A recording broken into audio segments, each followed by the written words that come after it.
Good morning. This is Murph and Marcus. Brian Murphy and Marcus the Waterboy Boucher. Streaming live at twitch.tv/the Sports Leader. Well, is it an 80s Friday or is it a Steph Friday? Or can it be both? Because Steph was born in the 80s. My God, Steph Curry, what are you doing to this world? Besides making it a demonstrably better place for us all to live. Happy Friday, everybody. It's Casual Friday. It's Springtime Friday. It's Stephalicious Friday. My God, Marcus, what's this guy doing? He's making us happy. I'm so happy I'm wearing a hoodie, buddy. Good morning. Hoodie Murph is in the building. Young Tony's in a hoodie. John Joe Curley still does not own a hoodie. But I'm here this morning to talk about the greatness, not just of this show in our hoodies, but of Steph Curry. And it's a good point by you to start the show. It is an 80s Friday. We have Reggae Friday right around the corner. Kind of a casual Friday vibe here on the morning show. But it was just a week ago where we were talking about Steph Curry on a Friday after his performance out in Orlando. So it seems like this is turning into a routine where every Friday we're just going to glaze the hell out of Steph Curry. It's a glaze Friday. It's a glaze day. So I generally kind of procrastinate. I'm a procrastinator in general, other than getting up every morning at the same time and like sticking to my routine. But when it comes to writing, I'm like a real procrastinator. I just lived that on this big project I had to do for Mill Valley Little League. But I generally procrastinate my jock blog until Friday. I'm like, do it tomorrow. Do it tomorrow. Do it tomorrow. So I find myself here having to do it again this afternoon, or getting to do it again this afternoon. And I was like, wait a minute. Last Friday, I did the Glaze blog where I said, has Steph passed Joe Montana in terms of aura? I was actually pouring my coffee this morning in the kitchen, mumbling to myself, can I do two straight Steph jock blogs? And I think I have no choice, buddy. The answer is yes. And I don't even know what angle you can change from Friday to this Friday other than he's gotten even better as a human being, better as a basketball player, and better as a leader of civilization. I mean, basically, yeah. Who's saying you got to stop at 2? Let's get 3, 4, 5, 6 Steph Curry jock blogs in a row. Joe DiMaggio streak of Steph jock blogs, man. I mean, the last image I saw before I went to bed last night was him hanging out with Grandma Kitty last night. How about that, dude? Wait, before and after the game. Oh, my God. Most guys One of a kind. Most guys be like talking to his agent and said, listen, you got me into this grandma thing. Let's just do a photo op before the game. I'll look good. Then shove her wheelchair down the hallway. You know what I mean? So, no, Steph Curry not only reached out with a personalized message, that's where we got the audio from Grandma Kitty in our win package. Who will hear. Then he hooks her up with courtside seats, shows up pregame after his warm-up routine, and then hangs out after the game. Pregame gave her the jersey. I mean, how cool is that? Raymond's fingerprints all over it because it said Grandma Kitty on the back. Yeah, if there's any argument about who's the face of the league, Murph. Who's the face of humanity? I've got Steph Curry out here hanging out with Grandma Kitty after the game. Meanwhile, LeBron James is starting beefs with Stephen A. Smith. Yeah, on one side you got LeBron confronting Stephen A. after another Laker win last night. And Charles Barkley calling out Kendrick Perkins. And then literally, if you watch after the game, Steph takes time. And by the way, Grandma Kitty, she didn't really have a sense of time. She was leafing through that scrapbook like she was sitting there with her grandson. Steph's like, we got a plane to catch. And she's like, and here's 2018. And Steph is so patient with her. He's like, oh, yeah, 2018. I remember that. Yeah. And he's looking at it. He goes, at one point he goes, I see you write a little game recap. And then she's like, and then this. And she wasn't going anywhere anytime soon, dude. She wasn't like, Steph, I know you've already done enough for me. Please go. She was like, and then the next page. He was like, oh, bro. Raymond, you're killing me, man. I know. At this point, I'm waiting for the Steph Curry and Grandma Kitty podcast. Like, they're hanging out for a while. They could have recorded a whole pod. Yeah. Oh, yeah. Yeah. The pod. That's incredible. That's awesome. Well, listen, he just remains the supreme leader of civilization. He's leading us out of the darkness, is what he's doing. He's leading us out of the darkness. Oh, and winning basketball games. Oh, and hitting turnaround, pirouetting, 39-footers with two guys draped all over him when he couldn't even see the basket. I mean, come on. So surprised. He said, there was still 0.3 left on the clock in the second quarter. He just ran into the locker room. He's like, my work here is done. It's like we've seen stuff like this before with like Patrick Mahomes where he goes like blanket Tyreek's down the field somewhere and he'll just chuck it up. It feels like Steph Curry has the ability to do it with a basketball. Like, I know the hoops on that side of the court. Yeah. I'm just going to throw it up, and I have so much skill that the ball will just find the basket. Well, he said something in his postgame. He said you just you're an awareness of where you are on the court. And it's funny, coaching, youth basketball, a lot of kids don't have an awareness of where they are on the court. I'm like, oh, yeah, that guy does. Supreme awareness of where it is. So, well, listen, we mentioned Grandma Kitty. We mentioned the win. We might as well get it in on a 6:05 with Bruce Frazier calling Adam Silver yet again. And Silver's like, wait a minute, your second call from New York? Another call on this road trip? Did you just stop it, skinny boy, and put it in the books? Golden State Warriors 121, Brooklyn Nets 119. Woo!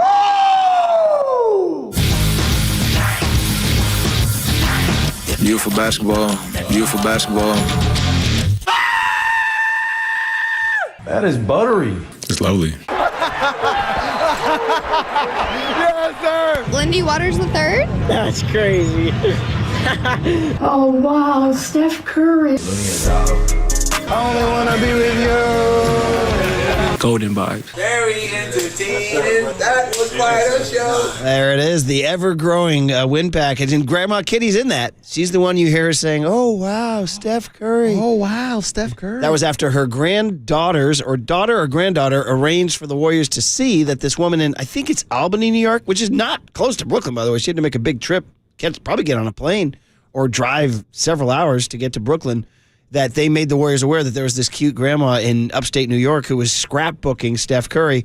And instead of just deleting the message, Raymond, of course, turns it into this thing, shows it to Steph. Steph sends her a video message, says, Grandma, that's the best scrapbook I've ever seen. When I come to New York, I want you to come be my guest. Follows up on it.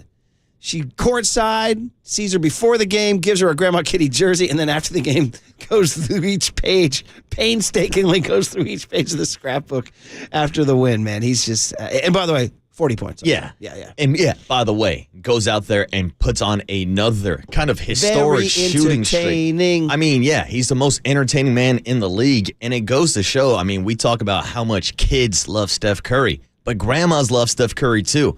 And it shows his star power. And we've talked about this before. We've seen this before. But really, on this road trip, it's felt like the Steph Curry tour. Unbelievable. Like just yesterday really in crazy. Brooklyn, MVP chants out in MVP, Brooklyn. the Of all crowd going places. bananas for him. Again, we said this last week in Orlando, that I said I have this sort of envy of these teams that go see him on the road because they get their one a year, and it's an event. It's a freaking event. Like, I don't know, like you guys treat Outside Lands or WWE, what do you guys call the big annual thing for WWE? WrestleMania. WrestleMania, thank you very much. WW.com. I was going to say WWE Raw or whatever, but that's weekly. Monday That's the Night weekly Raw, show, yeah. WrestleMania, Outside Lands or whatever. It's like a Super Bowl. It's like a freaking event when Steph comes to your town, and each city has treated it as such, particularly on the East Coast, where it only comes once a year. Because, you go to Denver, you might see him twice. You go to San Antonio, you might see him twice, depending on the schedule. But they get him once a year. And they go out, and man, oh man, the energy they created. And then what did he do? So let's go over this. Orlando, 56 points. 1 week ago, we were doing this whole freaking Steph show. Philadelphia, they lose, but he dunks. He dunks. He goes home to Charlotte. It was a 21-point night, 10 assists, but still got the win in front of his home crowd. Then to Madison Square Garden, where it's just in front of everybody. Goes for the 28 and does his thing. And then last night, 40 and hits the night. Which, by the way, got a little scary. Yeah, it did down the stretch. A little early. Hit the snooze button on the night, right? And so every single night, even though they lost in Philly, it's like Steve Kerr said. He said, what a trip. And just lifted, just vaulted. Oh, by the way, the Warriors went 4-1. They're freaking 35-28, guys. They're 7 games over 500. They still have the 6th seed. None of the pennant race teams played last night, so they picked up a half game on all of them. My favorite stat from this road trip that I stole from Anthony Slater is that Steph Curry averaged more points per game than minutes per game on this road trip. That's awesome. How cool is that? 34.8 points per game on 33.9 minutes played per game. And during that streak, he shot 51.6% That's the one that just absolutely 32 of 62 from three. 51% from three on the entire trip. Yeah. Very entertaining. That was quite a show. Quite a show. Says Buddy Hield and Rihanna. So they come home for a 7-game homestand now. Don't get lazy. Go see him, all right, buddy? Funny, I have tickets for next Saturday, and we have a couple of conflicts. What do I do? I got to go see Steph and chant MVP, right? You got to. Dude, this is a long way from me in the December game yelling, Schroeder! Schroeder! We're a long long way from that, buddy. Well, yeah, and we're a long ways away from the last time the Nets matched up with the Warriors, where Schroeder led the way when the Warriors blew an 18-point lead in that game, just to turn around and come full circle for the Nets to blow a 22-point lead, their biggest blown lead of the season. 27-5 was not an ideal start. No. But like you said, for all the kid gamblers out there, that's the time to get in. Yeah, that's when you get in on a live Buy bet. low? Yeah, buy low. Okay. Exactly. Get Steph Curry plus the points. It's the best bet in basketball. Well, he will lead us from civilization. He will lead us on an 80s Friday. So if people are just in and out of the road, I get it. You're not listening to every minute of a show. And look at what you're missing. You're missing so much. How dare you? And by the way, free. It's free. So the last summer, we had Reggae Fridays. And it was great. We did it like a couple summers in a row. And then when the baseball season came to an end, we kind of just decided, gosh, we should probably, I don't know, maybe retire Reggae Fridays and keep it strictly a baseball season thing because it's spring and summer, right? And then I had the idea, I said, well, why don't we just go decades Fridays, 80s, 90s, 00s, 10s? And I think you boys were meh on it, but I said, Ed, we're doing it. And I think it's been a wild success. And so here's the deal.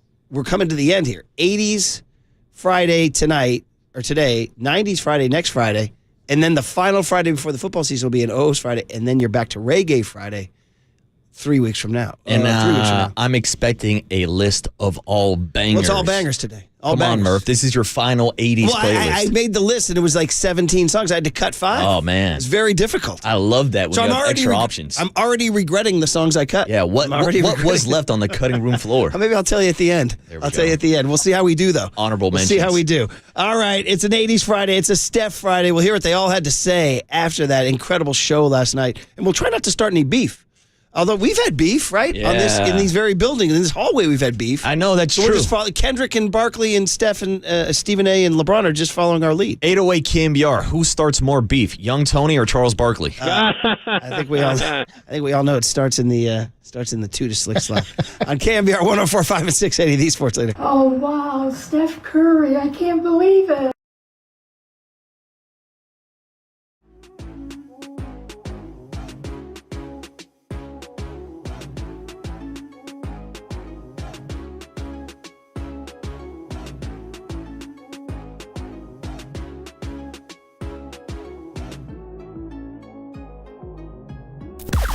Now, from the O'Donnell Financial Group Sports Desk. Learn more at odfigroup.com. O'Donnell Financial Group, because planning is a process, not a product. Good morning. We are still giving away 2 tickets to see Billy Joel with Stevie Nicks at Levi Stadium on October 4th. Today is the last day of this contest, so stay tuned through the 7 a.m. hour for your chance to win. When you hear the cue to call, if you are caller number 10 to 415-896-KNBR, that means you will win. It's all brought to you by Live Nation, and you can find official rules on KNBR.com.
And now it's time for the Protect Your Assets Business and Technology Report with me, David Hollander.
Now, back to Murph and Marcus on the sports leader and streaming live on KNBR.com and the KNBR app. Butler bounces to Curry. Oh, ridiculous!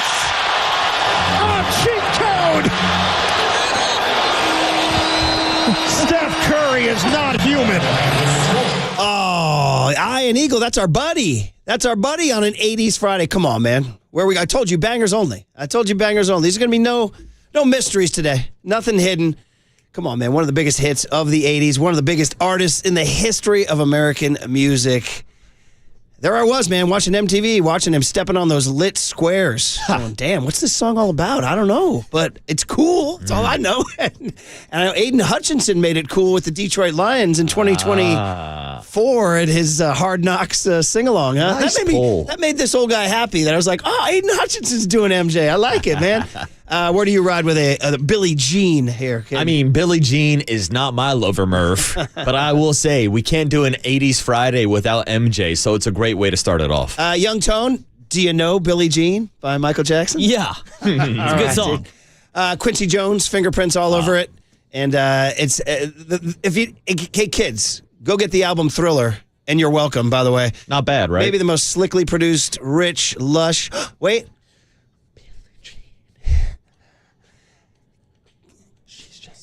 Man, we could have done all Michael Jackson Friday, too, by the way. So there you go. 80s Friday starts.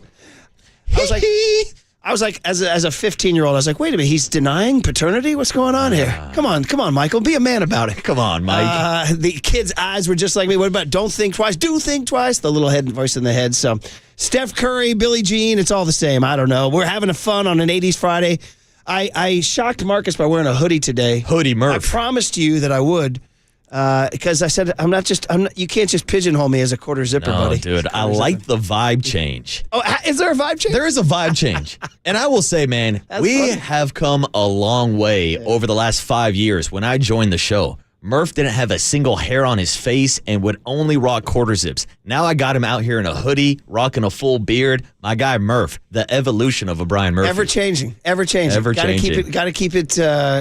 keep moving with the times. I like it, dude. I'm more inclined to have a beer with you with that hoodie on. I feel like. All right. By the way, I still drink beers in quarter zips, too. I know you do. Yeah. I know you do. Anyway, it's all about Steph Curry. Good morning, everybody. We already called it in. If you missed it, Warriors 121, Brooklyn Nets 119. Steph Curry, 40 points. And that play that we just played for you guys, Ian Eagle, our buddy, who was great with us yesterday. If you missed it, just a fantastic guest. He's just really one of the better play-by-play guys in the country, and also very just patient, generous with his thoughts.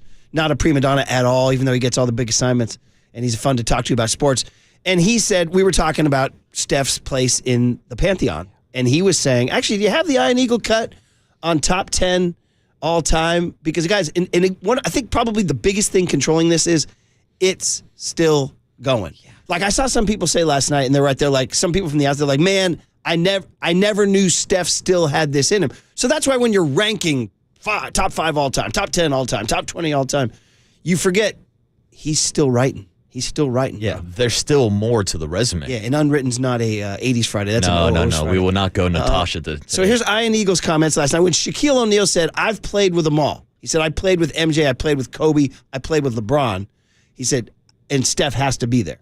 Yeah, I worked again with Greg Anthony the other night, and Greg was talking about the same stuff, that he was ready to possibly put him in his top 5 all time. And Greg has a great appreciation for the history of the NBA, respects the previous eras, is not one of those guys that says, my era was the best. He's just not wired that way. He's open-minded about all of it. I don't think there's any doubt anymore about top 10 if you just want to go through the numbers of it. But even if you go deeper, he's changed the game. Literally has changed the way the game is played. The three-point shot when he came in was, of course, a big weapon, but it's not what it is today. Today, it's a way of life for certain teams. Certain franchises are building their roster based on this. And a lot of it is because of him. And what you didn't believe was possible is now possible in the NBA because of how he approached the game, how he worked at it, how he perfected his craft. So there's no doubt in my mind that if you're going to start listing the top 10 players of all time, when it's all said and done, Steph Curry is going to be on that list. Yeah, we talked about it yesterday. And Marcus, you had a good thought. You said, why don't we make a bet, instead of just listing the top 10, make an all-time starting 5.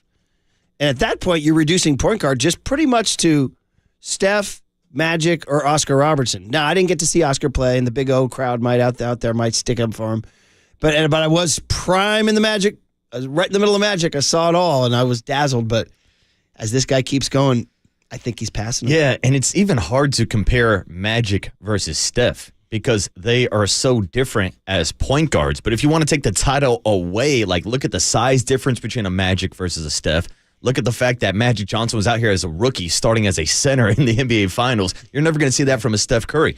But if I am putting together my all-time lineup, I want the shooting of a Steph Curry. So if you're asking me who's my all-time point guard, it's going to be Steph. By the way, we had some fun. Marcus said this off the air. You should bring it up on the air. We were talking about starting because I went through the positions, and we were kind of going by position. So we were saying, like, you know, Steph at the 1, Michael Jordan at the 2, we had LeBron at the 3.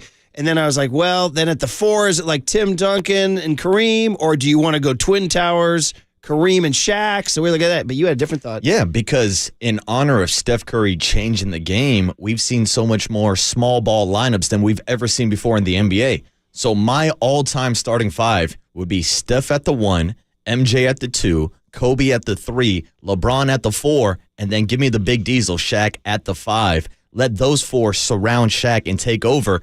808 KNBR. Who's beating that all-time 5? I love that call. So you just said we're going to go small. We're going small. LeBron's my 4. LeBron's my 4. That way I get on the court Steph Curry, Kobe Bryant, Michael Jordan, LeBron James. I don't even care who the hell the 5th guy is. Yeah, you can throw in Quentin Post into that rotation also. Who's going to beat my 5? 808 KNBR. Steph, MJ, Kobe, LeBron, and Kareem. Yeah. I don't know. You know, you said you're a Shaq guy. Yeah, I'm a Shaq guy. Yeah. Oh, my God. So, all right, say good morning to young Tony on a Friday, March 7th. Guest list, Tony. Get the horns here, buddy. Let's horn it up here on a Friday, on an 80s Friday, which started very strong with Billie Jean. What are you going to say? Very strong, very strong. Many are saying I just found myself saying that. When I said started very strong, I felt like I was... Someone said the strongest. I felt like I was doing something there. Unwittingly. What's up, Tony? What'd you think of old Steph Curry, kid? Dude, he's the best. I love Steph, man. That's a hot take. What are you going to say? Yeah. I just saw more from the grandma thing last night, or during the break. Reporters were covering this. Among the many things, this is from somebody named Natalie who covers NBC Sports in New York. Natalie Esquire, among the many things Grandma shared with Steph Curry tonight is a Mother's Day card she received from her family that read, "Happy Mother's Day, Mom. Thank you for teaching us to love God, each other, and Steph Curry." That's awesome. Oh, man. I need that on the Murphy Christmas card this year. Okay. Happy holidays. The 49ers have a last place schedule, and make sure you love Steph Curry. We could easily Photoshop Steph into our family portrait. That would be all time. And just like him just smiling as we all have our arms around each other and, have a Merry Curry miss or something. I don't know. All right, what do we got today, Merry Steph miss. There you go. Yeah. All right, coming up at 7:50, we will have the big hit. It's all Warriors today. We're going to be talking all about Steph, and let's not take him for granted, What about right? Sharks trade deadline, buddy? Come on. No, I think we're going to avoid that. Come on. Hey, they got a first-round pick. They flipped Wallman yesterday, got Curly's a first here. rounder. No Sharks when Curly's here. Come on. Rich Aurelia, the legend, number 35, going to join the show at 8:15. We're huge Richie fans, and by the way, here's the connection. He's from Brooklyn, and the Warriors played in Brooklyn last night. no but more sleep till important, Brooklyn. he'll be at FanFest tomorrow, as will you. Yeah, final stop of So you- FanFest tomorrow. So you tidied it up a little bit. I got to look good for the people, Murph. Yeah, you look good. Thank Little Romo does a good job. Thank you. Does he have a website? No, I don't think so. I don't know. I was gonna say, does he have a business card? But why are you chuckling at that, kid? No, I just think it's funny. Who is it that asked you in the bullpen yesterday? Like, you don't have another barber you go to? Yeah. 808 KNBR, young Loader, Jack Loader, who's getting way too much airtime now on our show. He's loving it. He goes, you still drive all the way down to San Jose to get your haircut? Yeah. I said, absolutely. He goes, you haven't been able to find a barber in San Francisco? I said, I haven't even started looking yet. No, why would you? I'm loyal to the soil. Yeah, loyal. You don't change up on your barber. That's maybe one of the most personal. I've had things the in same world. pair of brothers. Little Romo and Big Romo was actually the one who started cutting my hair like my freshman year. So I'm going back 10 to 15 years of having the same barbers. I'm not switching them now. And look at you. And I look fantastic. Look at the fit. Yeah. So much so that I'm wearing hoodies now to be like you. What else you got? And buddy? growing the beard. By the way, why would you go anywhere else? He knows your hair. He knows your style. He knows you. It's a huge deal if you break with a barber. Seinfeld does a whole bit on it. Yeah. It does. Yeah. It's And also, my barber is kind of like my caretaker, too. Whatever I need, he's got the supplies. Yeah. Well, yeah, that sounds good. Yeah, I like that. And there's not too many places where I can sit down, roll one up, and have a beer while I'm getting my haircut. Well, welcome to the beautiful world. And then watch Steph Curry. And then watch Steph Curry. All right. Sounds like a great time. Cooler content, 8:30, and then Ron Kroichek, who's been covering the Warriors at 9:15 this morning. And it's an 80s Friday. And it's a casual Friday, too, Murph. Oh, are we going to be casual with the show? Remember this? A little too casual. Do you have the actual casual Friday bit from the one that just laid me? Ed Asner on Curb Your Enthusiasm. He goes to Larry. Ed Asner, of course, famous actor, was in Mary Tyler Moore, Lou Grant, and he's playing a really grumpy old neighbor of Larry's who needs some financial advice. And at a party, he goes, Larry, I need a financial guy. Larry's like, oh, I got a guy. His name is Joel Reynolds. And he goes, Joel Reynolds? He goes, yeah, go see him tomorrow. So Ed Asner, being a grumpy old guy, enters the office wearing a suit, and he sees Joel Reynolds wearing blue jeans and a denim shirt. And he just unloads here. Yeah. Hello, sir. Joel Reynolds? You're Joel Reynolds. Yes, I am. Would you like to have a seat, sir? Yeah, in a minute. I'm a little puzzled. What's this outfit? Is it a Halloween party or what is it? Oh, no, it's Casual Friday. Casual Friday? What does that mean? That means we just dress like we would at home. But you're not at home. No, but it is Casual Friday. So. Yeah, I know. You told me that already. What do you do on Casual Friday? Well, we just come in and do our work, but we dress casually. I don't like it. Well, it's just one day of the week. I don't give a damn if it's half a day a week. I don't like it. That's just a little, he goes on. He's like, you be casual with my money. So there you go. Just to give you guys a little sense. You're going to be casual with the show today, We're going to be casual with the show today. Very casual. All right, everybody talked afterwards. Steph Curry talked. Draymond talked about Steph. Steve Kerr talked about Steph. 808 KNBR is the phone number if you guys want to talk about Steph. And 415-808-5627 is the Golden State Lumber and Showroom text line if you want to talk about Steph on a casual 80s Steph Friday. The Sports Leader.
Dub Nation, Murph and Marcus keep rolling on the sports leader and streaming live on YouTube at KNBR 1045.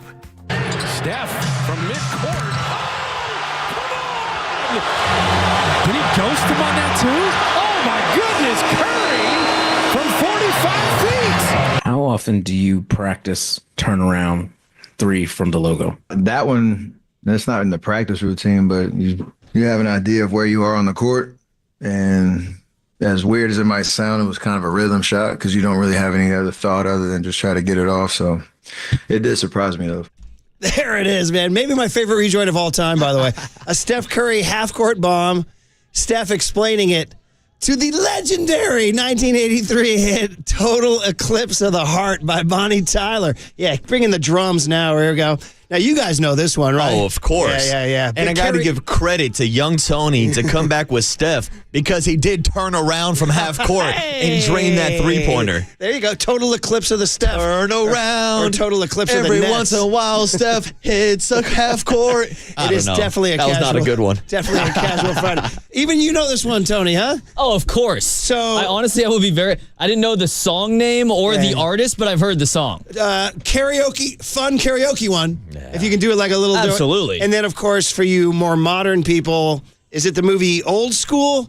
Where the Dan band sings this and he starts screaming, do they? Every blanket now I turn around, every effing now. Remember that? Will Ferrell and his wife are dancing and they're like, what's going on here? And he's like, every now and turn effing around. He starts swearing, dropping F-bombs in the middle of it. Oh, wait.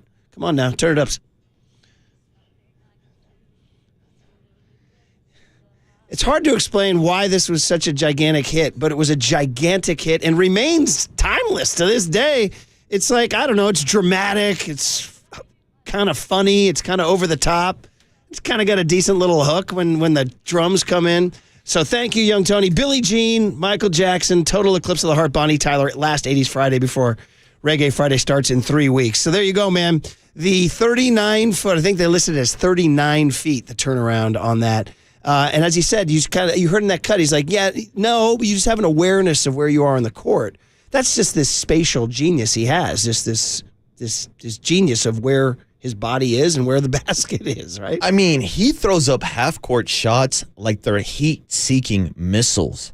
And I think it's a lot of credit to his pregame routine. Like we just talked about it yesterday with Ian Eagle, how people show up before the game to watch Steph Curry hit half-court shots or to launch balls from the hallways at an Oracle Arena like he used to do in Oakland. And people are like, oh, these are just trick shots, these are great or whatever. But Steph Curry takes that ability to the middle of the game where he can literally pull up from, it seems like, any spot on the court and make a bucket. Were you thinking they were down 22?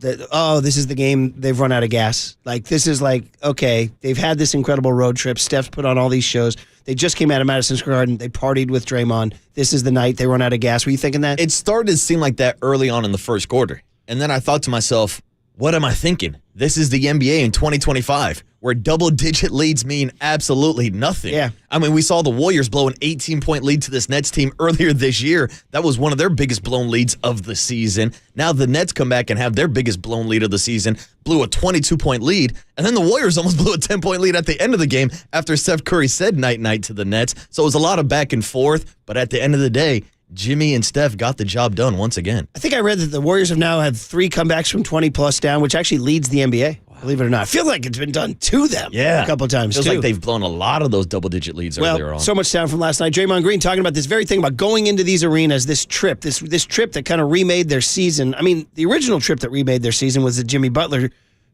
when he showed up in Chicago. So much so that JD got on a plane and flew to Chicago. How about by the that? way, how about that? Dude? Boots on the ground, baby. Boots on the ground. Boots on the ground. Not pants on the ground. That's an OO's Friday. Yeah, yes. no pants on the ground. But do you realize Jimmy Butler's only played 2 home games? Out of the 10 he's played, right? Is he 11. At 10 or 11 now? They're 10-1. They're 10-1. Dude, he seems like he's been on the team a long time. Yeah. He's played 2 home games. That's it, huh? Might you do the Terry Francois 2-step tomorrow? Oh, I might have to after. Because you're at Oracle for I'll Fan be there Fest. for Giants Fan Fest. Yeah, I'll probably stop by, grab a couple of drinks on the way, maybe an Ike's sandwich, and then go down to Chase Center. Maybe Splash? Maybe Splash. I got to make my Splash debut. Oh, I've been there a few times, Murph. And if we keep saying Splash, I may have to, on a casual Friday, tell my Vin Scully Splash story, but we'll move on. Draymond Green about the arenas going, and this is one of the, like I said, I'm admiring and I'm in awe and I'm a little envious of these people who are in Orlando, who are in Madison Square Garden, who are in Brooklyn, because they're getting a freaking event. Like, the Warriors are going to play the Pistons tomorrow night, and you might go, but it's not going to feel like an event. You know what I mean? No, like, because that's the thing. I think a lot of Warriors fans will look at the schedule and say, it's the Pistons coming to town. Meanwhile, if you're one of these East Coast teams or any other team around the league, you look at your schedule and say, Steph Curry's in town. That's must-watch TV. I got to show up. I got to cash out for that ticket. So not even TV. You got to go in person. Yeah, you got to go in person. Must turn the TV off. Yeah, turn the TV off. Here's Draymond about going into these arenas here. What's crazy is that when we were just out there on the court, I was thinking to myself, like, the NBA is lucky because this man's going into every arena putting on the show. Sounds like it's a home game every time he does it. I mean, we're all lucky to watch him operate the way he operates, playing the game the way he played the game. It's been special to watch, but this road trip was something different for him for sure. Yeah, there was something about it. The East Coast, the 56 points in Orlando, New York City twice in 3 days. And don't forget they lost to Philly on this trip, too. Yeah. Kind of crazy. And so, of course, winning always changes the vibes. But I want to go back to the Andre Iguodala jersey retirement, where Andre Iguodala ended his speech saying, this is the start of the Steph Curry celebration. And it's really felt like that during this road trip. And I know Steph Curry is turning 37 in a week, so we're not going to have Steph Curry forever. Hopefully 2-3 more seasons he's able to play at this level up until he's 40. But enjoy it while you have it right now. Yeah. Because Steph Curry truly is the face of basketball right now, maybe the face of sports. Scarecrow's checking in on that very topic from King City. King City. Scarecrow, good morning. What's How up, are you? Scarecrow? Good morning, guys. I think you can make a pretty good argument that without a Steph Curry and the way the Warriors play ball, the ball movement and everything else, you don't have a women's NBA game that's watchable. You don't have a Caitlin Clark. You don't have an Angel Reese. He's opened the court up. He's made it possible, and he's made women's basketball even more entertaining because they play that way. Well, it's interesting you say Angel Reese. She's not a three-point shooter. She's a big. But I would say that Caitlin Clark is probably a direct descendant of Steph Curry. Yeah. Yeah. I mean, I'll buy that. I go back to watching Bill Russell play at USF for crying out loud. Oh, Scarecrow. Come on now. Game is, that birth certificate's getting up there, buddy. Like I said, you're a kid compared to me. You sound good, and the fact that you can drop Bill Russell and Angel Reese in the same call means you got basketball in your blood. So thank you, Scarecrow, and drive safely down there. Do you buy that Caitlin Clark is a direct descendant of Steph Curry? I would say so. Yeah. I'd say her game is heavily influenced by Steph Curry. I will also say that Steph Curry also loves to shine a light on the sport of women's basketball, whether it's college or the WNBA. I mean, I know the Golden State Valkyries are coming to town. Steph Curry is going to be a pioneer and a leader for that organization, I feel like also. Was it Diana Taurasi who he met at Madison Square Garden after the game? Did you see that? No, he went over to see her. I think it was Diana Taurasi.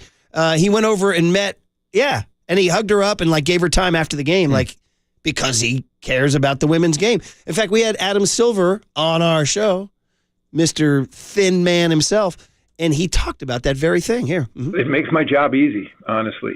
I mean, he travels in the off season. He goes everywhere. I think he plays most importantly with real joy. In addition to the success he's had, he's so relatable as a player. I think in part, not suggesting he's small, but he's not a giant like a lot of NBA players. So I think kids really relate to him. I actually think the growth we've seen in girls and women's basketball is directly connected to Steph too, because he plays below the rim. So he plays a very relatable style of basketball. And I think also there's a sense too from kids, because of his work ethic, that you can, the harder you work, the better you're going to be, as opposed to things that that you can't control, like size. So I think Steph has been responsible for a surge in growth and participation. As you guys were saying, it's not just a Bay Area or even a U.S. Phenomenon. It's clearly global. And those images of him, kids have smartphones all over the world now. So, wherever you are, people, know who he is. He's one of the most famous people on the planet at this point. That's a good answer from Adam Silver, too, with a siren in the background. Very New York of him to do that. You know what? We forgot, too, about his incredibly close relationship with Sabrina Ionescu doing the three-point shooting contest. Also last year, has a great relationship with Cameron Brink. Yeah, right. Oh, his Cameron Brink's mom and Steph's mom were college friends. Yeah. Yeah. So he has ties all over the sport of basketball. And look, it's what makes Steph Curry so damn special. And it's something that we talked about on the show last Friday when we were praising him after his performance out in Orlando. It's that relatability. Adam Silver even mentioned it. Not saying he's 5'2", 5'3". He's still a 6'3" man. Yeah. But me and you are right around that range, 6'2", 6'3". So to us, it's more relatable. There's a kid out there saying, I don't have to be a 7-footer to make it to the NBA. I can put in the work. I can create that kind of shot. Now, again, it's tough to get a Steph Curry type of shot, but he makes it more believable and more realistic for the average man to succeed in the NBA. He started that underrated tour because he was not considered a... It's funny because, he was, let's be honest, he's a Silver Spoon kid. His dad played 16 years in the NBA. They were never hurting for fancy houses or money or things like that. He was in that Burger King commercial. But that said, what Burger King? Steph as a kid with Del Curry. He's like in a BK Burger King commercial. I didn't. Oh, yeah, I'll show you during the break. Yeah. Oh, it's so cute. Young Steph Curry. But young he didn't Wardell. get recruited by like Duke or Carolina or UCLA or Kentucky or anything like that. He went to Davidson, Division I, and so he's always felt quote unquote underrated, right? And here he is. But he worked his way to where he's got. Just a quick check of the Golden State Lumber and Showroom text line 408. How lucky are we to have this guy? Steph Curry, man, 101. The more I watch, the more I'm blown away. Road trips, home games, doesn't matter. Steph with a true number 2 is the most unstoppable force in the NBA. 650 says, one of these days, can you run down who and where those sound bites you have in your Warrior Victory thing come from? I can get about half of them, but the others I can't. Sure, we can do that. That's crazy. We can do that on the other side if you want, just for fun. It's Friday. Yeah. What the heck? 408 says, Steph Curry is the face of sports until Brett Wisely takes the field. 415 says, are we not talking enough about Steph Curry in the MVP conversations? He got the chance last night, but have you seen what Shai Gilgeous-Alexander's doing out in OKC? Yeah, for sure, he's having one hell of a season. 209 says, last night's crowd was booing Brooklyn, LOL, especially when Curry was about to lose it on the offensive foul. We forgot about that. Curry bodied up. Who was that defender who was giving him a lot of... He was getting physical with Steph, so Steph got physical with him. An offensive foul from Steph. Yeah, it was great. You don't see that often. Well, he'll compete for you, too. And 831 says, the comeback last night started when Curry rocked that defender like Dre Greenlaw. So there you go. All right, okay, so here's the deal now. One little thing as we get out, and we'll come back and continue. We got more sound from Steph and Kerr and Draymond and all that good stuff from last night, and your calls at 808 KNBR, and your texts on the Golden State Lumber and Showroom text line. But here's the little tricky little deal here. We're still giving away one more day of 2 tickets to see the 80s legends, Billy Joel and Stevie Nicks. Now, it's an 80s Friday, but I may or may not have curated a playlist that did or did not have Billy Joel or Stevie Nicks on it. So here's the deal. The tickets are Levi Stadium, October 4, and we're going to do it in the 7 a.m. hour. So here's the deal. I would say at any point, it doesn't have to be a rejoin. At any point when you hear a Billy Joel or Stevie Nicks song, you call in. So it could be in the middle of one of your sentences, Marcus. Ooh. All right? Could be in the middle of a commercial break. So in other words, stay tuned. Stay tuned. So do that, and of course, line up your Steph talk next on the Sports Leader. No Billy Joel, Piano Man, Uptown Girl.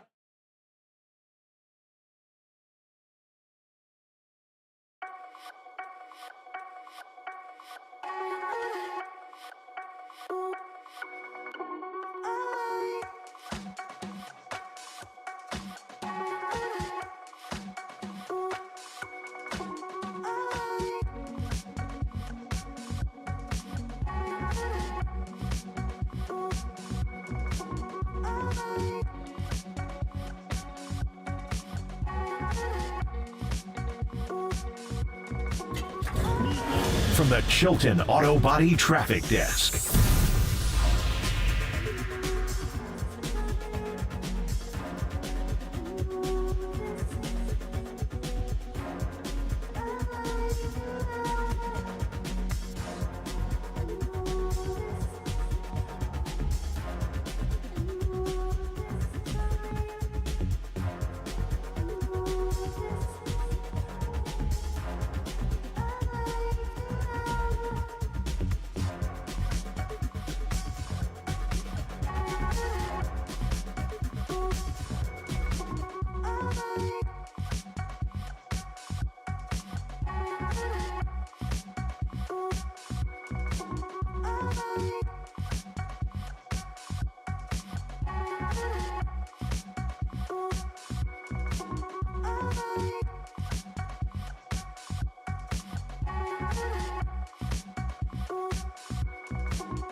It's time for KNBR's Opening Bell Report. Sponsored by Protect Your Assets with David Hollander. Concerned inflation will ruin your dream retirement? Learn more. Listen to David's show every Saturday morning or call 1-866-PROTECT.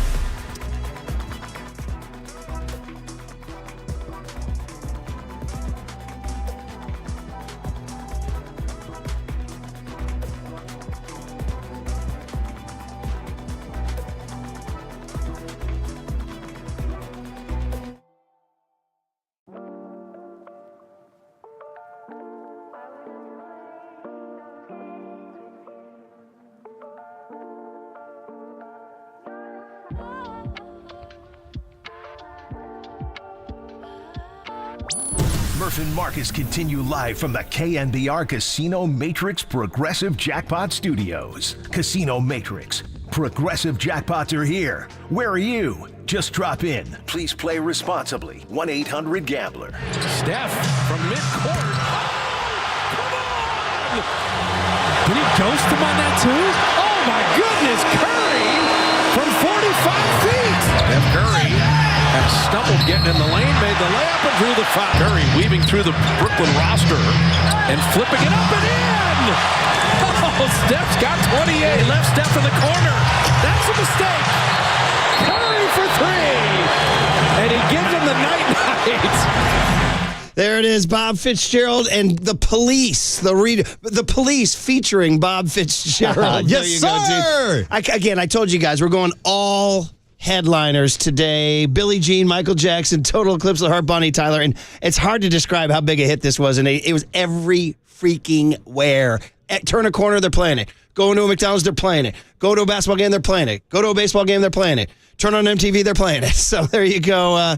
You're welcome. The Police's biggest hit by far, 1983, 8 straight weeks. It was number one, but felt like 8 months, really. Yeah, man, it's all fun on an 80s Friday. And all these songs apply to Steph because you did Turn Around for the shot. Well, every move he makes, every breath he takes. We'll be watching him. We'll set aside the stalker nature of this song. I was going to say, this is definitely an 80s banger, but I've always thought about that in hindsight. Every step you take, every breath you take, I'll be watching you. Every move you make. Every move you make. It's a little creepy. I'll be watching you through a lens. Oh, yeah. You know what I mean? Shout out Joe Davola watching Elaine on Seinfeld with all the pictures on the clothesline, right? Trying out the pictures in the dark room. All right, well, it's fun. It's an 80s Friday, and every shot he takes, we'll be watching Steph Curry, man. That's all we're doing this morning, guys. Listen, 49er football, the legal tampering starts Monday. We'll figure out that whole situation going on. And, of course, Giants baseball on TV tomorrow. Giants Fan Fest tomorrow at the ballpark. Giants trotted out an opening day-ish lineup yesterday. Verlander threw 4 innings. Matt Chapman hit 2 homers. Jung-Hoo Lee went deep again. Jung-Hoo Lee hit a home run. Oh, quick, one non-Steph Curry note. Jim Bowden posted a story this morning. I talked to all 30 major league teams and talked to their decision makers. Say one guy from camp. Give me one guy from camp. And Zach Manassian was his source. Jung-Hoo Lee. The Jung-Hoo crew is back, Murph. He said it's arrow up and to the right. I mean, I'm Green excited for up. Jung-Hoo Lee. Yeah. And he's hitting in the 3-hole, too. Yeah, I mean, the addition of him and Willie Adames this year, I think is going to change that line. And I got to tell you, we had our ticket draft last night. Ooh, how'd it go? So I'll tell you real quick. I brought the first sheet. round draft pick. Yeah, let me see your big board. Here it is. It's a little sketchy. Does that count as a big board there? Yeah. Some good notes. Well, interestingly, I had the 1, 2, 3, 4, 5, the 6th pick. Ooh. We do random number generator on Google to pick out your pick. Shout out the top 6. Yeah. And believe it or not, you know what was available at the 6th pick? The freaking home opener. Wow. Nobody wanted it. At number 6? Yeah. So I think, don't tell the kids, but I think maybe we'll pull them out. Because we're getting older now. We only got one more year with the big boy at home before he goes off. That's it. Starting to get nostalgic. Yeah, get him to the ballpark. But here's the bomb of bombs. Matt Mayoko had the 7th pick.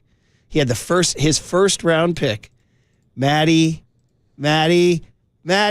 July 12th, LA Dodgers. No, he did not. Yes, he did. Maddie's back in. I hate the Dodgers so much I can't even stand to and watch. Maddie. Wow. His first round pick. I mean, we had like Dodger blogs writing articles and stories about Murph and Matt Mayoko talking about how they would never go to a Dodgers game again on air. Yeah. And here you are potentially going down to Dodger Stadium this summer and Matt Mayoko with his first round draft pick. Drafting the Dodgers. The Dodger games got rated. The cabinet got rated fast. They were all gone by the 3rd round, I think. Yeah, I mean, which means people want to go see the Rolling Stones. They want to go see the Police. They want to go see Steph Curry. As much as I hate to say it, the Dodgers are box office. They want to go see Tyler, the Creator. I mean, that's the thing. And Tyler, the Creator will throw a carnival down at Dodger Stadium, and he'll sell out the entire stadium, by the way. Are you telling me Chromacopia is coming to Chavez Ravine? Not just Chromacopia. We're talking Camp Flognaw, Murph. Camp Flognaw? Camp Flognaw has sold out Dodger Stadium multiple times. Dude. Yeah, it's one of the biggest events during the summer down in L.A. when the Dodgers aren't playing. Is there a chance that Shohei and Mookie and Tyler, the Creator, are going to be in the Hollywood Hills at a party? There's definitely a chance. Oh, man. But to our point earlier about Steph Curry on this road trip, I think a lot of people do that with Shohei Ohtani also. You want to go watch Ohtani because of how special he is. I'll be honest, the kids, if I'm being a good dad, the kids are fascinated. Yeah. You got to do it. But I didn't get any Dodger games. I got aced out. So anyway, but I did get that. And the most important one for me is I would have get the home opener, and then my 2nd round pick, it was still there. I couldn't believe it. I got the game 162. Did you really? Which, as you know, is my all-time favorite. That's great value. To sign the yearbook. Hey, thank you very much. I'm giving you an A- on your draft. I was very pleased. My first 2 picks was the game 1 and game 162. You got the bookends. Yeah, very good. Start the season, end the season. I'm very, very pleased with my draft, actually. Nicely done, Murph. It's funny, the Red Sox games are going kind of fast, and I was like, guys, the Red Sox are really boring? There's really nothing going on with the Red Sox, although they made some moves, didn't they? Yeah, well, they brought in Alex Bregman. Got to figure out if he's going to play third base or also not. And they actually have a few really good prospects on their team this year. But I mean, Boston they is one signed, of those marquee or they got franchises. Garrett Crochet. Yeah, too. Garrett Crochet also. Yeah. So anyway, He's so a that dog. I guess they got, and then it just became for me a matter of calendar over opponent, because you got to figure out when you're at a freaking water polo tournament, when you're at a travel baseball tournament, when you're in freaking I don't know. So that's got to be tough, dude. Super I don't know what I'm doing in 2 weeks. I couldn't tough. imagine your schedule in 2 months. Super tough. But I did pick a couple late weekday games that I thought maybe the whole staff could go. Maybe we all could go as a field trip. For the squad. A couple of those. I have a May. I think there's a Wednesday game against somebody like May 4th. Is that a Wednesday? It's going to be May. Is that May the 4th? Will there be? May No, that's the 4th Maddie. be I'm with sorry. you. That's no. It's May 2nd against Colorado. I think. I'm getting all my May puns out here. No, that's a day game. I think it's May 14th against Arizona is a day game. I thought we could go as a group. Oh, I'm always Is that a at day game? May games. 14th against Arizona. You know, young Tony and I love going to a day game. Well, let's all sit together and buy $30 beers. Let's go. All right. We'll rack up a bill. all Put right. it on Larry Bear's tab. Back to Steph Curry after I tell you you're listening to KNBR AM and KNBR FM San Francisco, the sports leader, a Cumulus media station. You're officially underway. It's a 7 o'clock hour, so those Joel Knicks tickets. And again, doesn't have to be a rejoin. Could be at any point in the hour that you hear it, that you call 415-896-KNBR, because we are rocking an 80s Friday. But Richard in Petaluma is checking in on the Curry phenomenon, which has dominated the first hour of our show and will dominate the next 3 hours, quite frankly. Richard, good morning. How are you? Hey, morning, Richard. Good morning, gentlemen. I think the one thing we have to remember about Steph Curry is that he was raised in the NBA. The NBA is his playground. Yeah, absolutely. And so coming up with Dale Curry and going all over the place, just like Kobe Bryant, they were raised in the NBA. So Steph Curry is not intimidated by the moment because he's seen it when he was growing up with his dad. And the cliche is you can never go home again. When Stephen Curry went to the East Coast, he says, I'm home. I'm about to clown. Okay? I'm going back to the East Coast, and I'm going to show I'm going back home. So what we have to remember is Steph Curry was raised in the NBA. He's not intimidated by the moment. As a matter of fact, it's his playground. And one of the most impressive things I saw Steph Curry do last night in Brooklyn is at the end of the game, he did a dribbling exhibition all through the youngsters. And they were chasing him all over the place. That man has the most incredible conditioning I've ever seen. He's at the end of the quarter. He's running all over the place. These youngsters chasing him all around. He's and, of course, you know the iconic moment is when he inbounded that pass and he left him alone. OMG. Man, oh man. You're right about the physical conditioning. He may be the most, and Richard, thanks for the call. It's always good to hear from you, buddy. And by the way, you talk about raising the NBA. Marcus found those Burger King commercials. I had never seen these. Where have I been? Dude, they're the cutest commercials Oh my ever. God. Legit. Yeah. The only, I like the kid, I'm going to date myself yet again, but the Oscar Mayer baloney kid just got bumped. That kid was riding high as the cutest commercial kid. And Mikey with Life Cereal, those were the cute commercial kids of the 20th century.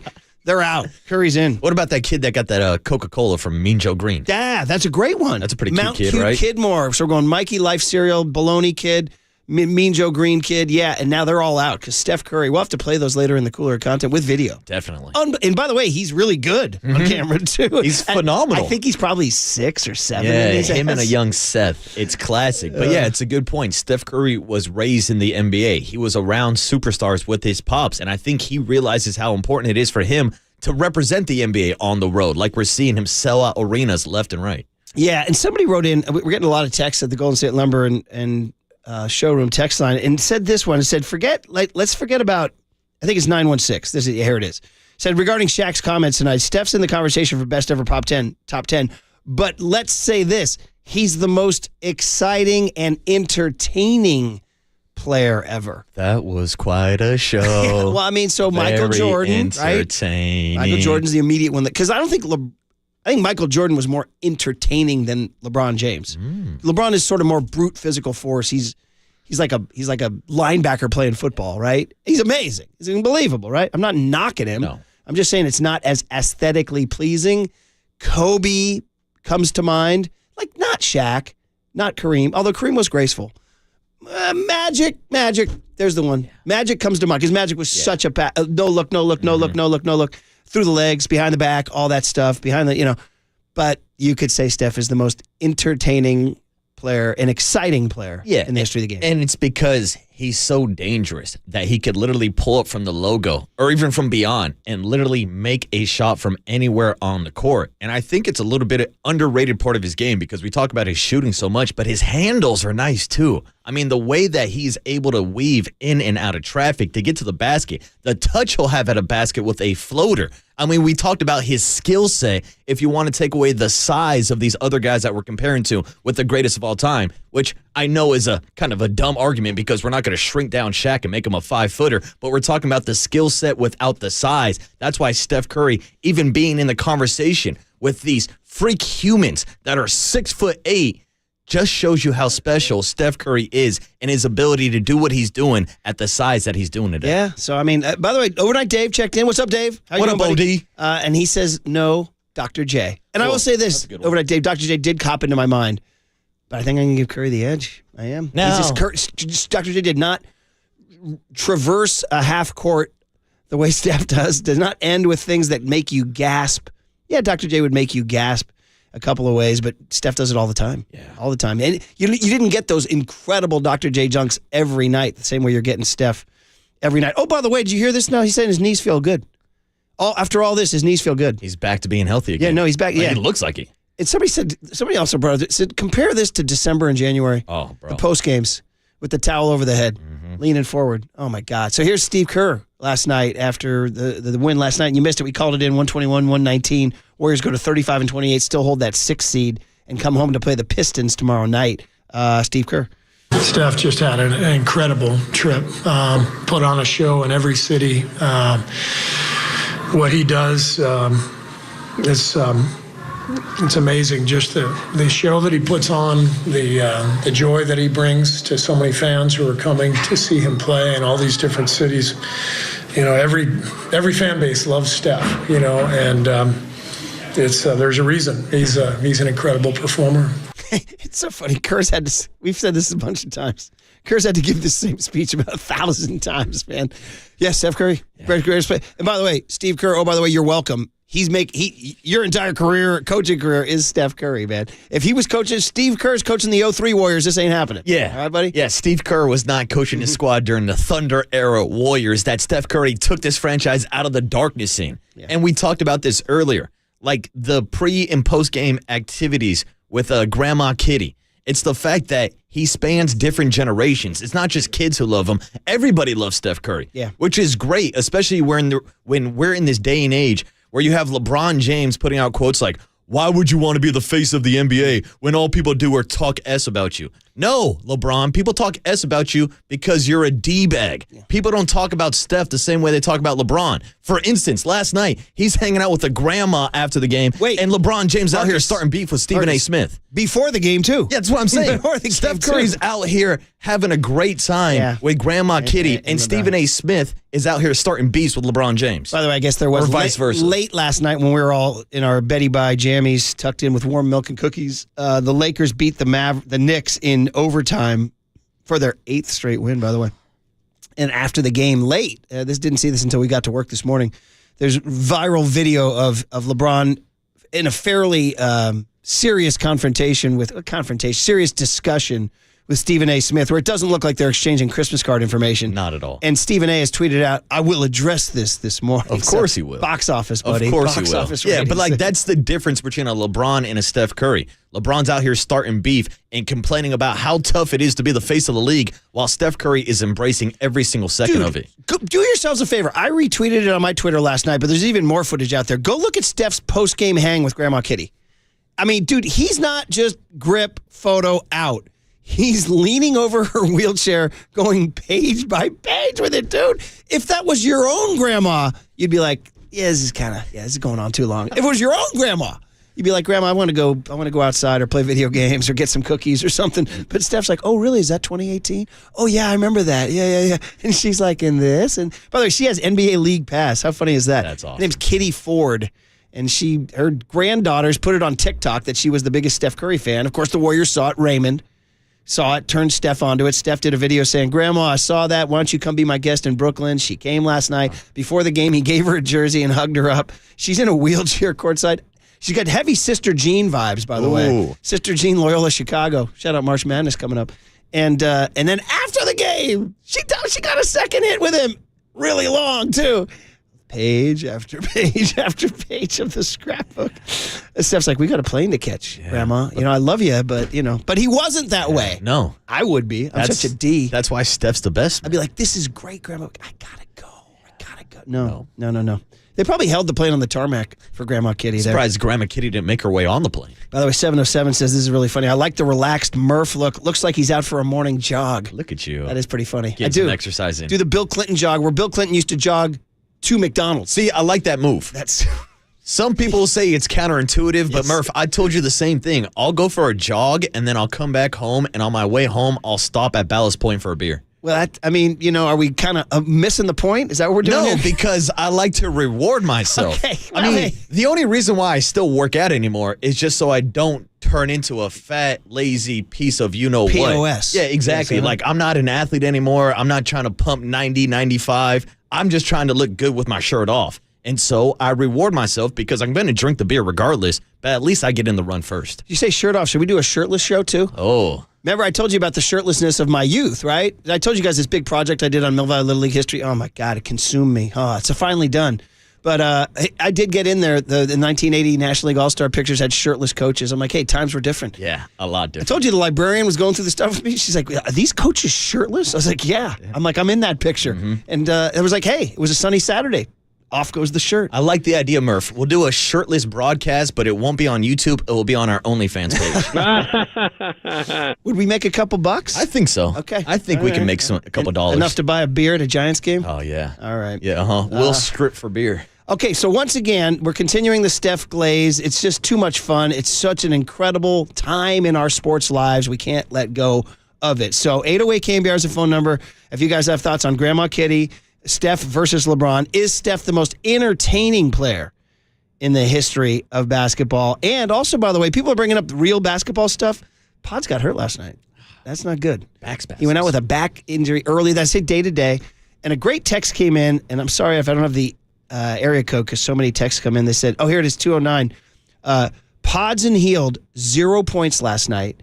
He said, no way pre-Jimmy did they win that game. No. Jimmy Butler had the best plus-minus on the court yesterday. Yeah. Plus 17. How about him and Steph Curry? A perfect 19 for 19 from the free throw line. So Rory's got the real app going, and he's like, Daddy. He goes, yes, he still calls me that sometimes. He says he missed 6 straight threes. And he shouts, 7 straight threes. And he's like, 8 straight threes. Keep going and going. And then when I said to him, I said, hey, kids, shoot or shoot. Mm-hmm. Shoot or shoot. By the way, 510 says, Murph, wasn't your dad famously often shirtless? Absolutely. Oh. That's the whole lead. Oh. And by the way, not a physical specimen. Big guy, 6'3.5", 235. Good little gut. Not necessarily buffed. Just the classic mid-20th century dad. Shirtless. Oh. Just going shirtless. Murph, I told you about how growing up every single weekend, my brother and I were out with my dad doing yard work. I don't think I've ever seen my dad do yard work with a T-shirt on. I got a feeling though Ken. Bare-chested I got a feeling every day. though Ken did some weights. Oh yeah, he's a member of the Gold. Well, he's Gold's not Gym going to Club. raise 2 boxers and 2 wrestlers without putting in some work himself. Yeah, but still, Big Ken went shirtless all the time. Yeah. Well, your mom thought it was sexy. Yeah, she did. She did. And look at me now. And 310 points out, come on, man. If we're going to do this, we got to go to the greatest shirtless scene in movie history. Spicoli and his buddies entering All-American Burger and immediately removing their shirts. It's an incredible scene, Tony, in Fast Times. One of about 10 million incredible scenes. They're in an indoor mall, mind you. Indoor mall. So no need to. They walk into All-American Burger and they just take off their shirts. And Judge Reinhold says to him, you guys had shirts on when you came in here. And Spicoli goes, something happened to him, man. And that's exactly what I don't know. 408 says the most entertaining NBA player is Magic Johnson, and it's not a question. So we can continue to debate that on the other side. Okay, so the 80s Friday is continuing so far. Billie Jean, Michael Jackson, Total Eclipse of the Heart, Bonnie Tyler, Every Breath You Take by the Police, and we have Stevie Nicks and Billy Joel. Let me get this right. Stevie Nicks and Billy Joel, I got their names right.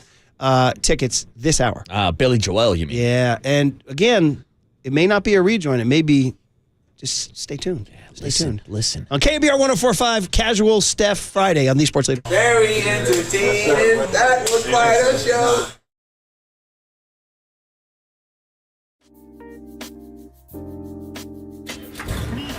From the Chilton Auto Body Traffic Desk.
And now it's time for the Protect Your Assets Business and Technology Report with me, David Hollander.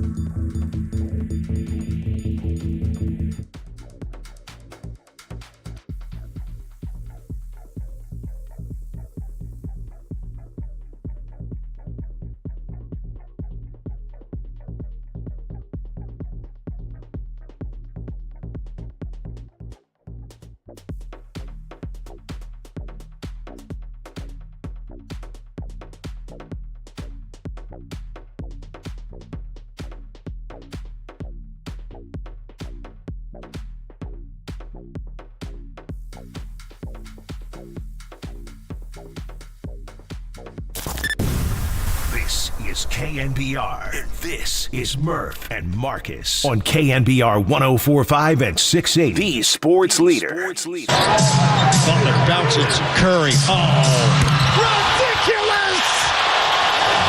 Cheat code! Steph Curry is not human. That one was different too. You know, I don't know if I've seen that one. Just the turnaround from 38 feet, whatever it was. And it was a big shot. You know, I mean, it gave us momentum going into halftime.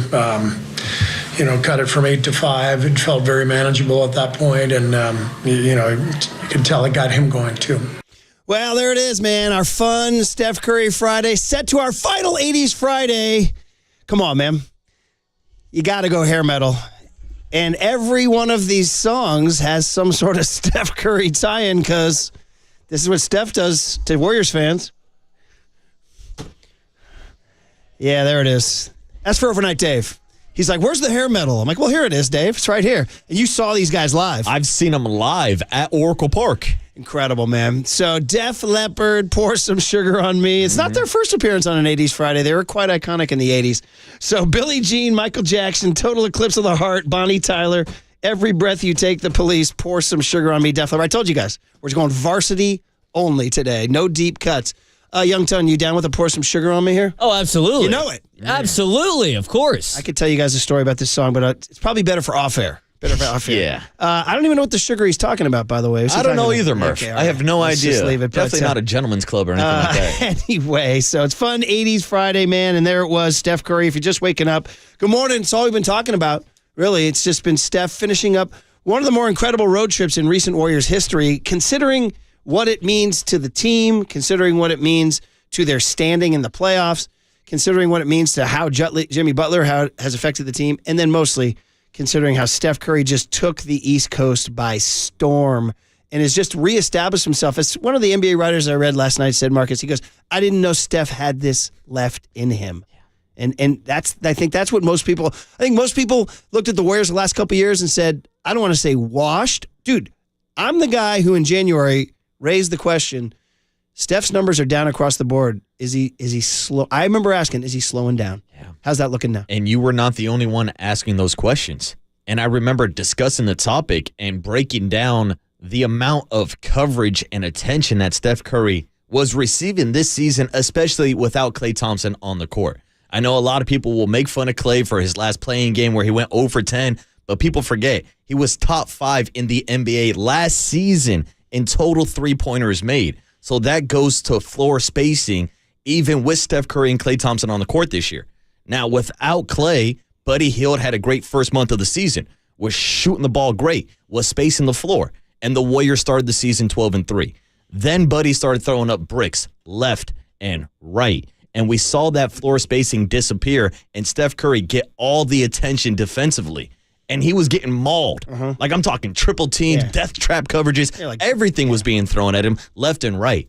And now with Jimmy Butler on the court, the spacing is back. And not just Jimmy, also shout out to Quentin Post, who not only makes shots from the perimeter. Yesterday, he got down in the post and put a couple buckets up. I missed that. Dude, a nice post move, had a nice mismatch. It was good to see from Quentin Post. I told you guys he needs to beef that up. But it's night and day difference. The spacing on the court that you're seeing with Jimmy, with the way that Pods has been playing, with Moses Moody, with Quentin Post, and now Steph Curry is getting better shots, and we're seeing the success. How about 16 from Gary Payton? Yeah, I'll take that too. How about that? Stepped up huge last night because Pods left the game after about a minute. Right, I know. He's day-to-day, and the Warriors are coming home to play Detroit on Saturday, and we'll do that. Hey, we should probably answer that question from that listener who wanted us to go through the Warriors victory montage, because we haven't done it for the 7 o'clock hour. There's a lot to get to, too. Also this hour, I think maybe 7:30. And, oh, by the way, we haven't given away the Billy Joel and Stevie Nicks tickets. And, again, it doesn't have to be during a rejoin. Could be at any time. You call 415-896-KNBR for those tickets. Great show down October 4th at Levi Stadium. Tickets go on sale at 10 a.m. at Live Nation. There's other things going on, too. Charles Barkley went off on too much coverage for the Lakers, and he threw the Warriors in there too, and took on Kendrick Perkins. And then late last night, LeBron James confronted Stephen A. Smith. Stephen A's talking this morning and actually admits it was about Bronny. He said, quote, "That wasn't a basketball player confronting me. That was a parent. That was a father."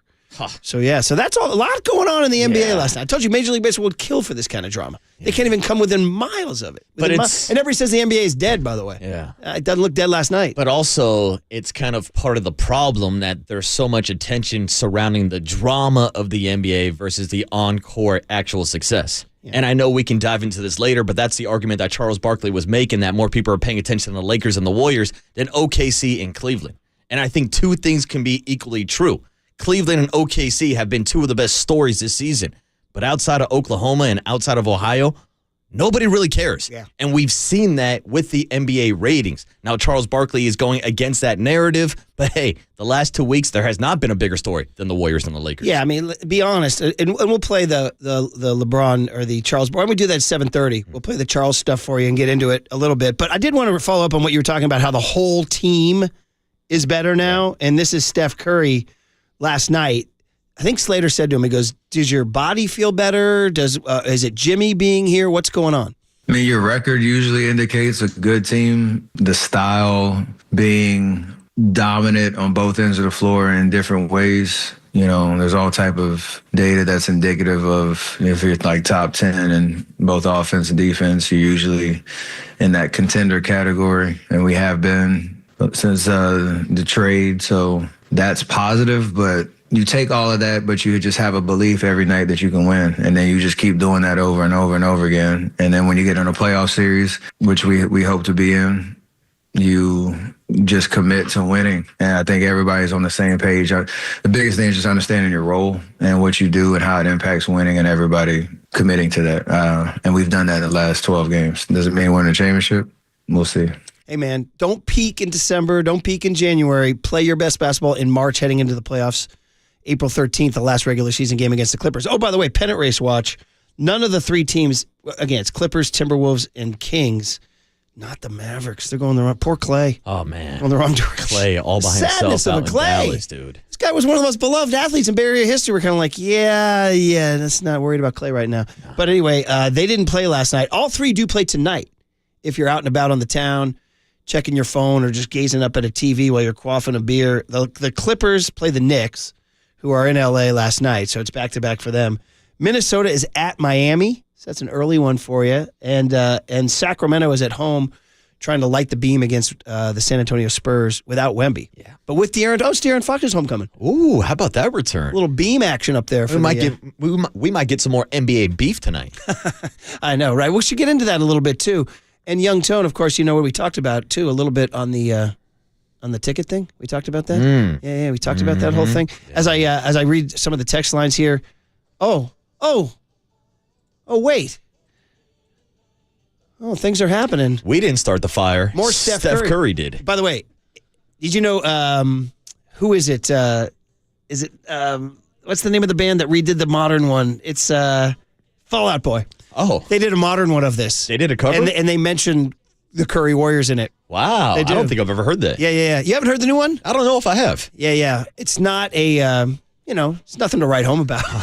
So when this song came out, I freaking hated it. And now it's almost like cheesy nostalgia. And, oh, by the way, it means something else on the show. Time to call. Caller number 10, 415-896-KNBR. 2 tickets to see Billy Joel and Stevie Nicks, October 4, 2025, on sale today at 10 a.m. through livenation.com. So there you go. And just throw Steph in this thing here. Okay, guys, on the other side, man, Barkley going off. Stephen A. confronting LeBron James. LeBron James confronting Stephen A. All coming up on KNBR 104.5 and 680, the Sports Leader.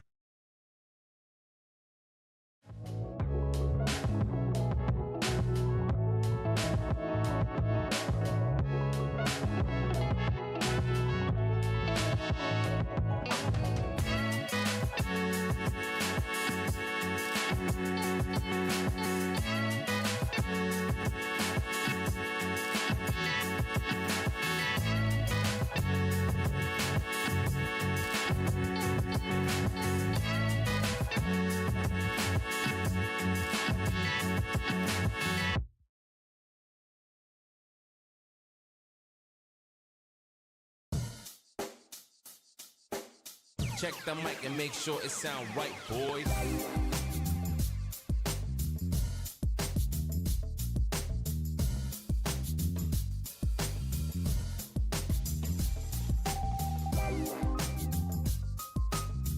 Hey, what's up, everybody? Marcus Boucher here on a Friday morning with Prize Picks, the best place to get real money sports action on daily fantasy sports. With over 10 million members and billions of dollars in awarded winnings, Prize Picks has made daily fantasy sports accessible to all. And tonight, without the Warriors in action, let's take a trip up to Sacramento, where De'Aaron Fox will be making his return to the Golden One Center, and his total is set for today at more or less than 21.5 points. Now, maybe if you're a Kings fan, you want to take less. I will be taking more in a De'Aaron Fox revenge game. We'll see who gets the revenge and whether or not the Kings will light the beam tonight against the San Antonio Spurs. But the option is yours. You can ride with my picks or you can fade my picks. It's all available right now on Prize Picks. And all you need to do is download the app and use the code word leader, and we will give you a $50 bonus instantly when you play your first $5 lineup.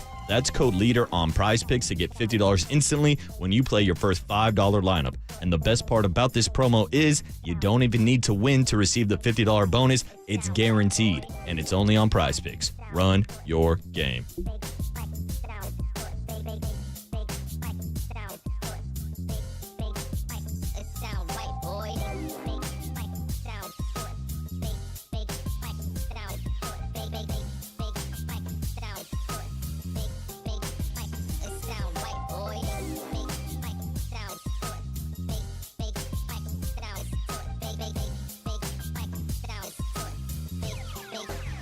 Sound right, boy.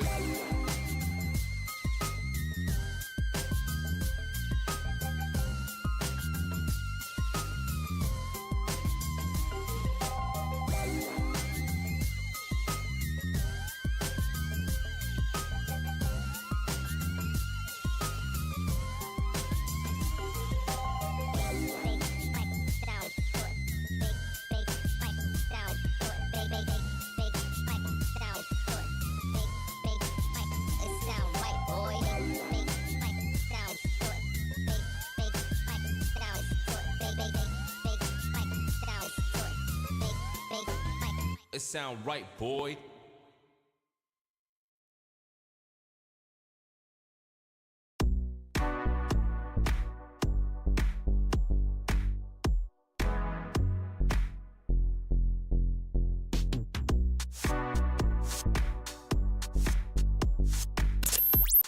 Murph and Marcus keep rolling on the sports leader and streaming live on YouTube at KNBR 1045.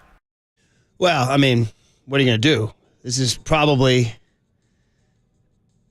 this and Summer Wind are probably my favorite songs in the history of the world. This is the major feels. 80s Friday, guys. 80s Friday. This one's become so freaking iconic through the years. Just an absolute masterpiece by Tears for Fears. Everybody Wants to Rule the World joins Billie Jean, Michael Jackson, Total Eclipse of the Heart, Every Breath You Take by The Police, Pour Some Sugar on Me by Def Leppard. We told you guys it's varsity only today. We're just going straight headliners across the board. No deep cuts. No, we got to represent this or that. No, we're just going with the songs that define the decade. Somebody said, your last 80s Friday. Yeah, 90s Friday next Friday. OO's Friday, the one right after that. And then baseball season means Reggae Friday. Reggae Friday. There you go, right man. There around you go. the corner. And I told you guys I had to make a playlist, and the ones that I had to leave out, and a late cut could make Reggae Friday, kind of not really, but Electric Avenue, Eddie Grant. Ooh, I'll allow it. Okay. Well, but let's play it on Reggae Friday, because it was a late cut. It was like a Marco Luciano, Bryce Eldridge cut from the 80s Friday. Remember we used to play Electric Avenue during Kyle Harrison highlights? Did we? Talking about how electric his fastball was when he made his debut throwing 95, 96. Those were the days. That was the days. Anyway, this video for the scene with the guys dancing out by the gas station in the desert when they're doing this thing here. They're doing this thing. Oh, look at Murph go. That whole thing. Look at the dance moves. This was like a big hit, like right around the June of my senior year. So you're like graduating high school and getting all nostalgic for your childhood and all that stuff. And then it just continued to stay on the radio and forever. And it remains. Do you know it, Young Tone? Yeah. This song? Yeah. Yeah. Okay. Well, I'm just making sure, buddy. By the way, we are going bangers only today, yeah, dude. It's bangers only. Exactly. Which is going to be a good test for young Tony because so far I think he's had a clean sweep of recognizing every song from the 80s today. Pretty impressive because, let's be honest, the kid has some holes. Yeah. All right, so some would say he doesn't know his ass from his elbow. We're not done yet. We could still find a hole. The ass from the elbow line got a big run, didn't it? It's stuck. Well, was it used? Remember? It's a good line. The great Paulie Mack used it. Yeah. It wasn't in reference to me, but then you reused it because it was such a funny line. I'd never heard it. I'd never heard it. So I kind of tucked it away, and I just wanted to flash it. And it's funny because Paulie would regret saying that about that guy because that guy, we're not even going to say his name because the guy's turned out to be a total absolute star around here. So that was a bad call by P-Mac. Yeah. But hey, we all make bad calls. Yeah, it happens. Just like those who said that you should have kept Monte Ellis over Steph Curry. Ooh. Said that was a bad call. That's my transition back to a Steph Friday, which leads to, man, all things happened in the NBA last night. So Lakers-Knicks was the big story last night, blah, blah, blah. Well, I don't know. Charles Barkley decided to get in his what? Not his bag or his feelings or what? He got into the smoke session. Okay, the smoke session. He wants all the smoke. Okay. Speaking of all the smoke, see Barry Bonds went viral for saying he could hit 100? I'm sure he could. I'm not going to doubt Barry Bonds and his ability to hit a baseball. Yeah, he's pretty funny, man. He's like, yeah, I can see. He goes, as long as I can see it, I can hit it. He goes, easy. He goes, hitting a baseball is just like catching a baseball. Yeah, and that was kind of an interesting thing. He's like, he goes, just change the catcher's glove to a bat. I'm like, it's not that easy. Yeah. It's a little bit simpler for you, Barry. He is one of the more gifted athletes we've ever seen. All right, let's start it. So it starts with, I guess he's taken on ESPN. Ooh. And specifically Kendrick Perkins, but he doesn't name Perkins. It's always good to call out your future employer because, as we all know, Inside the NBA is going to ESPN next season.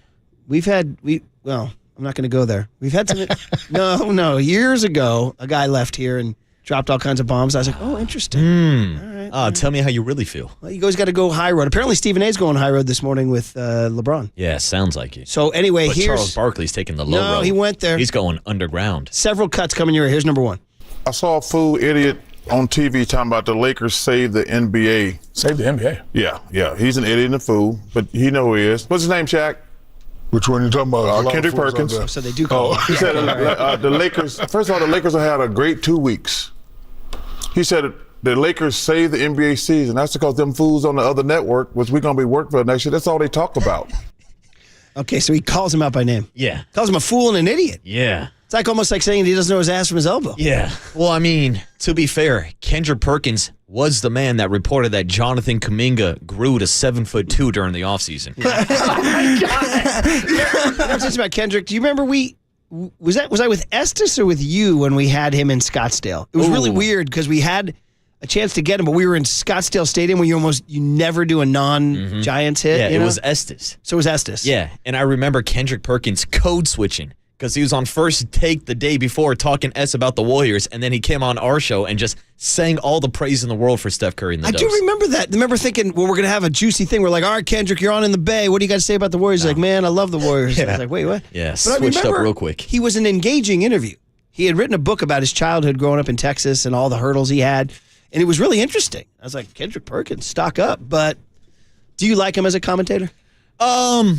That's a tough question. Yeah. I think he has entertaining clips and sound bites, but I don't think he's the best analyst when it comes down to breaking down the X's and I was going to O's. say, do you think he illuminates your understanding of the game? No, I think to him, it's more about having a hot take, which is most of the media landscape today anyways. Shout out Stephen A. Smith and the beef with LeBron James. So it kind of feels like he's leaning into that more instead of giving you actual basketball insight. Okay, so more from Barkley, and his argument is, and this gets to something here as a fan, would you rather talk about a team that doesn't have stars but is winning more, or a team that has stars that isn't winning as much? And by that I mean, let's be honest, if you stop anybody on the street and say, who's the best player on the Cleveland Cavaliers, they would have trouble telling you. They would. Some might know that Shai Gilgeous-Alexander is the best player in the Thunder, but a lot would not. A lot would not. I don't think he's broken through to the mainstream. That's my opinion. Yeah. So anyway, but Charles thinks it's more important who plays good basketball than who makes headlines. So here's part 2. The season's been going great for the Cleveland Cavaliers and the Oklahoma City Thunder. Y'all just want to talk about the Warriors and the Lakers. They're both doing great. Don't get me wrong. If I turn out to be wrong, I got no problem with that. But y'all are idiots because y'all talk about the Lakers and the Warriors all the time. Okay, so, well, I mean, let's be honest. He's being a little Luka to the Lakers is certainly worth talking about. Absolutely. And probably should be talked about all the time if you're talking in the NBA. Oh, by the way, like I said, they won 8 in a row now. Yeah, and Jimmy Butler playing with Steph Curry is a little different than SGA and Chet out in the middle of Oklahoma. And that's no disrespect to what OKC has done this year. Hell, it's no disrespect to what Cleveland has done this year. We're talking about an OKC team that is 51-11. Cleveland is 52-10. But man, it's the quietest 50-10 season I've ever heard of because outside of Oklahoma, outside of Ohio, people just don't really care about those teams, and the NBA ratings this season would reflect that. By the way, the Warriors have beaten the Thunder twice this year, too. I mean, I'm telling you, as an old beat writer / newspaper guy, you go where the story is, and right now the story is Luka and the Lakers and Jimmy and the Warriors. That's the story. Like, that's the bigger story. So I got to disagree with Charles here. Now, whether or not I prefer Charles Barkley to Kendrick Perkins, I prefer Charles Barkley. Me too. But he's definitely got beef with the Warriors for sure. And, he's a purist. He wants to talk about, I guess he also wants to just pick a fight with Kendrick Perkins, too. That might be a big part of this. So here's the next part about him talking about the Cavs. Cleveland Cavaliers have won 12 straight games. The Oklahoma City got the MVP, and they are on fire. Y'all are talking about who's in second place. That's the reason I get pissed. Hey, the Lakers are doing great. I don't mind being wrong. The Warriors are doing great. But that's because you fools on other networks, which we're going to become fools next year. We'll be working on that network. But Oklahoma City and the Cavs been balling for 6 months. Y'all talking about teams that had two great weeks. All right, he's just on. You can hear the guys laughing too. Yeah. But Charles is on one now. Mm-hmm. He's on one, and we know that Charles not only has had beef before with the Warriors, but also the Lakers. Like he's been calling out the Lakers for stinking over the last 2 years. I remember, like early on, one of the first weeks of the season, I was watching because it was exciting, the opening week, and he's like, "The Lakers stink. Let's just get that out the way." Remember that didn't we have that cut? Oh, Dave used to drop that all the time. Even Lakers going back stink. to last Let's just year. get this out the way. Meanwhile, he goes on he takes on these debates that we see every morning here, and he continues to attack his peers here. The only people talk about LeBron and Michael is people on television who got no talent to talk about anything else. I've been saying that for years. I ain't hanging on to the 90s. I've always said LeBron's great, Michael's great. But y'all talk about it all the time and then got LeBron out there posing, talking about he all mad about being the face of the league. But it makes me mad. Okay, so he's right. I mean, here's the part I'll agree with. If you do watch ESPN, and we all do because we have it on it, they do say the same thing over and over and over again. Yeah. and over and over By the way, again. If he wanted to go off on the Dallas Cowboys, I'd join him. Oh, yeah. Bro, I'm gonna, every single morning. I've told you. I think I've told you for a couple of years now. Get ready for you're going to hear Some guy turned his El Cerrito Honda CRV into the bay off the Golden Gate Bridge. It'll be me when I'm hearing another Dallas Cowboy talk at 4:50 in the morning. I'm going in. That's it. The People D say, "What got in him?" Dallas stands for the death of Brian Murphy. I'm close to snapping on it. I am. There's a movie called Falling Down, Young Tone. It's a really good one. Put that on your list. Michael Douglas. And by the way, this was made in like 90 or 91 or something like that. And it's about a guy just snapping on modern society. He's in a traffic jam. And he can't get out of the traffic jam. And then he eventually pulls over. He needs to get change to make a call.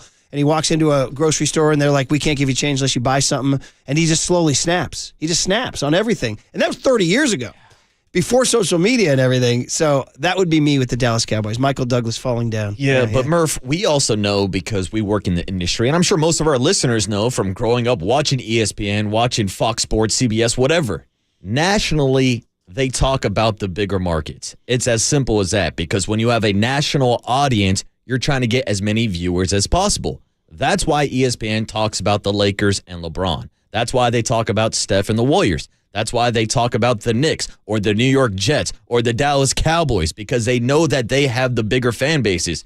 It's a big reason why today we spent the entire show talking about Steph Curry instead of the Sharks flipping Wallman for a first-round draft pick, because it's about the size of the market. Or Chappie's 2 bombs. Yeah, exactly. So it's like you have to know the pulse of the fan base, and that's what ESPN and most of these national shows try to do. They talk about the topic of the day and the story of the day, and trust me, there's no bigger story right now in the NBA than LeBron and Luka or Steph and Jimmy. Agreed. 925 says Chuck just wants people to cover, watch, and appreciate true basketball, not narratives. NBA media coverage is the worst in all major sports. The only people who really talk ball, X's and O's, are Tim Legler and inside the NBA. Well, this is great. I mean, Luka and LeBron is real basketball, and Jimmy is the ultimate real basketball. He's such a basketball player. More. He's not done. Still going. Charles Barkley. The Oklahoma City and the Cleveland Cavaliers are the two best stories in the NBA this year.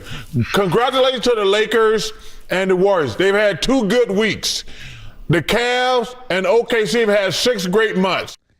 Yeah, okay. So there you go. Keep it going here. Go ahead. Real quick, I would say, once again, I agree with Charles. Cleveland and OKC have been great storylines for their respected franchises. But take a look at this year's NBA ratings. People aren't buying into the Cleveland Cavaliers or the OKC Thunder. I would love to see a comparison between the ratings early on and the NBA ratings over the last couple weeks since the Luka and the Jimmy Butler trade. This is what NBA fans live for. The trades, the dramas, the box office stuff. I mean, I hate to even say this, but we just talked about how the Dodger games went really fast in my draft last night. And the ticket draft, and by the way, I got none of them. And I was like, oh, look at you guys. They're voting with their pocketbooks. They all want to go see the show. Exactly. It's the show. Like, who would you rather see? Like, I drafted a Rockies game. I'm like, wait, they got Shohei and Mookie and Fred. I got the Rockies? Yeah, you got Tyro Estrada on the Rockies? I did read in that Jim Bowden piece about every team that has a standout.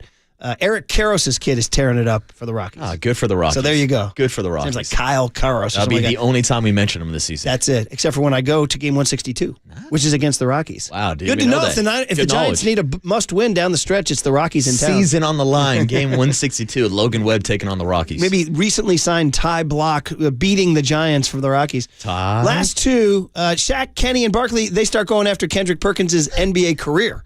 20 average, Chuck. 5 points. He was the glue, though. He was the glue. They done that alone. Philadelphia. You got an opinion, man. Averaged a whole 5 points a game, and he was the leader. They're just sitting there. So Kendrick, and then last one, Charles is like, I want the smoke here. Give it to me here. Let me tell y'all something. Tell me something. And first of all, I want all the smoke. I don't whistle when I walk by the graveyard or anything like that. I don't whistle when I walk by the graveyard. Right. I like that. Hey, man. I'm stealing that one. What does that mean? Well, whistling past the graveyard means he kind of misused it. Whistling past the graveyard usually means you're ignoring a big problem. Like you're whistling, like that means like if you, like for example, if we just came to work every day at KNBR and never addressed the fact that radio is a dying medium. You know what I mean? That's whistling past a graveyard. So we do that. We whistle past the graveyard every day. Every day on our way into the studio. We're just out here whistling. So he kind of misused it a little bit. I got what he was saying. He was like, I'm not ignoring a hater, but usually it means there's something drastic going on in your life and you're pretending it's not happening. So here's Kendrick Perkins' response. Hey, at NBA on TNT, might want to tell that senior citizen, Charles Barkley. Now we're taking shots at age. That I'll be around. Shout out the Spinners, 70s Friday. When he see an idiot or fool in person, because he called him an idiot and a fool. You might want to save that cut there, Tony. Make sure he keep that same energy. Now, isn't that a sure sign of like, when you keep that energy, isn't that a now it means that's on site? It's on site Right, so between Perk and Chuck. He can come playing with me if he want to, and I'ma address his ass like the numbers on a house. Ooh. I've never heard that one. It's straight from the 409, homeboy, and we bar none and fade all. Wow. Hashtag Texas Is boys. he really looking for a fade? The first comment says, is that a physical threat? Yeah, it is. And Kendrick Perkins wrote, nah, it's a promise. Wow. Now we're getting into your UFC stuff I here, know, right? dude. Celebrity boxing, Perk versus Chuck this summer. Well, who do you take? I'm Perk? taking Chuck. Interesting. I'd take Charles. Well, Charles, I guess, at this point of his career, I don't know, like physically, what kind of shape he is. I mean, obviously, we see him on TV and him trying to run to the board to beat Kenny. But if we're going like one-on-one basketball, I'm taking Chuck. Okay. And I'd probably take him in a fight too. So Perkins, according to my research, is 39 years old, 6'10", 270. Okay, 39 years old, 6'10", 270. Charles Barkley, at this point in time in his life, is he is officially 61 years old, 6'6", weight unknown. That's nice. Right, weight unknown. I will say so this Perkins about has 4 inches on him and 22 years on him. Yeah, but that's the thing about basketball players. I've always said, I can't believe we're talking about they this. might be the worst fighters in professional sports. Like you see, like when an NBA brawl happens, some of the ugliest technique when it comes to throwing punches. And it feels like these guys have all grown up being the biggest guy in the room, being the biggest bully, that no one's ever really challenged them to a fight. So I'd like to see him actually get into the ring and throw some punches. Well, there it is, man. All right, well, you guys are up to date on your beef there. We didn't even address the LeBron Stephen A one. We can do that. But we're going to go from that, addressing your ass like a numbers on a house, idiot and fool, to Steph Curry, who's leading humanity from the darkness. 40 points, Grandma Kitty, one of the best road trips I can ever remember as a Warriors fan. Let's get into it next. 808 KNBR is the phone number. 415-808-5627 is the Golden State Lumber and a showroom text line. Is Steph the most entertaining player you've ever seen at this point in time? Also, congrats to Kip in Gilroy, who heard we didn't start the fire. Technically not part of 80s Friday because we played it in the middle of saying he wins the Billy Joel and Stevie Nicks tickets. October 4. Tickets go on sale 10 a.m. Live Nation. All right, 80s Friday has been varsity only, headliners only, bangers only. What's next on the Sports Leader? So I'm hearing that Jonathan Kuminga is now 7'2". Yeah, he's an idiot and a fool.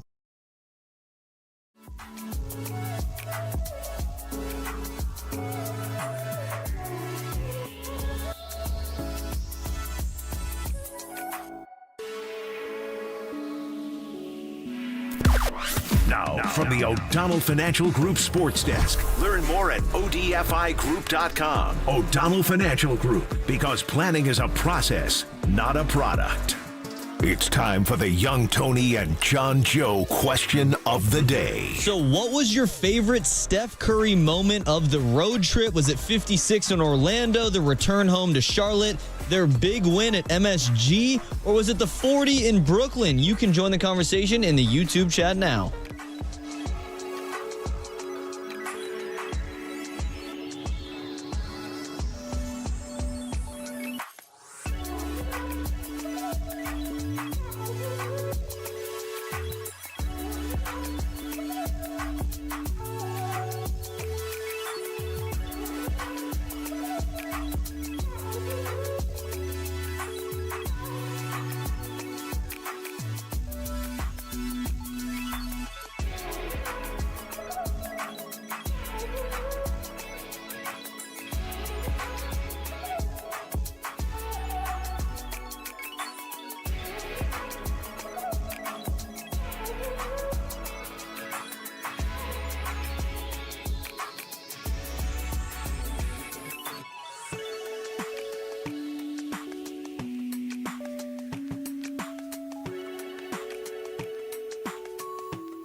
This is the Big Hit. Sponsored by Benjamin Moore Paints. Experience the Benjamin Moore retail difference at their independently owned authorized retailers today or at benjaminmoore.com. On KNBR 104.5 FM and 680 AM, the sports leader. Butler bounces Curry. Oh. Ridiculous! A cheat code! Steph Curry is not human. How often do you practice turnaround 3 from the logo? That one, that's not in the practice routine, but you have an idea of where you are on the court. And as weird as it might sound, it was kind of a rhythm shot because you don't really have any other thought other than just try to get it off. So it did surprise me, though. Steph Curry on an 80s Friday, on a me wearing a hoodie Friday, on a Warriors win Friday, on a Fan Fest tomorrow Friday. And let's be honest, bangers only today. Come on, man. Oh, I want to dance with Steph Curry. There it is. There it is. You nailed it. You nailed it, buddy. We did not plan that, by the way. We did not plan that. You guys would be embarrassed to know the size of the crush I had on Whitney Houston. Did I say size? Hey, now. The degree it's of crush. growing by the minute. I had a monster crush. I used to run to the VCR and tape all her videos when they came on. Run up and hit record. And then, then you'd just have quiet moments alone. But I understand. You know what? I was so sad when we lost her. Yeah, so sad. I miss Whitney all the time. And unfortunately, she took the wrong turn with freaking Bobby Brown. Let's not get into that. Yeah, we don't got to get into that. This was about as perfect pop music as you're ever going to get from an unbelievable performer, an unbelievable singer, a gorgeous woman. And she just spread joy and sunshine, man, and she could belt it. She could belt it. Yeah, so 80s Friday. 80s Murph, Friday, yeah. I know we like to talk about like all-time karaoke songs. Oh, yeah? Put this song on the list, bro. This comes on and the crowd goes crazy. Yeah, I love it, yes. I want to dance with Steph Curry. There you go. So, young Tony, do you know it? Dog. See, I don't appreciate the slander. Of course, dude. We have a whole segment called "What Did Young Tony Learn?" Dude, there have been some pretty gigantic ones. These you are like known. all-time bangers. Okay, bro. all right. Billie Jean, Michael Jackson, Total Eclipse of the Heart, Bonnie Tyler, Every Breath You Take, The Police, Pour Some Sugar on Me, Def Leppard, Everybody Wants to Rule the World, Tears for Fears, and now I Want to Dance with Somebody, Whitney Houston. And young Tony, you can confirm this is an all-time karaoke banger. Oh, absolutely. Most of the songs we played today are. I was part of a karaoke once with a guy who was a real character. He was a funny guy. He worked for the PGA Tour, and this is back in 2005. And he came in from Florida, and he was a partier. He's like, Murph, we're going karaoke tonight. I was like, really? He goes, yeah, come on. And this guy was nuts. He was doing shots. It was like a Thursday night. I'm like, bro, I got to do the show tomorrow. He goes, blank that. You're doing karaoke with me. And then I didn't even know what we were doing. I got up, and he did Total Eclipse of the Heart. Wow. And he goes, just keep saying turn around. I'll do the rest. Nice. And then he did. I love the tag team karaoke. And then he did the Dan Band version and started dropping the F-bombs. Every now and then I F and turn around. And I was like, all right, I'm part of a big skit here. So that's a karaoke song. This is a karaoke song. And Whitney is a doll, and I miss her every day. All right, guys. And by the way, somebody said, cut 70760, cut Marcus's singing for the win package. I want to dance with Steph Curry. In fact, why don't we play it right now, just because we do have an open kind of relaxed time. By the way, Richie Aurelia had to take a rain check. He'll see you guys tomorrow at FanFest. You are listening to KNBR AM and KNBR FM, San Francisco, the sports leader, a Cumulus media station. We'll catch up with Rich down the road. He's awesome. Number 30, many 35s. Richie, Brandon, Justin, they're all 35. Verlander 4 innings yesterday. 4 strikeouts. 4 strikeouts. Just seemed to be got guys out. I like it. Got some guys, allowed 1 run, so be it. It's baseball. You're going to allow a run, right? Absolutely. Yeah, so I mean, they don't expect spotless pitching every day, but if he can be effective like that, give him a chance to win. Let's go, right? I mean, I love the fact that he's putting a little spin on his curveball. He's had one of the best curveballs in baseball the last couple of years. Sounds like he's mixing in kind of a sweeper into his arsenal now. Yeah, looking forward to Verlander. Yeah, and it's been such a calm, healthy camp. Knock on wood. All right, so last night he did it again. Crowd going crazy in Barclays Center, chanting MVP. How does this happen on the road where people are, there's an old line, they would the people just want to touch the hem of his garment. Ooh. Like that's literally, like they just want to crawl to touch the hem of his garment. The hem of his garment. You never heard that one? Kind of like you and Whitney. I would have touched the hem of her garment for sure. I'm sure you would have. You know, it's funny, if you had to give me a showdown between Madonna and Whitney, who Madonna got cut? She got cut from the list. Wow. I told you, the cuts were more brutal than the list itself. I might ride with you on that take. I think I go Whitney over Madonna also. It's 51-49 because Madonna had a hold on me too. Yeah. But anyway, the point is that they're crawling to touch the hem of his garment. And it's unbelievable. Sam Gordon on his Twitter feed, the Chronicle beat writer, has a video from his press box seat. And the crowd is around the tunnel after Steph finishes his NBC Sports Bay interview. Bro, I mean, the Beatles. The Heatles, whatever you want to call it. I mean, everybody just wants to be near him. They're screaming. This is, by the way, in Brooklyn, New York. Now, certainly there's some Bay Area expatriates out there because we know that from the very bar Finnerty's that you put a San Francisco Bay Area sports bar up, you're going to get a huge crowd. But, man, just the volume and the passion. I mean, it's not just Brooklyn. It's not just Madison Square Garden or even out in Charlotte or in Orlando. It's literally every single arena he plays in around the country. People show up for Steph Curry. He's must-watch basketball. And here we are a week away from his 37th birthday. And he's still going out during this road trip shooting over 50% from three-point range. Over 50%. Like, it's one thing to go out and, like, watch a legend at their end of the career to kind of pay your respect and tip your cap. Mm-hmm. But the fact that Steph Curry has put himself into the MVP conversation at age 37 years old, and he's putting on these type of performances night in and night out, it's absolutely unbelievable. And on top of everything else, he visited Grandma Kitty before the game, gave her a jersey and a hug. And I showed that to Candace, showing it to my lovely brides, because I knew these are the kind of things that endear moms to Steph Curry. I was like, look at this guy. She's like, he's unbelievable.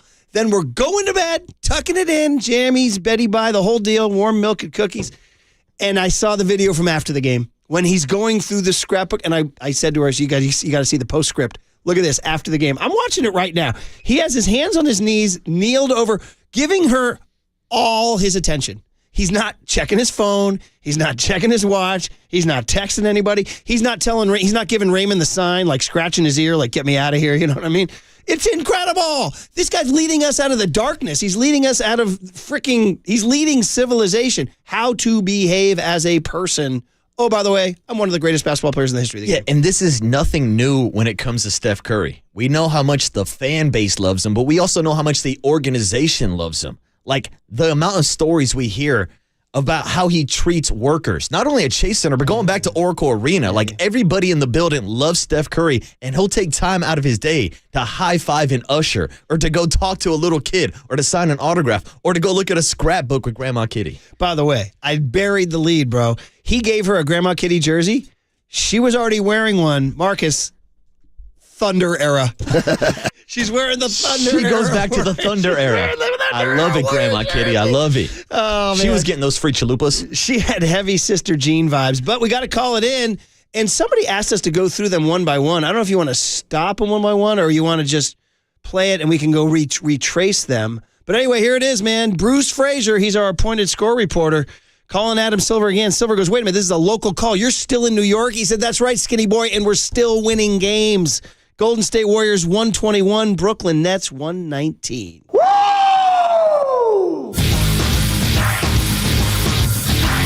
Beautiful basketball. Beautiful basketball. That is buttery. It's lovely.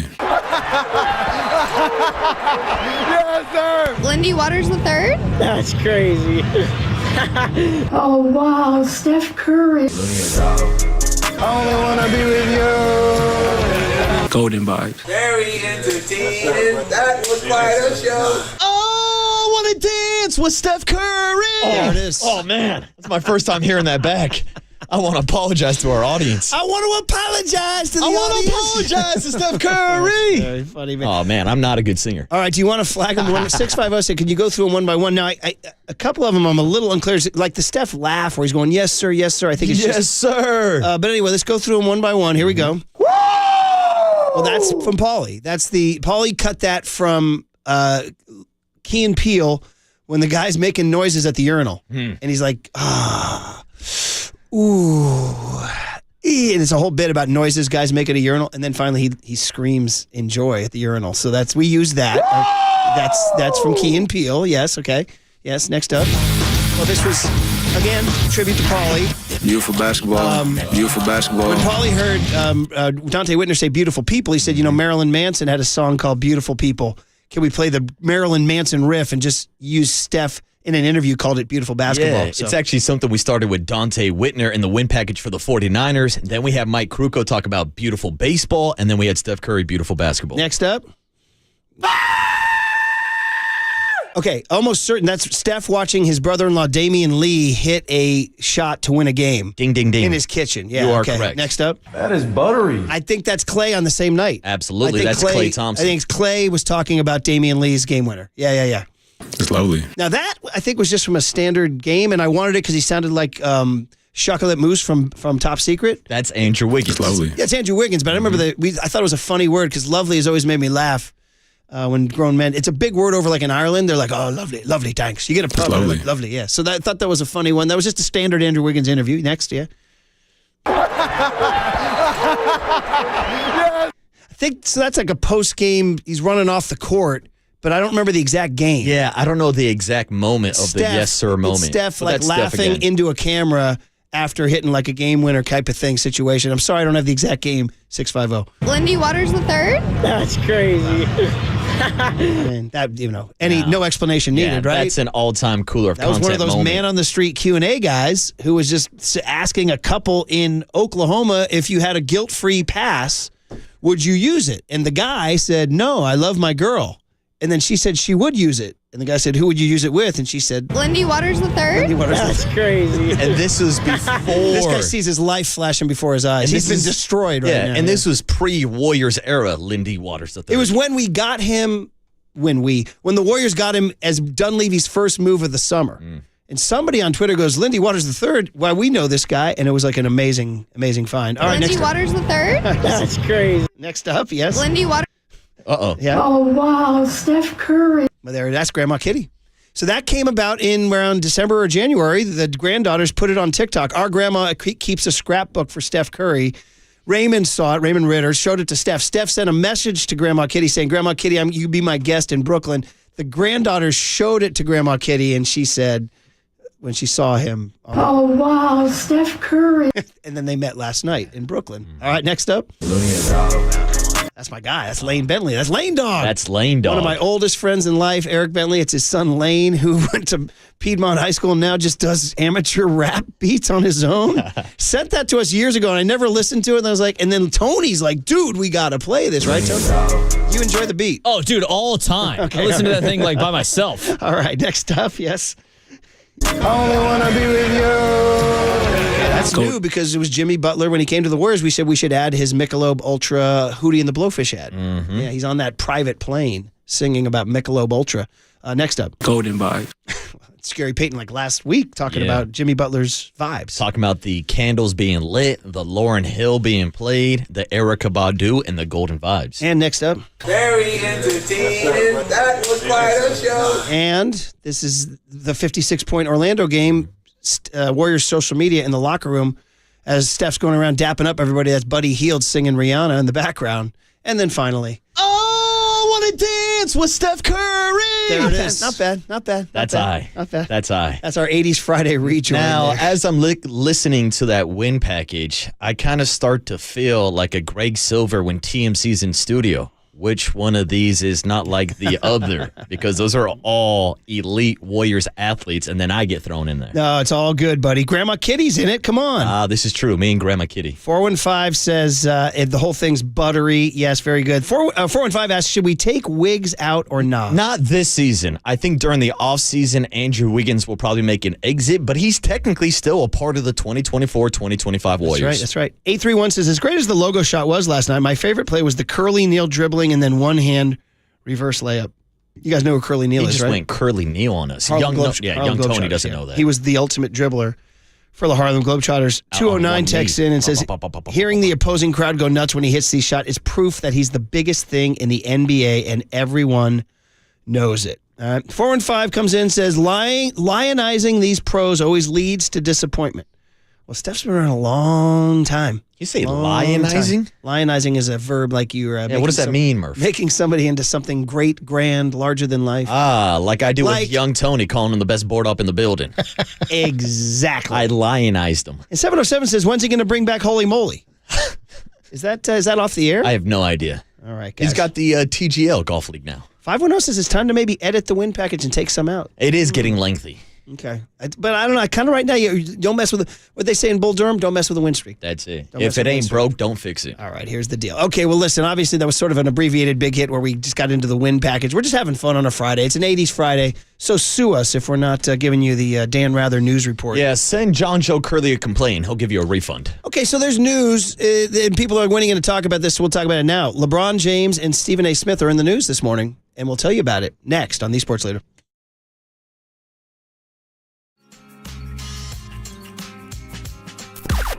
Now, from the O'Donnell Financial Group Sports Desk. Learn more at ODFIGroup.com. O'Donnell Financial Group, because planning is a process, not a product. It's time for the Young Tony and John Joe question of the day. Yes, indeed. So what was your favorite Steph Curry moment on the road trip? 56 points in Orlando, the return home to Charlotte, the big win at MSG, or was it the 40 points last night in Brooklyn? You can join the conversation in the YouTube chat now.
And now it's time for the Protect Your Assets Business and Technology Report with me, David Hollander.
Murph and Marcus continue live from the KNBR Casino Matrix Progressive Jackpot Studios. Casino Matrix. Progressive jackpots are here. Where are you? Just drop in. Please play responsibly. 1-800-GAMBLER. All right, 80s Friday. Now, I say bangers only. I did include this knowing that it might escape the radar of a young Tony, but no freaking way you can't play the 80s without turning this up loud, straight out of Scotland. And you can even hear the bagpipes when they hit the chorus. Big country, in a big country. Give me the drums. Give me the bagpipes. Ready? You guys know? In a big country, big country. Murph, I hate to do it to you because we've had good vibes all day long on an 80s Friday, but I don't know if I know this track. Okay. I knew it was a risk, but I ride with it all day. Keep it playing while we talk about telling you guys that Cooler of Content's coming up at 8:30. Ron Krojcik talking Steph Curry at 9:15. So there was a sound in the 80s that came out of the UK and Scotland. You hear those bagpipes, buddy? You hear those, dude? And these guys came out with their spiked hair and their pale skin, and they were bringing a huge sound and like bringing like a bagpipe / guitar, and people were like, damn, these guys got it. Here it is. Young Tone?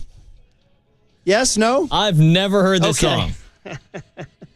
There it is. The exception that proves the rule. That's it. All right. To my big country people. Don't forget they played Wolfgangs down in Columbus here. Yeah, well, to all my MMA people, want to give a shout out to Big Country Roy Nelson, who's most famously known for beating Kimbo Slice on The Ultimate Fighter. There's some MMA knowledge for you, young Tom. All right. Well, so I guess they say there's an exception that proves a rule. Wait, he came out to this? No. So there was a fighter named Big Country, Roy Nelson, big heavyweight with a big old belly, but I don't think he walked out to the song. Just his nickname was Big Country. C310 says Big Country, ha! Because he makes that noise there, too.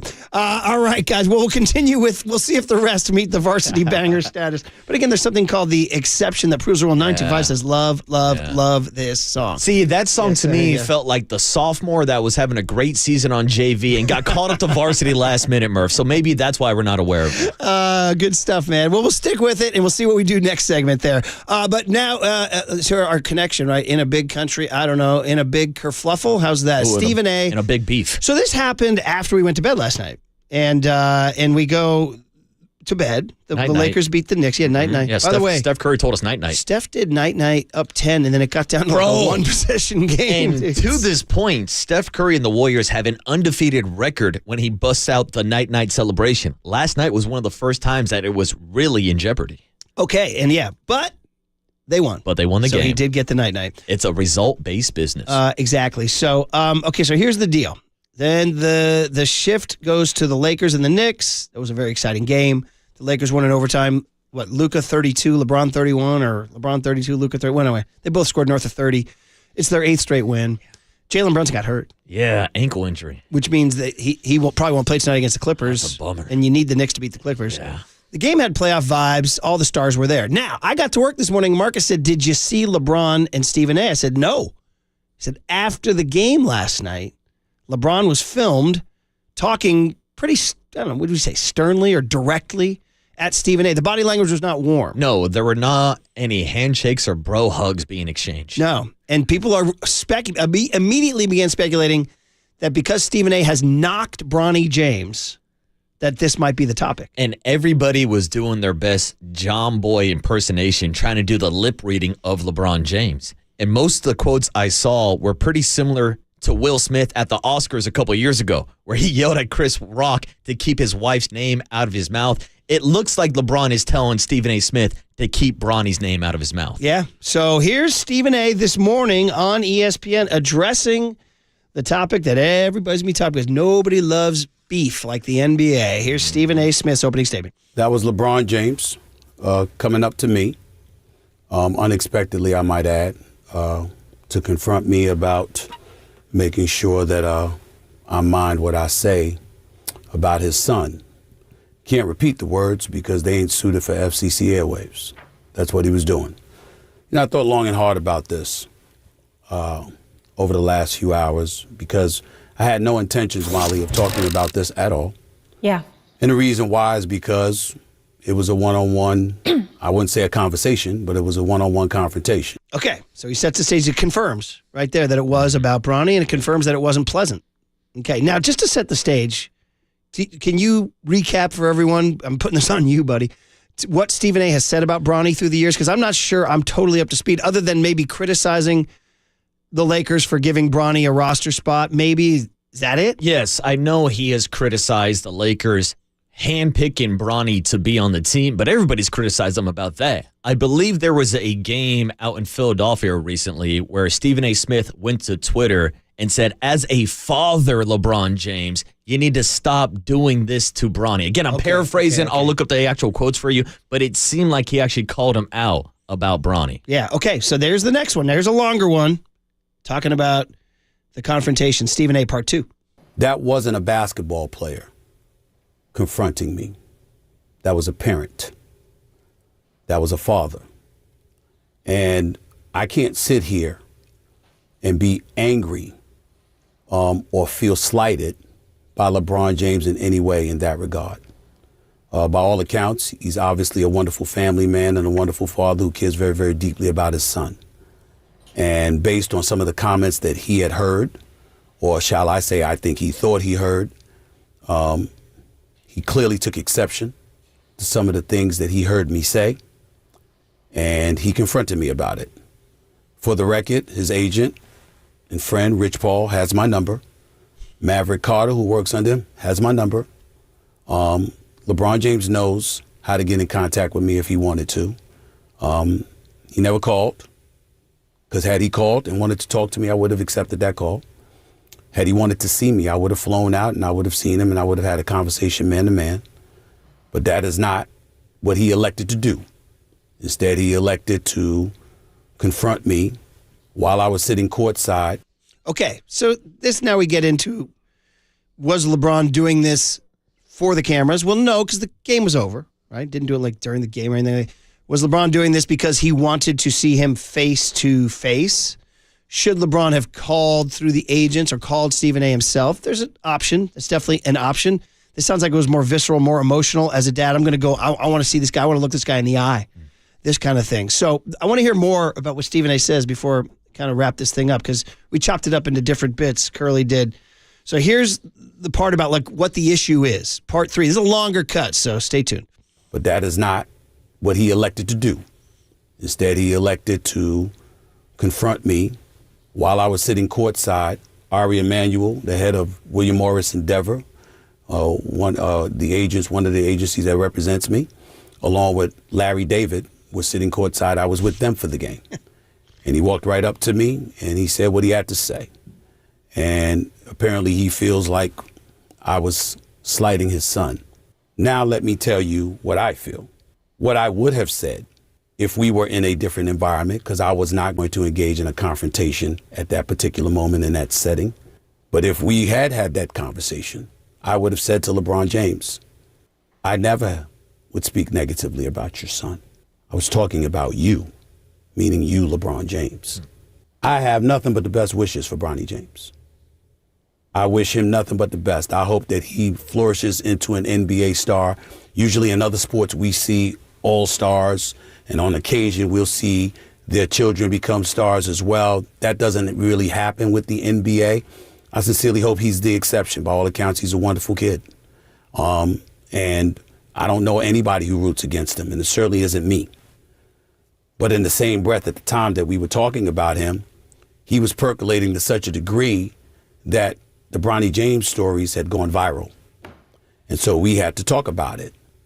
And when I said the things that I said, I wasn't talking about Bronny James because my attitude is he's a rookie. It's going to take some time for him to get himself together. He'll be just fine, especially with J.J. Redick and the staff coaching him. I was talking about the position that he was put in by his dad. Okay, that's maybe that sentence right there. A lot of that is window dressing from Stephen A. because he does a lot of window dressing. Elected to do, percolating, all this stuff that he does. Finally, that last sentence. I was talking about the position that Bronny was put in by his dad. Yeah. That's the nut of it right there. And the question is, for you as a sports fan, or for you as a radio host, or for you as a radio listener, whatever, is that a fair statement? Can you criticize LeBron James for putting Bronny in a certain position without stepping into a man's kitchen, a man's home, a man's family? It's a dicey situation. My initial lean, and I may have to give this some more noodling, but my initial lean is that Stephen A. is within his rights to say that LeBron put Bronny in a tough position, that without insulting the family name. Again, I may have to noodle on this some more, thinking about it from my perspective. LeBron has to know that when he did this, he was opening himself up to this. I don't know, your initial reaction? I agree with Stephen A. The reason why people are criticizing Bronny is because LeBron James had the Lakers hand select Bronny to be on this roster. It's because they had their agent, Rich Paul, tell other teams, if you even think about drafting Bronny, he's not going to play for you. He's in this situation because LeBron James. Bronny, in all honesty, should still be playing at USC right now. I mean, he wasn't even the best player on his college team. So to tell me he was one of the best, 52 drafted in the first 2 rounds last year was complete BS.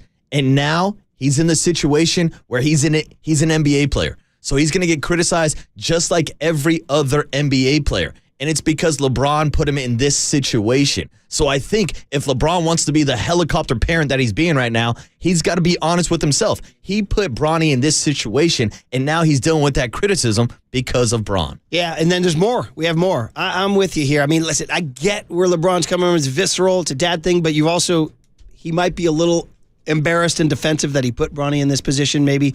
I mean, he had his little moment on that opening night where they played together, but everybody's like, you're 100% right. He should still be playing at USC. Yeah. Here's Stephen A. And next one, he reads a quote from LeBron. Because LeBron James has been on the record, and he has said, and I'll read the quote here. There was a quote that he gave in February of 2024. The work and results will ultimately do talking, no matter what the size. If y'all don't know, he doesn't care what mock drafts say. He just works, earned, not given, etc., etc. But he also had said that his son could play on the Lakers right now, and he was better than half the dudes in the NBA. In the aftermath of all of that, he instructed everybody before the draft that y'all want me, draft Bronny. Wherever Bronny is at, that's where I'll be. I'll do whatever it takes to play with my son for a year. It's not about the money at that point. Yeah, I mean, so LeBron is on record putting this position on the front burner. You know what I mean? Like, and saying, and it isn't earned or not given. I think wasn't every other scout had him not in the draft, not in the top 50, not in the top 60. Close, dude. Yeah. And so these are the consequences of your own actions, LeBron. Mm-hmm. Now you have to deal with the criticism because you wanted to be the first NBA player to play with your son so badly. Well, guess what? That's going to come with a little backlash and a little bit of criticism. Mm-hmm. And like if we're talking about where Bronny is ranked among young players, we just had NBA All-Star Weekend down at Chase Center. Not 1, not 2, but 3 different Rising Stars teams and a G League team. And Bronny wasn't on the roster of any of those teams. And Murph, I floated this out there after the All-Star game, after LeBron James decided to pull out from the All-Star game an hour before tip-off. And I was kind of joking a little bit. I said, I got my own conspiracies. I think this is LeBron giving a middle finger to the NBA because they did not put Bronny in the Rising Stars game. And I think that actually holds more weight now. Wow. I think this is LeBron feeling petty, being disrespected, not even showing up for All-Star Weekend because the NBA is not promoting Bronny as one of the next stars in the league. Guess what? Your kid's not that good, and you're dealing with the criticism because of the situation that you put him in. Man, oh man. And then finally, the closing statement for Stephen A. This is all Stephen A. Smith this morning about last night. If you're just joining us, LeBron James confronted Stephen A., got caught on cell phones, and they confirm it was about his criticism of Bronny. And here's the closing statement from Stephen A. My point months ago was that because of who you are, one of the top 2 players in the history of basketball, in my estimation, there's an immense amount of pressure that comes with that for his son. And when he talked like that and what have you, anything that goes awry as it pertains to his son, there's going to be a microscopic eye, even more intensified, on Bronny James because of his dad and what his dad had said. And that's when I was talking about, come on, man, this is the situation that you're putting him in. That's where I was coming from. I could be a bit more outspoken about it, but to be quite honest with you, to be in that moment, to have LeBron look at me the way that he did, for me to be a father of 2 daughters, for me to know what fathers, how much love fathers have for their children, and to hear what he had to say, it was all about his son.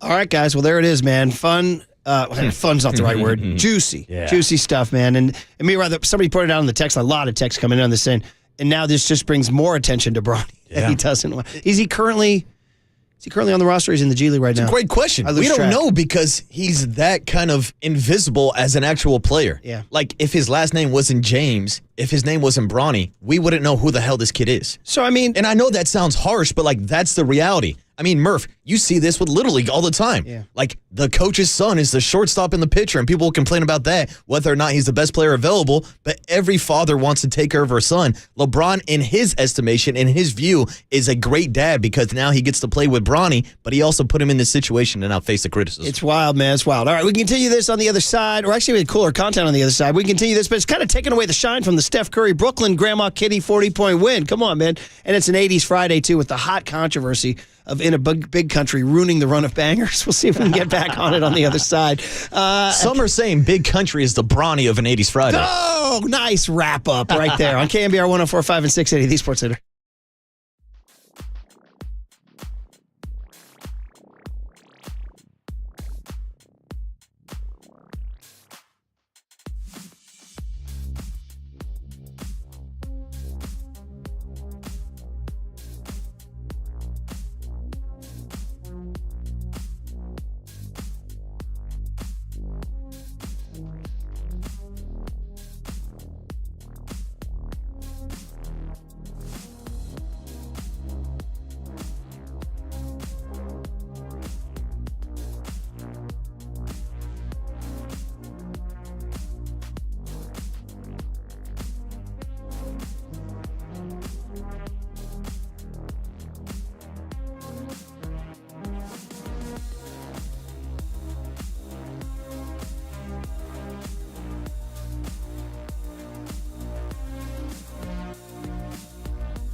All right, everyone, chill. This is the cooler He's bitten a cooler. of content Cornucapacious of joyful news. on the sports leader. Oh yeah, but that's the bed for the cooler content. We got to finish up our last 80s Friday before the winter here. There we go. Oh yeah. Well, I mean, like for me, that's just evocative as hell. But I'm wondering now that after the big country incident, I'm wondering if this one also is a little under your radar. I don't know. I'm going to go to Marcus first. Yeah, do you know it? Oh, of course I know her, Murph. And young Tony? I have heard this song. Okay, all right. And I will say I heard it because I saw like them playing at the Sphere. So I heard it there. I had not heard it before seeing the show at this. I didn't go to the show. It's on YouTube. Oh, I was going to say. It's on YouTube. You can see clips. I should say you saw U2 at the Sphere? No. Come on. This is like, this is young U2 before Bono became this megalomaniac trying to save the world. You can hear it though a little bit, but it's the edge. It's all about the Edge's guitar lick. It's all about Larry Mullen's drum in the background. This is when they were making like super like emotional music, like people just feeling like, man, Bono, I'm feeling you, buddy. I'm feeling you. So, and everybody's just the anthem, fist in the air. You know what I mean? But Murph, we've discussed this before. My generation has beef with you two because true. they inserted their album straight to everybody's iTunes, kind of like LeBron James inserted Bronny onto the Lakers roster. If they had inserted this album, The Unforgettable Fire, you all would have liked it. All right, dude. Yeah. This is just so evocative for a certain generation here, and for anybody who loves U2. And hey, he's singing about MLK, he's singing about the big guy, JC. He's singing about them all. Hey, Billie Jean, Michael Jackson. Listen to The Edge. Billie Jean, Michael Jackson, Total Eclipse of the Heart, Bonnie Tyler. Every Breath You Take, The Police. Pour Some Sugar on Me, Def Leppard. Everybody Wants to Rule the World, Tears for Fears. I Want to Dance with Somebody, Whitney Houston, which may be the winner today. The controversial In a Big Country by Big Country, and Pride by U2 from 1984. Just so of a moment in time for sure. And when they play this at their concerts now, just eruptions galore there. Cooler content. Yeah, I'm getting all the feels, buddy. Cooler content. What are we going to start with? Steph Curry? So we had this whole morning, we were doing Steph, Grandma Kitty, 40 points, crowd going crazy, hem of his garment, the whole deal. And then Marcus said, we were talking about, somebody called in. Was it? Shout out to Richard in Petaluma. He said he was made for this. He was born in the NBA. We said, yeah, they. And then Marcus goes, yeah, just like those Burger King commercials. I said, wait a minute, what Burger King commercials? Dude, this is after all, I never knew that in the 90s, as an unbelievably cute little kid, he did Burger King ads with Del Curry. Yeah, I wonder how many people are aware of these ads. Not me. They have definitely kind of popped up over Steph Curry's career, but this is going back to like 1990, a young Steph Curry talking Whoppers. Young Tone, had you known these? Never heard of this, no. So we have it on the video on YouTube and Twitch. I would recommend you go to YouTube or Twitch. I can't find a cuter kid than Steph Curry here. So here they are doing a Burger King ad, probably, so Steph was born in 87. What is this, like probably like 93, 94? He's like 6 or 7 years old here. Yeah, and with a young Seth next to him. Who's also cute, too. Go ahead. Bring home the bacon, Dad. Oh my God. Now you're cooking, Dad. Smooth as a milkshake. Chocolate. Yeah, you're sizzling, Pop. Hey guys, all of a sudden I'm real hungry. Let's go to Burger King. See, it works every time. When you're real hungry, head to Burger King. We've got Whopper value meals with fries and a drink starting at just $1.99. BK getting some shine here on the show. Oh, yeah, we're giving some free plug for the Whoppers. Is there another one, too? There's a second one, but I love the smoothness of a Steph and a Seth Curry convincing their dad to take him to Burger King by giving him compliments about how he's as smooth as a milkshake. And then he turns to Seth and says, chocolate. Yeah, it works every time. By the way, what is your... You only get 3. I'm not going cookies and just you chocolate, vanilla, or strawberry. You only get 1. Chocolate, vanilla, or strawberry? Chocolate, vanilla, or strawberry. Yeah, I mean, I know there's a bunch of fancy ones, but I'm saying the big 3. Yeah, I will say I am an Oreo McFlurry kind of guy, so I would go cookies and cream. But if we're going big 3, I'm a plain Jane vanilla kind of guy. They're so good. Yeah. Vanilla shakes are maybe the most underrated thing in the world. I know people look at it as like boring, but like It's so good. It just hits every time. Young Tone? Sometimes the chocolate could be like too heavy, It's too almost rich too of a obvious. chocolate. Too Sometimes obvious. the strawberry a little sweet, but the vanilla's always just right. Can I offer you a vanilla chocolate swirl? Nope. No. You got to You only choose get one. I don't know, boys. I don't know. Gun to your head. I think on, I'm going vanilla, but I love the swirl. Hey, one man come in the name of one milkshake, buddy. One man come and go. One man, one milkshake. You know what? Believe it or not, it's going to be strawberry for me. Wow. Yeah. I did not picture you as a strawberry with guy. All love to the vanilla. I think chocolate finishes in third. Wow. Yeah. Shout out Strawberry Letter 23. Oh, by the way, if you Is that an 80s Friday? 70s Friday. Oh, damn it, I missed out. By the way, if somebody wants to give me a chocolate milkshake, I'm not going to turn it down. Absolutely not. More Steph. How cute he is. Now they're walking along on the street. He's unbelievably cute, and you can tell he's already poised on camera, too. Basketball player. Boy, that's going to take a lot of hard work and practice. You got to study hard, too. I know. You got it, right? I know. We got to get you the right kind of ball. All right. Hey, Dad. Yeah, How'd you get to be so big? I guess I just grew that way. What's it take to be a great basketball player like you? Well, you really got to want it. You got to taste it. You got to be able to smell it. I mean, you really got to be hungry for it. Dad, can we go to Burger King? I am really hungry. And he nails it. He's like really good. So cute. God, so certain people are just born and they got it. Mm-hmm. He got it. He got had it as a the young kid. aura as a kid. He did. Now, I will say, this feels like a huge missed opportunity by Burger King to not re-rack these commercials. I wonder if Steph's agent played hardball and was like, yeah, no, we're going to need a little number here. Yeah, they're like, you see this body? It's not built by I was Burger going King. to say, I wonder if Steph's honestly doesn't want to endorse fast food. I don't think he's had a Whopper since that commercial. Yeah, I mean, the body is unbelievable, too. Does he allow, what is cheat day for Steph? It's a great question. What is cheat? We know he likes to snack on popcorn. That's it. Big popcorn guy. That's cheat day. And popcorn's relatively harmless, depending on how much you eat of it. And it's just straight popcorn, you're okay. If you start getting into that kettle, the sugar stuff, that's where it starts adding that's up. where it gets dangerous. But I'm sure that's where I like to go, though. Yeah, I know. But I'm also sure Aisha probably cooks him up some great cheat meals. Yeah, man.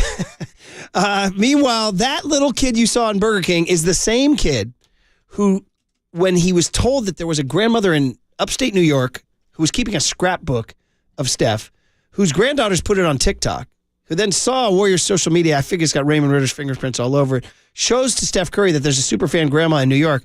This was Steph, and we actually have the video here. Oh, do you have the video of Steph's invitation to her? Or is this, what do we got, Tony? Which one is it? This is the original back in January when he sent her a video kind of thanking her for being a fan. And she's this adorable grandma. She's like got a central casting. She looks like she just finished baking brownies or something, before she went and sat down here. Here it is. Hey, what's up, Grandma Kitty? Stephen Curry here. I saw the Instagram post. I want to say thanks for being such a proud member of Dub Nation and for supporting us. I know you watch us on League Pass all the time, and I know you got a beautiful scrapbook that you keep track of all of our stats, our wins and losses, and all of that. So, because of your support, we want to invite you to our game in Brooklyn on March 6th. We'd love to have you. Oh my goodness. Facebook. You don't have to watch on League Pass. You can come watch in person. Oh wow, Steph Curry. I can't believe it. He sent you that video, Graham. Oh. Wow. Wow. Does this get any more G-rated Disney or what? Dude, you're absolutely right. Oh, my God. That's rated E for everyone. This is the most wholesome entertainment we've ever featured on a show that always brushes up against lewd, sexual, and you went, like, for example, you're like, what's her address? 69 Elm Lane? Pause. You know what I mean? Usually that's us. You know what I mean? Instead, this is the most like, this makes The Lion King look like, like Pulp Fiction. Dude, this is a very wholesome cooler of content. Man, I like it. Good vibes on a Friday. Did we have anything from the post game or the? Oh no, I didn't grab that one. Oh, okay. Because the sound was a little muddy, but it was revealed that she got a mother. She used to give Mother's Day, or her granddaughters gave her a Mother's Day card that said, "To Grandma, thank you for teaching us to love God, each other, and Steph Curry." It's a great message. Unbelievable. So the vibes are crazy. And I told you, this year I need an adjustment to the Murphy Christmas card. Yeah. I wanted to say, Merry Christmas, Happy Holidays, 49ers have a last place schedule, and Steph Curry's the best person on this planet. We might Photoshop him in. Because Candace is good like that. She has got those skills. By the way, speaking of the 49ers, do you want to go there? Mike Silver just dropped a column in The Athletic about the new map. And that maybe regretting the Ayuk contract. And I mean, do you want to go? We got choices, guys. We got a silver bomb. We got a silver bomb. We got Stephen A. and Bronny. And we got, of course, Steph Glaze. Curls, you're the producer here, buddy. What does Curls want to do? He's saying Mike Silver. He wants to go Niners. Okay, we're going to get, so after all this fun, we're going to get gnarly? Yeah, Start talking about the Niners playing hardball and getting ugly? Yeah. All right, let's get ugly. Brandon Ayuk on the move? Let's get ugly with the 49ers next on KNBR 104.5 and 680, the Sports Leader.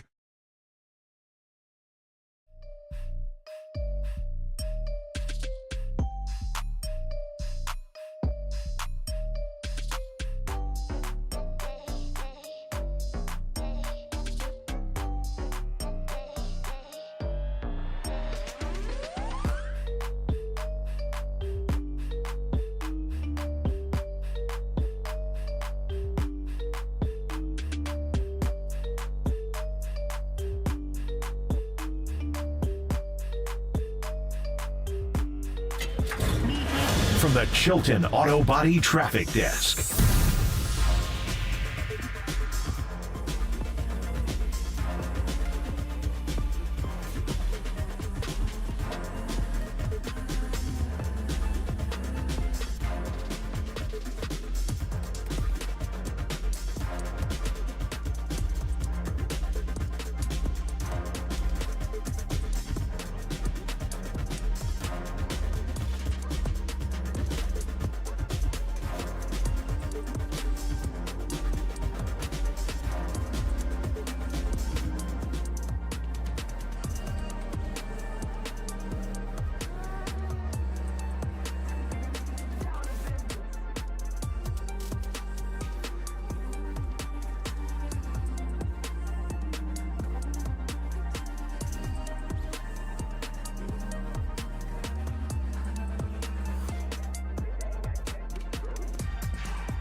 Murph and Marcus continue live from the KNBR Casino Matrix Progressive Jackpot Studios. Casino Matrix. Progressive jackpots are here. Where are you? Just drop in. Please play responsibly. 1-800-GAMBLER. The 49ers are going to have to make a number here this offseason. They're going to lose talent in free agency.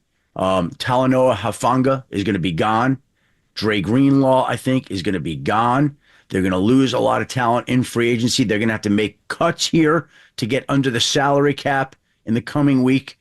You mentioned the Brock Purdy contract. That's going to take a while, I believe. Oh, Adam Schefter giving us the real deal, and Mike Silver dropping a story. We're going to get into it in just a second. But 80s Friday, everybody. I forgot I left this in. I'm happy I left it in. Turn it up. Come on, man. Eddie Grant, Electric Avenue. Does this meet the young kids version of a banger that lasted through your generation? Oh, we are back on the bangers list, Murph. Great song, and I believe it was used in the opening scene of Pineapple Express. All right. Young Tone, does it meet your generational divide there? Absolutely, but is this a reggae song? Well, it's maybe a little... So what we're doing now is a slow bridge to Reggae Friday. How's that? Debatable. I'd probably vote no. So Reggae Fridays will start when the baseball season starts, which is 3 weeks from now. But we're building a slow bridge. Our last 80s, 90s next week, OO's the week after that, and then back to Reggae Friday. It's been fun. It's been Friday vibes. Hell, I'm wearing a hoodie today for the love of God. No quarter zip. Good God, you're going to rock on to. I was always amused by this song. It's a damn good tune. All right, it's a toe tapper. Take us higher, Murph. Take us higher. That's why we put it in the. Oh, so by the way, Billie Jean, Michael Jackson, Total Eclipse of the Heart, Bonnie Tyler, Every Breath You Take, The Police, Pour Some Sugar on Me, Def Leppard. Everybody Wants to Rule the World, Tears for Fears. I Want to Dance with Somebody, Whitney Houston. In a Big Country by Big Country, startling the crowd. Pride by U2 and Electric Avenue by Eddie Grant. So enjoyable. Only a few more left. All right. Well, we've been trying to transition them all into the subject of the segment. So the 49ers regret rocking onto Brandon Ayuk Avenue. That's my transition. Ooh, how's that? I see you working. We gonna regret going to Ayuk Avenue. There it is. How's that? There it is. It's Friday, I like dude. it. It's I Friday. like it. It's Friday. It's Friday. It's Hoodie Murph in the building. It's freaking Friday. Take it easy on me, all right? So Mike Silver dropped a column that I think just put into words everything I've been feeling the last week, which is I've sensed a change. You know, I've sensed a change in when Schefter says right there they're going to lose all their players. And, I thought, they're going to find a way to keep Dre Greenlaw. It's like, no, he's going to be gone. Now, we don't know for sure. No, we don't. We'll see. But in the mostly, Marcus, what I've been feeling is like, and then the Purdy idea that they might just say, you could just play on your deal, and we don't have to give you a contract, which, as we know, we've discussed, that comes with much peril. The price could go through the roof if he plays well. But man, oh man. So I'll read this before you give your reaction here. He says, Mike Silver's lead, which is great. He says, the decision was visceral, emotional, and in retrospect, excruciatingly regrettable. And he's talking about Kyle Shanahan running up the stairs to prevent John Lynch from trading Ayuk to the Steelers. He calls it, quote, excruciatingly regrettable. And here's the other key paragraph, Marcus. He says, in the wake of a 6-11 season, more significant change has taken place. Going all in is out. Coach-driven emotion is no longer a guiding principle. The 49ers are attempting to be cold, calculated, and analytical when it comes to roster decisions, an organizational reset that coincides with the negotiation of a massive contract extension for quarterback Brock Purdy. Interesting. What's your Now, reaction? I will react to the key focus that we've been hearing a lot: reset, not rebuild. And to me, it seems like the 49ers are trying to shed a couple contracts that they simply don't want to pay for anymore. Whether we're talking about Javon Hargrave, who's being announced will be released after the June 1st deadline, whether we're talking about Deebo Samuel, who we saw just got shipped out to Washington, D.C., or even maybe this contract with Brandon Ayuk, because they did go all in on their wide receiver room, and it resulted them having the worst separation in the NFL last year. So you can't pay that amount of money and not have the production of a top-tier wide receiver. And me personally, this has always been my mindset when it comes to paying wide receivers. And maybe it's a little bit of a caveman, old-school football mentality. But to win Super Bowls, you got to build from the trenches out.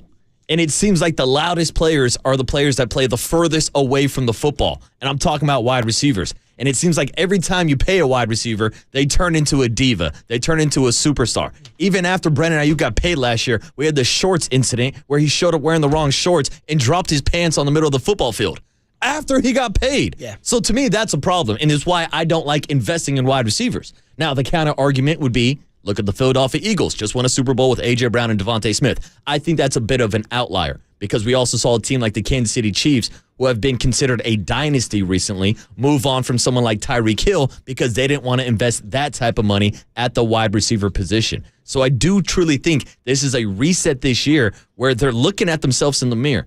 It's kind of like what we talked about with Joe Lacob and the Warriors. Joe Lacob doesn't mind spending money, but he's not going to break the bank for a play-in team, for a team that's just trying to battle into a play-in situation. It's kind of like Jed York now with the 49ers. They didn't mind paying out these contracts if you're a Super Bowl contender. They don't want to pay these contracts if you're missing the playoffs. And that's, to me, is where the reset comes in this offseason. Yeah, man, listen, it's changed. Things have changed. And you need to kind of, as a Niner fan, you got to come to grips with it. I'm actually wondering, like, is this team ready to win a Super Bowl in 2025? And my doubts are creeping in. Now, I had talked about the whole bummer summer and the 6-11 season, just get through this terrible year and reset everything. And then Robert Saleh gets hired. You're like, yes. They make a special teams coordinator change. Yes, Gus Bradley enters the building. It seemed like a plus add. All that seemed to be pointing in the right direction. And now it seems to be turning. Yeah, and I want to give a shout out to the 916 on the Golden State Lumber and Showroom text line. Murph, they're asking one simple question.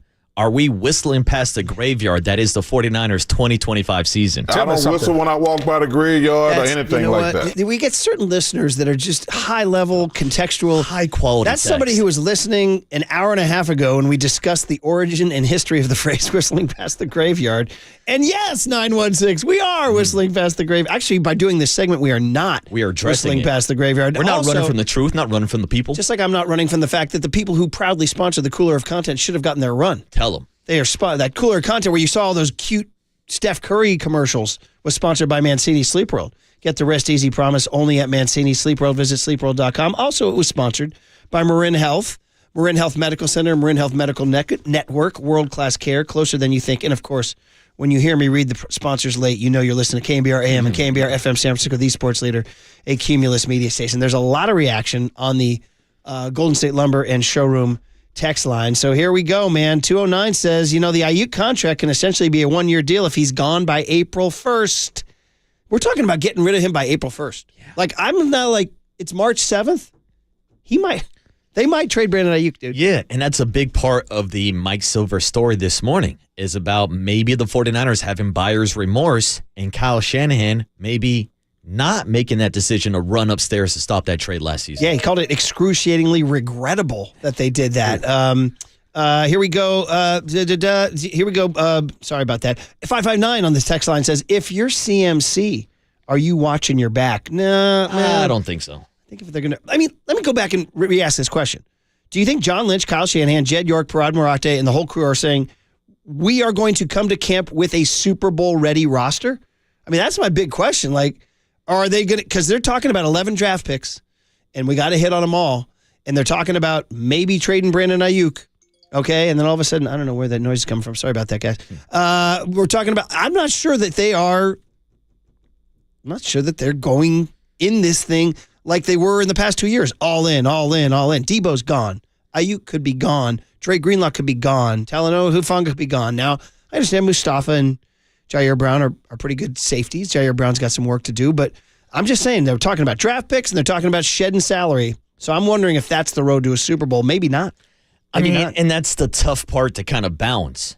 When is the window open? When is it closed? And I know that's been a topic for a while now with the 49ers, going back to that Super Bowl loss, about whether or not that was the closing of the window. Now, I would think with Brock Purdy being, 25, just turned 26 this past December, with Nick Bosa still being 26, with Fred Warner, George Kittle still playing in their prime. Like, to me personally, even with an aging Trent Williams at 36 years old, if you go roster to roster around the NFL, even with losing some of those key pieces that you mentioned, I still think this is one of the better rosters in football. And if you truly think Brock Purdy is your franchise quarterback, then you would say that the Super Bowl window is still open. But if you don't think you can win a Super Bowl with Brock Purdy, then why the hell would you be paying him and letting all these other guys walk away? Maybe for a year or two down the road when all these rookies are getting better and better. I don't know. I mean, listen, we've talked about that. You got a quarterback in the building, you can't let him out. Yeah. Because we're talking about just like your Raiders are.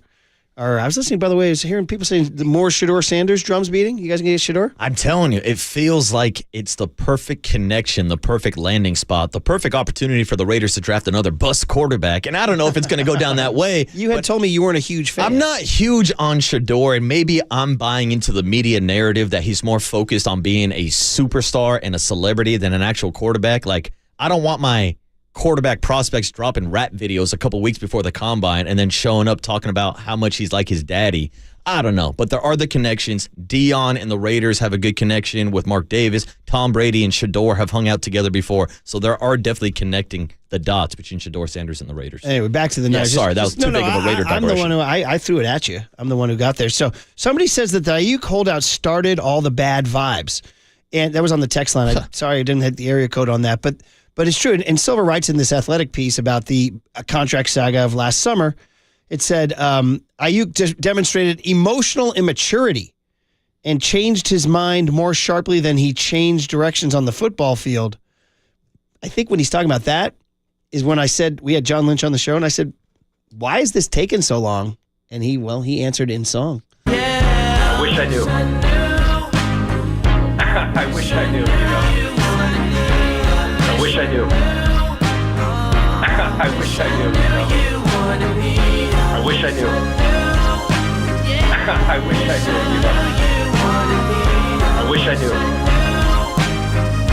I wish I knew. He wished he knew. Yeah. He wished he knew. I think we all did. It's the chuckle. It's all about the chuckle here. Yeah. Tons of reaction coming in on the Golden State Lumber and Showroom text line. 916 says, it's like with a female you're dating, you just know when the window is open.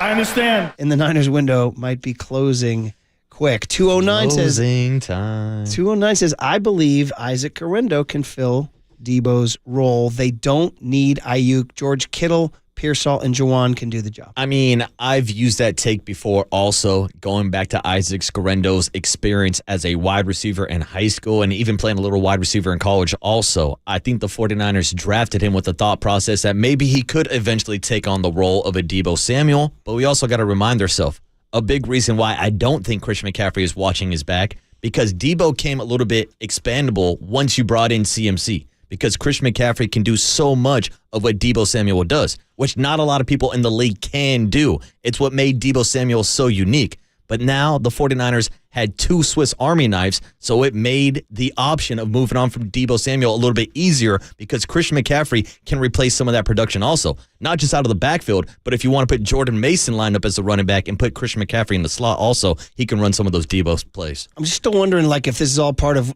trying to win a Super Bowl. There's some good teams out there, man. There's a team called the Eagles that just won the Super Bowl. There's a team called the Washington Commanders that just added Deebo Samuel. There's a team, the Detroit Lions. There's a team, the Green Bay Packers. We kind of forgot about them. Here's 925 checking in on the Golden State Lumber and Show and text line. Says the BA deal was a bad one.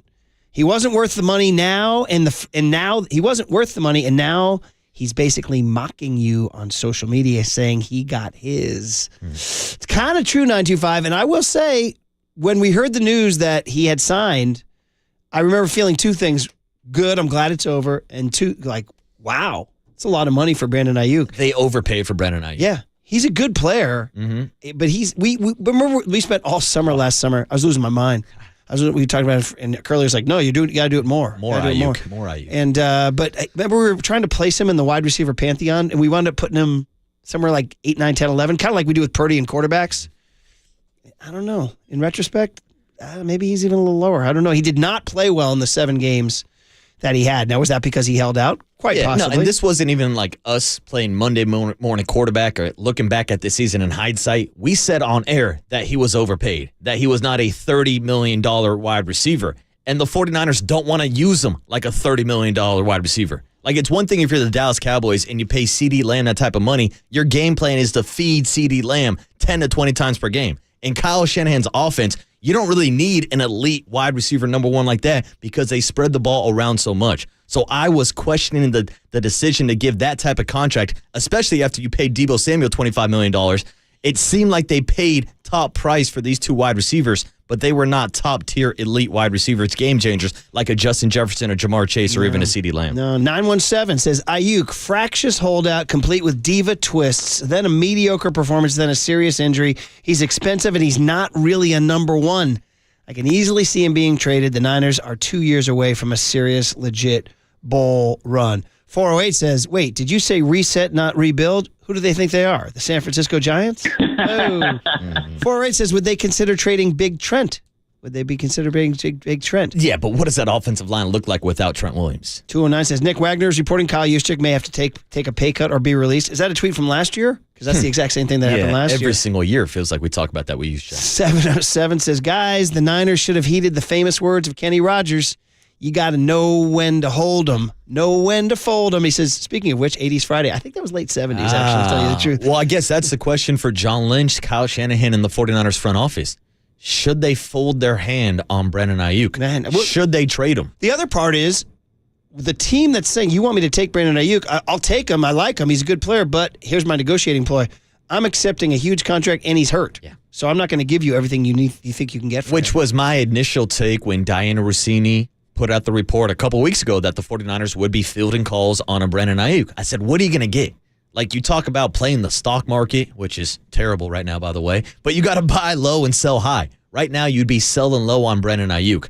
I don't think you'd get the same trade package that you would have got from the Steelers or the New England Patriots last offseason before Kyle Shanahan put the brakes on that trade to ship out Brandon Ayuk. So I don't think the value would be there.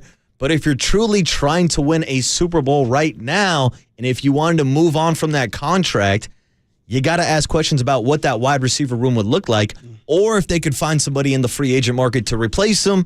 I gave this take on Wednesday when Young Tony asked whether or not the 49ers should be interested in Davante Adams.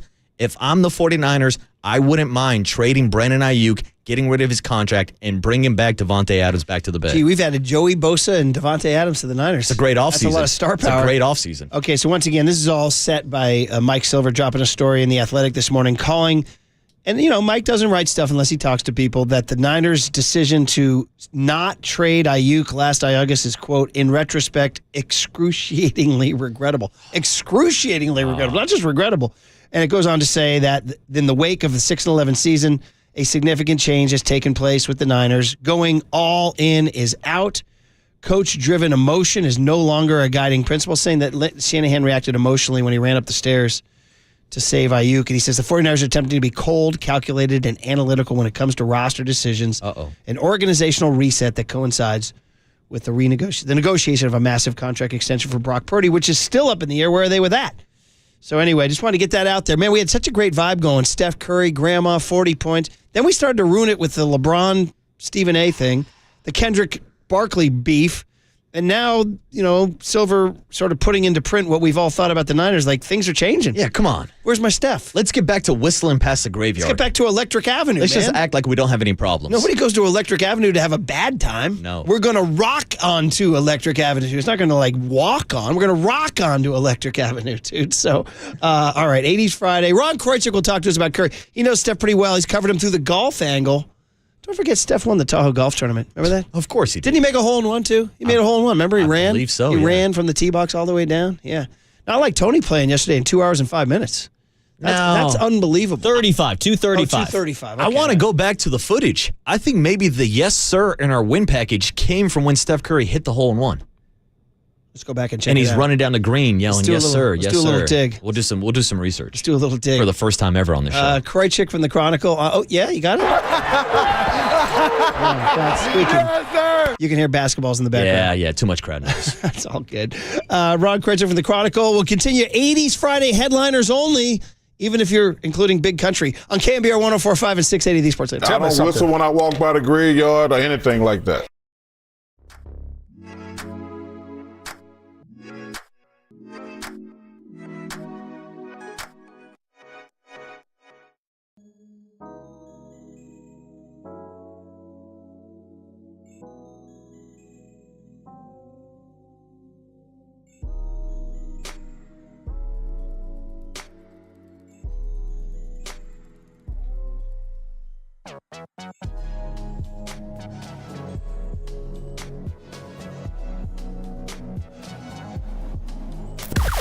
Now, from the O'Donnell Financial Group Sports Desk. Learn more at odfigroup.com. O'Donnell Financial Group, because planning is a process, not a product.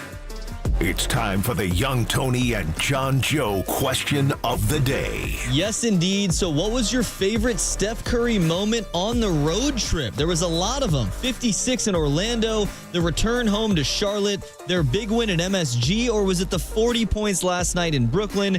You can join the conversation in the YouTube chat now.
And now it's time for the Protect Your Assets Business and Technology Report with me, David Hollander.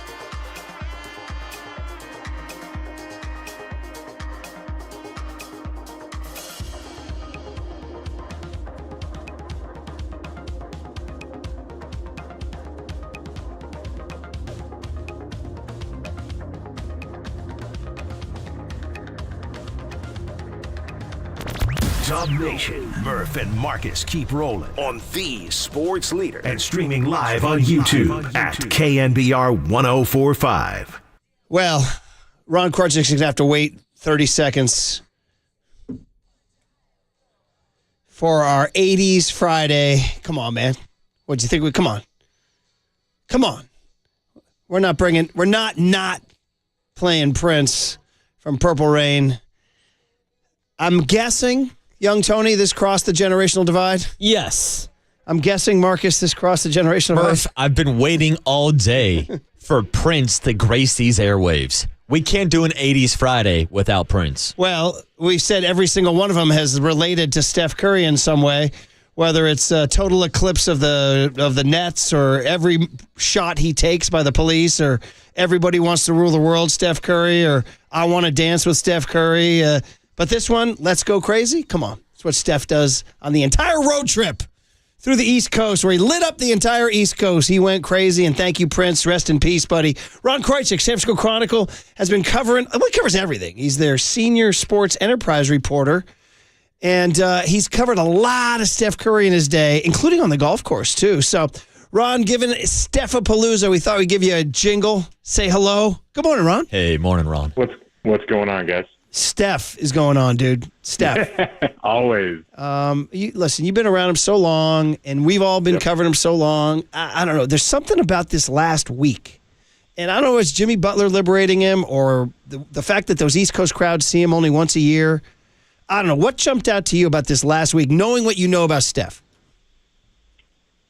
Well, as you know, he's a showman. I mean, he loves the show, and he's incredibly good at it and seizing the moment. I mean, Steve Kerr's talked about it many times in the past, from, France and the Olympics to any number of times with the Warriors. And yeah, he's definitely energized by Butler. I mean, he clearly feels like they have a chance now, which they do, obviously.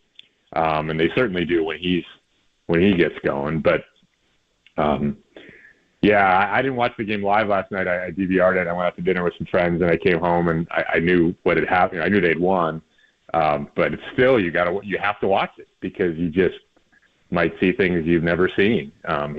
When he gets, I mean, this is nothing you don't know, but we were talking about this last night at dinner. When he gets going, like he did last night, or Orlando, it's the best show in sports.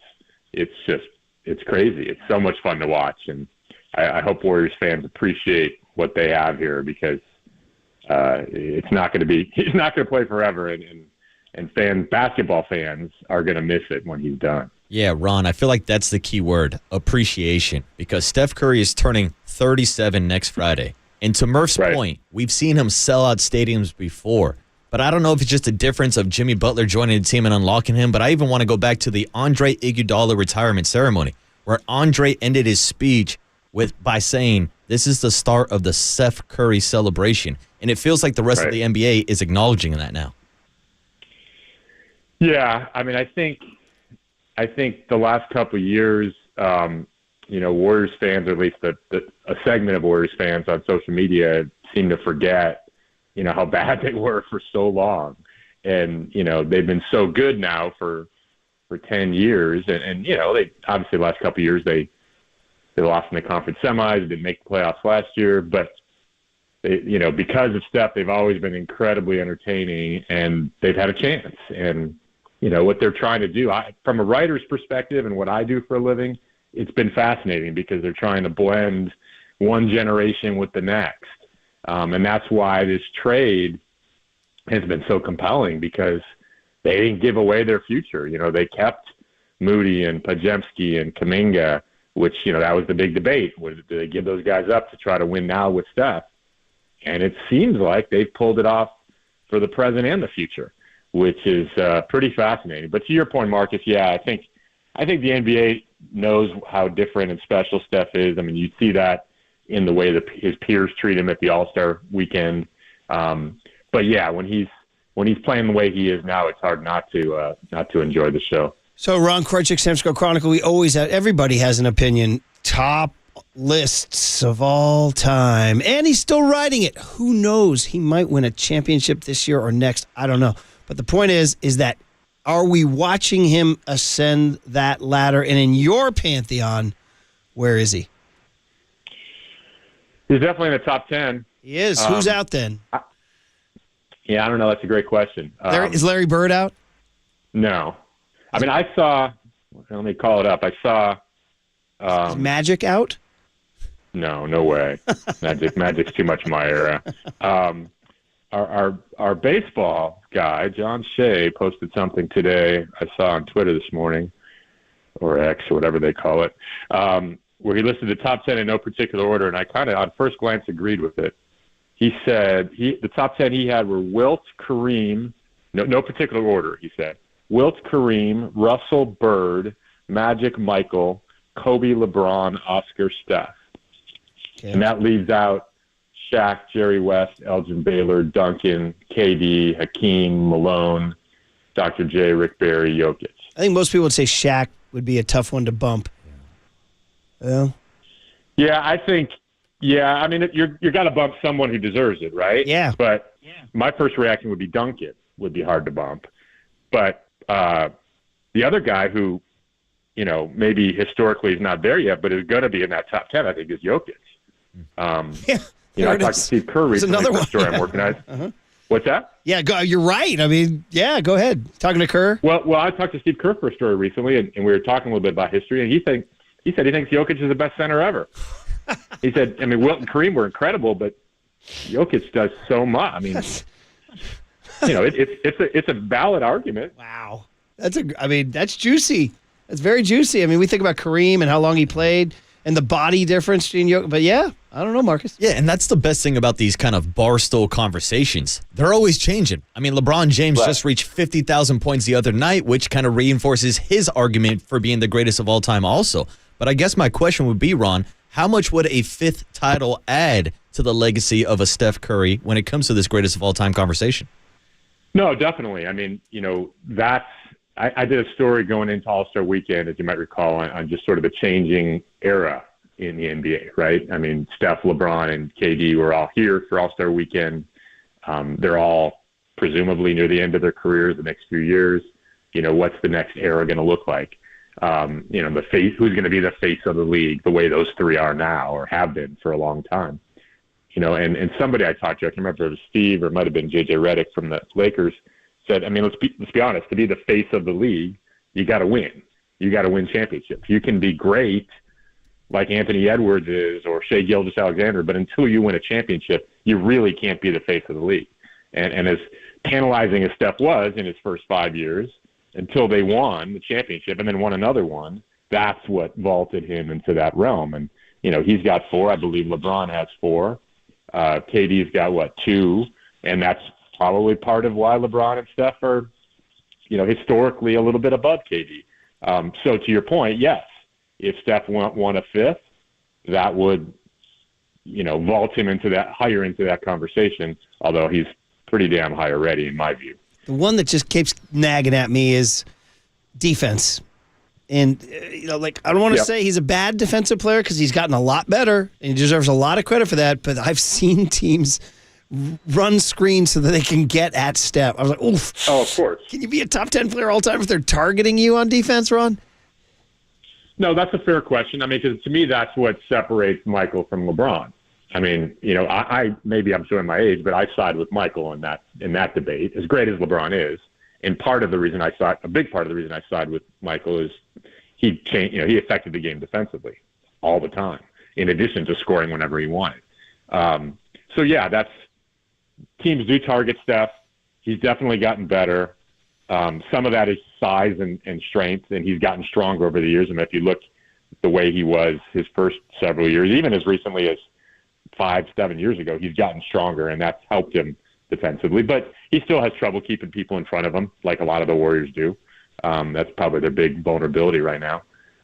So yeah, that's a fair fact. But I mean, how good was Magic defensively? I mean, because of his size, he could probably play a little stouter, but I don't recall him being a great defensive player. He wasn't awesome, no. Yeah, so I mean, to your point, and I think about this when I vote for the Hall of Fame in baseball. If you're average defensively, you better be amazing offensively, right? And in Magic's case and in Steph's case, that's true. Magic probably the best passer ever. Steph clearly the best shooter ever. Okay, so you can be just average or a little above average defensively, in my view.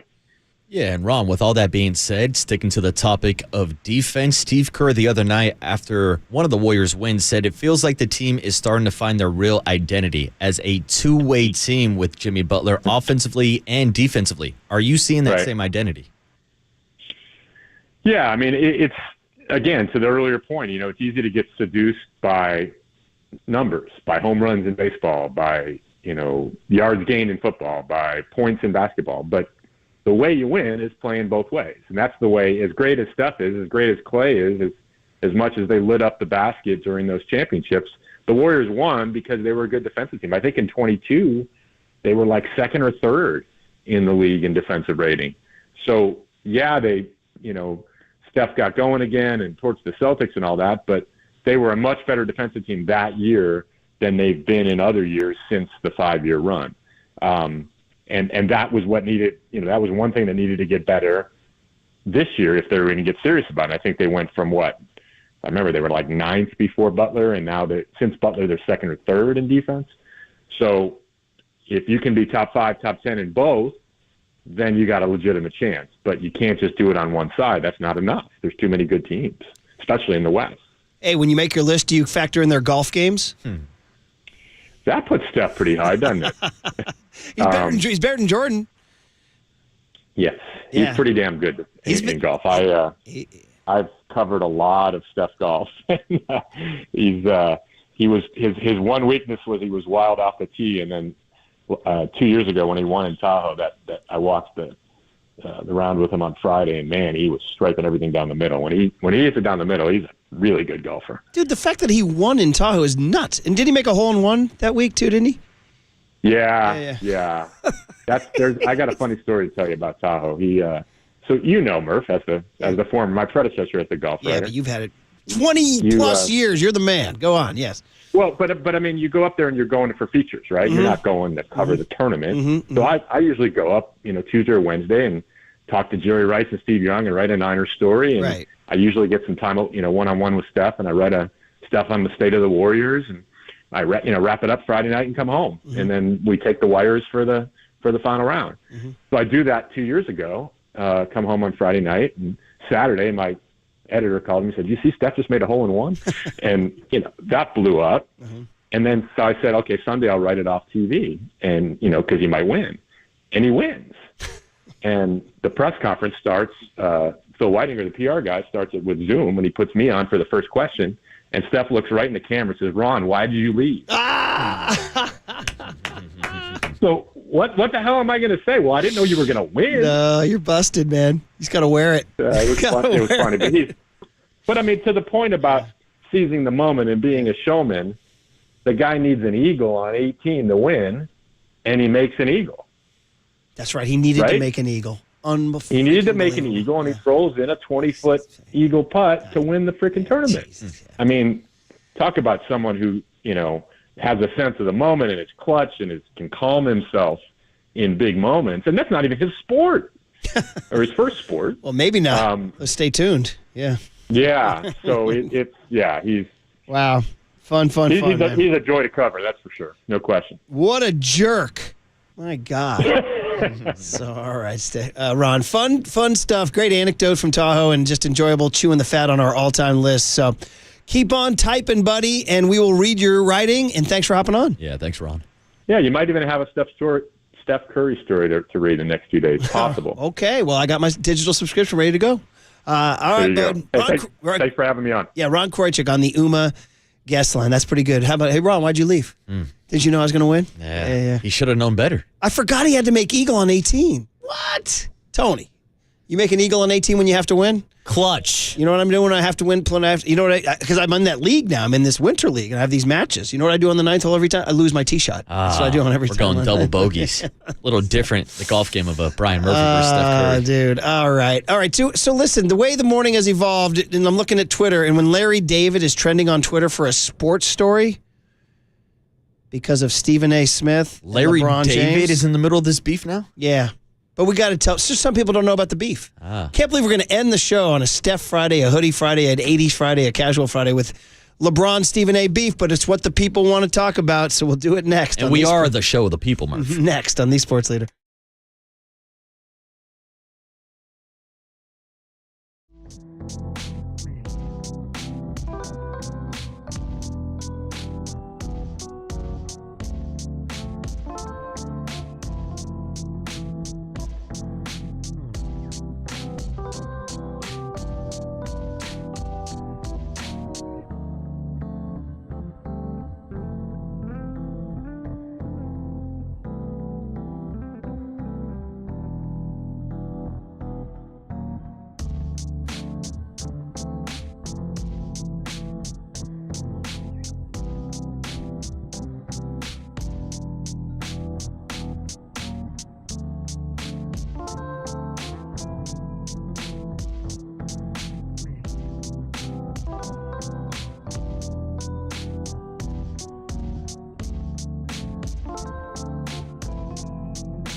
Murph and Marcus continue live from the KNBR Casino Matrix Progressive Jackpot Studios. Casino Matrix. Progressive jackpots are here. Where are you? Just drop in. Please play responsibly. 1-800-GAMBLER. All right, we're ending our 80s Friday with the queen, the pop diva of them all, Madonna. And I chose this one, Marcus, for personal reasons. So this was from the movie Desperately Seeking Susan. It was one of her biggest hits of the 80s. And your boy worked at the movie theater, Sequoia Twin Cinemas on Throckmorton and Mill Valley, where this played for like 2 months.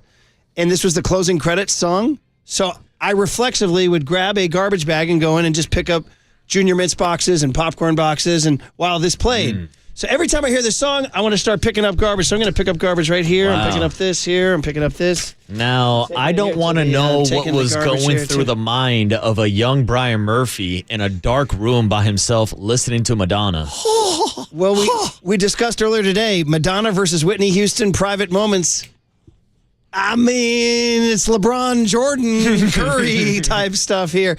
Now, Young Tone, would this have bridged the generational gap? I don't think so. I've never heard this. Wow. No. We found one. How about you, buddy? No, I've definitely heard the song. Yeah. My mom would rock Madonna all the time. Yeah, just a classic Madonna mid-'80s pop song.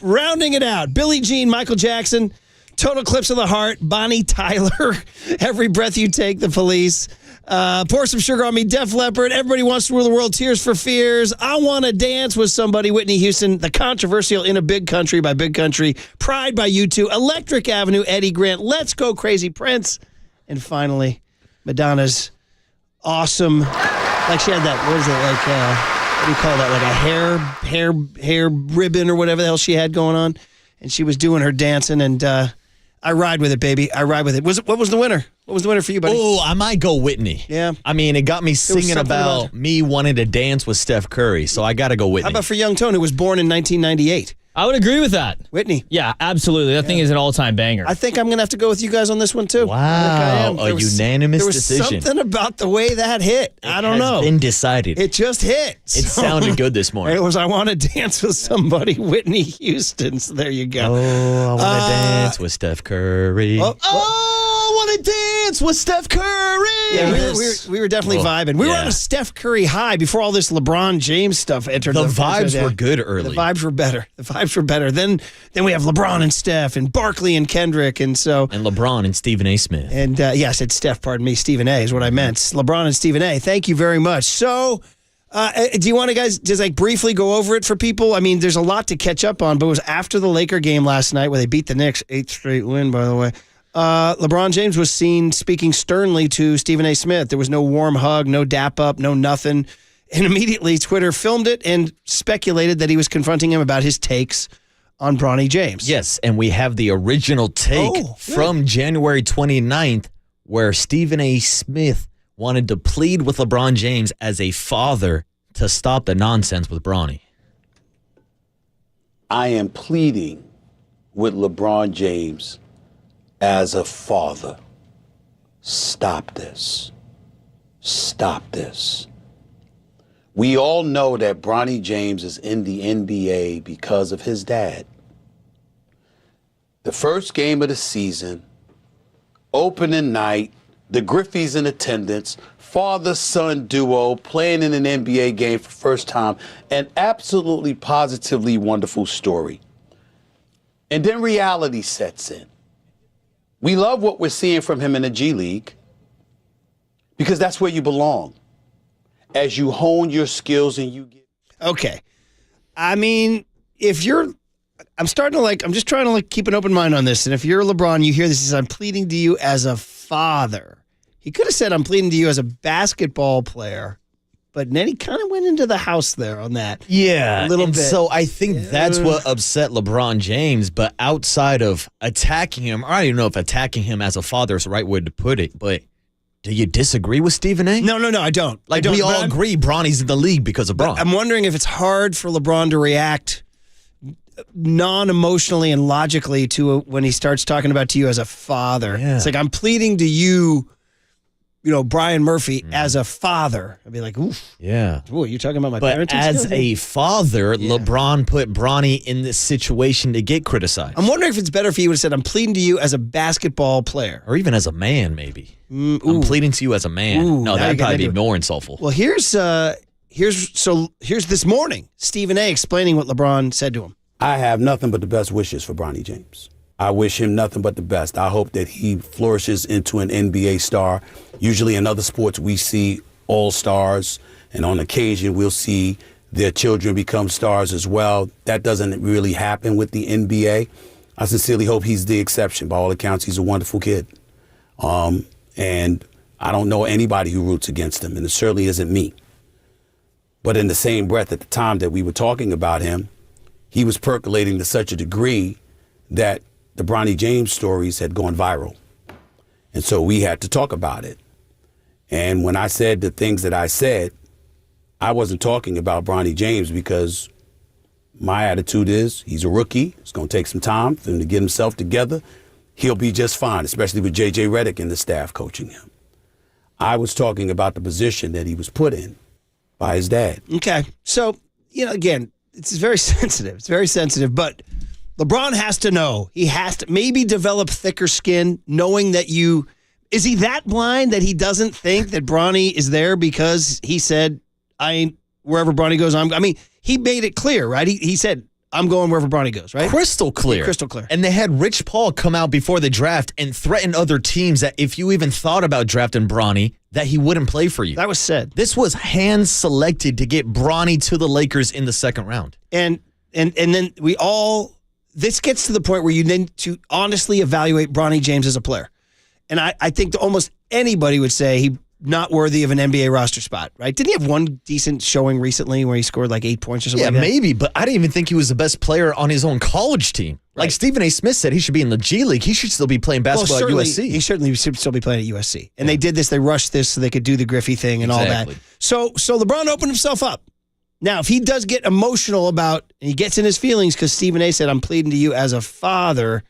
But in fairness to Stephen A., this whole thing exists because LeBron is doing this as a father. Now, is LeBron honestly trying to tell us, I'm not doing this as a father, I'm doing this as an evaluator of talent? No.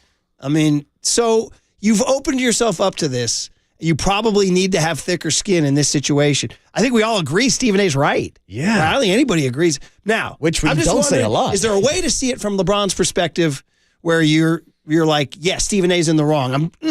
I'm trying to go there, like in my brain. I'm trying to go there just like on an emotional level. But then again, what did we learn in The Godfather, Tony?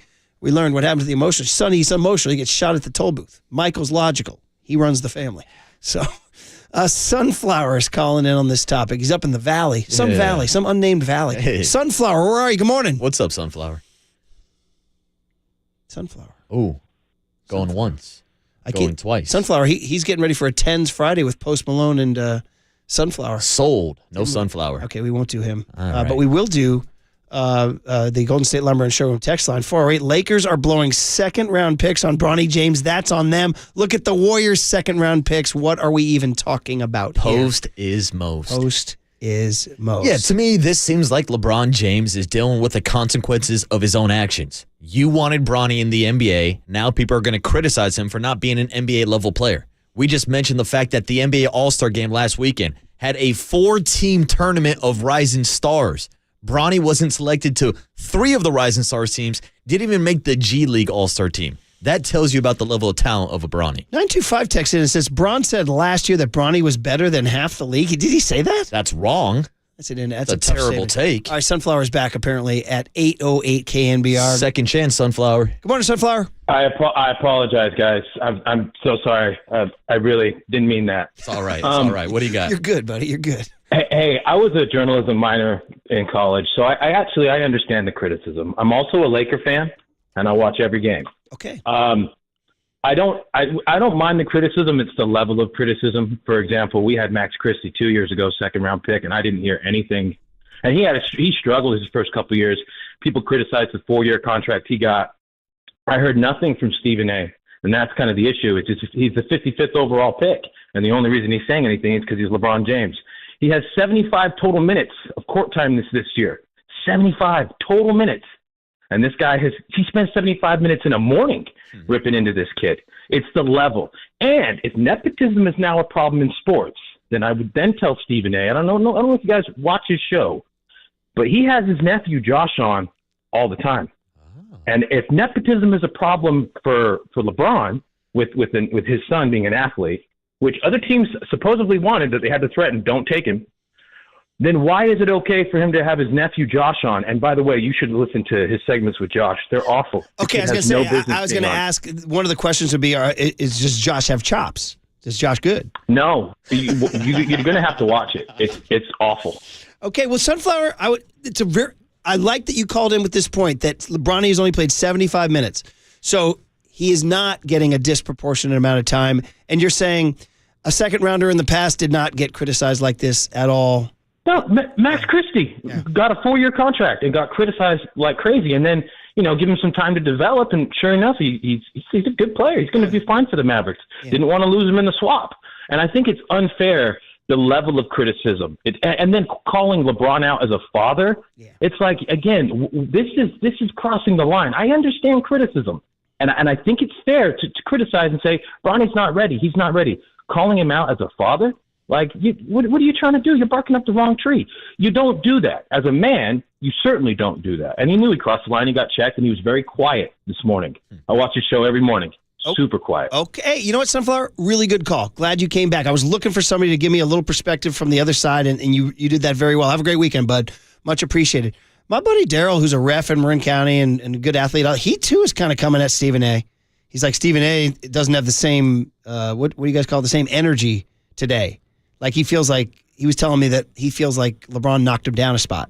Yeah, and I get it. He said he was shook up. I can get it from the perspective as a dad being offended and want to take care of your kid, but I'm not a dad, Murph. I'm just someone who watches the NBA, and I don't think Bronny is good enough to play at that level. By the way, 408 brings up the point. Did Sunflower think that Max Christie is related to Doug Christie? See, I think that's the take he was trying to give. Okay, I thought he was just talking about second-round picks. I don't know. Because I thought he was just talking about second-round picks, not...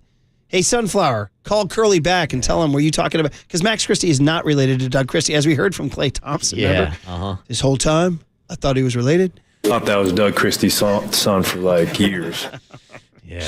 408 says, is this dude, Sunflower, really taking LeBron's side, GTF? He did say he was a Lakers fan. I think what he's saying is the level of bombs that were... It was an interesting take. Yeah, I don't think Stephen A. Smith is wrong to call out the... level of play of a Bronny. It's where people get offended where you call out LeBron as a father. It's a very sensitive topic, man, as we, Very sensitive. But I'll end it like this. Yes. If we want to circle back to the Steph Curry GOAT conversation, if we're talking father-son duos, give me Steph and Dell over LeBron and Bronny, and I'll take them over MJ and Marcus Jordan also. Are you taking me, it's Steph and Dell in a Burger King ad or on the basketball court? I'll take them in both. 2-on-2 matchup. Father versus son, give me the Currys. So what you're saying is that you want to get into the groove with Dell and Steph. Absolutely. There it is, buddy. There it is. Absolutely. Or you want to dance with Steph Curry or turn around. I'm doing my 80s Friday. Steph Curry. There it is. Can I have this dance? Or everybody wants to be like Steph. That is true. There you go. All right, I'm done. It's a Friday. I'm wearing a hoodie. Take it easy on me. Way to wrap it up, Murph. Take it easy on me, all right? Goodbye, 80s Friday. We hardly knew ye. Adios, pillow. 90s Friday next week. Reggae Friday coming up. All right. Productive morning. Jeez. My gosh. A lot going on. Hand it over to Papa and Silver. And what did young Tony learn? My God, could be anything. Could be anything. Next on the Sports Center. Oh, I want to dance with Steph Curry. There it is.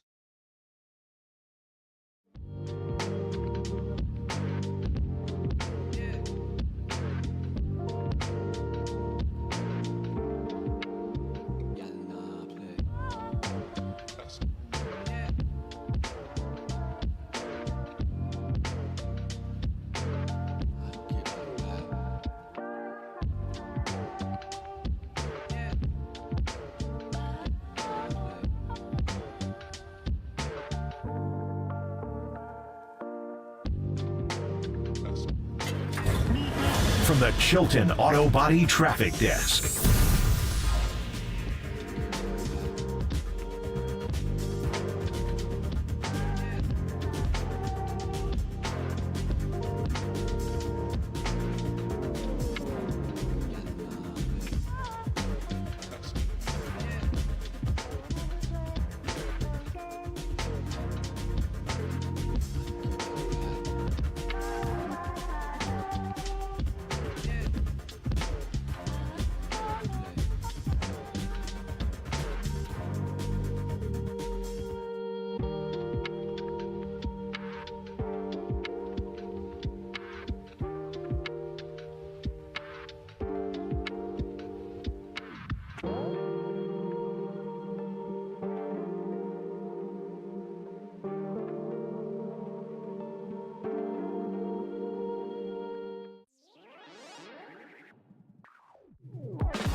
Murph and Marcus continue live from the KNBR Casino Matrix Progressive Jackpot Studios. Casino Matrix. Progressive jackpots are here. Where are you? Just drop in. Please play responsibly. 1-800-GAMBLER. All right. 80s Fridays come to an end. We always play the K-Fog tribute, the toys, smoke two joints for the days of occupying 104.5 FM.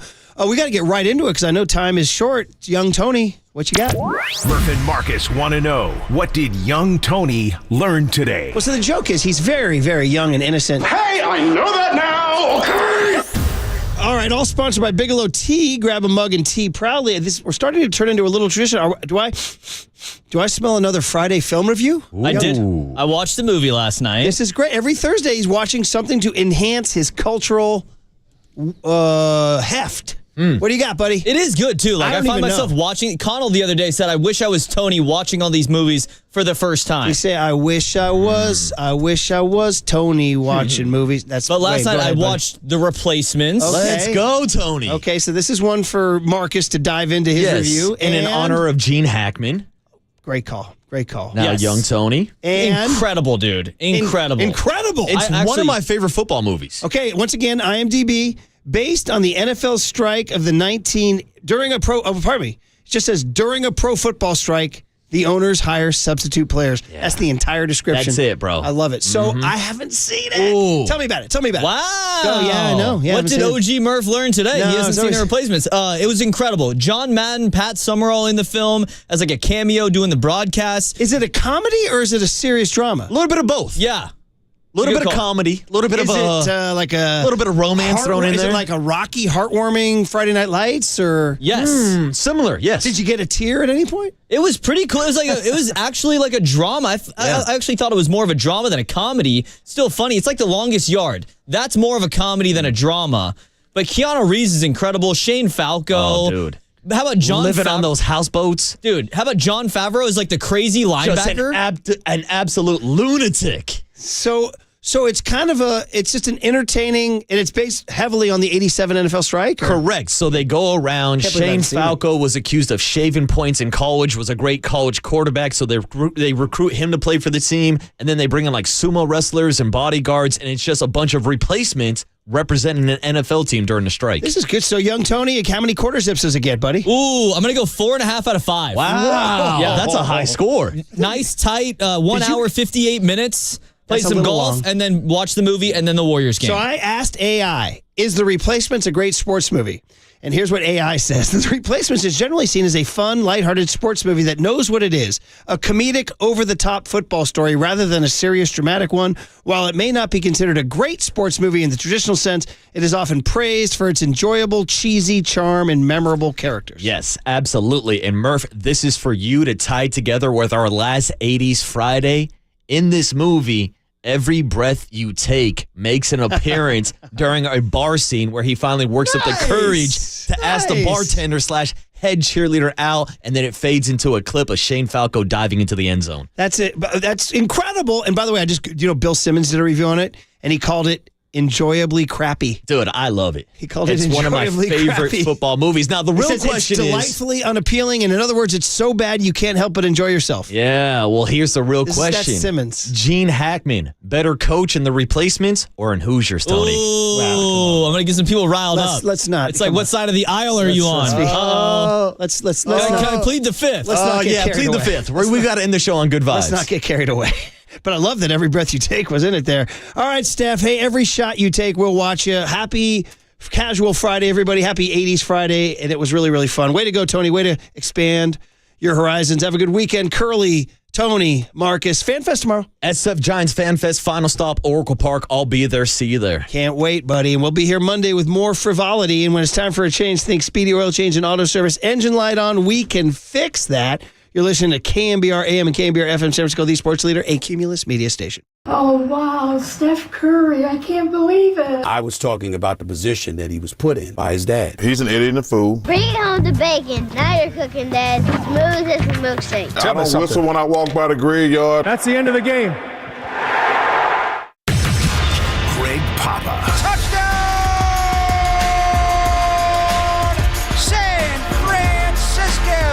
Greg Silver. Not going to call it must win. I don't like using the term, but is it a gotta win? As in, season might as well be over. This is Papa and Silver on KNBR 104.5 FM and 680 AM. The sports leader. Williams hitting a three. And so Brooklyn could not have imagined a better start to the game. They built a 20-point lead. The Dubs are 2 of 11, and they don't have Pajemski. Cam Thomas fading three, and the Warriors defend that well. Easy here. To Isaiah Williams. Yeah, that got real frisky very quickly. I think this is kind of what the Nets wanted to do. Just get super physical, see if you can frustrate the Warriors. Steph from midcourt. Come on! Did he ghost him on that too? Oh my goodness, Curry from 45 feet. Butler for the lead. Why not? His first three. The Warriors have flipped this game by 25 points. Draymond. They left Steph in the corner. That's a mistake. Curry for three. And he gives them the night. Cam Thomas missing that three. And that will count as the final basket. But it just makes the score 121-119. Yeah, just as it went to plan, the Warriors 4-1 on the road trip, with the lone loss being to the Philadelphia 76ers. Hey, wins are wins, and that first half in particular had a little bit of everything last night. Starting down 27-5, Steph intentionally getting the offensive foul, lowering the shoulder. You got Gary Payton II getting all physical to end the first quarter. The Warriors start kind of climbing back. Steph Curry hits a turnaround from near half court going into the break, and then the Warriors grind their way out with the help of Jimmy Butler, his 25 points, getting to the free throw line, and of course, Steph Curry continuing to do what he does, going for 40 for the first time against the Brooklyn Nets. So Warriors continue to stay afloat, and they're going to come home now for 7 in a row, starting tomorrow night, 5:30, against the Detroit Pistons, who are also 35-28. Good morning, everybody. I'm Greg Silver. That, of course, is Greg Papa. We got Walter in the house today, and we are going to close out a really strong week with 4 good hours for you here on the Sports Leader. Greg Papa, you are gold-blooded this morning. Because that Steph Curry is gold-blooded and the Warriors are gold-blooded. What a performance, as you detailed. What a rough start. Wow, 27-5. Brandon Pajemski hurts his back 44 seconds into the game. Maybe it is timely. The basketball gods have a way of solving all your issues. Jonathan Kuminga come back tomorrow against the Detroit Pistons. We'll see. But the turnovers, the sloppy start, it was awful. It looked like, maybe they just got after it too much at Draymond's birthday party. But these guys are locked and loaded. They figured it out. When Steph curiously went to the bench, late first quarter, early second quarter is where the game was stabilized. They outscored them 40-25 in the second quarter. It was a battle to the end. Seriously not going to guard Steph Curry on a bob play. It's not a Kyle Juszczyk, back on a backer play. It's a baseline out of bounds. What about Bob? You're just going to drop the greatest shooter that's ever walked the earth? The most dangerous guy in the inbounds, whether it's sideline out of bounds or and that is a slob play. Then you got the Bob. I mean, you always guard the inbounder, right? And then it's Steph Curry. Two guys go to Draymond Green. Whoa. That's the kind of gravitational pull we're not used to, and Steph makes it. And then he went night-night a little early there because it got really tight. The final score was a 2-point game. I don't know these things. What was the spread? I imagine the Warriors were favored to win. It was like 11.5. Well, they weren't going to do well. When he went night-night, what did that put him up? 9. I mean, you think maybe they're going to foul him? Yeah. Well, they're going to foul him intentionally, and he may cover the spread. I'll look it up and see. Anyway, it reminded me of one Warrior playoff game. There was actually one with Steve Kerr later. There was one with Mark Jackson when they beat Denver, that innocent climb year, and Andre 4-2. They couldn't get the ball inbounded at all at the end of the game, and they wound up hanging on by a thread. But that was a long time ago. They've done a lot of winning since. They did hang on and win the game. Steph typically, the night-night usually works. I think the night-night is undefeated. It still is. Yeah. But, he did one in a playoff game in Boston in the third quarter. We've seen it earlier. So what did that night-night shot put him up? Was it 9? It was 10. 10 with 61 seconds to go. Yeah. So, they did put him night-night, but it got a little sloppy. So it was not a great start. It was not a great ending. But what a road trip. They go 4-1. They actually love New York City so much. They stayed over. They didn't go wheels up today, leaving the tri-state area till 8:30 our time, 11:30 on the East Coast. So maybe they'll listen to us if they get Wi-Fi on the airplane all the way home, because they're going to be flying for about 4 hours, and they got a quick turnaround against the Pistons, who are playing well. But a note about this road trip, Greg, and we started out by saying, let's get greedy. It's the Gordon Gekko road trip. Let's win them all. And Steph starts out by dropping 56 in Orlando. And you think maybe, well, the Philadelphia game, you didn't have Jimmy. They didn't have Joel. There were some issues in that game, Kuminga as well, and he's missed so much time. You just kind of put him in the hopper there. Anyway, that was a game. It's, you just happen to lose it. But then the Charlotte game, Steph rolls the ankle. Pajemski gets whacked. Gary Payton II gets whacked. Pajemski, it was a knee. Gary had to come back and play for the first time in his life with a Phantom of the Opera mask. He played well. The way he handled the ball.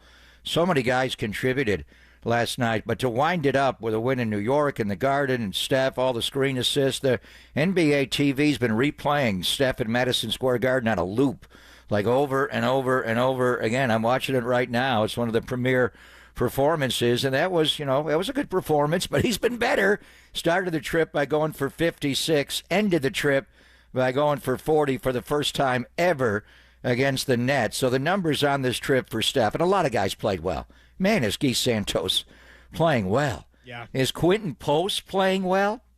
How about when he got the ball on the left baseline, went middle, gave you a little dig there on the hook, came across the lane. You see Joe Lacob, who was sitting in the baseline seats at Barclays, just jump up, get all excited, and he actually stumbled back in his chair. They threw it to Quentin Post one time, late shot clock, bottom of the circle. It was like a ticking time bomb, and the young guy just shoveled it in the basket.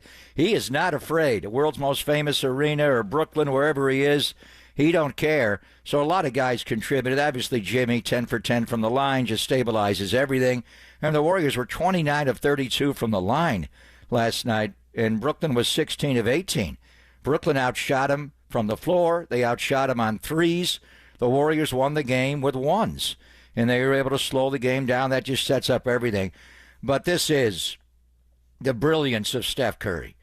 And it wasn't actually a week-to-week kind of deal.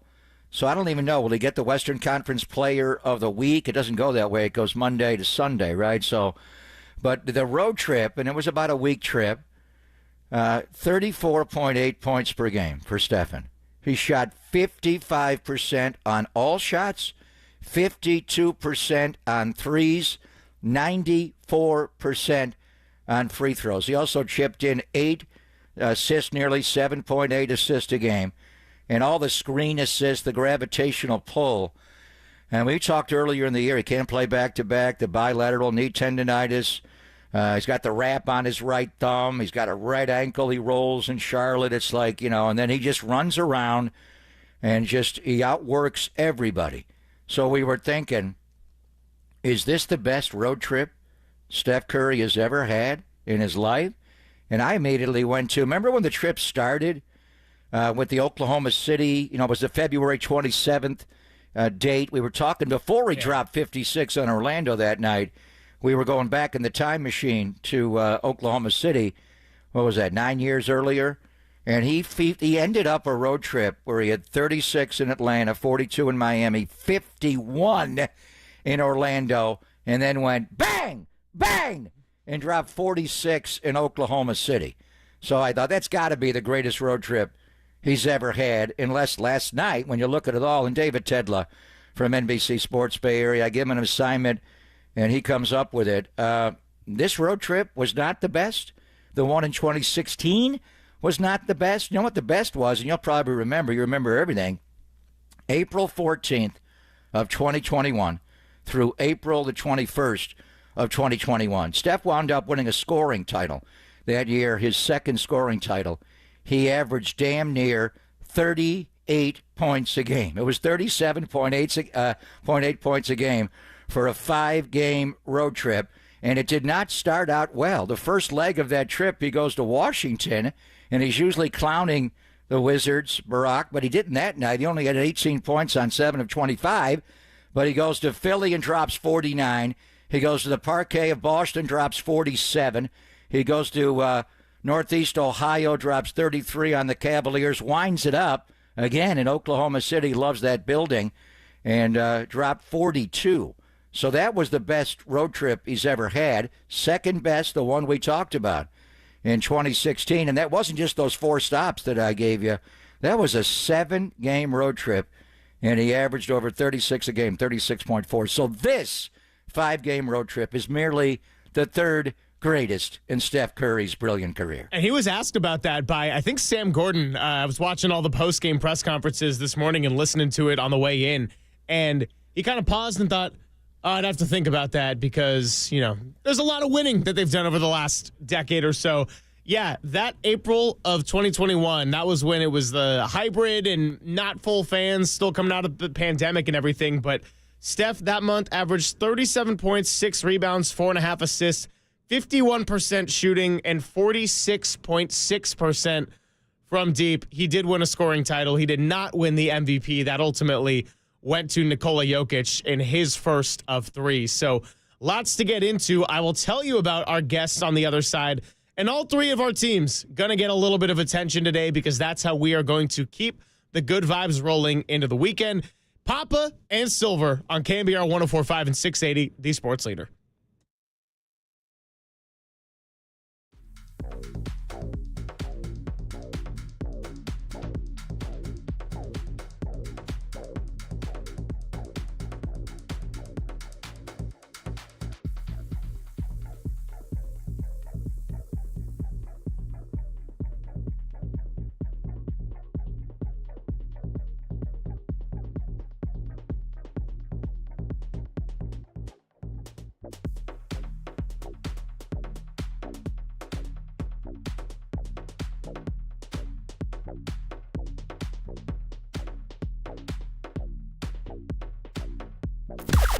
Now, from the O'Donnell Financial Group Sports Desk. Learn more at odfigroup.com. O'Donnell Financial Group, because planning is a process, not a product.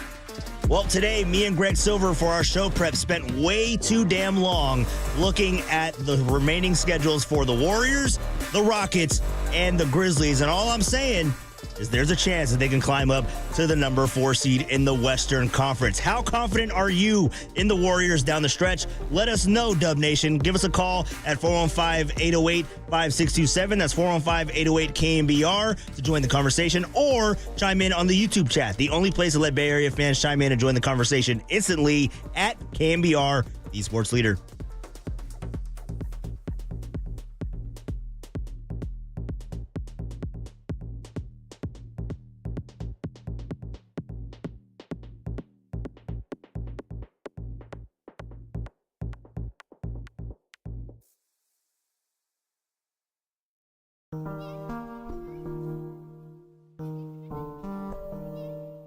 And now it's time for Big Papa. There's something in your home you probably take for granted, yet you may interact with them several times a day. Without them, your life would be much more challenging. What am I talking about? Imagine your home without doorknobs and locks. Not only are they essential, they can make a bold statement about your home. At Golden State Lumber and Showroom, they offer a wide selection of stylish brass and bronze knobs and levers, from sleek modern designs to timeless classics. Need a perfect match for your decor? They have finishes to complement any style, plus their locks combine beauty and durability for years of reliable performance. I encourage you to visit GoldenStateLumber.com and click Windows and Doors for the nearest Bay Area showroom. You can make an appointment from the website and bring your architect or designer to see if new doors and windows may be appropriate for your home as well. Family owned for 3 generations. Golden State. When you succeed, we succeed.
to Greg Papa and Greg Silver on KNBR, the sports leader.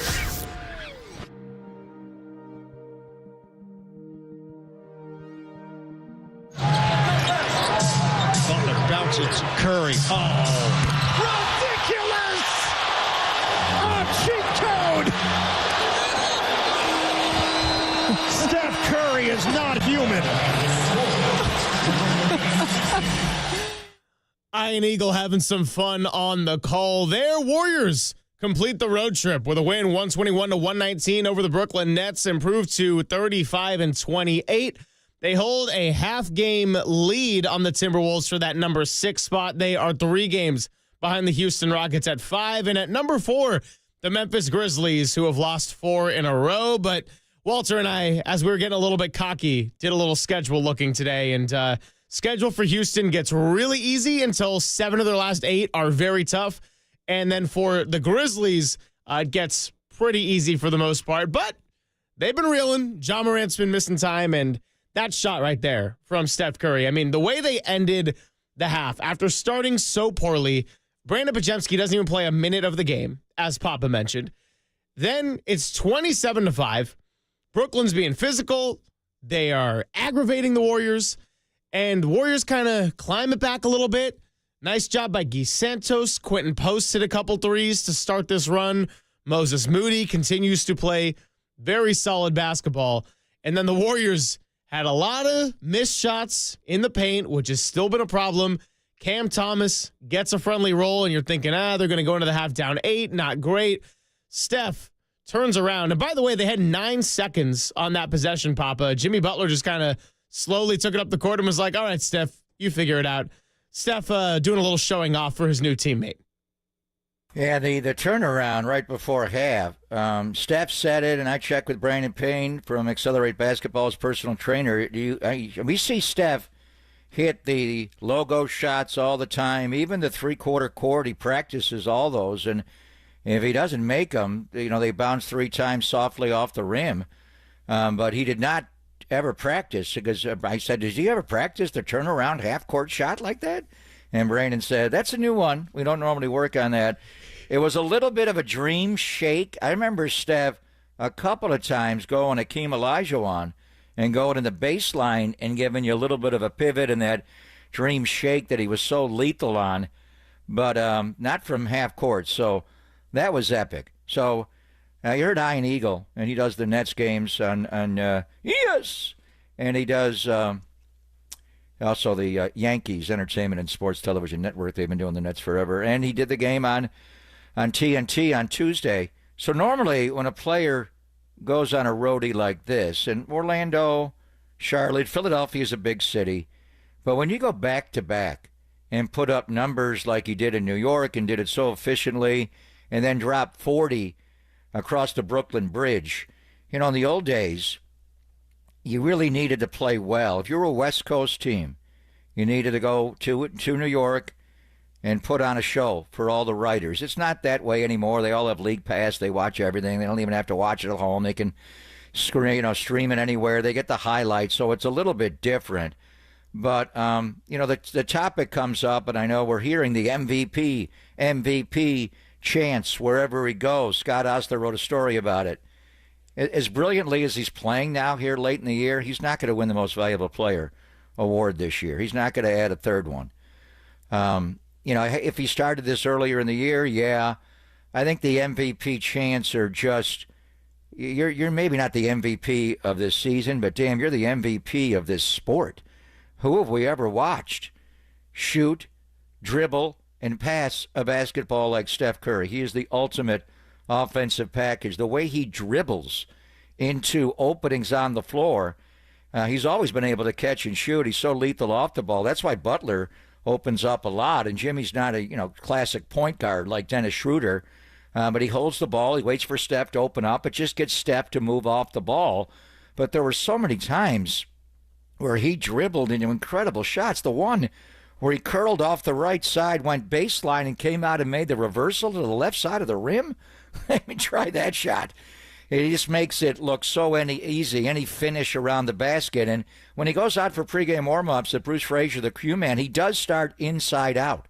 He works on all the little layups and flip shots, and he'll get right under the basket and flip it up above the top of the backboard where the 24-second clock is, and he works on all that stuff. That's why he's a great finisher. A 3-level scorer? Hell, he's an 8-level scorer. He'll make it from the other baseline.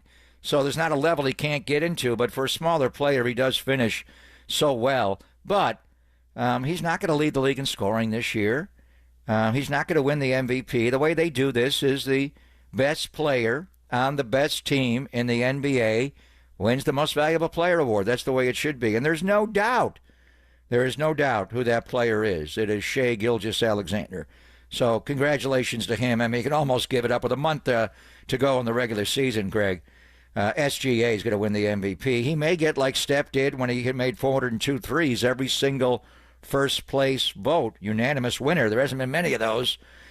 So he's worthy of that. For sure. But as far as what he is doing, since the All-Star break, since the acquisition of Jimmy Butler, he got off to a good start when they were 12-3, but his numbers were down in November and December. Wasn't playing back-to-back games. Remember that?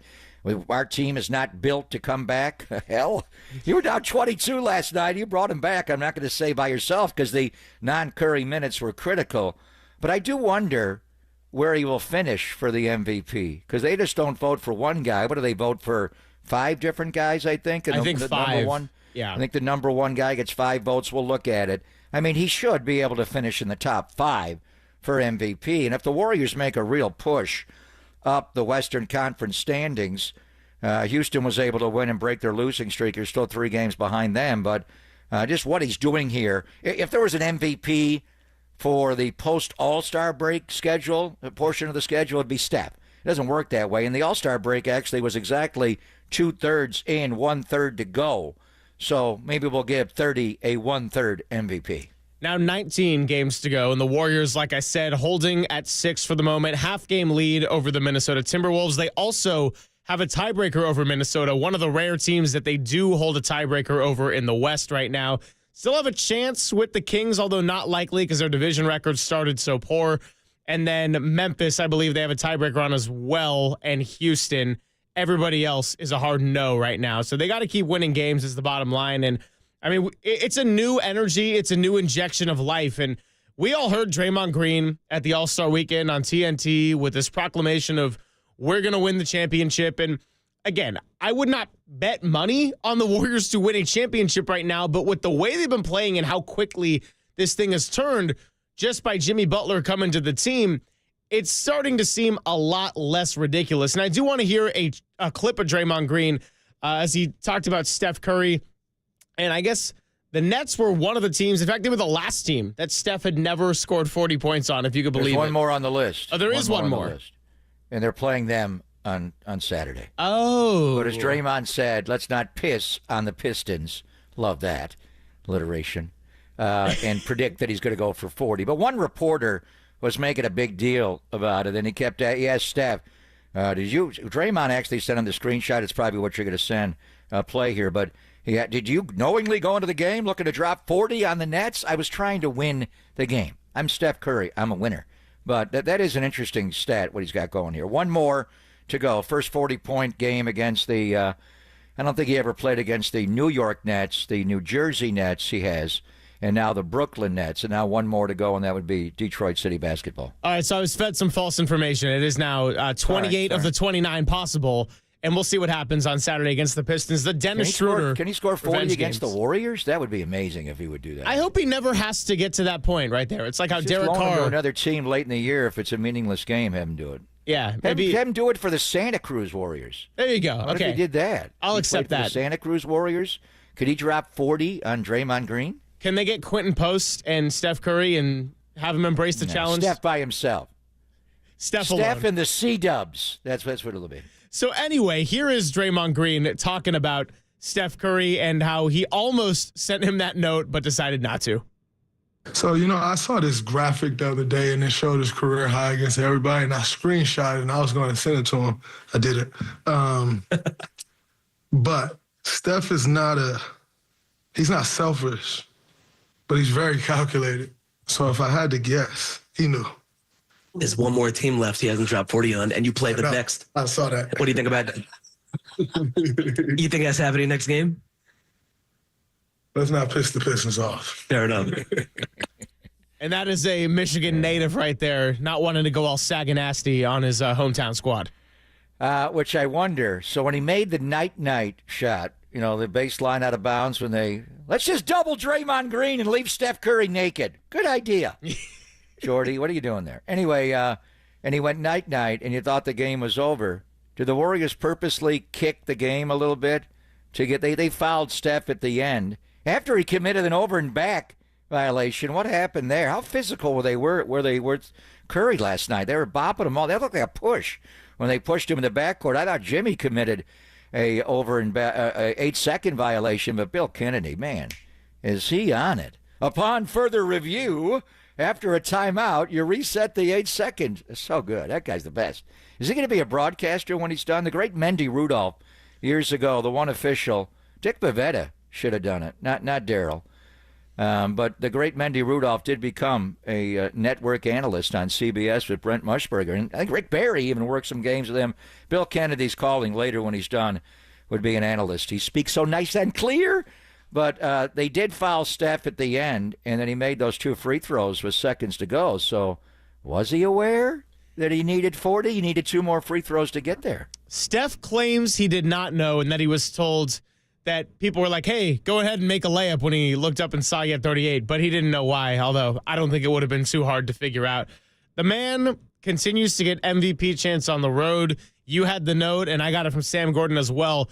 34.7 points on this road trip here. They do get to go home for 7 in a row, but the schedule also got some tough games as well. And after Karl Anthony Towns missing that game against the Knicks, they see the Knicks coming up on March 15th, and Draymond had some comments about that as well. So wonder if Karl Anthony Towns is going to come in with a little extra motivation. No. Jalen Brunson at the very end of their game last night in Los Angeles, Lakers now have won 8 in a row and beat the New York Knicks.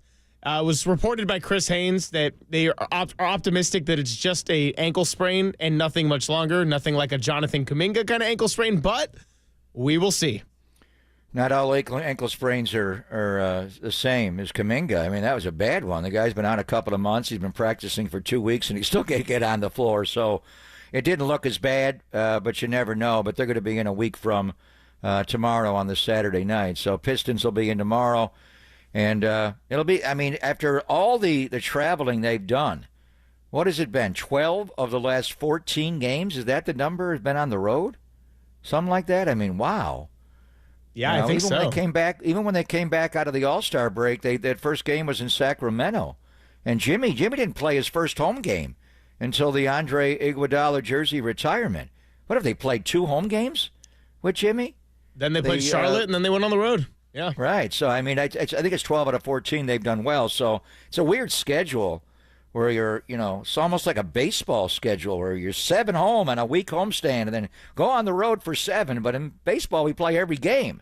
They don't do that in basketball. This is just weird where they're just backing up long road trips with long homestands followed by long road trips. And now a 7-game homestand, and Steph will be able to celebrate his birthday during this homestand. 1 week from today, 30 turns 37.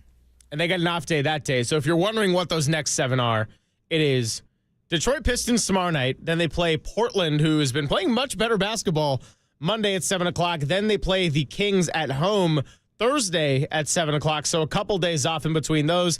Knicks on Saturday at 5:30. Then they play Nikola Jokic and the Denver Nuggets the following Monday on St. Patrick's Day. Then they host the Milwaukee Bucks. So that is a tough back-to-back right there. And then they close that out on the following Thursday, March 20th, against the Toronto Raptors before they go ahead and hit the road again. I'll tell you what we got going on guest list-wise. Matt Mayoko joins us every Friday, and he will join us at 10:50. Get a little bit more into that Joey Bosa, Khalil Mack discussion. Great to catch up with Matt Money Smith yesterday, voice of the LA Chargers. We will have Zena Keita of NBC Sports Bay Area, who was doing studio work last night for that game. She's going to join us at 11:50 to talk a little Dubs basketball. And a little bit later in the show, although I don't have a set time for it just yet, it's a Friday, so we'll get people a chance to ask Papa anything. You excited? Yeah, I want to ask Shay Hay. I think we're gonna get Sean Shay Hay, who has left the Chronicle after 28 years writing in the Sporting Green, and he is now setting the standard along with David Lombardi and Tim Kawakami and others at the San Francisco Standard. So I think we're gonna try to Shay Hay. That'd be a nice way to give some attention to all three of our teams as well. We will talk Giants sometime in the 12 o'clock hour. Jung-Hoo Lee, Matt Chapman, lots to chew on yesterday, and Greg Amsinger. Boy, did that guy give us some content to work through. So we'll do that. Coming up next, let's get a little bit back into the free agency NFL talk. Jonathan Allen was released by the Commanders officially this morning. So we'll do that to prepare for Matt Mayoko and then talk to NBC Sports Bay Area's finest at 10:50. It's all coming your way right here on the Sports Leader.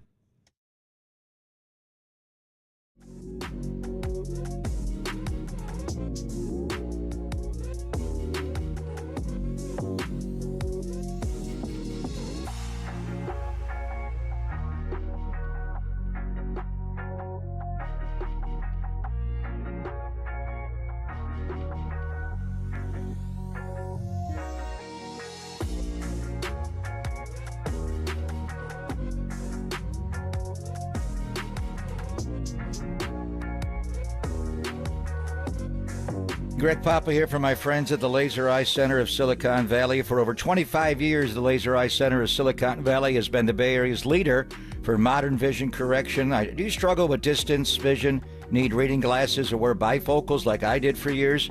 CLR from Laser Eye Center of Silicon Valley could be a game changer for you. Don't wait until you're older like me to see great. Do all the things you love to do with perfect vision and do it now. The Laser Eye Center offers LASIK, Smile, Evo ICL, or the procedure I had, CLR, which is custom lens replacement.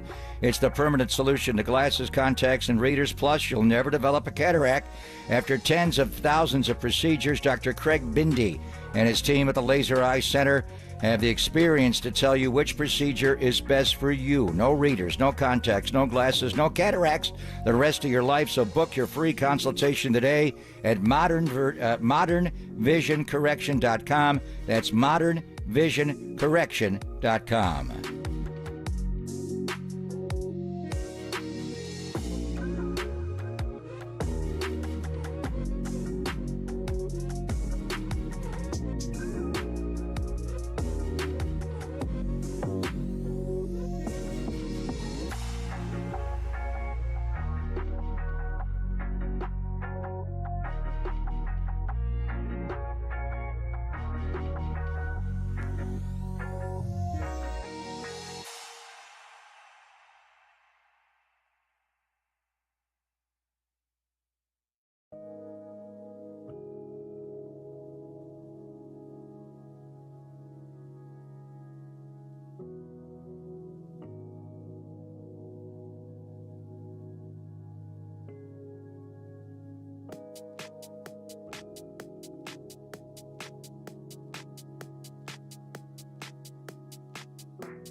Papa and Silver now continues live from the KNBR Casino Matrix Progressive Jackpot Studios.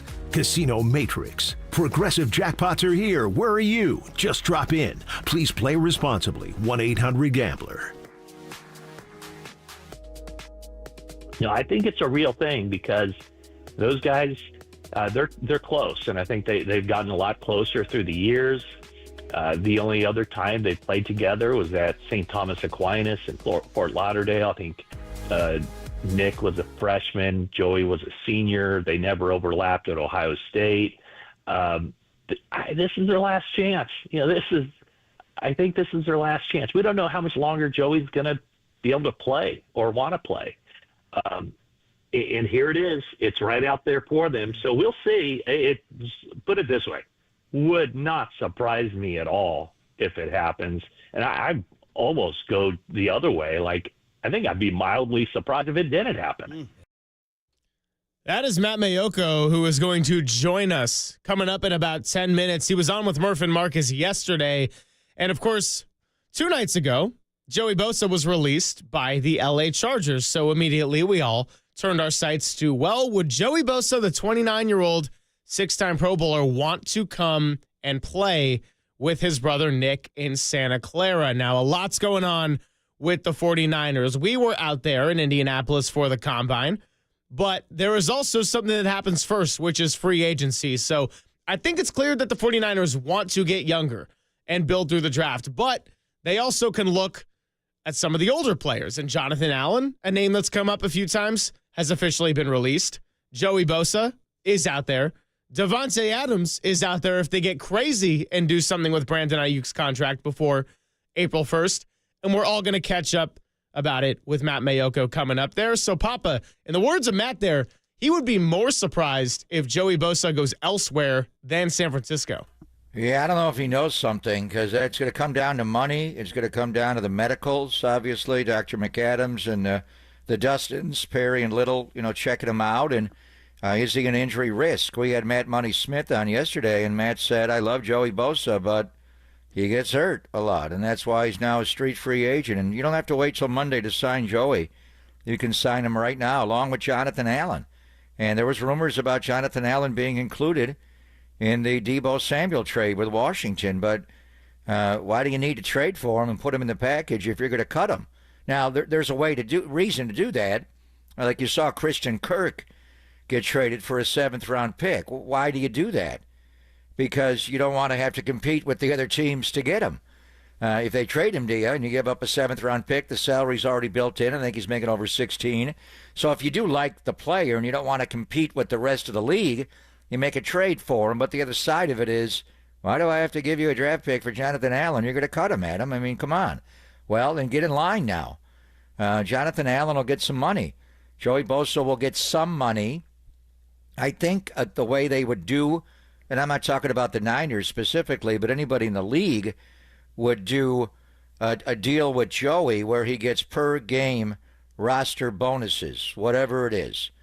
Maybe give him a base salary. And Money Smith got me spent. He said Khalil Mack's going to make $20 million a year. Like, whoa. That's a lot of money for an edge guy. Is Khalil still one of the premier edge guys? His numbers weren't there this past year. 2 years ago, he had 17 sacks. He still defends the run really well. But if Khalil's going to make 20, then is Joey going to make 10? And how would you do it? Would you give him, base money of $5 million for 1 year, or however you want to structure it, and then give him per game roster bonuses where he's got to play? If he plays, 5 games, that's not going to do you a lot of good, except for the 5 he's in. You're not going to have him for 12 other games. So you can incentivize it, and they're good with that. Being on the 53-man roster for the season is one thing, and then being up on game day on the 48-man roster, 46, whatever it is, 47, they, offensive linemen, they get a few extra bonuses there in the third quarterback. But if you're actually up on the game day roster, what do you give them, an extra $750,000? That's a lot. I don't know. You'd have to probably craft the Joey deal with, per game roster bonuses. But there's a lot of good players that have been cut here. So this is the last time we're going to talk to Maddie before Monday. Yep. And Monday it starts. Monday they could lose players. Monday we will find out. Is Dre Greenlaw leaving? Is Dre Greenlaw going to get enough money from somebody else to lure him away from here? Will we get an hour or 2 hours into the show? Dre Greenlaw has agreed with a sign a contract, an agreement in principle with Phil on the team. Talanoa Hufanga, is he going to leave via free agency before our show even starts Monday? Probably not, because the safety market was depressed last year. Charvarius Ward, is he going to be gone? Javon Hargrave, they officially released it as a post-June 1 designation, but they're going to go after him on March the 10th, and Javon was the one who got the big money from the Niners 2 years ago, an hour into free agency. Shocked us all. What about Kevin Givens? I mean, there's a lot of interesting players here. Chris Conley, a few others. Aaron Banks. They're saying Aaron Banks is going to make $18 to $20 million. I saw that, yeah. Ooh, I mean, guards are getting paid. Trey Smith got franchise tagged. What's interesting, then Kansas City trades Joe Thuney to the Chicago Bears. What are they preparing for? I think it is Ronnie Stanley maybe, and give the money to a left tackle, and then maybe draft a guard inside. But their O-line cost them the Super Bowl this year, so why would you trade one of your best linemen? They tagged the right guard, and then they trade the left guard who was forced to play left tackle. So, what are they up to? And Andy knows the O-line. What's he doing there? Is he trading the guard because the guard makes too much money? He wants to give the money to a tackle. We'll see. But Aaron Banks, I mean, he gets anywhere near that, you're not going to be able to bring him back, so it's almost fait accompli. Maybe Ben Barch moves in. Do you re-sign Jalen Moore? And then the big one with Matt, Brandon Ayuk. Yep. If you are going to trade Brandon Ayuk, you want to do it, as we've been detailing all week, before April 1st when the money kicks in big time, almost $48 million. And you also, if you're going to be a player, come Monday at 9 a.m., when you can start talking to players and sign them formally during our show on Wednesday at 1 o'clock on March the 12th, you want to move some money. If you're going to go out and buy some players, you need to move that money if that's what you're going to do. So we'll get Matt's thoughts on certainly Joey and Jonathan Allen, and the big one would be Ayuk. Would they trade Brandon Ayuk after trading Debo last Saturday night? And then their own guys, and mainly it would be Big Play Dre and the Big Bad Wolf. He huffs and puffs and blows your Rams house down. Are they going to lose Talanoa Hufanga sometime next week? O-line is exactly what I've been keeping my eyes on with Aaron Banks and the reports that he could get 18 to 20 mil. And then, of course, you mentioned Trey Smith, Joe Thuney, what the Chiefs are trying to do. And you said it well. The O-line cost them their Super Bowl with the combination of that Eagles front four not blitzing a single time in the Super Bowl and making Patrick Mahomes' life miserable en route to a 40 to 22 wipeout in that last Super Bowl. So, without further ado, let's go ahead and talk to Matt Mayoko, because we got so much to touch on. Matt Money Smith helped us get into some of it from the Chargers side yesterday. Tim Kawakami had some great thoughts on the Brandon Ayuk situation.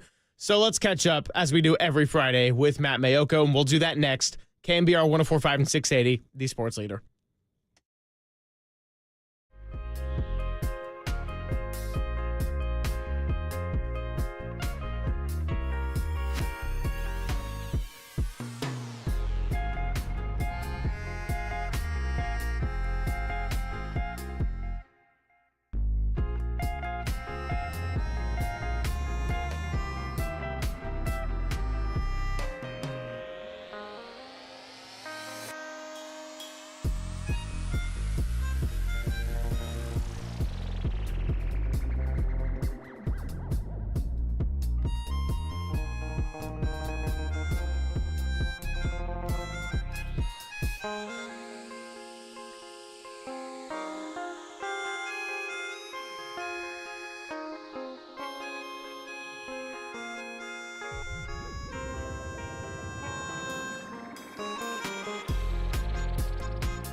Sure, KNBR's got you covered on game day with Greg in the booth, but NBC Sports Bay Area's Matt Mayoko has your Niners news all week long. Here's Papa, Silver, and Mayoko on the Sports Leader.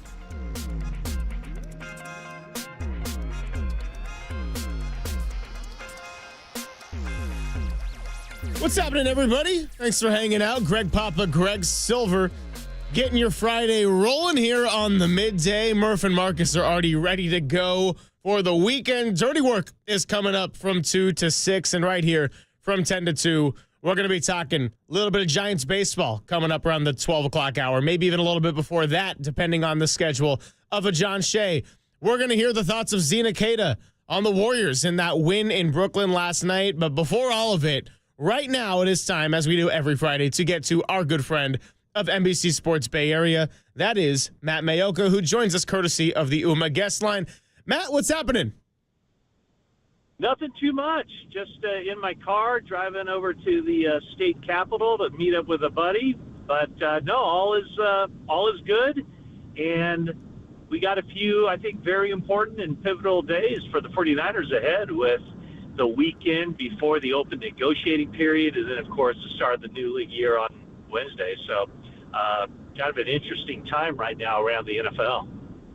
Well, I was going to ask you your location of where you're heading to, because there's so many good restaurants there in the state capitol. But I figured maybe we'll not do that on 50,000 watts on live radio. So I'll save you that hassle there. But if we're talking about the 49ers, so many storylines, and it's wild, Matt, because last year it felt like the offseason hit right away with them getting all the way to the Super Bowl. This year, a little bit more of a dead period, and then we had the Combine, and it's slowly ramping up into free agency. So I'll start with the big one. As far as Brandon Ayuk and the 49ers, if they decide to make a trade, would do something by the end of this month. What are you hearing out there, and are there willing trade partners who are serious about taking on a contract for a player who's coming off a season-ending injury?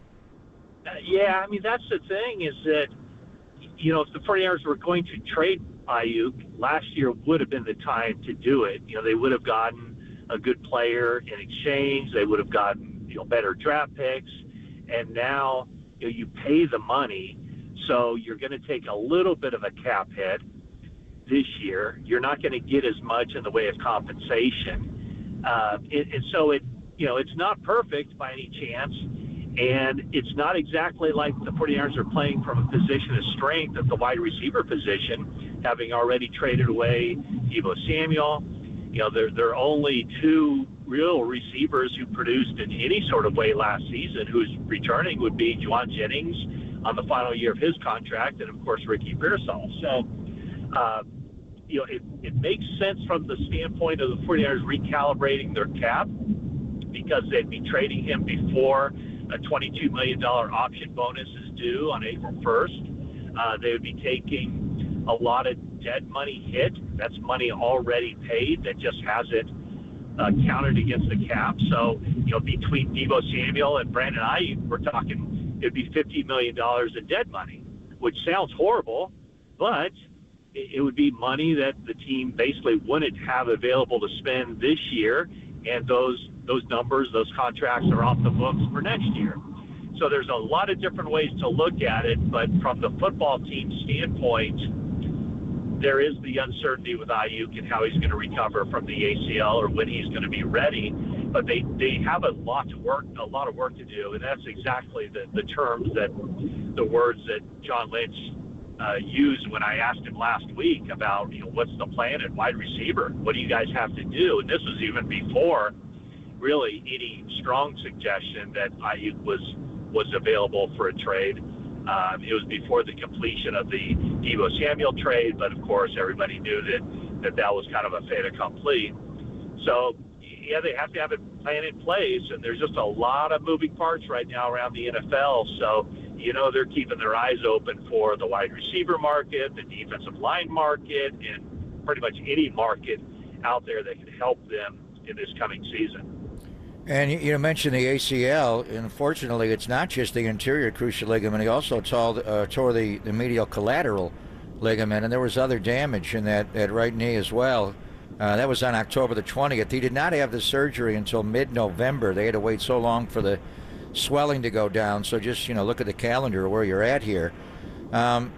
If they did trade Ayuk, would that be step one? You talked about the wide receiver market around the NFL. I mean, Devontae Adams got released this week by the New York Jets. Tyler Lockett, older player, probably unlikely they go to him, from Seattle. Stephon Diggs also coming in off his own, bad knee injury in Houston. Chris Godwin had a bad injury at the end in Tampa Bay. And then guys you could trade for. We'll see what the Rams do with Cooper Kupp. They may be forced to release him before next week. They're not going to trade for DK or T. Higgins. But if they did that, trade Ayuk, a short time after trading Deebo Samuel, would they be in the market for one of these veterans and expensive wide receivers? Yeah, I mean, some of those guys you mentioned probably aren't going to be all that expensive, relatively speaking. Cooper Kupp, I can't imagine a team trading for him. So my thought was he would probably be released. So what's he going to get on the open market with the injuries that he's had? I would think that, even I mentioned last year, when the 49ers had some trades in place to deal Brandon Ayuk, and, one of the players they would have gotten back if the trade had gone through with Cleveland would be Amari Cooper. So it could be a situation where, if they look to trade him to, let's say, Pittsburgh or New England, a couple of teams that were in on him a year ago, they could get something back. So they could get a receiver back in a trade as well as a draft pick like they had arranged last year. They could hit that free agent market and maybe get one of the guys that you mentioned there. And then also, if you trade him, I'm assuming you'd pick up at least another draft pick in the upcoming draft.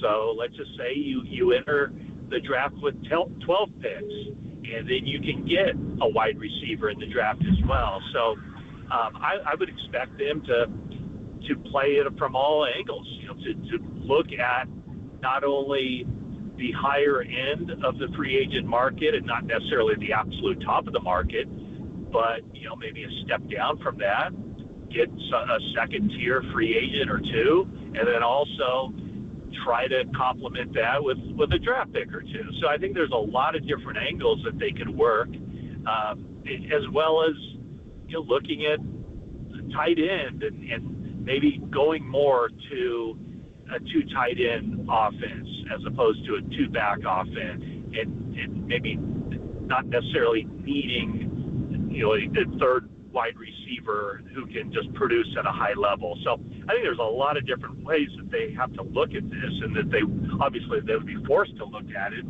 if they decide that the best route for the organization would be to deal Brandon Ayuk just 1 year into his new contract. Talking to Matt Mayoko here on the UMA guest line. And Matt, we can pivot over to the defensive side of the ball for a moment. And of course, the big news, Joey Bosa being released by the Chargers. Now, we listened to your interview with Murph and Marcus yesterday morning, and you said that you would be almost more surprised if he didn't end up coming to the Niners than not. So let's just say right now, with where we stand, I mean, which teams would you expect to make a push for Joey Bosa? And do you have a sense of how much money he could command from other teams?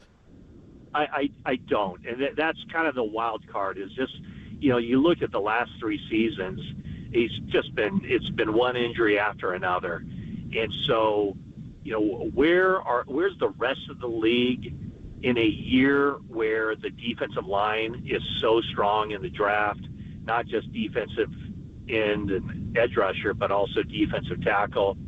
It's how much, does he have to sign a 1 year prove it deal? Is he willing to take a little bit less to join forces with his brother?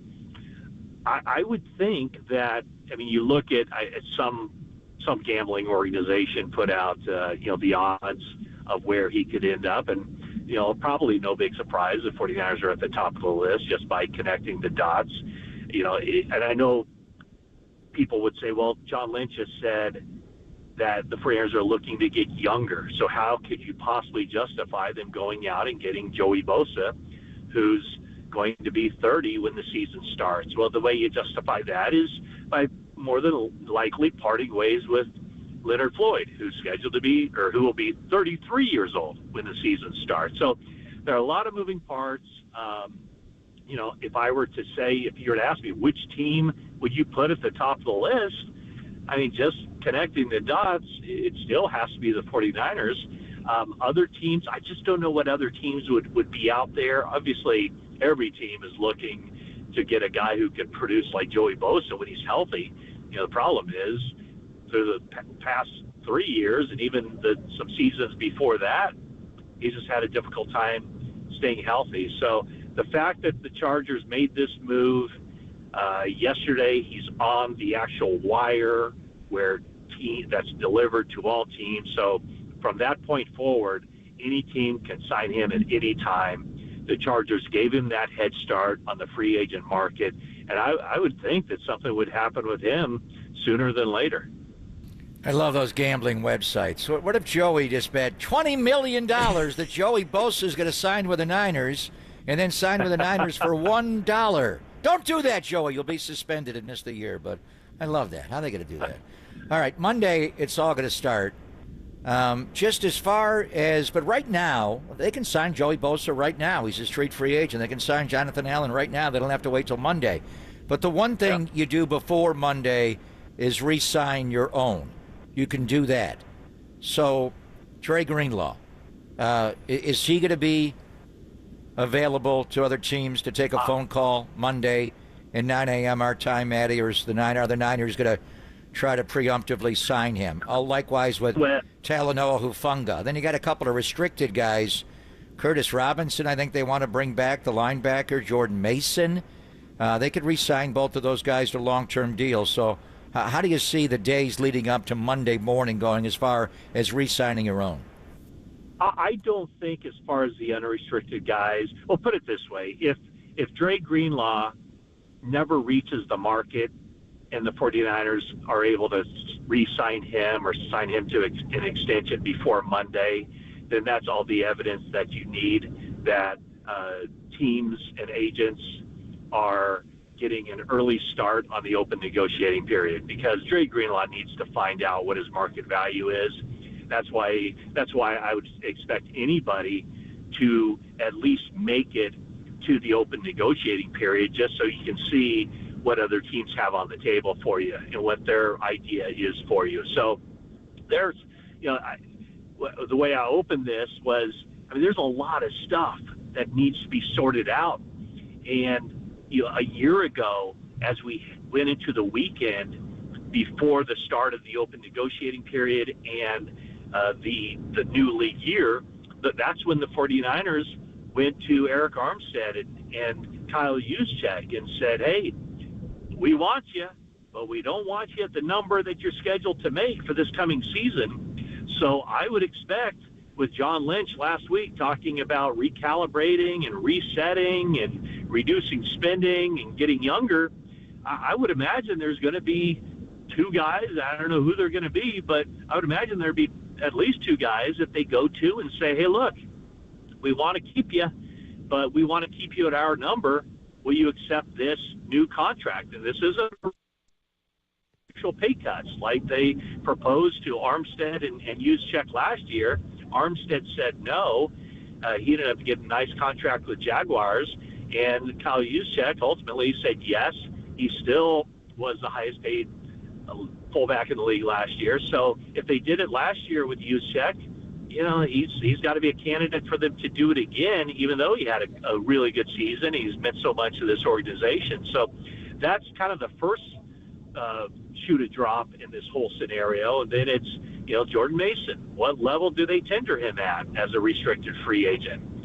Last year, if you recall, they tendered him as a second rounder.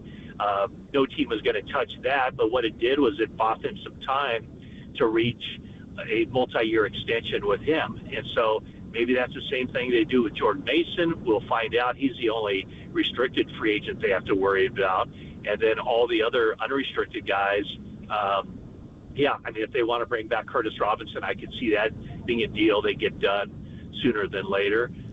They're getting very good reports on him as far as the condition of his knee as he comes back from an ACL. But I would expect all the other guys to hit the market. I would expect Dre Greenlaw to be able to see what's out there, Hufanga, Aaron Banks, and Ward, and I would think that Banks and Ward are pretty much as good as gone. Talking to Matt Mayoko here, NBC Sports Bay Area. And by the way, you're listening to KNBR and KNBR FM San Francisco, the sports leader, a Cumulus media station. So on the note of Dre Greenlaw, Matt, do you have the sense of what the Niners are sort of thinking of trying to offer him, if they're leaning closer to the side of like a one-year prove-it deal, or maybe willing to go multi-year and put on a little bit of that full-court press for him that was being reported as far as Robert Saleh coming back to the team and really wanting to keep him? Yeah, I mean, it's a really interesting scenario because he's very important to the team, yet when you look at last season and the money that the 49ers doled out for guys who never got on the field, or who did not get on the field too often. I mean, they paid big money for Brandon Ayuk. They paid big money for Christian McCaffrey. They paid big money for Trent Williams. Those are all new contracts that those guys signed last year, and between them, none of those guys played even half a season. I guess Trent Williams played 10 games, but they got to be very judicious in what they do, and especially with Dre Greenlaw coming off of the Achilles, the fact that he was only able to play one half of one game last season. So as much as Robert Saleh and his teammates are going, we got to re-sign Dre, he's a huge part of this team, and he is, they have to be very calculating in how they handle this, because they can't afford him to pay big money and then he's on the sideline for most of the year. So I still think that he means more. He's more valuable to the 49ers than to any other team. So I think the 49ers will be involved in that, but they know that medical as well as anybody. So that I would think that would prevent them, or at least give them pause before making a large financial commitment to it. Yeah, I mean, it's going to be interesting to see if they get something done. You're saying they're going to probably hit the market Monday morning at 9 o'clock. So it's covered, trading Ayuk and guys on your own roster. You have to address the street free agents. But they have about almost $33 million in top 51 cap space. You don't have to go through the whole 53-man roster, even your rookie class you haven't drafted yet or practice squad. So it's a little deceiving. But they've got $32.9 million in the top 51 cap space. Do you see them being players initially in free agency? And the names that we've been talking about are the two DJs, to bring defensive lineman DJ Jones back home. And Robert Saleh knows DJ Reed really well. Niners drafted him. He got hurt. He wound up going to Seattle. They were not happy about that. They just kind of miscalculated, hiding him with an injury. And then he wound up with Saleh.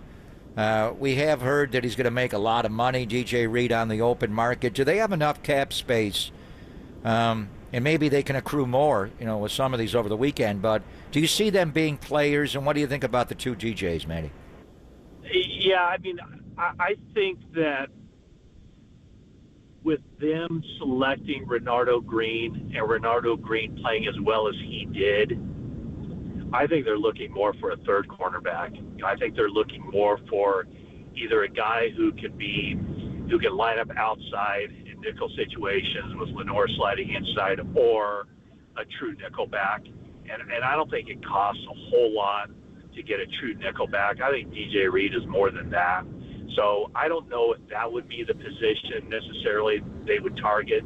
They can always find somebody in the draft in the middle rounds to help out. They could bring back Isaac Adam or Rock Yassin or someone of that ilk.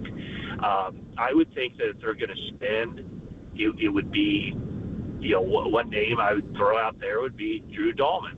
If they're going to spend on a lineman, on an offensive lineman, center could be a spot that they look at. Is he going to be too expensive? He very well might be. Defensive line, would they want to get younger? How long DJ Jones has been in the league? 7 years? This would be his 8th year, I believe it is. And so they know him, but sometimes, that ship has sailed.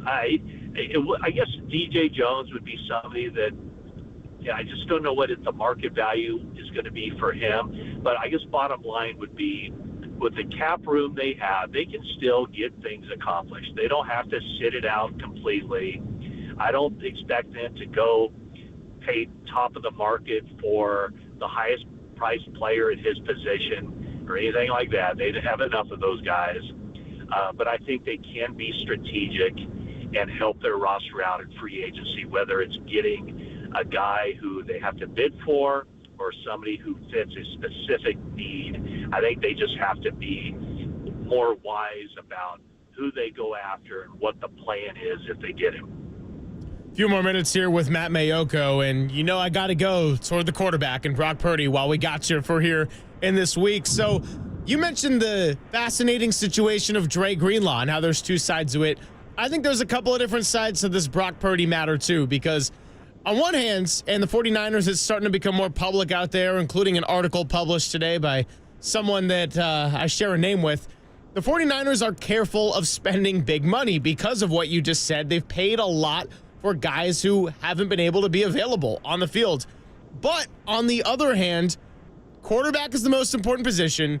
I don't know what their backup plan is, and Brock Purdy has been available minus one game in this last year. So how do you see that sort of paradox playing into the offseason and the contract negotiation, Matt? Yeah, I mean, you can see both teams or both sides' viewpoint. The 49ers are, you were the last pick in the draft. We rescued you from being an undrafted free agent. Brock Purdy's side would be going, well, no, we rescued you from potentially being in the unemployment line. Nobody talks too much about Trey Lance because of how well Brock Purdy played. So, I don't know how it's going to shake out. I would be surprised if there's not ultimately a long-term union where Brock Purdy is the quarterback of the 49ers for a long, long time. That would surprise me. How it gets there, I'm not sure. Will there be feelings hurt along the way? Potentially. But I just don't know that Brock Purdy is the guy that if you're going to say, hey, let's start playing hardball, let's start, giving guys low ball offers. I don't know that he's the guy that you want to start doing that with. He's your freaking quarterback. You don't, after all you've said about him, what he's meant to your organization, how he fits into the future of your organization, I just don't think that you want to treat him like a middle tier quarterback. And I think the rest of the locker room will recognize that. I mean, he is about as popular of a guy as there is. And everybody on the team recognizes how good he is, how good of a fit he is for the team, how he makes people around him better. He's a good quarterback. And even last year when he had, a bad year, he was still 7th in the league in QBR.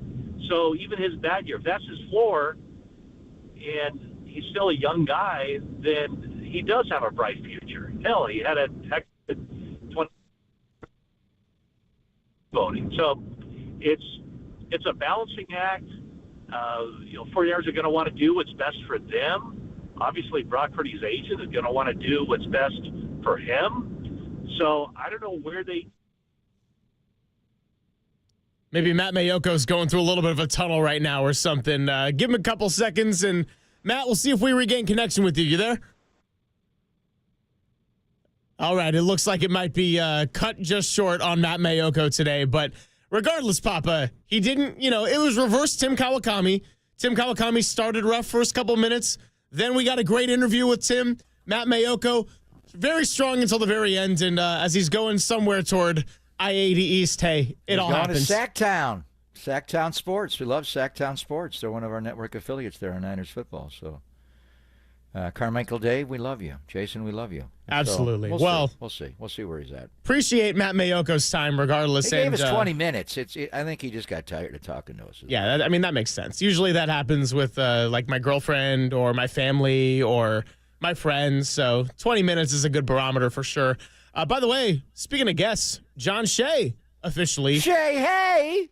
12:50. So if we are going to ask Papa anything, probably do it sometime in the 1 o'clock hour. John Shea, 12:50. So we'll get into the Giants that hour. Zena Keita coming up bottom of this hour at 11:50. So we'll get back into the Dubs coming up. But before we do that, let's react a little bit to what Matt Mayoko had to say. Get ready for 49ers free agency. Lots of different dominoes getting ready to fall. And hey, by the time we reconvene on Monday, there's probably going to be a lot more breaking news, including during our show. So we'll react to Matt Mayoko's comments next, then get back into the Dubs, and then the Giants a little bit later on the show. Pop and Silver on the Sports Leader.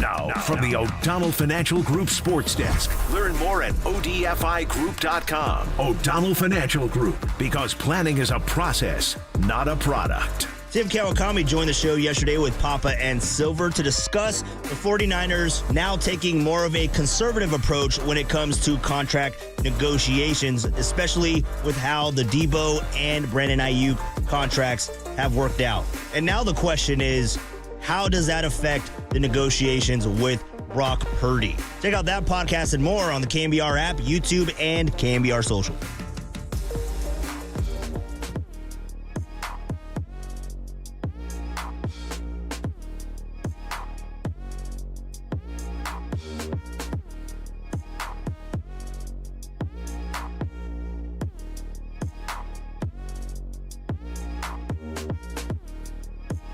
Well, the weekends are a great time to get some rest, have some fun, or catch up on a lot of your tasks that you need to take care of. So that's why we're talking to our good friend Steve Moskowitz, founder and tax attorney at Moskowitz LLP. And today, Steve, on a Friday, let's talk about the ERC. ERC, Employee Retention Credit. Some of your listeners are growing long white beards, turning into skeletons, having cobwebs grow over them, waiting for their checks. There's three different things we can do about that to hurry the government up. And right now, a lot of people were concerned that President Trump was promised to cut $2 trillion with a T off the federal spending. Will he do away with ERC? Nobody knows. But let's not take that chance. Let's go ahead and hurry the government up while this is still good law. Or what if you got a letter from the IRS that said, you don't qualify for ERC, no ERC for you? We want to appeal those because right now the IRS is being sued, alleging that they're disallowing a lot of people and they have no idea whether or not the person qualifies or if you're being audited on your ERC. Bottom line is, anything to do with ERC, you're waiting for your checks, your claim was denied, or you're being audited, call us. We have a lot of experience with this. We want to take care of you. We have a free consultation. We'll explain everything to you. Appreciate your time, Steve. And if you would like to learn more about the ERC, you can contact Steve Moskowitz now at 1-888-TAX-DEAL. That's 1-888-TAXDEAL. Or go to MoskowitzLLP.com.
This is Papa and Silver on KNBR, the sports leader.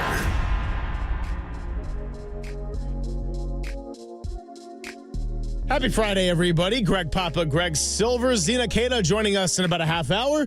John Shea at 12:50. Ask Papa Anything coming your way, along with Silver Linings playlist and all the fun Friday shenanigans. Great to catch up with Matt Mayoko. And hey, his phone line gave us everything it had as he is on his way a little bit east to go and have bigger and better plans. But lots to chew on there from Matt Mayoko, and the Brock Purdy negotiations, certainly a fascinating discussion and will be the story of the offseason. Then you got the questions of Dre Greenlaw, Aaron Banks, all the guys that we've been mentioning coming up into this, and how much money do the 49ers want to spend on veteran talent? What could you get Jonathan Allen for? What could you get a Joey Bosa for? And a lot of questions that are going to be answered very soon in the coming 3 to 4 days, Papa. It's the frenzy. We love our free agency frenzy. Derek loves this time of the year. We'll be looking at it all weekend. And then before we even get on the air Monday morning at 10 o'clock, the frenzy will be frenzied. It'll start at 9 o'clock. You may even have this player agrees in principle to sign with that team. And it stunned us a couple of years ago after getting back from Philadelphia in the NFC Championship game and Brock Purdy's UCL tear, and that the Niners right away, about 70 minutes into the frenzy, signed Javon Hargrave, or agreed in principle to sign the Gravedigger. So he's now gone. So Monday morning at 9 o'clock, who are going to be the big players in free agency? The New England Patriots have $125 million to spend. Elliott Wolf, Ron Wolf's son, runs their front office. They got a new coach in Mike Vrabel. They got the quarterback in Drake May. He was impressive. So might be able to lure some of these attractive wide receivers or other players. The Raiders, Pete Carroll, his charisma, chomping gum. Not John Schneider anymore. It's Tom Brady and Spy Tech. They've got the second most at $95 million. The Chargers are right there, almost $91. Washington, $78 plus. Arizona, $77. Minnesota, $63+ million. Then you got Pittsburgh Rams. Niners are towards the middle and down at 32.9, as we said. So which teams will be players in this? Will the Rams be players in free agency? They got to reload that way? I don't know. I'm hearing, Devontae Adams to the Rams. Would that be something with Puka? So what teams are going to be active early on Monday? Normally that wave hits hard. When Wednesday rolls around, you can actually sign guys. That's just passing physicals and get them in your building. It hits Monday at 9 o'clock. You got to get guys done very shortly. And then a little bit, all day Monday, all day Tuesday, and then it kind of hits a plateau later in the week. So which teams will be the ones that are big players? And which player? Who is the gravedigger this year? Who's going to get the bag? Might it be another former Eagle in Milton Williams? Yeah. A lot of people like him. He had a good Super Bowl. Josh Sweat's a free agent as well. Josh Sweat, an edge guy. Offensively, I think Kansas City, why did they trade Joe Thuney? You're hearing Ronnie Stanley, the offensive lineman of Baltimore. Just stay on side, Ronnie. Back up your helmet a little bit. You're lining up in the neutral zone too much, but he's going to get paid. You mentioned Josh Sweat. I'm watching the NFL Network is having a free agent showcase to get ready for the frenzy. They're showing me Chris Godwin over and over and over again before he got hurt. What are the medicals on him? That guy runs a power slant. He is a powerful player. Then you get to the quarterbacks. What is going to happen with Sam I Am? Are the Minnesota Vikings going to sign him? Kwesi Adolfo-Mensah and Kevin O'Connell, their head coach there, are they going to be able to preemptively sign him, or will he just take it to the market? And then it's fascinating because of all the quarterback-needy teams. Where would Sam Darnold go? You're hearing a lot of rumors about the Raiders. The Indianapolis Colts may be in play. And then, Charvarius Ward is listed very high. Is he going to get the bag again? Mooney Man did not have a great year this past year. A lot of it was the off-the-field trauma that he suffered, and the hearts break for him and his family. Then right behind him is DJ Reed. There's a lot of good free agents. The receivers, Devontae, Amari, Matty mentioned Drew Dahlman. Are the Niners going to pay for a center? I don't know about all that. But the interesting Kyle thing Shanahan does love his ex-Falcons centers, though. You mentioned Alex Mack on the show yesterday. Yeah, he's a Senior Bowl Hall of Fame for him, but he got him cheaply or a little cheaper. I don't know about that. And they do love Jake Brendel. I know Firster does. So the media is all in on replacing the center. The Niners don't view it that way. Maybe a draft one later in the draft. There are a couple of guys that Alabama kid, Booker's a mauler. Anyway, and then, DJ Reed and Matt's point. DJ Reed, I would pay DJ Reed more than Charvarius Ward. Charvarius, now, how much was it? He just didn't move well. I remember that Ram game. They attacked him, but he had a groin injury. The Seattle game, he tried to warm up before the game, and that Thursday night, October the 10th, we watched his whole warm-up, and he just couldn't go. So he had physical problems. He had mental anguish, obviously losing his baby girl after the Dallas win of Monty Joy. Where would he go? I think he wants to go to Texas with Dallas or Houston, accommodate him. And then Matt's point about DJ Reed is interesting because Renardo Green, I think, has proven that he could be. So on the base, I think, barring health, that they're all healthy, you would line up with Diamador Lenore at one side and then Renardo Green at the other.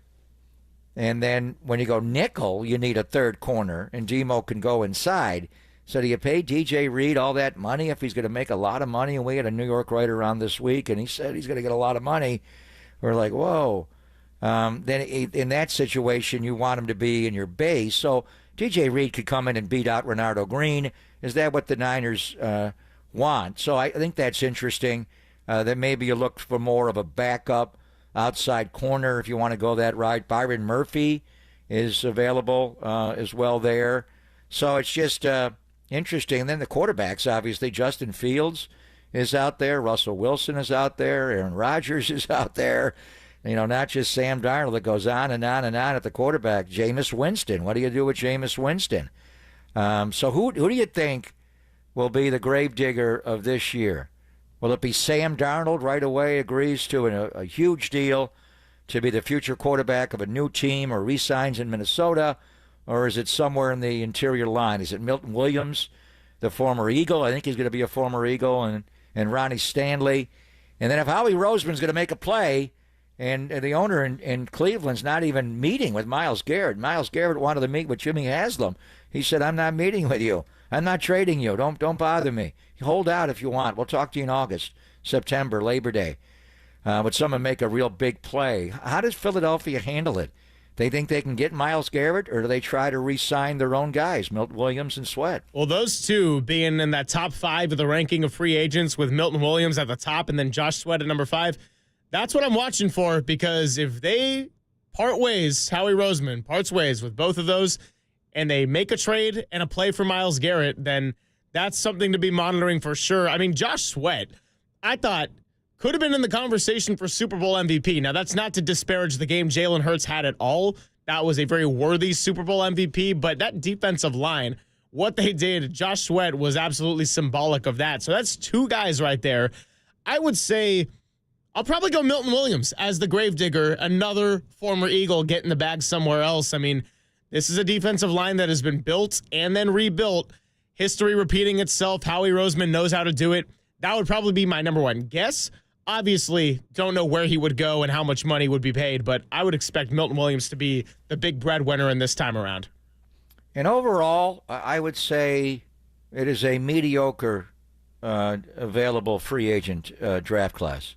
I think there's some good players in it, and some players that are not that great. So I think it's Nick Bolton of the Chiefs is available. Yep. Now the teams, not everybody wants to pay off the ball linebackers, but that guy is a playmaker in the middle of the Chiefs defense. So they got to lose him and then just replace him. They got some other people that can play in there. So that Ernest Jones, who turned Seattle's season completely around, I think they want to re-sign him. These are 2 off-the-ball Mike linebackers you're talking about.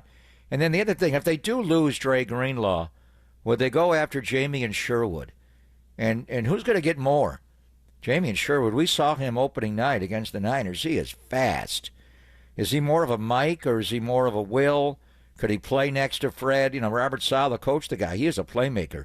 He is all over the place. He was the leader of that defense this year. Would he be content not wearing a green dot? I'm not even sure if he wore the green dot there. We'd have to look at him. But who's going to make more money Monday and Tuesday? Does Ray have to wait a little bit with the injuries that he had, the Achilles, and does he do a one-year prove-it deal? Who makes more money in free agency, Dre Greenlaw or Jamie and Sherwood?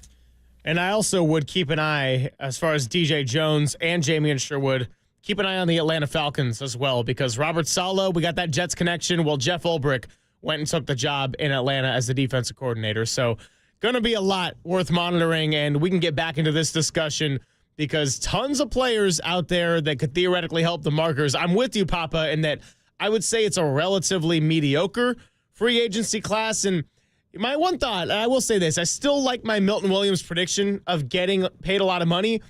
But with the defensive line depth in this draft and what we just saw at the NFL Combine, maybe teams are less incentivized to go and take a big swing and pay a lot of money on the free agent market, knowing that there's a lot of really strong prospects here for any team that's got a first-round pick, and that could be a later first-round pick too. So, now, DJ Jones is listed as the 93rd best free agent available.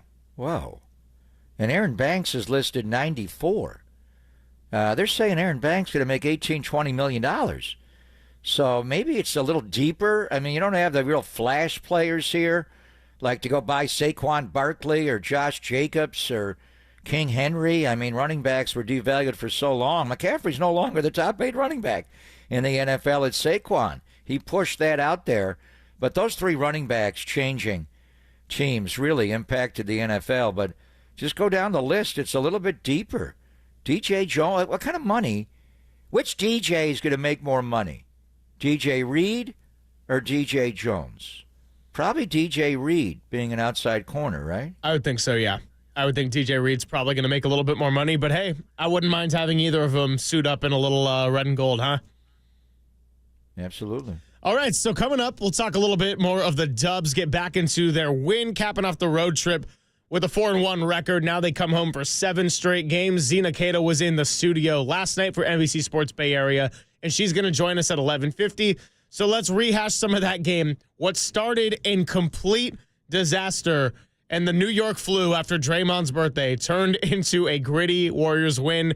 And not going to apologize for wins. You just got to stack them at this point in the season. So we'll do that next. Papa and Silver on the Sports Leader.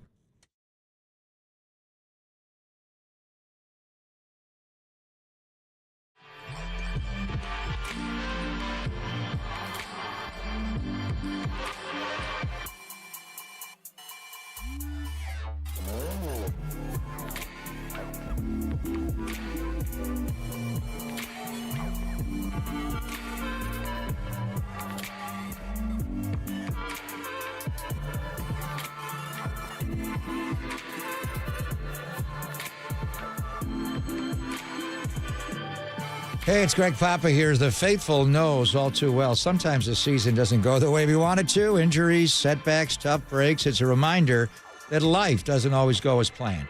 One moment, everything's on track, and the next, an unexpected challenge turns your world upside down. That's when you need a team you can count on, like Habas Law. For over 35 years, Omar, Tariq, and the Habas Law team have fought for people blindsided by life's toughest moments right here in our very own community. When the odds are stacked against you, Habas Law steps in, taking on big insurance companies with relentless determination to deliver life-changing victories. Habas Law doesn't just settle cases, they rebuild lives, fighting with compassion, grit, and an unshakable drive to make things right. When life knocks you down, call Habas Law at 1-800-INJURED. That's 1-800-INJURED, or visit habaslaw.com. That's habaslaw.com. Habas Law. They will fight to make it right.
Papa and Silver now continues live from the KNBR Casino Matrix Progressive Jackpot Studios. Casino Matrix. Progressive jackpots are here. Where are you? Just drop in. Please play responsibly. 1-800-GAMBLER. It was huge because we needed to settle the game down. We were all over the place. We weren't getting into our offense. We weren't getting anything good. And we kind of just needed to put them on their heels a bit. You know, their pressure kind of had us on our heels. And once Jimmy got the ball and just took over the game, it put them on their heels and allowed us to claw back and, you know, get the game back in our favor. Draymond Green in the postgame yesterday in Brooklyn saying Jimmy Butler was huge in getting the team back on track. And yeah, if you were starting the game a little bit late or you were finishing getting off of work, it was an early tip, you're thinking, what freaking happened? And I had a little joke going back and forth with our guy, Jack Loader. We were texting. And when the young guys came in, Keith Santos, Pat Spencer, start pushing the deficit back a little bit, I'm going, hey, this has got to be proof that hangover just gets worse with age, because these young guys are coming in and they're like, I'm fine. Everyone else had to adjust to that New York flu Draymond post-birthday celebration with the win at Madison Square Garden. Regardless, the Warriors all find a way to come all the way back, and Jimmy Butler, the physicality, the 10 for 10 from the line. And by the way, Papa, for a team that could not shoot free throws for the life of them earlier in this season, 29 for 32, 90.6% last night. And your two best guys didn't miss a free throw. Jimmy, 10 for 10 at the line, and Steph, 9 for 9 from the line. Just incredible. I mean, Kevon missed one. He was 3 of 4.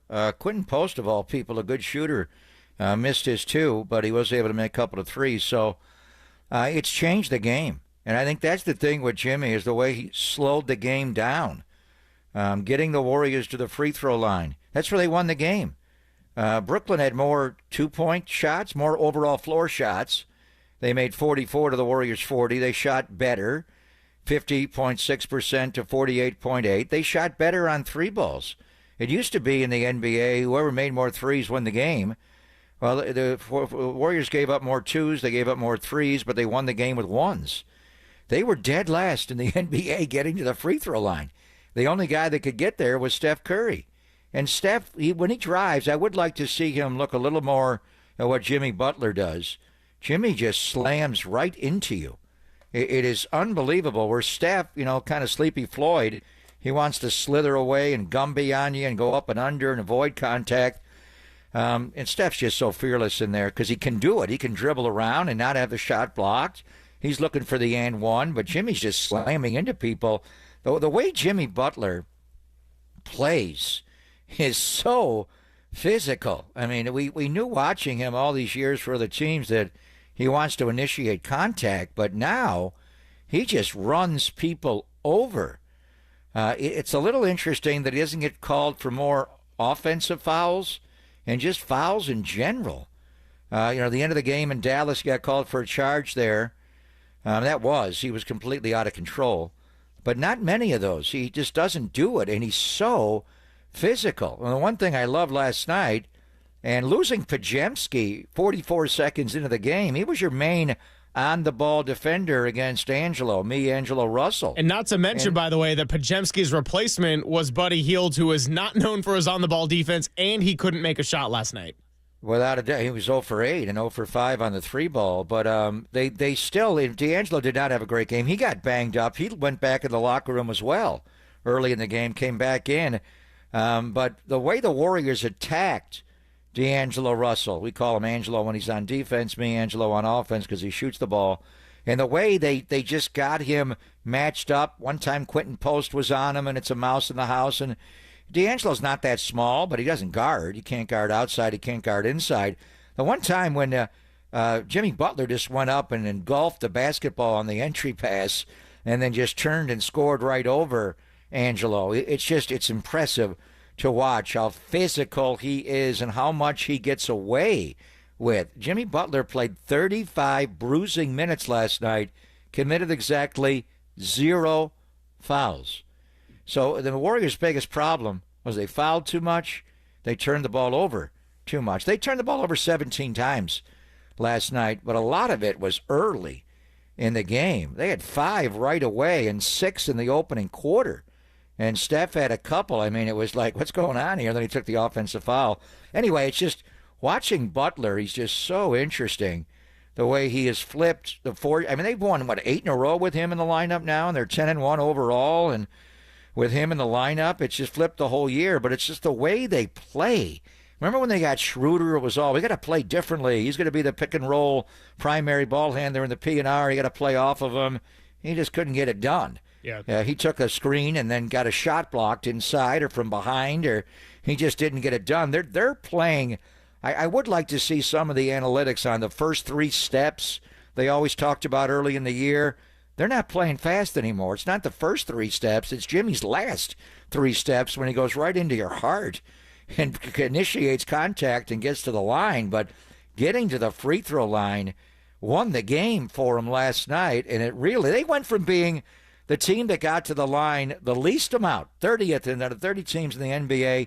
Since they've gotten Jimmy Butler, they're number 1 in free throw attempts. How'd that happen? It's a wild turnaround. And no, I mean, I don't want to sound like Captain Obvious out here and be like, it really is as simple as they're getting to the free throw line more and they're turning the ball over less with Jimmy Butler. But it's like, yeah, actually, sometimes it does come down to just those little details when you talk about the amount of clutch games that the Warriors have found themselves in, and just by being a little bit more patient, a little bit more poised, a little bit more in control on the offensive side of the ball, getting to stop the other team's momentum by getting to the line or build on your momentum by getting to the line has been paramount for this team's success.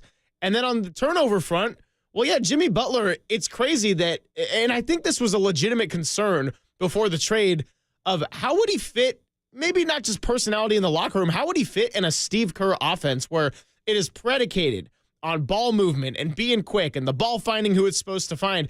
And Jimmy Butler's out there. He's never rushed. Sometimes it slows down. And this was a criticism of the play style of Jonathan Kuminga at times where he could be a really good ISO player, but his natural way of playing the game didn't necessarily fit in with how to play with Steph or how to play with Clay when he was still with the Warriors, or how Draymond is so used to playing with them. Now you got Jimmy Butler coming in, and I think when Kuminga returns, that's a really good model of the type of player he can be. And Tim Kawakami yesterday said that he thinks Kuminga is going to try to play a lot with Steph, maybe on the floor when Butler and Draymond can be off the floor. We'll see how those 3 all kind of work together, if they ever share the court at the same time, or if it's going to be more of a 2 out of 3. But Kuminga, the last note I want to have on him, and he will be coming back soon, don't have an official timeline on that, is he was your guy that could get to the line with the most ease because of the athleticism and his explosiveness, and he could get above the rim. He was been out for 2 months, and then they really had the issues of not getting any free throws. Now you got Jimmy Butler coming in. Kuminga's another guy that could be a threat above the rim as a lob threat, and also somebody that can build on what Jimmy Butler has given you by getting to the free throw line. I think the next step with Kuminga's game is just figuring out how to fit in with what essentially feels like, for the most part, a brand new team, Papa. It is. And the free throwing is dramatic. And I mean, obviously, how do you get there? You have to change the way you play. And Jimmy has stabilized the game. The way he plays so under control, he doesn't turn the ball over. We talked about the turnovers are way less, but the way he initiates contact and just drives into you to get to the free throw line. So the numbers were, before Jimmy Butler arrived, the Warriors took 20.4 free throws a game, which is 27th in the NBA. So it's not as dramatic as worst to first, but they're up to 24.3. This is also the game that Jimmy didn't play in Philadelphia, so it's a little bit skewed. But anyway, they've gone from 27th in the NBA, 20.4 a game free throw attempts, to 6th in the NBA during this streak, where they're 10-2, 24.3. But also what they're doing is they're making free throws way more. They were dead. The Warriors with Steph Curry, were dead last in the NBA in free throw percentage pre-Jimmy at 72%.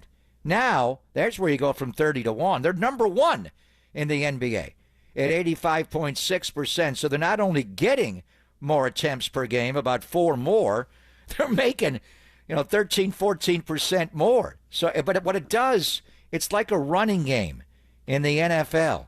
It slows the game down. You're going to have to watch on the other side, and it helps your defense by running the ball in the NFL. It helps your defense by going to the free throw line in the NBA. What were the Warriors horrible at? With Stan Van Gundy. The Warriors' defensive transition is, what do you call it? Pathetic. What? Atrocious. Pathetic. We're not going to have to get back. We don't have to get back. We're going to set up because we got Jimmy Butler shooting 10 free throws a game. So we'll talk to Zena coming up in a bit. And she played at Yale. I knew her when she worked in the Warrior front office for years. She was up in the suites with us, and now she's great on TV, Women's Empowerment Month, and certainly on the broadcast tomorrow night. So is she going to be the game analyst tomorrow night? She played at Yale. She was a good college player. I think Jenny Kavnar is going to do play-by-play. Is Zena going to do the Kalena Asabuki role? How are they doing that? Well, that's a good question because I know a lot of the different names. You got Natalie Esquire. You got my friend Kylan Mills, who now is actually doing a lot of great work back in the Midwest in Chicago with the Big Ten and NWSL. So good to see her coming back to the Bay. You're going to have Monique Billings, who I believe is a member of the Golden State Valkyries now. Jenny Kavnar, Zena Kada. But guess what? We'll ask her all about it. And Monique do Kalena's job. But they can both do it. And Kareth Burke as well. So Kareth Burke. So there you go. We'll talk about that next with Zena Kada, her observations from last night, and also what to look forward to on Saturday for the women's broadcast. It's coming up your way. Papa and Silver on the Sports Leader.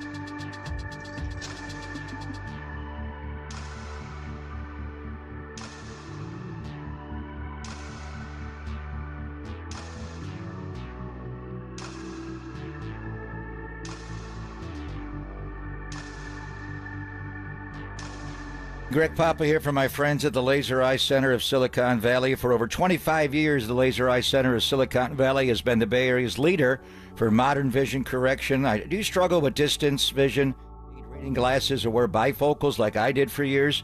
CLR from Laser Eye Center of Silicon Valley could be a game changer for you. Don't wait until you're older like me to see great. Do all the things you love to do with perfect vision and do it now.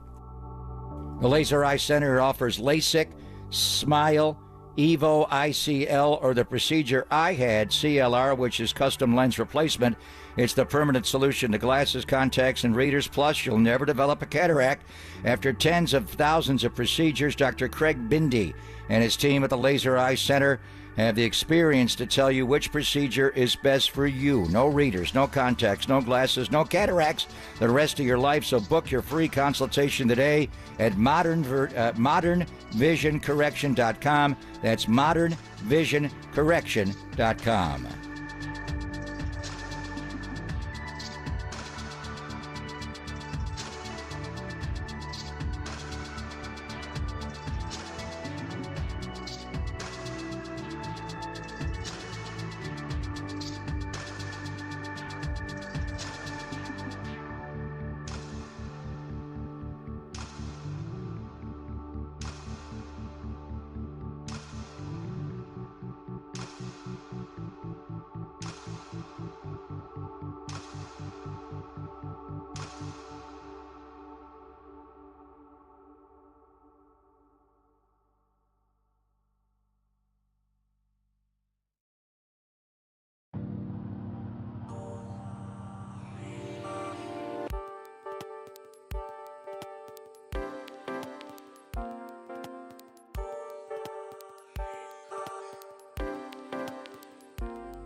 Greg, Papa, and Silver. This is KNBR, the sports leader.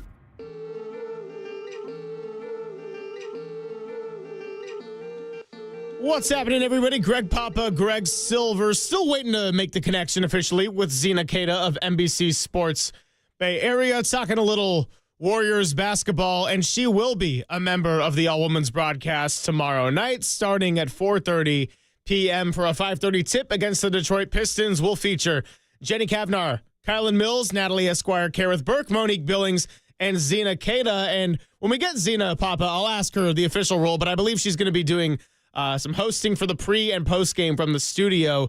Natalie Nakase is going to be doing some pre-game analysis, and Monique Billings, the member of the Golden State Valkyries, I believe will be the in-game analyst. So I know they did this last year. Going to be a lot of fun to watch. And, oh, by the way, not a bad game with two 35 and 28 teams getting ready to clash as well.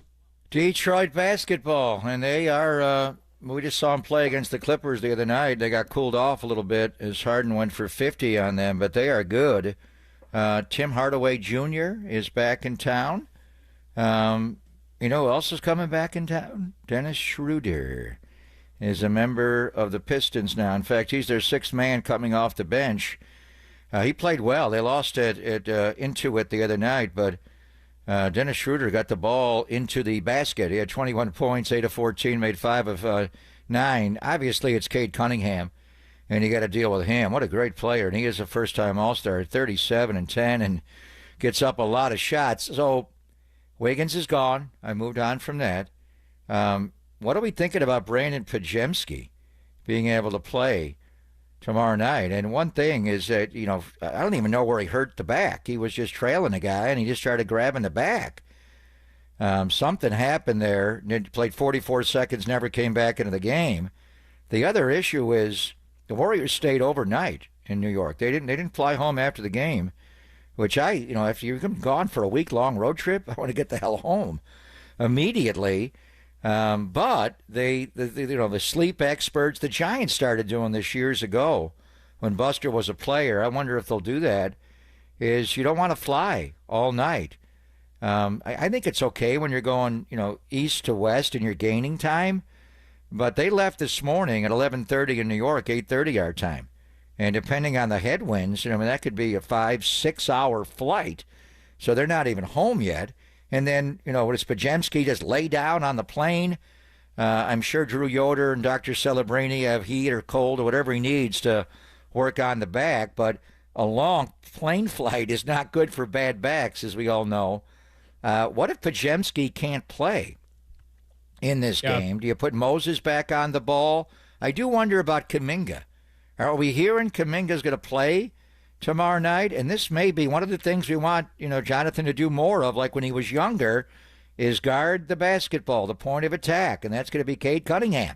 And later it's going to be Dennis Schroeder. Don't you think he wants to come in here like he did in Brooklyn, with Brooklyn early in the year, and go at the Warriors after being so short-lived here as far as a player? Does he even have did he get a house here? Because he's going to stay in his house that he rented for how long was he here? A month or two? Anyway, it's a plan. They're not going to, force Kuminga back in. But does Kuminga, can he do it cardio-wise? Can he take on an expanded role? If you don't have Pajemski, you're going to need Kuminga's on-ball defense tomorrow night. I imagine you're going to have to rely on Gary Payton II, who normally doesn't play a lot of minutes in a given game, but you're going to have to get a little bit more out of him, given that even if Kuminga does play, I can't imagine we're going to expect over 25 minutes out of him coming off the bench in his first return. And then on top of that, Moses Moody, a good option. Jimmy Butler, more like a Draymond Green type of defender, as you mentioned yesterday, sort of defending everybody, but not the Wiggins kind of point of attack style. So we can get into all of this, but the good news is we have now made the connection with NBC Sports Bay Area's very own Zena Keita. Was in the studio last night for a wild one. Warriors and Nets. That first half in particular had a little bit of everything, and she joins us courtesy of the UMA guest line. Zena, great to have you on the Greg and Greg program. Appreciate your time, and how are you on a Friday? I'm well. Thank you so much, Greg and Greg. I don't know if anyone watched the show last night, but Chris Mullen kept making jokes about back spasms, and that's because I threw my back out yesterday. So I'm a little bedridden today. But just in time to be able to have an off day, just like the Warriors, and then be able to pick it back up for Saturday. It'll be good. Okay, so you're in the probable realm, right? Because we don't know what Brandon Pajemski's status is, but we need Zena Keita to be healthy on the injury report. Exactly. It's kind of crazy that Jimmy Butler experienced these like right back spasms, and then Brandon Pajemski had that incident 44 seconds into the game where he immediately grabbed his back, tightened up. Like it's one of those things you don't want to play with, and I'm happy that they immediately took him to the back, started working on his back in terms of Pajemski. Because you do not want to aggravate the muscle more. It's just going to continue to prolong it. And so hopefully he'll be able to come back. We haven't heard much information other than that he was out for last night's game. But just the same way that Jimmy came back, it's about being able to take the rest. And that is exactly what I am doing today. Good. Great to hear your voice, Zena. Well, you and I spent a lot of time watching Warriors basketball. You made a great transition to on the air. I didn't know what old man Mully was doing there. I thought it was his back that was flaring up. So you came forward with spilling the tea there on yourself. So if Pods can't go tomorrow, and we'll have to see. It's a long flight back from the East Coast, and they're flying right now. What are you hearing about Jonathan Kuminga?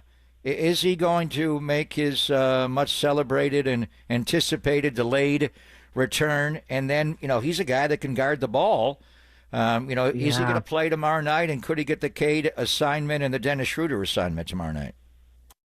Yeah, it might be too early for us to even kind of put Jonathan Kuminga in that big of a role in terms of having the assignments of these type of big-time scorers on the Pistons side. The fact of the matter is, like, Jonathan Kuminga has been out, and, of course, everyone on the Warriors side, everyone you talk to, everyone's surprised that it's taken this long. Like, I don't think anyone really anticipated that the injury was as bad as it was. But the thing about Jonathan Kuminga is he's too valuable of an asset to the Warriors for any of them to want to rush it. And so it makes sense that they've taken as long as they have to make sure that he can get back into the rotation, get back into the mix of a game. But even if he was, let's say, available tomorrow night, which I'm going to say is probably improbable, he still has to get conditioning. And I think you guys were alluding to it right before I joined. Like, you definitely can't anticipate a 25-minute game out of him immediately. There's going to be some minutes restrictions. He's still going to be getting his conditioning back into shape to be able to get on a floor. But it is crazy because a game like the other night against the Nets, a game against the Pistons, like this is the kind of game that Jonathan Kuminga is almost engineered for. His type of attack at the basket, his type of length and physicality and aggression on both ends of the floor is what the Warriors need in these type of matchups. So not sure, have not heard anything more than, out other than he's trying to get back to the floor. But I can't anticipate that he'll find significant minutes against the Pistons. But the good news is this homestand is long. So I do anticipate seeing him back on the court throughout this homestand that's coming up. Zena, you're really locked in on the Warriors and really all things basketball. And I know that Valkyries includes that, and Monique Billies is going to be on the broadcast tonight. But as far as the Warriors and what you watched last night, Steph Curry had that quote in the middle of the season that said, "We're not a team that's built to come from behind." And that's not exactly something you want to hear out of a player like Steph Curry, who could still be playing at the level that we've seen over the last week. Last night was just the second time out of 24 that they were trailing after the third quarter, and they came back and won a game. That game could not have started any worse between Pajemski leaving, being down 27-5. You saw the frustration of the offensive foul on Steph. So why is it that just Jimmy Butler being added to the team has all of a sudden spread this kind of belief that this is a Warriors team you can't really shut the door on, and kind of what we were more accustomed to seeing from 2015 to 2019? Well, between 2015 and 2019, Steph had venerable scorers alongside him that could shoulder the burden of being the closers, right? You're thinking Klay Thompson, you're thinking Kevin Durant. And now you've added a Jimmy Butler. And if you look at the way that game closed, and also the difference in that game, it was free throws. The Warriors could not shoot terribly well outside the arc, which is usually their way of beating teams. They could not shoot well, while Brooklyn was finding all of the threes that they probably haven't seen all season. And they were also They didn't have as many field goals and as many threes as the Nets. However, Butler, Curry, both 100% from the free throw line. And particularly down the stretch, you kept finding Butler being able to get the ball in the positions that he wanted to get them and getting the Nets in foul trouble. And this is the difference. Now the eyeballs aren't just on Steph. They are also shared with Jimmy Butler. And Jimmy Butler, of course, not only can he get to his spot, he's a really great passer. Him being in that split action, being able to face up and see the floor is significant. You look at some of the threes that came late at the end with Steph, like it's from the ability to have Jimmy Butler be the one to face up and see the floor and then still have defense have to respect him and not be able to help off as Steph is moving off ball, as actions are happening away from Jimmy. So you now have a situation on offense for the Warriors in which defenses cannot take the risk, in which some people won't consider it a risk because it's Steph Curry, but they cannot take the risk of sending everyone to Steph. They have to respect what's on the floor. And Jimmy Butler allows the Warriors to space out their offense because defense has to respect both of their games. So I think that's the difference that we're seeing now is that Jimmy's involved. That includes passing, and that also includes someone that can create and get to the line. And that shows the different Warriors. Completely different. I haven't seen a guy flip the fortunes of a season or a franchise in the middle of a year, going back to, Pau Gasol or Clyde Drexler years ago, mid-season trades, and teams won titles. So it was a month ago today. The Warriors were leaving L.A. Jimmy had just gotten there, but he didn't play. They lost to the Lakers. They were flying to Chicago. Steve sits next to him, and they give him a few plays. They went out and played the next night. Chicago's in a rebuild. We know they moved Levine. Still, he got way behind, and it came back, won that game big. Go to Milwaukee after the Super Bowl win. They didn't have Giannis. Lose in Dallas at the end, and then beat Houston. All-Star break comes, and they come out and play even better. Win at Sacramento, beat Dallas at home, Charlotte, then this road trip, Steph goes crazy. You win 4 out of the 5. The Philadelphia game, Jimmy doesn't play. So I heard you guys talking on Warriors Postgame Live about, have you seen enough to say what the Warriors are now with Jimmy? Molly's got him going to the Western Finals. But you were saying, slow your roll, bro. I want to see more on this homestand. And, the Pistons tomorrow night's going to be a tough game. Then you got Portland, Sacramento. Yeah. Those 3 games coming up. A week from tomorrow, the Knicks come in for an ABC game. Denver and the Joker and Jamal come in. We'll see what Milwaukee's got. What do you want to see to believe that the Warriors are a legit player in the Western playoffs this year? So this road stand was really big, just being able to see the resiliency of the Warriors. But one of the biggest things that kept happening on this road stand was their inability to put 4 quarters together, particularly getting a fast and big and demonstrative start. You saw that start against Brooklyn. You saw that start against Charlotte, just allowing teams that shouldn't be in the conversation in the first half with the Warriors not only be in the conversation, but also dictating the conversation. And I want to see the Warriors start better in general. I also look at this road stand and I say, this is awesome. The closest that the Warriors got in terms of having a true, full, at 100% competitor and contender was in the New York Knicks. But if you saw the Lakers game against the New York Knicks last night, you'll see that Knicks team is very different with Cat in the mix. And that's 24 points. That man averages 24 points. I mean, a double-double, basically. That's missing from the lineup when the Warriors go to New York and beat them. Don't get me wrong. New York is still strong, even without Cat. But it's just a little bit different because the 2 focal points of their offense, and even on their defense side, from a Cat perspective, is Cat and Jalen. And so now I'm looking at this homestand. To me, this homestand is going to say a lot. Milwaukee's been 9-2 in their last 11 games, I believe. Of course, New York, I'm not sure what's going to happen. Jalen Brunson went out at the end of that Lakers game, but if he's still available, Jalen Brunson and a Cat looking for a revenge game. Detroit Pistons have been on a roll. They are also on a similar 9-2 streak as well. Like, they are killing right now, and they also have this kind of chip on their shoulder because no one believes in them in the East.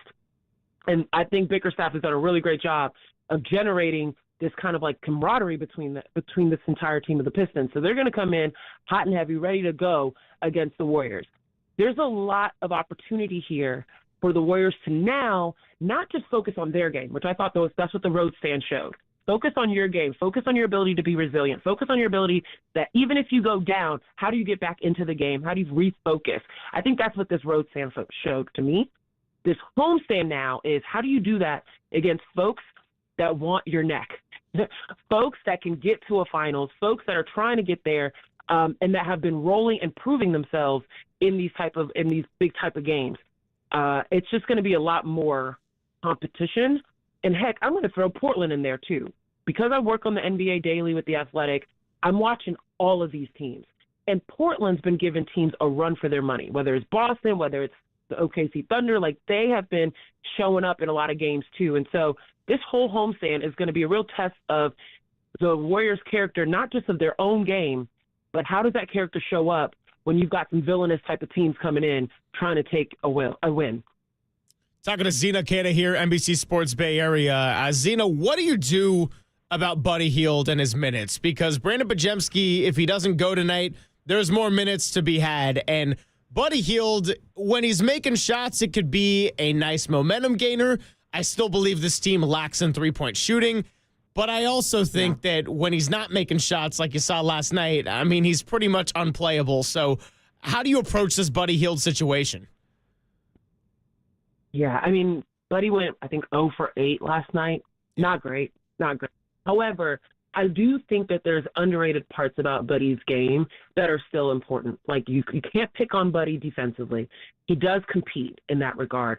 One of the things Buddy does also in the offensive aspect is he can lead the breaks. He can get the rebound and go, and then he can help space because he is a shooter. He's on people's scouting reports. People see Buddy. They know you can't let him get hot. And whether he's hitting his shots or not, that's still a threat that a defense has to honor and respect. And so Buddy in himself, just even if he's not shooting, he does help in a way because he can help space the floor for the Warriors.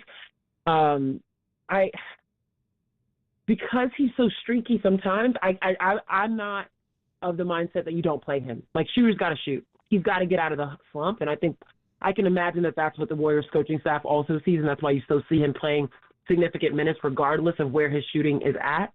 But I think he brings size. I think he brings spacing, and I also think that you can't pick on him defensively. And when you think about a team, particularly going into Saturday, like the Detroit Pistons that are these big wings and also shooters, Malik Beasley, Tim Hardaway Jr. have been shooting the lights out. You're going to need some size in front of them. And so I do like the idea of still playing Buddy regardless, especially from the defensive end. And we appreciate you playing hurt with us. So are you in a chair right now talking to us? Are you in the prone position to get the weight off the back? How are you going to be for tomorrow night, Jenny? You okay? I have ice. I am literally laying down. I've got an ice pack under my back. I'm doing the heat ice alternating. So I'll be good, though. So, Zena, tell us about tomorrow before we let you go. It's going to be the all-women's broadcast. And no, this was something that NBC Sports Bay Area did last year. A lot of great voices you're going to be teamed up with. Are you going to be hosting pre- and post-game in the studio? I will be an analyst with pre- and post-game at the Gatehouse alongside Kylan Mills and Karis Burke. Very excited. I think everyone always sees Karis Burke in the position of just hosting. She knows her hoops, folks. She'll definitely be analyzing and giving some context as well. Kylan Mills, you guys may know her from her coverage of the Big Ten and as well as some soccer. But then we got Jenny Kavnar, voice of the A's, Monique Billings, and one of the newer Valkyries to join the team. They'll be doing the play-by-play and broadcast. And then Natalie Esquire from NBC Sports National coming over from New York, coming in, and she'll be doing some of our sideline interviews as well as doing Dubs Talk Live with me. You might want to check out some of her content from last night because she was in New York when Steph met Grandma Kitty, and she got some really good content post-game of him meeting her. But, yeah, it's going to be a great broadcast, and I love that they do this. I love that NBC Sports and really all of the broadcasts around the country have really prioritized this for Women's Empowerment Month and, just letting everybody know the ladies know their hoops too. Oh, yeah, there's no doubt about it. I know you were right up there in that discussion with the NBA and the Portland Trailblazers, like you just told us, and also the WNBA, and we got a new team coming here in the Valkyries. So, yeah, I mean, have fun with that. I'll be watching for sure. Kylan's one of my favorite people, and then, haven't met Natalie, Kareth, or Jenny or Monique at this point, but big fan of all their work as well. And Zena, really appreciate you coming on with us today to get some good Friday vibes going for the show. Rest up. Keep that ice on the back, and I'll be watching you tomorrow. I know you're going to be able to suit up and give an A-plus performance. I appreciate you guys. Thank you so much, Greg and Greg. I'll enjoy Friday. Enjoy the rice diet. And she mentioned Grandma Kitty. We got to reach out and get either Grandma Kitty or a granddaughter. What a great story that is. And the way Steph reached out to her and invited her to the game, that is so Steph Curry. So, hello, Kitty. We love Grandma Kitty. We've actually got some sound on Grandma Kitty, so let's get into that a little bit next, and then we'll pivot over to the baseball side of things. By the way, Giants and Reds rained out. Not happening today due to the bad weather. Today. That's better for Shea Hay because he was watching the game. He has a feature to work on, so we'll get him at 12:50, and he won't be distracted by the game. So they got rain in the desert, and they were scheduled to play the Reds today. Who's going to be the opponent coming up in less than 3 weeks on opening day. So. They announced their opening day starter, Hunter Green. Ooh, hard thrower. That'll be a Hunsky all day. Green versus Webb coming your way March 27th. And look, today had to get canceled for spring training, but March 27th, it's all business, and we're going to gear up toward that. So talk a little Grandma Kitty on the other side, and then see what's going on with John Shea at 12:50. It's all coming your way. Papa and Silver on the Sports Leader.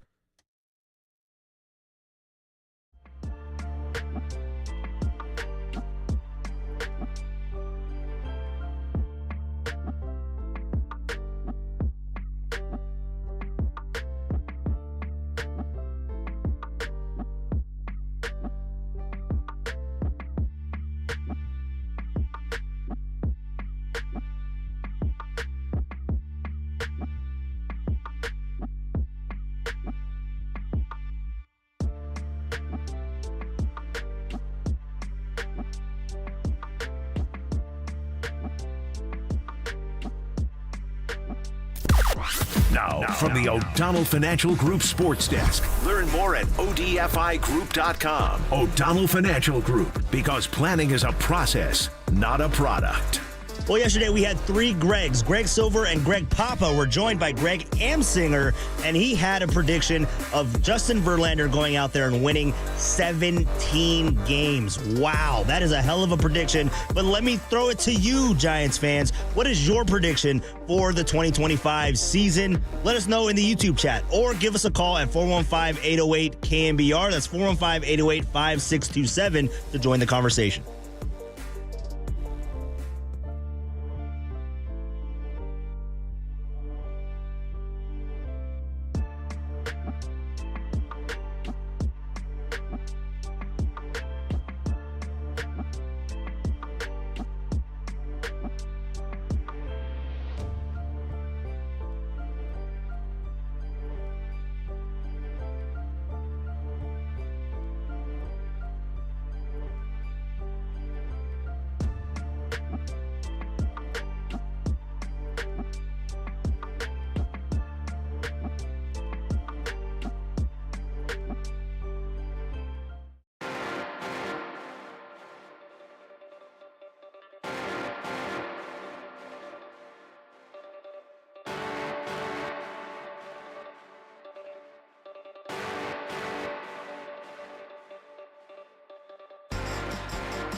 And now it's time for the Protect Your Assets Business and Technology Report with me, David Hollander.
Now, back to Greg Papa and Greg Silver on KNBR, the sports leader.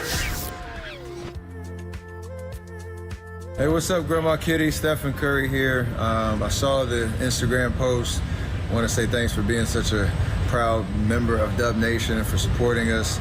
I know you watch us on League Pass all the time, and I know you got a beautiful scrapbook that you keep track of all of our stats, our wins and losses and all of that. So because of your support, we want to invite you to our game in Brooklyn on March 6th. We'd love to have you and bring your book. You don't have to watch on League Pass. You can come watch in person. Yeah, that's Steph Curry right there. The video for Grandma Kitty, Kitty Ford, who kept a notebook tracking all of Steph Curry's games, the Warriors' stats, one of the biggest fans, and she got to be out in attendance at Barclays Center last night. Lots of great content of Steph saying hello to her, giving her a signed Grandma Kitty custom jersey. And look, I mean, the road trip was great. The 4-1 was great. That certainly wins fun story of the New York road trip. So Steph Curry and Raymond Ritter as well, two of the best that have ever done it. And so her granddaughter, Grandma Kitty's granddaughter, posted an Instagram video a couple of months ago saying how big of a Warriors fan she was, how she's a big Steph fan, how she keeps a scrapbook with all of his stats. Each game, as Steph said, she watches every game on League Pass. She's 86 years of age. So Steph saw the video and asked Raymond to find out where she lived. And where does she live? Right around Albany, Poughkeepsie, just 3 hours or so outside of New York. So they invited her last night. You heard the invite. She came to the game in Brooklyn. And Steph Curry went out and put a show on her to fill up the scrapbook and her scorecard. He scored 40 points in the game, but he also gave her a signed jersey pregame. He met with her after postgame, gave her Under Armour shoes and Warrior sweats and the whole deal. This is why Steph Curry is Steph Curry. Not only can he go out and drop 40 on a team and have this great road trip, but he's such a personable guy. Whenever you bring anybody to the arena to meet him, he never says no. And then he goes out and plays. I mean, a lot of guys put a game face on. You can't get near him before a game. Larry Bird would warm up early, go in. Kobe would come out just for tip-off. You couldn't get to these guys. Steph Curry's like Willie Mays. He's not only great at what he does, but he plays with a smile on his face. So we reached out to Grandma Kitty's granddaughter, and hopefully we'll get her on. It reminds me of a story. Years ago, we did a story, when John Barry was a member of the Warriors, his grandma would come to every single Warrior game. She would sit right behind me, and she would keep score of John's games. Her name is Doris Hale. It's Rick Barry's first wife, Pam's mom. Bruce Hale, her husband, actually was a coach for a long time. Santa Clara, coached the Oakland Oaks when Rick jumped from the Warriors and went to the ABA to play for his father-in-law. That was Bruce Hale. But anyway, she would sit behind me, and one day we did a big thing with John Barry's game, and John Barry was a good player, but he didn't score 40 a game like Steph does. But she would keep a detailed accounting, and then when Brones Barry would come in, Brent, and play against the Warriors. So it reminds me so much of Doris Hale. out there. And when we go to the 9 to 9 party, which is in 2 weeks from today, we're going to have college basketball. We're going to do it again at Bob Gallo's house, St. Lee's 9 to 9 college basketball watch party. We'll have Alan Hale will be there. And obviously that's the son of the great Bruce Hale. And we'll tell more of the stories. And also we're gonna have Brent Barry on that show. And Brent was an executive, had a great career in the NBA, wore 17 because he idolized Mully. You know, Brent was one of the few guys in the history of the NBA, Kenny Smith being another, competed in the three-point shootout on All-Star Saturday night and also in the dunk contest. And one year, Brent Bones Barry won it. Good friend, and he was in San Antonio. I thought he was going to be the next, R.C. Buford, take over for the Spurs great GM, but he's now coaching with the Phoenix Suns as an assistant coach. So we'll get Bones Barry on and talk about his grandma, Doris Hale. What a woman. But Grandma Kitty, 86 years of age, reminded me so much of the great Doris Hale story. Yeah, and what was really great about the Grandma Kitty story is that there was a quote in a different video from the one that went viral initially that got Grandma Kitty on the radar of Raymond Ritter and Steph Curry, and she was showcasing a magazine with the Steph Curry quote that read, "I hope I inspire people all around the world just to be themselves, be humble, and be grateful for all the blessings in your life." And Grandma Kitty said, "This is why I like him so." And now she's got a signed jersey of Steph Curry. Maybe he should have said Steph Kitty on the back, but Grandma Kitty works all the same. Hello, Kitty. Hello, Kitty. Yeah, anyway, Jeff Tamalier was one of the most dominant high school basketball players ever had in the Bay Area, and a whale of a guitarist. He can wail, Tower of Power, now doing his thing, listening to us. And Bruce Hale also coached at St. Mary's, which I knew and just forgot to mention, with the great Bill Van Gundy, Jeff and Stan's dad. So great lineage. What a great coach that guy was. Anyway, hopefully we'll get the granddaughter on, but if we don't, what a story. And isn't that just Steph Curry? I mean, how many guys can do that? Drop 40 in a game, invite her to the game, make her fill in the scorebook that she's keeping, and, then go out afterwards, meet her pregame, meet her postgame. I mean, that's why he's the best. Is there anybody like him that's ever played sports, and not just in the Bay Area, but anywhere? You think that she was watching the first 8 minutes of that game just like, ooh, this is the one I had to go to? It all worked out in the end. No, she didn't care. She knew they were going to come back. 27-5 at an NBA game. It happens. They came back and won. And they weren't built to come back, but apparently now they can do it. Because in Jimmy's first game, they had the 56-13 run against the Chicago Bulls. Last night started awfully slow and found a way to turn it around. Thanks to really a full team effort driven by Steph Curry, Jimmy Butler, but mostly by Grandma Kitty. So on the other side, let's get into some Giants talk. They will not be playing today, but yesterday, 7-3 over the White Sox in a game in which most of the starters play. We mentioned this on the air as it was going on, but hey, Matt Chapman, Jung-Hoo Lee gave us something to cheer about. And by the way, Greg Amsinger gave us a lot of material to chew on as well. So let's get into that. Coming up next, Pop and Silver on the Sports Leader.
This is Papa and Silver on KNBR, the sports leader.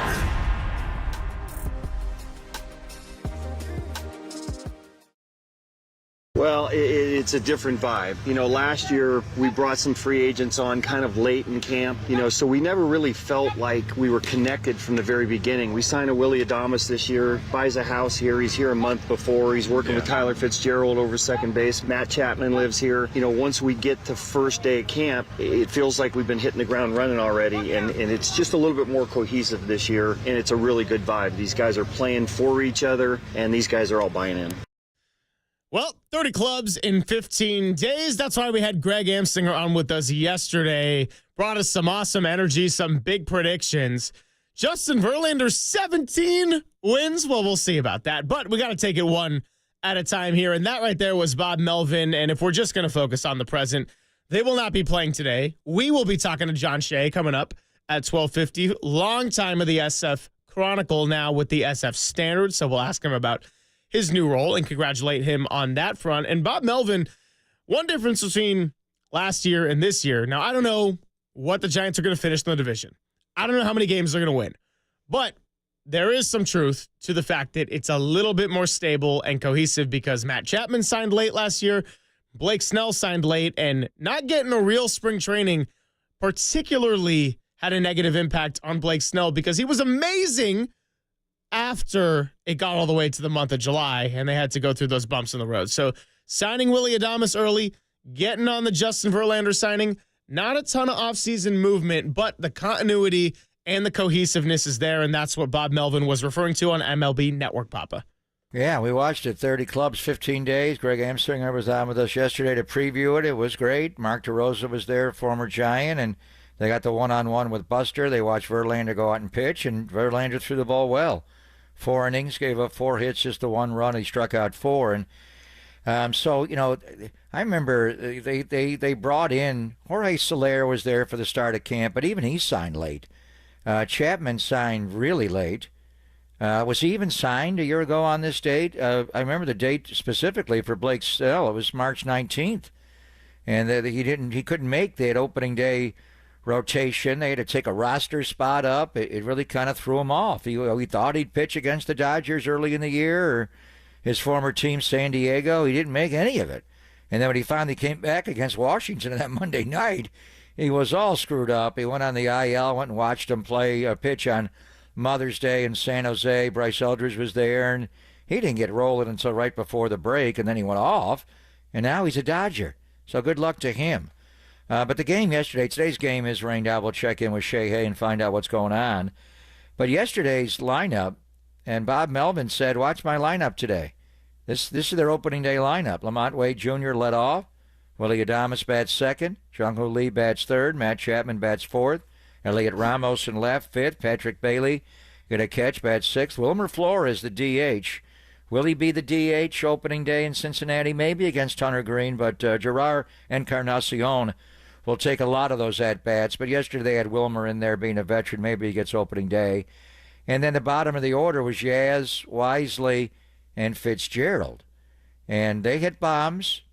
They also stole bags. And Shea Hay's got a piece up on the San Francisco Standard about stealing more bases. The one thing, Tyler Fitzgerald dropped down a successful bunt yesterday. Beat it out. He's got speed. Remember last year, that fateful series with the Atlanta Braves? Oh, I was there for all 4. To bunt or not to bunt? That is the question, and they couldn't do it. First game, Mike Yastrzemski does not bunt. Placed runner at second base, winds up striking out. You could see Iglesias came in from the Braves bullpen and blew him away after, a couple of passes. You thought, get a bunt down, or at least one. And then the very next game, Tyler Fitzgerald, to bunt or not to bunt, they had him bunt. But he executed the wrong bunt. Bob did not want him to push bunt it or to give himself up in a sacrifice. He wanted him to push bunt it and try to beat it out with his speed. And he screwed the whole thing up. So when they didn't bunt, it went the wrong way. When they did bunt, it went the wrong way. And it just went the wrong way. Robbie Ray got nailed in the next game, and they wound up losing 3 of the first 4. They won the 4th behind Webb. That was the year, though. That's the team he had to run down last year. To see Tyler Fitzgerald drop down a bunt successfully, he's got to do that. He's got too much swing and miss. He's got to play small ball. And I love the lineup where yesterday he batted ninth. So it's almost like double leadoff guys. And Lamont Wade Jr. is not fast. Hopefully he's faster than he was last year with the hammies. He couldn't run. But he's a guy that's going to get on base. You know, what you'd like to see is Jung-Hoo Lee maybe lead off, the grandson of the wind, although he's not a great base stealer. But we'll talk to Shea. Having Tyler Fitzgerald bat ninth is interesting because it does give you the double leadoff, where he could be your leadoff hitter in some situations batting nine, and then Lamont comes in behind him, and then Adames, the run producer out of the two-hole, and Jung-Hoo. And Matt Chapman's fast. That guy can run. Mike Yastrzemski, as far as sprint speed, really fast. I don't know if Grant McCrae is going to make the roster. It sounds like he will not. And they'll have Matos as the fourth outfielder, and then Encarnacion can play some outfield. They have other guys that can do it as well. Lamont Wade Jr. could go out there and play the outfield if you had to. He was a more of an outfielder than becoming a first baseman. So McCrae's probably not going to make it, but if he is on this roster at some point, they want to play small ball. They want to go first to third. Can they steal more bags? Everybody in baseball is stealing bases, including Shohei. Everybody's stealing bags. De La Cruz, we're going to see him in 3 weeks. Ellie De La Cruz of the Reds. Nobody runs better than that guy, as far as the speed component, switch hitter. What Shehay's writing about, can the Giants? They made the bags wider.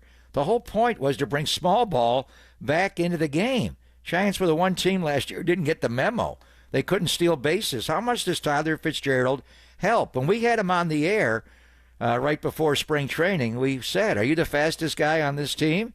He said, "Look it up. Check out my sprint speed." So he's the fastest, but they got a number of guys. Chapman's surprisingly fast. Yes, all the triples he had last year. Jung-Hoo Lee, if you're really the grandson of the wind, would you run like the wind once in a while?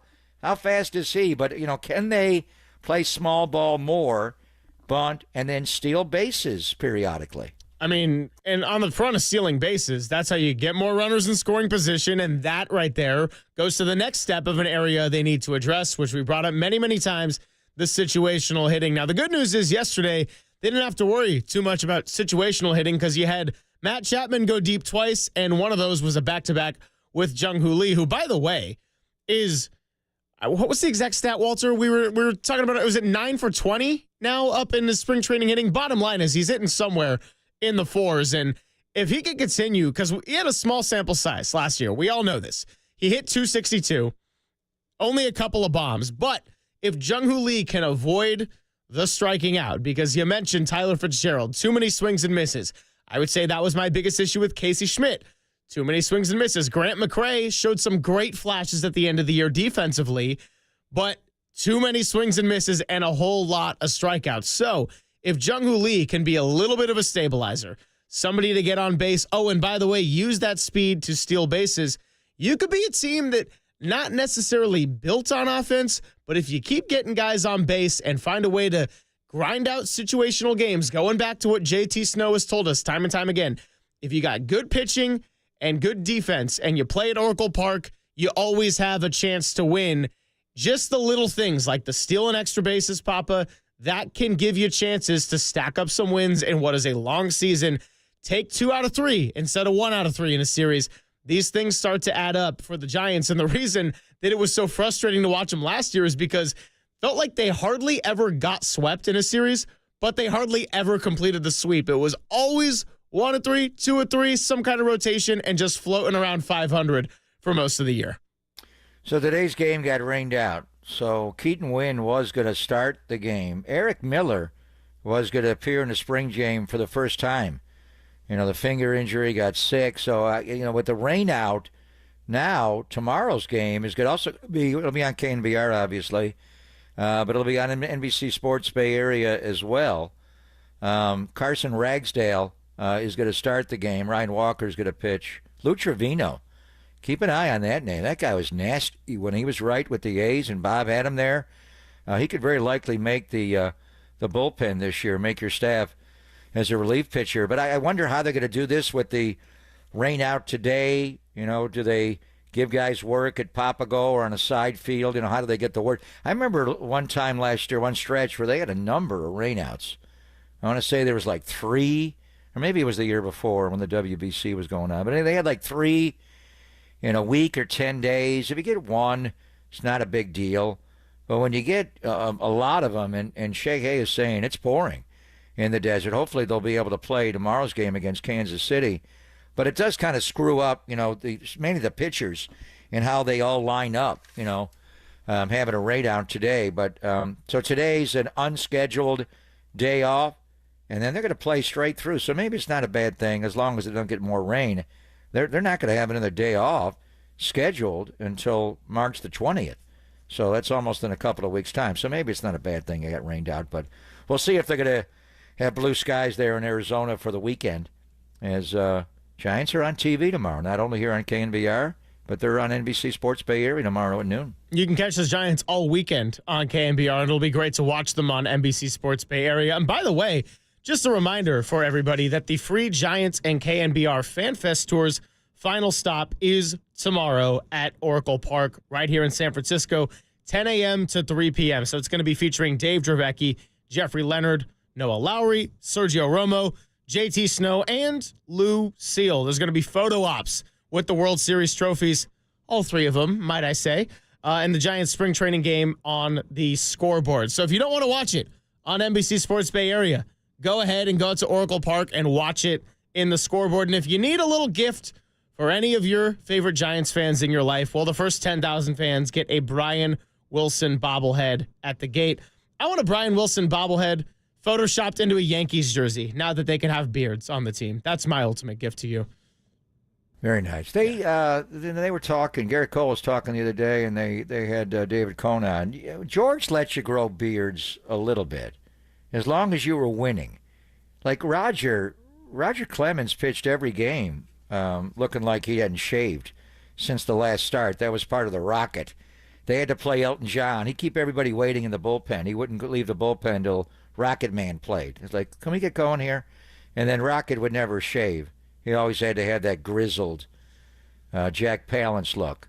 But, so George let him go a little bit unshaven when they were winning, but if they lost a game, you better show up the next day clean shaven if you're a Yankee. That's how our show does it anyway, except for Walter. He's carrying the facial hair load for us. Coming up next, let's talk to John Shea. Long time SF Chronicle writer, now with the SF Standard. And yeah, he knows a lot about the San Francisco Giants. So, hey, they didn't play today, but Shea Hay is going to be able to tell us a whole lot about what to expect here in 2025. Coming up next on the other side, Pop and Silver on the Sports Leader.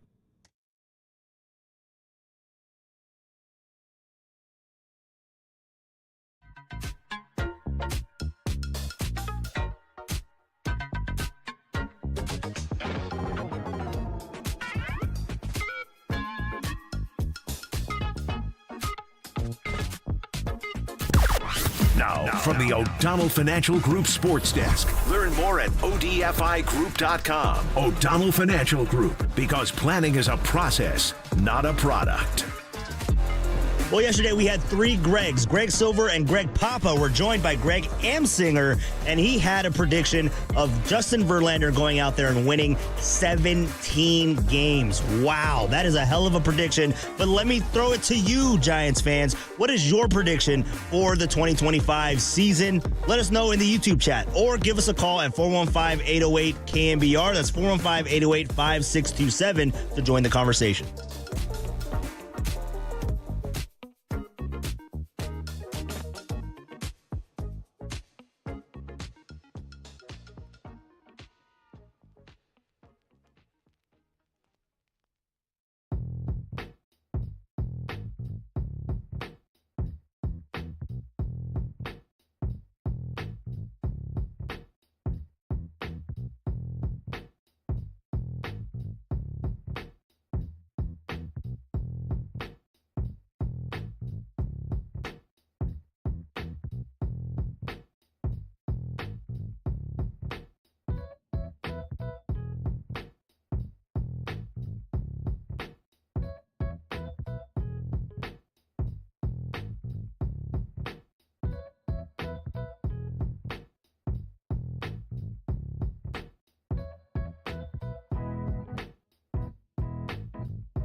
and Greg, Papa and Silver. This is KNBR, the sports leader.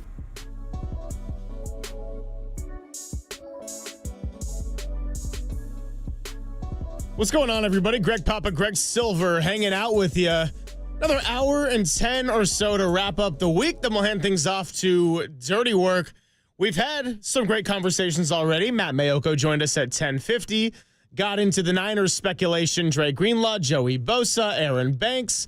We talked to Zena Keita about her experience in the studio. She's now resting her back, and she's going to be part of the all-women's broadcast tomorrow on NBC Sports Bay Area as the Warriors take on the Pistons.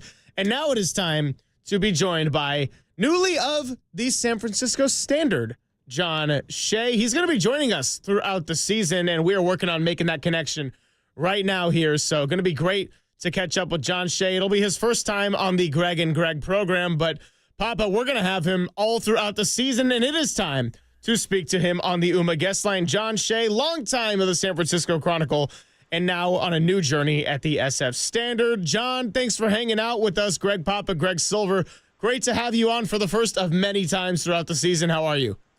Well, hi. How are you guys? Oh, we're doing Shea, fantastic. Hey. How are you, brother? How's the new gig? I'm getting used to you. Where to find you now? Yeah, quite the change. I figured I would work at the Chronicle till the bitter final days. And as it turned out, this great opportunity came up, and I didn't give it a whole lot of thought because there were so many pluses, and it's not like I wrote down, how everybody writes down the pros and cons to every life-changing scene in their life. So I just kind of moved on and said, you know what, this is kind of cool, and I like the people, I like the atmosphere. And it kind of gives me a little authority to figure it out on my own. I mean, I've kind of done that already at the Chronicle as a national baseball writer. And this is new. And shoot, Tim Kawakami went there. And if Tim went there, I said, shoot, I mean, that's a pretty good guy to follow. David Lombardi does 49ers. They're going to bring in a Warriors guy. So they're going after the big three, obviously the 49ers and the Warriors and the Giants, but there'll be more than that. And it's just it's a neat, it's a great website. I mean, it's beautiful. It's sfstandard.com, and it's just brought in the sports department in the fall, and it's growing every day. And there's nice people to work with. And I'm out here in Arizona covering ball. I mean, that's kind of what I've always done, but the opportunity to do big picture scenes and kind of step back and write a little bit about stories behind the stories. And that's what I've always tried to do. And this maybe gives me a new forum to do just that some more, and maybe on a bigger scale. Will you be on the Giants exclusively, or will you be covering the game at large the way you did as the national baseball writer for the last several years?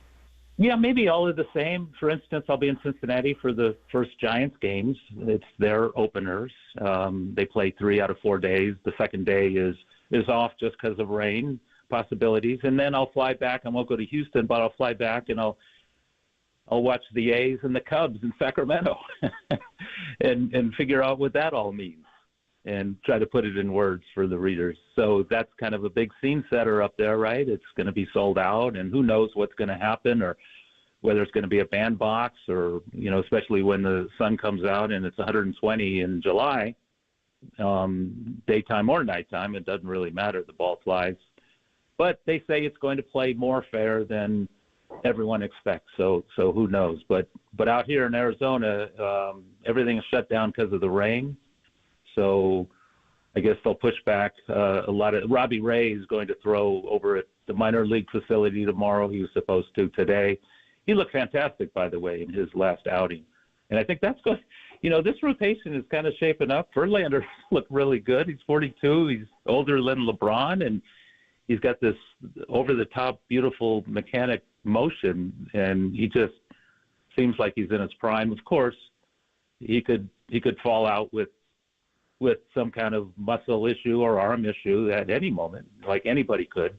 But it's just so fun to watch that guy in this uniform, isn't it? I mean, a future Hall of Famer, and I saw him at the minor league facility in his previous start, and no fans were there because there were no games yet. But like Willie Adames is hitting every other batter, and they're communicating on contact. They're communicating on pitchability. They're communicating on everything, and yet their opponents supposedly in this random game out in the middle of a random desert. So it's kind of cool just this setting, but. Yesterday he did pitch in a real exhibition and looked pretty good over 4 innings. Great to have you on with us, John. And I want to get to Jung-Hoo Lee because yesterday we had Greg Amstinger on, and I know there's the 30 clubs in 15 days series going for MLB Network. Now, it wasn't him, but Mark DeRosa put out a bold prediction that Jung-Hoo Lee could win the batting title this year. So want to get your thoughts on Jung-Hoo Lee. Only played 37 games last year. We know the contract that the Giants gave him and just what you can expect in what we hope to be his first full season here as a San Francisco Giant. You know what? I spoke with Buster Posey about the value of A, RBIs, and B, batting average, which is really kind of dismissed by the analytic folks who kind of dismiss the RBI as just a random thing because it depends on people being on base. And clutch hitters, kind of a random thing because that's what they believe. But the batting average, Buster was the last guy to hit 300. He was the last guy to drive in 100, and the last guy to hit 300, last guy to drive in 100. So I asked him. I said, "Do you value those things?" He said, "Absolutely." And then I talked to the manager and other people around the clubhouse. I said, "Well, who could hit 300 on this team?" And it was pretty much Jung-Hoo Lee, and that's the guy who could hit 300. You look at his Korean stats, and every year he hit 320, 340, 350. It's probably double-A pitching, no disrespect, but he dominated that league, and his bat-to-ball contact is Scudero-ish. I mean, he hits everything, and he usually hits it on the barrel, and that's why he's hitting third instead of first, because Wade Jr. is a better maybe on-base guy, where this guy is a better contact guy, and he's probably more able to drive in runs than just always get on base. But it's fun watching him because he hits everything. Remember Marco Scudero, how 90% contact rate. I mean, he would foul it off, or you'd pull it down the line foul, or next thing it would a little blooper to right center for a base hit. And I just ran into Scudero, by the way. That's the beauty of this spring, is all these alumni. You didn't see that with Farhan Zaidi. You didn't see all these guys. You saw Will and Barry, but you didn't see this huge flood of former players. And that's a big difference with Posey versus Zaidi, is he's okay bringing these guys back and having these young players listen to them. Well, I think Zaidi wanted maybe a stronger hand on things and maybe didn't want so much outside influence, even though Marco Scudero talking to these guys about bat-to-ball contact. Who wouldn't want to hear that? I mean, he was so good at it. Blockbuster. Remember the trade when they got Marco Scudero? We saw him with the A's. Remember the home run he hit against Mariano Rivera? Down the line, yeah. Him, right down the line against Toronto. He played for Toronto, Boston, and Colorado. When they got him in 2012, it was he was known as Blockbuster, and he was the National League Championship Series MVP and the dust-up with Matt Holliday. So what is Marco doing exactly? And I know he's talking to a lot of guys about the bat-to-ball skills. One guy that he could help in that regard and also help play second base is Tyler Fitzgerald. Just way too much swing and miss. And Tyler just didn't have a great throwing arm. We had him on to play shortstop, and he played some center. I know you spoke to Tyler about maybe going 2020 this year, Shehay. What are you seeing from Tyler Fitzgerald? When you go around the diamond, and, Jung-Hoo Lee's got to acclimate. But, Wade and Flores looks pretty good at first base. Obviously, Adames, Chapman, Patrick Bailey. We'll see Jung-Hoo. And then, Ramos was an all-star, Yaz. And the platoon in right field with Matos, Pierre. The second base is the one area that could go a little awry. What is Marco doing with Tyler Fitzgerald? Well, it's a great question because I did run into him today, and he talked about Tyler, and he saw him take grounders. You saw him play in some of these exhibitions, and he kind of likes what he sees, and he thinks it'll be a smooth transition. This is a former shortstop, so as you know, you play center, you could probably play left and right very well. You play short, you could probably play third and second very well. And, Tyler, we spoke about his speed, but you know what? He also is talking about hitting 300. I don't think it'll happen because of his swing and miss, but he was hitting in the 290s in September, 292 or something. And then he was looking at his numbers, and he actually told me that he tried too hard to get to 300. You know how that is. And then suddenly he's into the 280s. But, again, only 96 games wasn't a full season for him.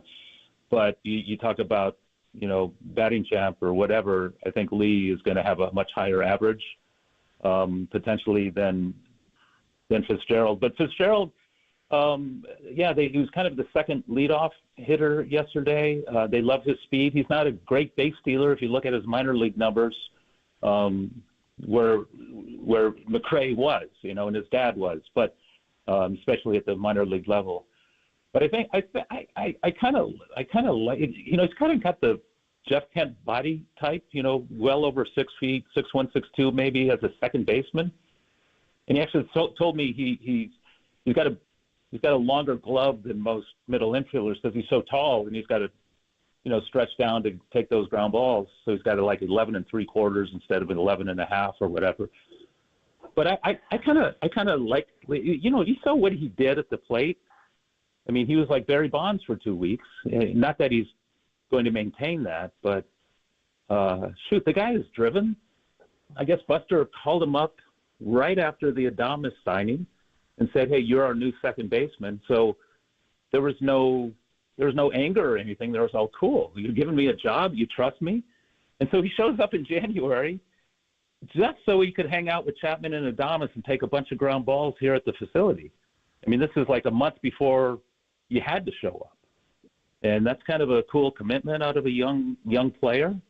And I think he's got the right mindset. He's pretty comfortable and confident out there. And yeah, it's just a matter of making more contact. And that's why that's one reason that Marco Scudero is here, because of that. But also, Pat Burrell told me the other day that he went up to Elliot Ramos and said, "Hey, do me a favor.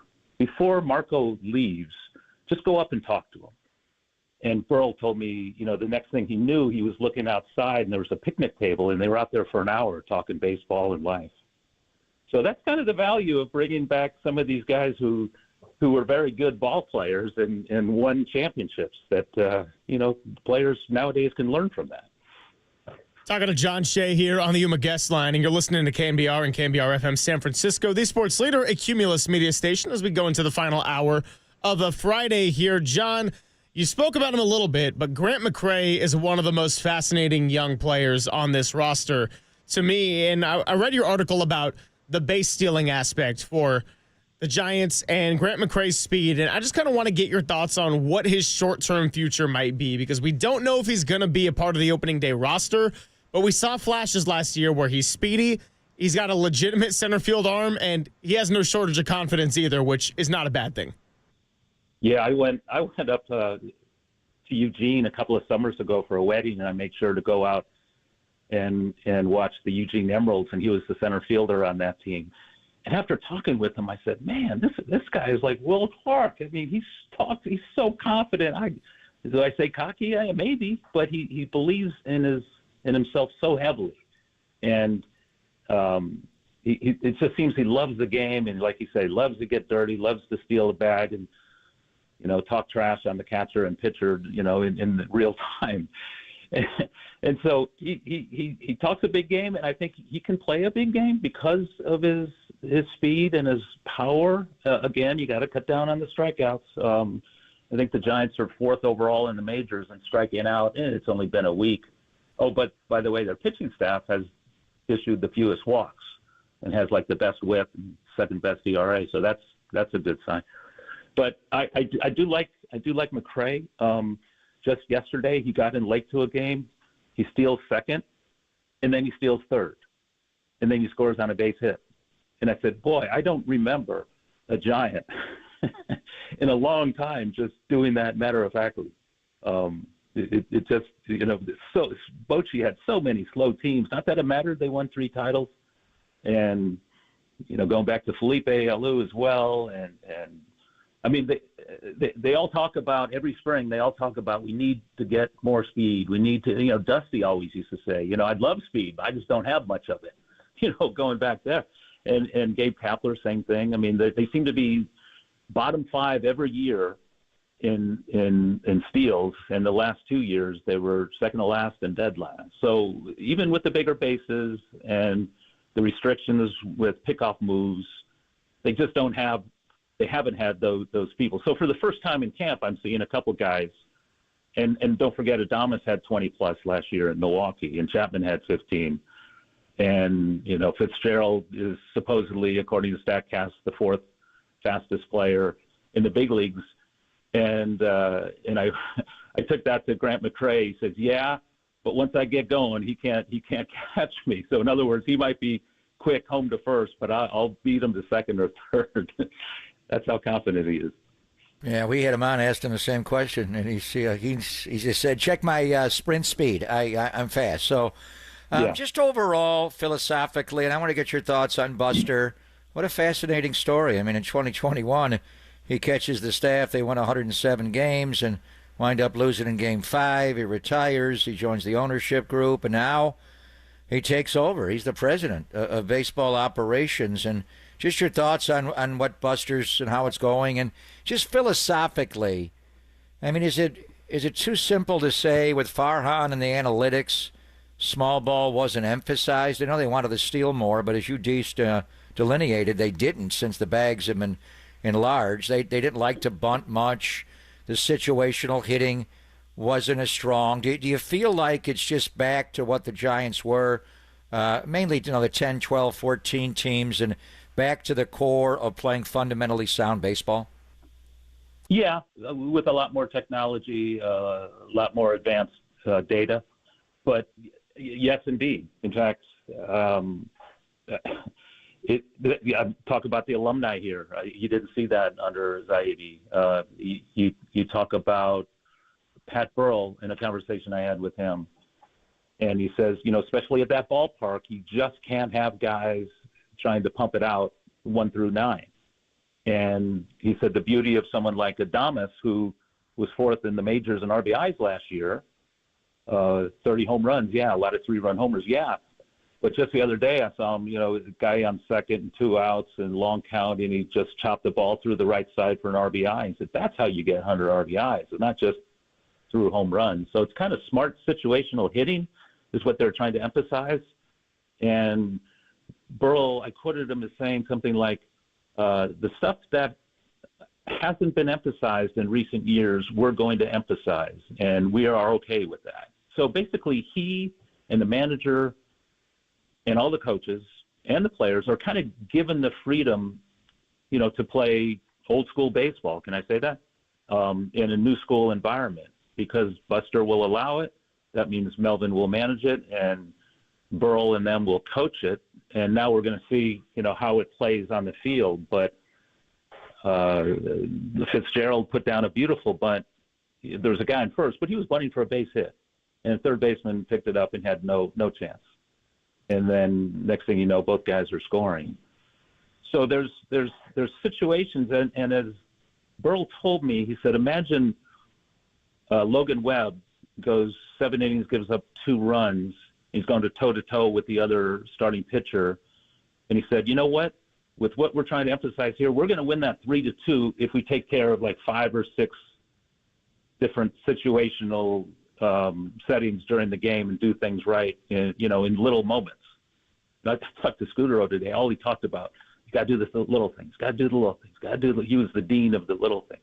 And we've seen the Giants trying to do maybe too many big things over the last few years. And that doesn't play at that ballpark where it's, still very far out to right center. And in the evening coolness, it's very hard to hit a ball a long way. So line drives and playing gap to gap is, I think, more recommended, and I think appreciated by this staff and maybe these players. Who knows? John, thanks so much for coming on with us. I know we'll do this down the line at some point. Little Jerry Rafferty right down the line. No, that's not the Silver Linings playlist today, Papa. But, John, regardless, great to get a lot of insight from you. Congratulations on the new gig at the SF Standard, and we'll be reading you a lot until we speak next time. Hey, I appreciate it, guys. Have a good day. Thank you, Johnny. Shay, hey! He is John Shea of the San Francisco Standard, longtime San Francisco Chronicle, and wow, great to just hear him get to give some insight. Talked about Grant McCrae and visiting him up in Eugene to watch him play, the confidence on him, Marco Scutero, and the preaching of the little things. And by the way, if you missed a lot of that interview, we'll have it up for you in about an hour to an hour and a half on the KNBR podcast page or wherever you get your podcasts. Once again, the free Giants and KNBR Fan Fest Tour final stop is tomorrow at Oracle Park, 10 a.m. to 3 p.m. It's going to feature Dave Dravecki, Jeffrey Leonard, Noah Lowry, Sergio Romo, JT Snow, and Lucille. Photo ops with the World Series trophies will be out there. And yes, the Giants spring training game, which will also be on NBC Sports Bay Area, will be on the scoreboard. So 10 a.m. to 3 p.m. And don't forget to set your clocks forward on Saturday night. We got daylight savings this weekend. We're springing ahead? We're springing ahead already. Lose an hour's sleep? I kind of like it. Like, it stinks for a day, don't get me wrong, but when you wake up, when you're sitting out there, you have your dinner, and it's still light out, it's a beautiful feeling. Okay. It's 1 hour of my life I'll never get back. Well, you're going to get it back in the fall until they get rid of daylight savings altogether. Anyway, let's do a little Silver Linings playlist on the other side. It does pertain to what happened yesterday in Brooklyn, but also something that can be a little bit applied to the San Francisco Giants as well. I'll tell you what that is, featuring our friends, the Gallagher brothers, on the other side. Poppin' Silver on the Sports Leader.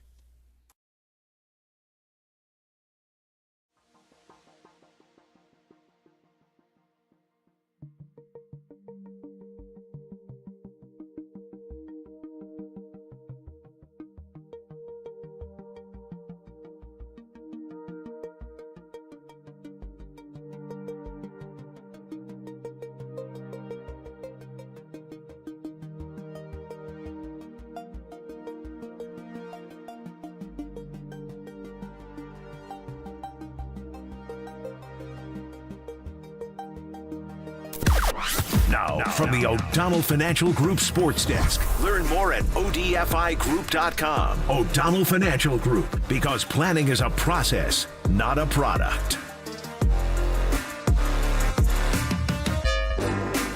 Well, yesterday we had three Gregs. Greg Silver and Greg Papa were joined by Greg Amsinger, and he had a prediction of Justin Verlander going out there and winning 17 games. Wow, that is a hell of a prediction. But let me throw it to you, Giants fans. What is your prediction for the 2025 season? Let us know in the YouTube chat or give us a call at 415-808-KNBR. That's 415-808-5627 to join the conversation.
Check the mic and make sure it sound right, boys.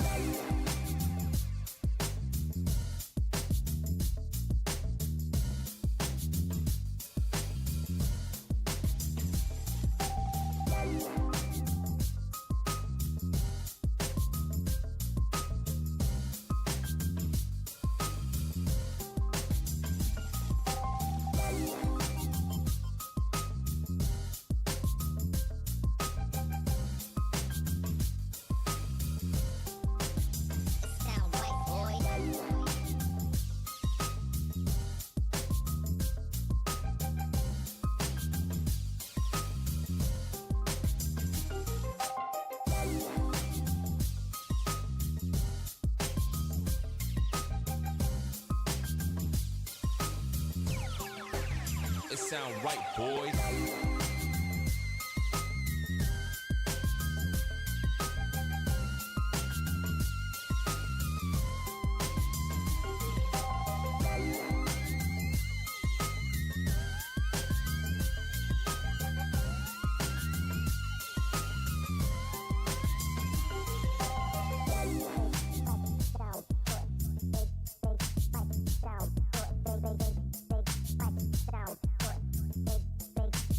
It sound right, boys.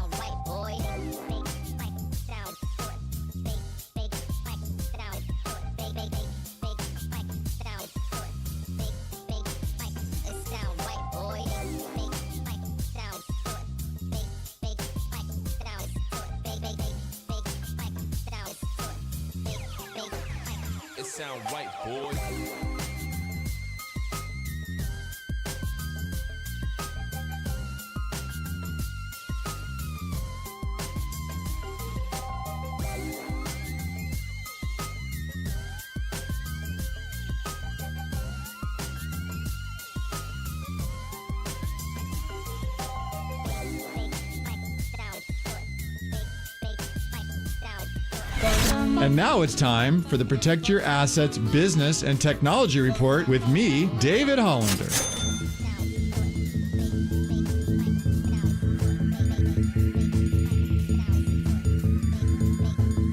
It sound right, boy.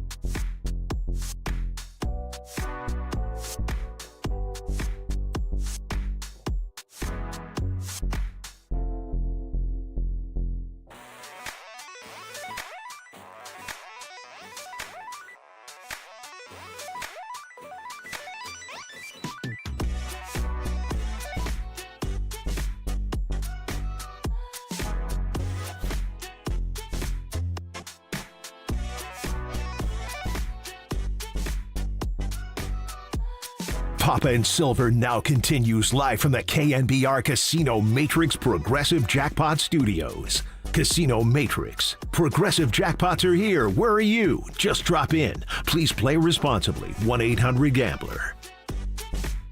Silver Linings Playlist with Greg Papa and Greg Silver. Silver linings, typically after a Warriors game, is the direction that I go. And Papa's got a Giants hat on, and I'll get to that in just a second because our song was, I believe, my top most listened to song on Spotify in the year of 2023. I went on a full-on Oasis kick. You know this because our first ever Silver Linings playlist was Where Did It All Go Wrong? In regards to the 49ers, who ended up being 6-11, we didn't have a lot of victory Mondays together. We're going to fix that in 2025. But I digress on that front. Last night, Oasis, Morning Glory. And in the chorus, I know I go titles a lot, but in the chorus, he goes, need a little time to wake up, need a little time to wake up, wake up. Yeah, the Golden State Warriors needed some big time to wake up in this game. I don't know if it was the New York flu. I don't know if it was Draymond Green's birthday celebration. I don't know if it was the Nets coming out, being physical, making all their threes. Brandon Pajemski had to leave after 44 seconds of play. Whatever the deal was, it was 27-5. And I'm thinking, ooh, a team that Steph Curry said, we're not really built to come back from behind. Well, that was the pre-Jimmy Butler Warriors, because Jimmy and Steph went a combined 19 of 19 from the free throw line, and they brought the physicality right back in that one. The youngsters didn't need quite as much time to wake up because Moses Moody and Kevon Looney, actually only like 29 years young, but Guy Santos was awesome. And Pat Spencer even got a spot 6 minutes in there, who is, by the way, now no longer on a two-way contract. He's converted of it all. So the Warriors, all's well that ends well. Steph Curry hits the night-night. They almost let it slip away. The night-night still remains undefeated, but my goodness, Walter, turn it up. What was the story? Morning glory. And yeah, they needed some time to wake up. Now for the Giants, I bring this up because Bob Melvin, well, that cut we played, there's some continuity coming into spring training this year. Maybe they have had that time to get a little bit of waking up, because Blake Snell sure needed that last year, not getting the proper spring training under his belt. I hope that the San Francisco Giants, come March 27th, don't need that same time to wake up. I hope they can have their afternoon caffeine and sustain the energy and the youth throughout the season. Warriors, 27-5, end up going 121-119 final. You got to find ways to stack wins, and hey, this one was unorthodox. Morning glory. Like me a morning missile. No time to wake up. Let's go. And you wake up. Let's do it. So I like the way you spun on that. It's the first time you've done multiple teams. Well, you've had a theme of Bay Area sports when it was all gloom and doom pre-Jimmy Butler arrival. So the Warriors probably have landed back at SFO and they're back home. Speaking of need a little time to wake up, they stayed over in New York. It's just so unusual. I always wanted to get home right after the road trip was over. Get on. That's why you have a charter. In the old days, you had to wait for the commercial flight the next morning. That's why we're doing this. So, but they feel like they sleep better. But the one thing is they're going to get home now, and it's kind of a short turnaround. They're not going to have a lot of time tomorrow morning to wake up and have morning glory. They got to, even though it's not on national TV tomorrow, I believe we got Lakers Celtics tomorrow night. Yep. In the ABC Saturday Night Showcase. The Warriors are going to play in that window. So 4:30 Warriors pregame live, and the Women's Empowerment broadcast at 5:30. A lot of times that first game back after a long road trip, first game on a long homestand, feels like a continuation of the road trip. Are we a little worried about tomorrow night's game? They got to wake up. They don't have time. I'm wondering about changing the starting lineup a little bit. I mean, I don't know. Maybe with Pajemski's back, you may have to do it anyway. But they're falling behind. It's not just this game. They've fallen behind a few times on the road trip. 27-5 is, whoa, what's going on? So maybe they do need a little, a little morning missile, a little pick-me-up. They can't wait to get going in the morning. How do they get off to a better start tomorrow night? It was great to have Zena Keita on with us, because you asked her what she needs to see in order to take the team seriously in the front of contenders. And they started slow. They were at 9 or 10 when Jimmy Butler arrived, and now they're all the way up to 6, trying to hold firm there.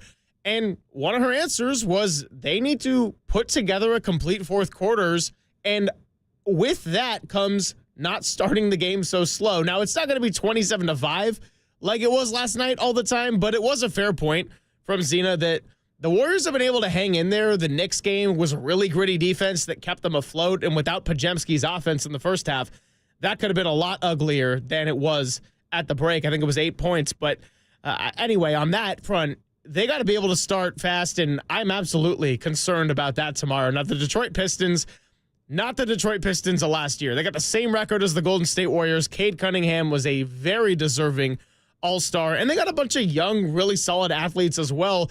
Dennis Schroeder now on that team, and Malik Beasley shooting splits. Those metrics this year, I'm like, man, Malik Beasley, I never thought was a bad player or anything, but he's kind of been a journeyman around the league. He has absolutely found a home in Detroit this year. So, with the new confidence Detroit has played with, JB Bickerstaff defensive teams have always been really solid. I'm very concerned for how tomorrow could go. I'm not picking them to lose necessarily. The point is, Papa, they can't afford needing too much time to wake up because Detroit is not what people think of the Pistons of the last 5-6 years. No, and we got another former Warrior point guard who was here on a layover, then was rerouted. First it was Angelo Russell, and that got us Andrew Wiggins and Kuminga. And now Dennis Schroeder is back to the Bay, former Warrior ever so briefly. Now he's a Detroit Piston, so he'll play off the bench a little bit. So we'll see what they do to get off to a good start. So for the Giants, what's the theory on the first road trip of the year? I mean, we got a month to go before they start playing meaningful games. You're talking about getting off to good starts. Sean Estes loves the score first stat. Whenever they score first, they win a high percentage of the games. I think when they score more than the other team, they win them all, or they score 4 or more. But are you thinking more getting off to good starts in games or getting off to good starts as far as the first road trip of the year? Can they take 2 out of 3 in Cincinnati, 2 out of 3 in Houston? Houston's a perennial playoff team. Yeah. They're a little different this year. Jose Altuve is going to play the outfield, which is weird. Not going to play second. He's going to play left, and Bregman's gone. A lot of people are picking the Reds as a sleeper team this year in the National League. Maybe not to win their division, although you never know, but more so to make it as a wild card, and that could get in the way of the Giants making the playoffs as a wild card. I put the Giants in this discussion in this segment, Papa, for both reasons. For getting off to a good start in the win column, but also a good start in the course of 9 innings. I don't remember what the final stats were. I'd have to revisit it, but when Susan Slusser would come on the airwaves, so with Murph and Marcus or with your show last year, I remember it was frequently brought up that the Giants' scoring statistics from the 7th inning onward, including extras, were actually pretty solid and right up there on the upper half, upper third of the league.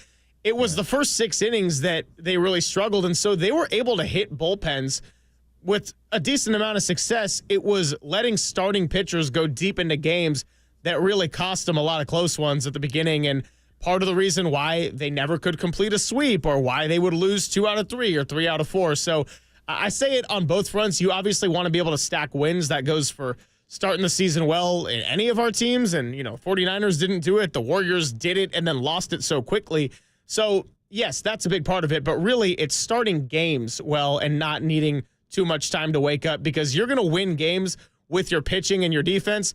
I don't think this is a team that's built to be coming back from 5-1 deficits in the 4th inning. Totally. I remember that vividly now that you mention it. I don't know about the Giants getting off to quick starts in games and getting off to quick starts as far as one-loss record to begin the year, the first month of the year in March and April. But we are going to get off to a quick start. We just had confirmation. We just had Shea Hay in a cameo join us from Scottsdale. John Shea will be an insider for us. He'll be a weekly contributor. Just got the approval from his editor there at the San Francisco Standard. So at least once a week on this show, we're going to say, Shea Hay! Oh, so it's confirmed. It's great news. I tried to not leak it officially. I think I kind of did accidentally, but looks like we got the official confirmation. So no walking it back today. We're going to be Shea Hay once a week here throughout the season. And that is fantastic news all around, except for maybe John Shea, who's got to deal with both of us. No, and the Giants last year, they were 80 and 82 overall. When they scored first, they were 50 and 26. Oh. So that is Sean the key. Estes When the was opponent onto scored it. first, we could just do the math, 30 and 56. So the key is to score first.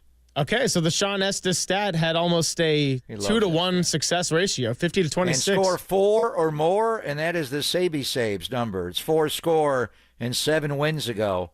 When the Giants score 4 or more last year, you ready for this? 62 and 26. When they scored 3 or fewer, they were 18 and 56. So score first, score 4 or more, but you could probably say that for every team in baseball. Though I do remember last year, I think they were undefeated scoring 4 or more for a good stretch of the year. Or maybe it was one loss. Yeah. it was wild. So, but you could probably say that for any team in baseball. If you That's a score fair 4 or point. more, you're probably going to win a lot. But that was the now. Can they score? They can score 4 or more a lot. The bottom line is you need to do it more than 62 times. You only won 80. I mean, can they score 4 or more 82 times? And, win a high percentage of those? And how many wins will it take to make the playoffs this year? Can you get in? They won 80 last year. What did Amsinger said 82? So he's flipping it from 80 and 82 to 82 and 80. That's probably not enough. No. To get in. You're probably going to have to get in the mid-80s, maybe the high 80s to get in as a wild card. One thing Mark DeRosa, the former Giant, did say on 30 Clubs in 15 days, he thinks the Giants will finish third in the National League West. And that Amsinger's like, oh, third. Like, are we really happy with third? But when you got Dodgers, D-backs, Padres, you got to beat out one of those teams. You can't finish fourth, then it's really hard to be a wild card. But if you can I don't know which one he's looking at. San Diego probably would slip. I know a lot of people think they're going to trade Dylan Cease by mid-season. If you could finish ahead of San Diego, could you get in as a wild card and have 3 teams from the National League West make the playoffs, 2 in the wild card spot behind the division winner? Maybe you can do that. Maybe you can. And March 27th is just getting ever so closer. Less than 3 weeks away till the official opening day. Let's hope that, like today for spring training, there is no weather complications in Cincinnati come 3 Thursdays from now. Coming up, how do we want to end the week? Well, I think it's a good time that after our time in Indianapolis, after Greg Papa and all of his adventures and all the different outfits he wears, we can do a little bit of asking Papa anything. So, 415-808-5627, the number if you want to dial in, the number for the Golden State Lumber and Showroom text line, or simply just the number if you want to go and bother Walter. We also have the YouTube chat open, so let's do a little bit of asking Papa as we get ready to hand things off to Dirty Work. That is coming your way to close out a week here on KNBR 104.5 and 680, the Sports Leader.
It's time to ask Papa anything.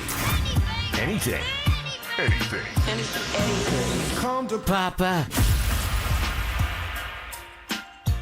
Oh, he's got the Super Papa shirt ready to go. The Giants Ain't nothing but a G thing. Ain't nothing but a G thing. On a Friday afternoon. That's right. I mean, how would we want to do it any other way? And so, of course, it is time to ask Papa anything.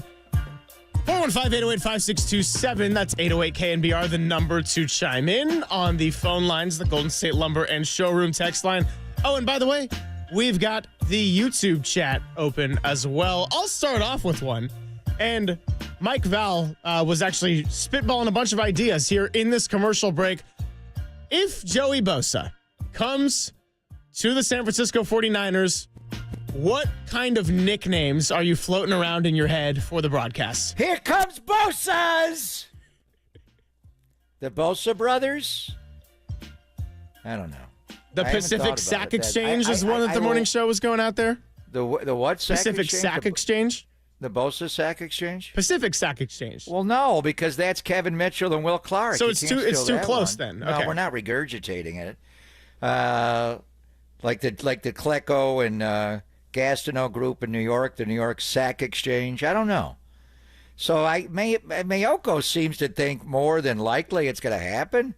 I don't know about all that. We'll see. And how do you base the contract? So we'll come up with something. But I'm not so sure how much they're going to pay him. What does his medicals look like? But we'll have fun with it when we get it. But it's got to be official yet. Okay, that makes sense. Yeah, well. Here comes Bosa's! Can you imagine them both coming around the edge having a Bosa burger? That would be a nice little. Well, So they when could we had sandwich Chase him. Young here, we called it the Buckeye Blitz. Yeah. And it was when, and they did it. It wasn't just any pressure from the outside. It's when Nick and Chase Young stood up in a 2-point stance right over each side of the center in each A gap. Steve Wilkes, he wasn't heavy on the blitzes overall, but he would bring us the Buckeye Blitz. And I remember that first game, Trevor Lawrence got the Buckeye Blitz. So we'll have fun. The Bosa brothers Buckeye Blitz. We'll figure something out. Yeah, well, Joey's got to come here first. That's the first. Long and way to foremost go. part. 916 on the Golden State Lumber and Showroom text line. Also saying Brosas, just keeping it very simple. Brosa, very good. Yeah, not We're too already bad. going down that line. Let's just see if he comes. So you mentioned burgers, and Oliver says, "Ask Papa, In-N-Out or Whataburger." Neither. I would go. Is it A&W that has the Papa Burger? Have you had the Papa Burger? No. I think A&W Root Beer has the Papa Burger. So good. In-N-Out's way better than Whataburger? No. Not. And I actually did have, while we were in Indianapolis, the White Castle. They're just little sliders, just like little baby ones. There's like 2 of them. Not a lot there, but In-N-Out's way better. But In-N-Out is slightly overrated. I don't eat In-N-Out all that much, but is it A&W that has the Papa Burger? Have you had that? So good. I don't think I've ever had. I don't know if I've ever been to an A&W except for getting a root beer float.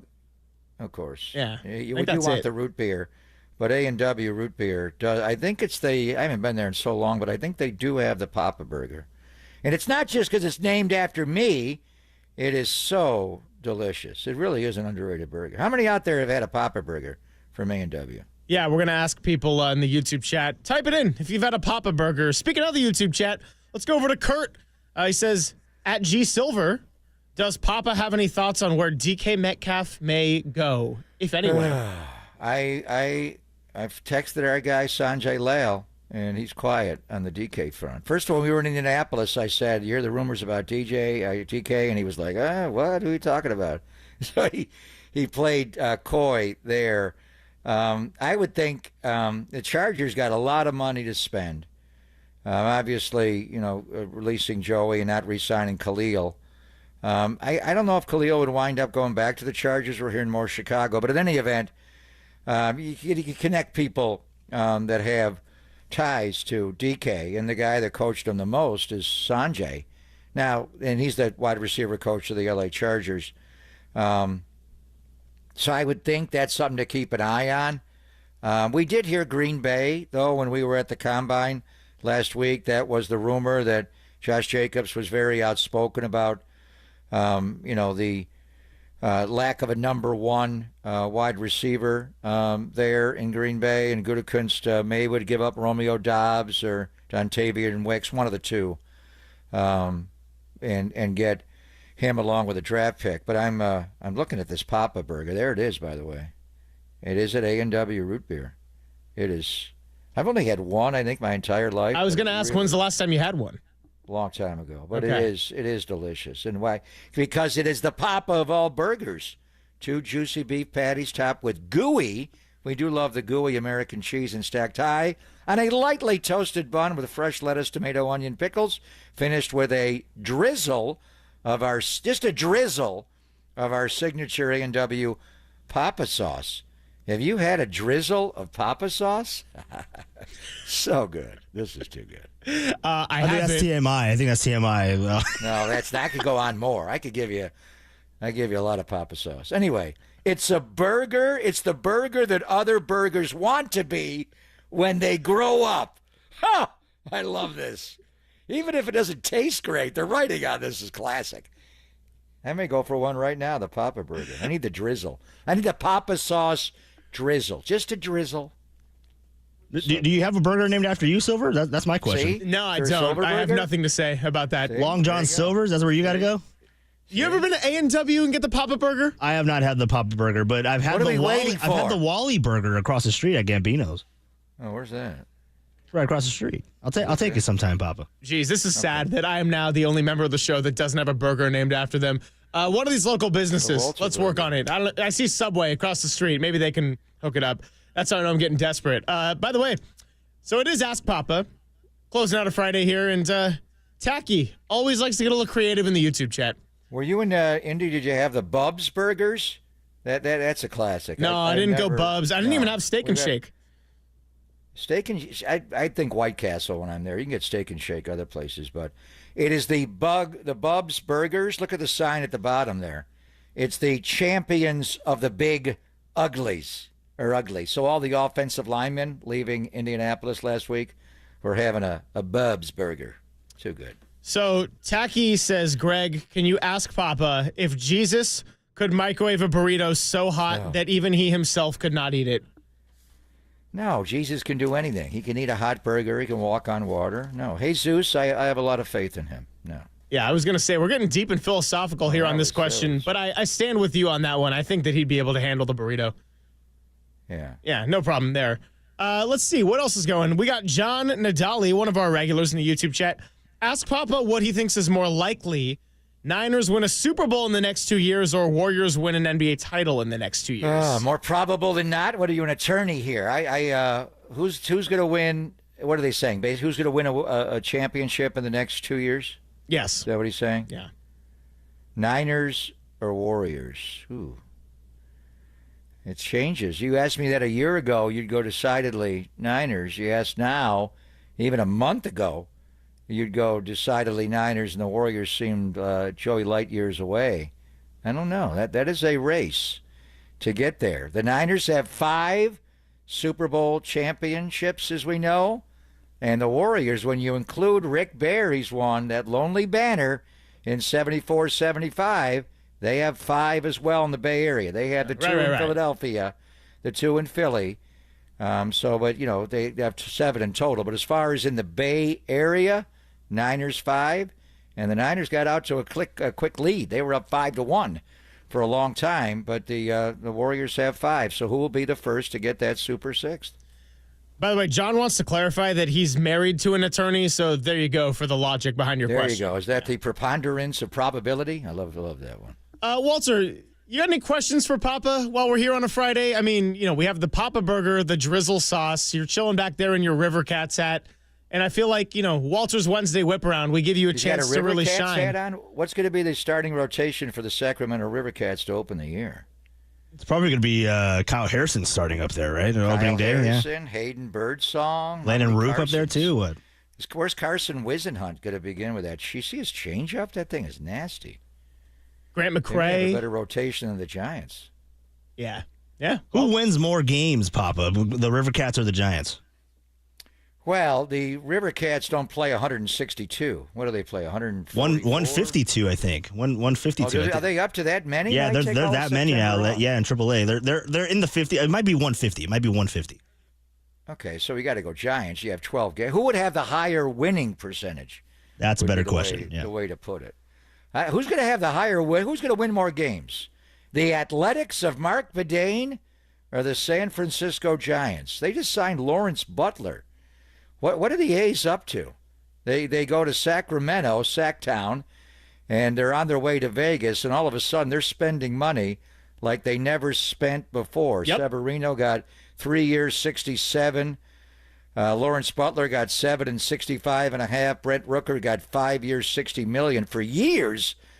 And way back when, 20 plus years ago, Eric Chavez got a $66 million deal. And now you've got 3 other guys this year getting $60 million plus. So who wins more games this year? The Athletics of Mark Bedane or the Giants of Larry Baer? I'm obviously picking the Giants because just out of spite of the fact that the Athletics are spending money right now. You kidding me right now? Are you kidding me, Walter? Jeez. Are you picking the Giants over the A's? Sorry, the Athletics? Yeah, the Athletic. Yeah, I'm taking the Giants, of course. Okay, good. Papa, who you got?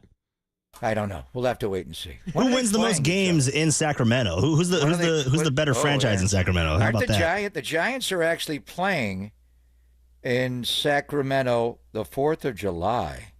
Can you believe that? July 4, 5, and 6. They're all night games, so they'll have a fireworks show after every one. But 7:05 on the 4th of July, Giants at Athletics. How cool. Oh, man, I wish it was at the Coliseum. But maybe I'll go visit my parents, and then it'll all be okay.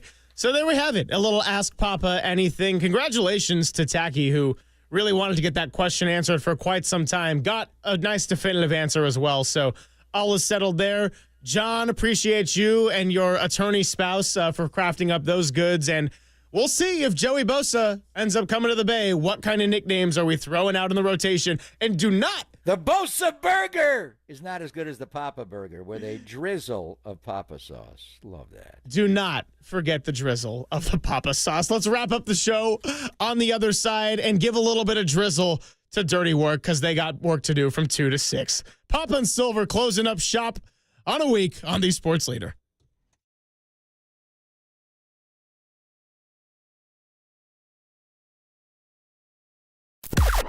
Now, from the O'Donnell Financial Group Sports Desk. Learn more at odfigroup.com. O'Donnell Financial Group, because planning is a process, not a product. The Golden State Warriors just wrapped up a 4-1 roadie, and they're coming back home for 7 straight games, currently holding on to the 6th seed and are within striking distance of the 4 and the 5 seed with the Houston Rockets and the Memphis Grizzlies. How are you feeling, Dub Nation? How high can the Warriors climb? Let me know in the YouTube chat or give us a call at 415-808-KNBR. That's 415-808-5627 to join the conversation.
Papa and Silver now continues live from the KNBR Casino Matrix Progressive Jackpot Studios. Casino Matrix. Progressive jackpots are here. Where are you? Just drop in. Please play responsibly. 1-800-GAMBLER.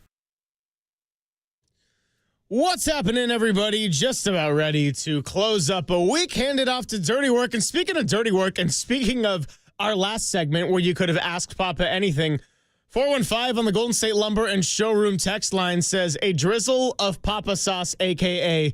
Derek. Exactly. I left it right on the screen for Derek to go and see in the next 5 minutes. So Derek's favorite time of the year is starting on Monday. The frenzy. NFL free agency is underway. When we come on the air Monday at 10 o'clock in the morning, we're going to be an hour in to the frenzy. And they call it a legal tampering period. They've already legally tampered. All the agents are at Indianapolis for the Combine. A lot of GMs are there. You can re-sign your own players. So you're talking to an agent about a player on your own roster you're trying to re-sign. He also happens to represent a player on another team's roster that's going to hit free agency. How do you prevent it? That's why it happens so quickly. So when we get on the air at 10 o'clock in the morning, what news is already going to be? Who's going to agree to the first deal of the frenzy? Who comes off the board? Is Kansas City? They just traded Joe Thuney, so interestingly. Their best offensive lineman, they tagged Trey Smith at right guard, but Thuney's really good. The guy's won 4 Super Bowls. They traded him. And they're going to put that money into left tackle Ronnie Stanley and buy him away from Baltimore. What contact have they already had with the agent? So when we come on the air Monday, and I love our show hours, 10 o'clock in the morning to 2 p.m. on the West Coast. That's 1 to 5 in the East Coast. So the business of sports goes on during our show. There's going to be players coming off the board. Who goes first? Who gets the biggest money? Who's the prize free agent signing? Who's the Saquon Barkley of this free agency cycle? Well, the frenzy is going to be going in full force on Monday. There is some minor news that I learned of about 5 minutes ago.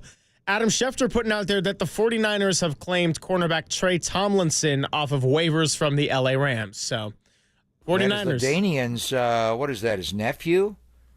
I didn't know that. Tomlinson, yeah, he's related to the great LT. So that's interesting.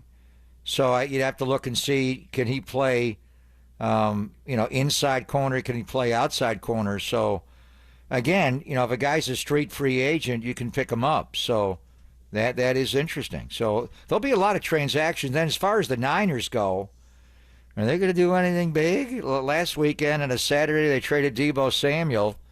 They don't have to trade Ayuk until April. But if you want to clear the decks to go sign some big-ticket, big-money items, are we going to get a Brandon Ayuk trade back-to-back weekends? They're going to trade Yak Bro, Deebo last weekend. Is there any way they trade Ayuk? Has Bosa come to an agreement between now and, by the time you want to get him signed, he's a street free agent. You don't have to wait around till Monday morning. So the whole thing is interesting. But this is one off season where you want the Niners to be involved.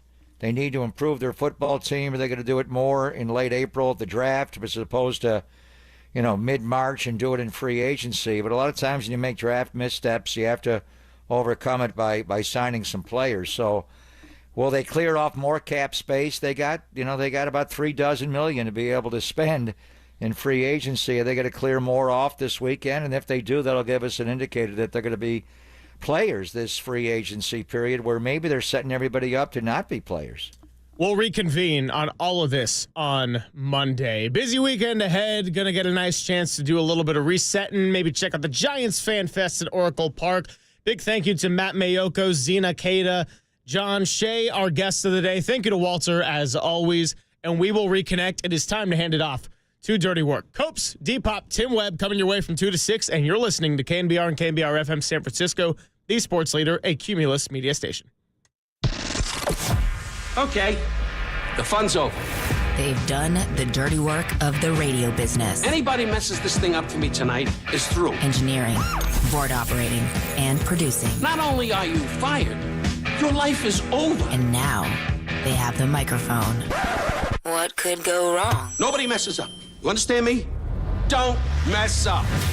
Adam Copeland. You wanted some sort of like hard-hitting Bob Lee journalism. You came to the wrong place. Derek Papa. Oh, boy. Okay. It's getting hot. Is it getting hot there? That's even worse. How are we feeling? It's getting hot? Oh, boy. And Tim Webb. Mankini, yes or no? 59. We go with this, Tim. It's a dirty job, but someone's got to do it. Ridiculous. Completely ridiculous. Welcome to Dirty Work. KNBR 104.5 and 680. The sports leader.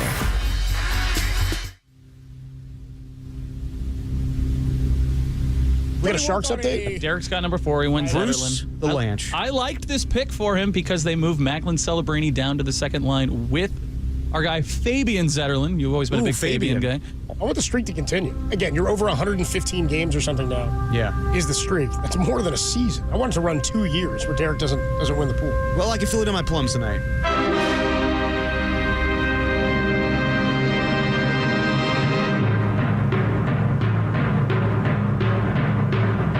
Another long shot. Score! Poking it home, Zetterlund. What a pass from the half wall on the far side from Graf.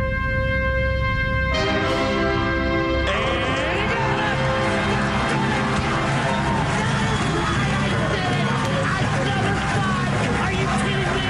That's right. Who do you think you are? I am. I can feel it all the way down in my plums.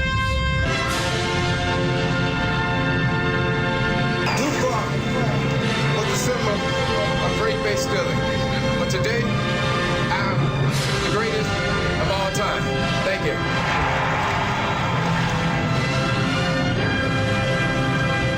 It's over!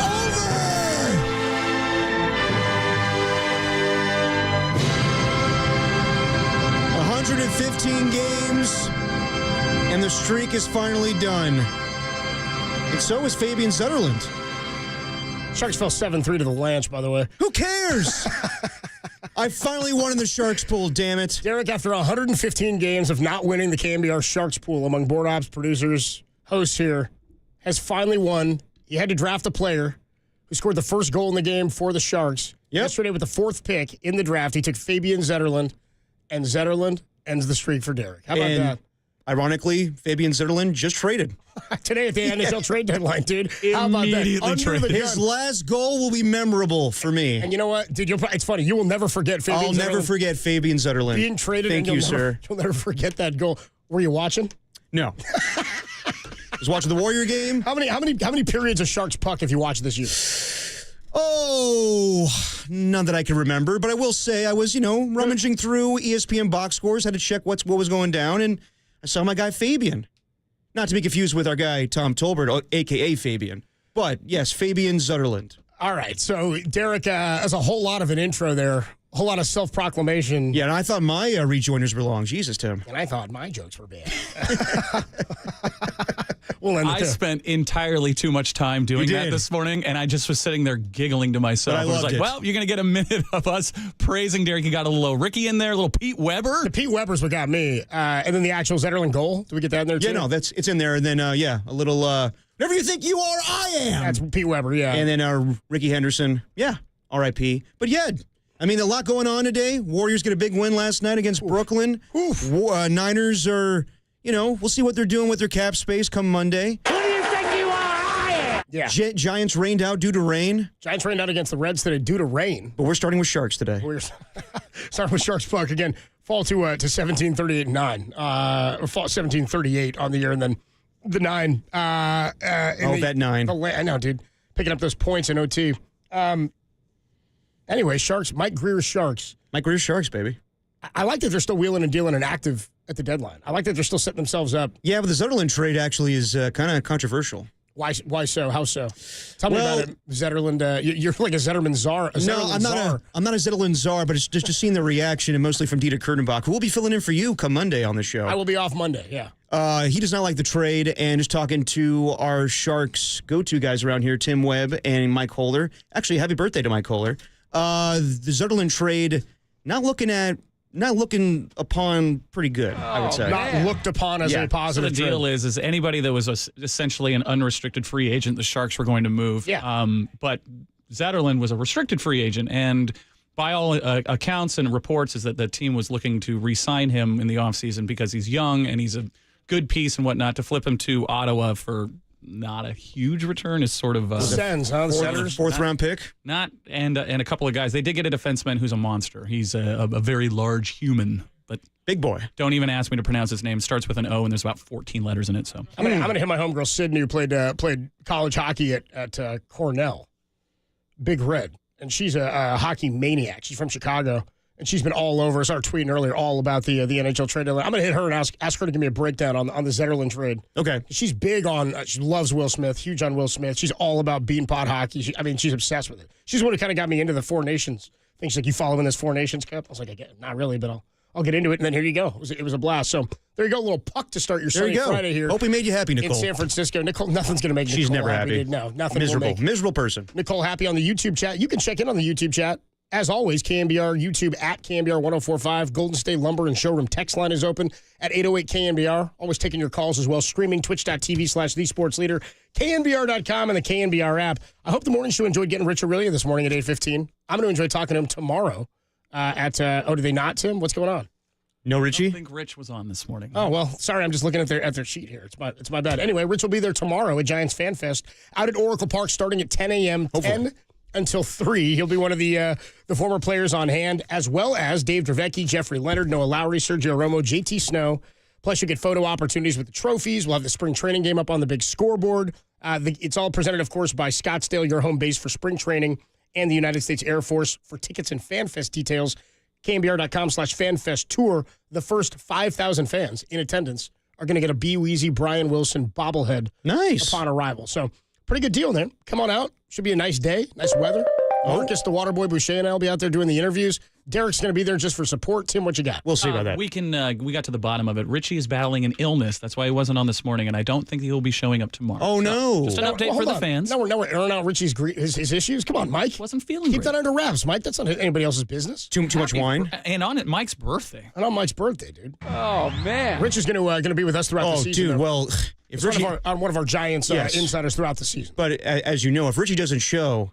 D-Pop doesn't show, so unfortunately I will not be there tomorrow. Nobody said Richie's not going to be there tomorrow. Okay, well, we'll see. I'm saying you should be there for support. It's your first fan fest as a Giants fan. You should be in attendance. Not a fan, but we'll see tomorrow. You're in attendance. Yeah, okay, so you weren't a fan of Rich Aurelia. Always a fan of Rich Aurelia. And what team did he play for? I'm a fan of the person, Rich Aurelia. But you met him when he was a player. I did, yeah. And you were a fan of him then. Absolutely. Yeah, and what team was he on then? What team was he on? Are you a fan of many baseball players, Copes? Yeah, I am. So are you a fan of all those baseball teams? No, so here's the difference. I claim myself, I am a Giants fan. I claim the Giants. You have no claim to a team, yet you have favorite players on the Giants. I was a fan of the Oakland A's.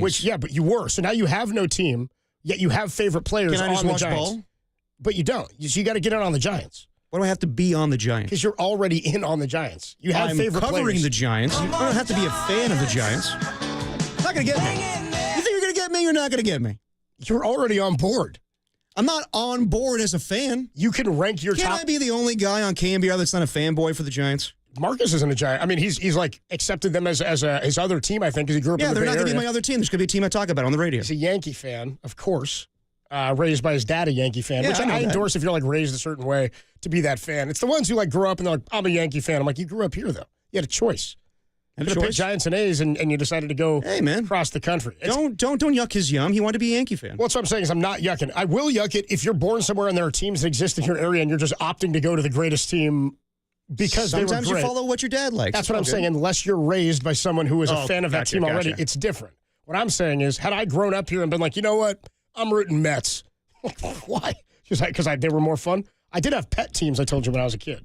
You had pet teams? Like, and I do this still. You fall in love with teams from other, like Walter's Toronto Blue Jays. Mm-hmm. Like, his favorite team is the Giants, but Walter likes his Jays. Because of Vlad Jr. But when I was a kid, same sort of thing. When Griffey, probably even before Griffey went to the Reds, I got really obsessed with the Cincinnati Reds in like 1998, 99. Just got really into I think I liked their uniforms. Another national team? Yeah. And they were harmless. That's why I was kind of into them. Okay. Pokey Reese was a 6-second baseman. But that's the thing is, I never didn't feel like you were cheating on the Giants in a way? Never had affection for him. I just like always played with them when I played Ken Griffey Jr. slugfest. They were like one-night stands to you. Yeah, exactly. All right. Just hit him up late at night and see what's going on. One-hit wonders. See what Eddie Taubency's got going on back there. You know what I mean? Check out my guy Adam Dunn. Anyway, Mayor of Cincinnati, Sean Casey. So, yeah, I still now find affection for teams because I listen to a lot of baseball, and I like listening to certain broadcasters. For a few years when the Orioles were really, really bad a handful of years ago, like 5 years ago, I was listening to like 50 Oriole games a year. And I didn't care about the Orioles, but I kind of got into them and followed some of the young players because I love listening to Joe Angel. I do the same thing with the Rays. I listen to a lot of Rays ball. Really? Okay. On the radio. Every year I find myself getting I find myself intrigued with the Tampa Bay Rays. Just because the way they run their organization or front office? Or I think their broadcast team is pretty funny. I can't even remember the dudes' names. Their broadcast team is fun and interesting. They're usually playing against quality teams in the American League East. I like some of the players they had. You know, it's funny. I really liked him when they had Willie Adames. Then he got traded to Milwaukee. Never followed them all that much, but it is easier for me now because I'm more loyal to the Giants, I guess, than I was when I was 9 years old. Like you have more invested in it, you know. Mm-hmm. Like when you're a kid, it's the big baseball guys. You like it all. But now I find myself more now hating all National League teams and having affection for American League teams. Whereas when I was a kid, I was like, screw the American League, that DH league, that nonsense league. Like this is real baseball. But now that the DH is in both leagues, it's not even about that. Now I'm just like, who would you like in the National League? There's nobody that I'm like. I don't like the Braves. I don't want to root for. I like players on that team, but I'm like, screw that team. Screw the Mets. Screw the Phillies. Screw the Padres.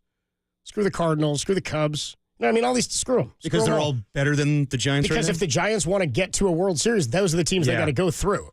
And then you didn't see them as a threat back in the day.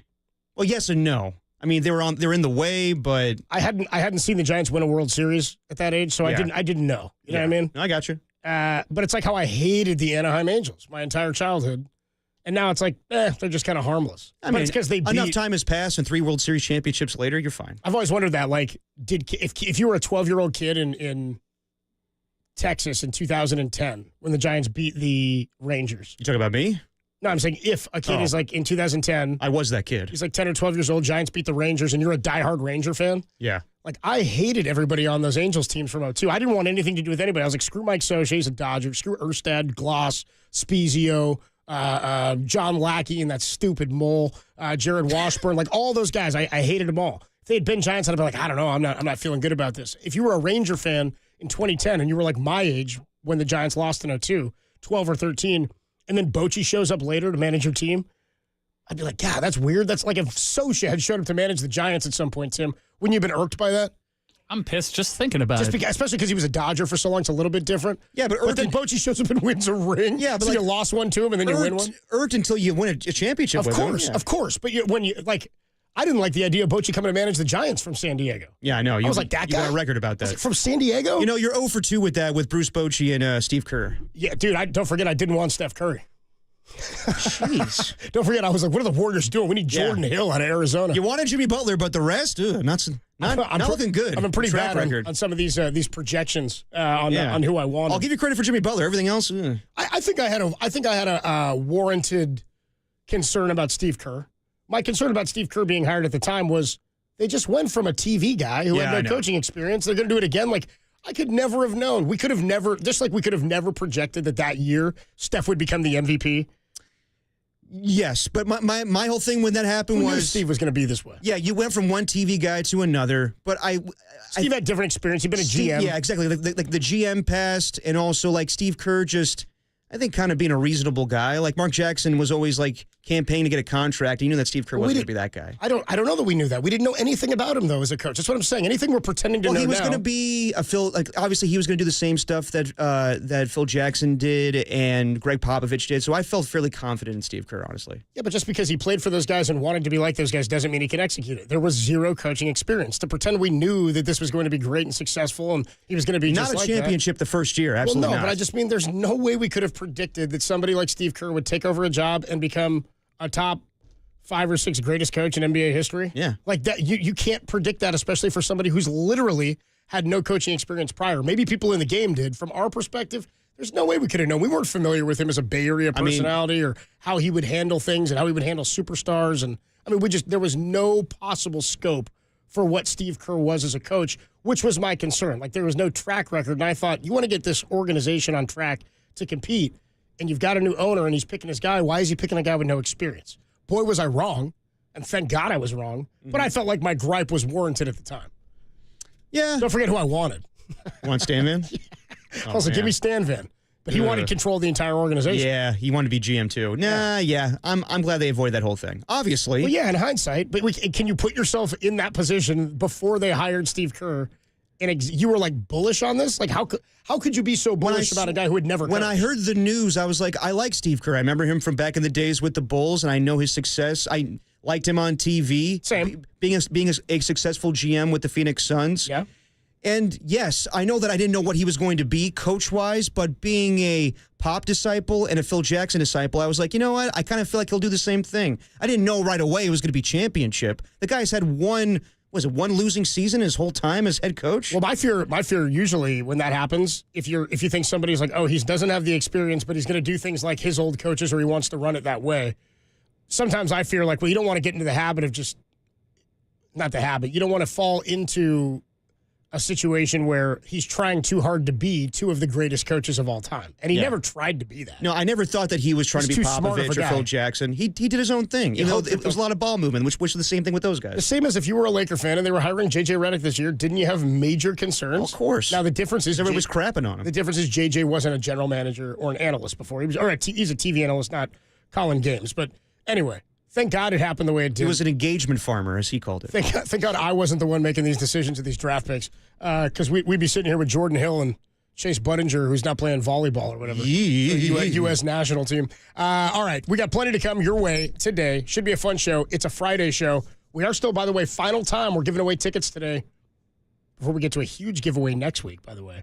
Aftershock is back. But we're giving away 2 more tickets today. I'll tell you how you can win 2 tickets to go see Bill Joel and Steve Nicks down at Levi Stadium October 4th of this year. Steve Nicks. We'll do that in just a bit. Joining us today on the show, nice beefy guest list. Yeah. We got Mark Spears, 250, ESPN and Anscape.com.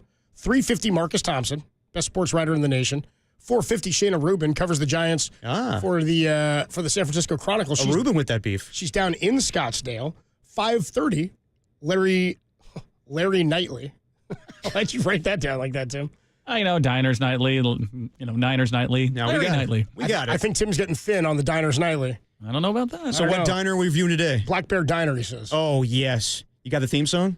Good old-fashioned family food. Black Bear No, Diner. but I got this, Jim. Pancakes the size of your face. Mark Spears, Marcus Thompson, Shayna Rubin, Larry Kruger at 5:30, and then he'll be with you at 6 o'clock for Diners Nightly. When we come on back, Dubs are contenders, man. They are. They're winning games in ways that they could not before. And we saw last night the emergence of what Jimmy Butler can do near the end of a game to allow Steph Curry to rest and then come in and close it. Dude carried this team while Steph was on the bench in the fourth quarter. Put him on his back. But they almost lost it. But they didn't. I know they didn't. We'll celebrate the win. You were pissed about an 18-point victory. I wasn't against pissed. Charlotte, and now they win by 2 after trailing by 22. Can I have a little and fun? You're not okay with it? I'm 100% okay with it. I'm the biggest. I'm focusing on the positives today. Doesn't sound they like almost it. lost that game. You stop bringing that up. Except the night did get dicey. A Adam little Copeland, D-Pop, Tim Webb with you. It's Friday, greatest show in America. It's Dirty Work, and it's the Sports Leader. Pancakes the size of your face.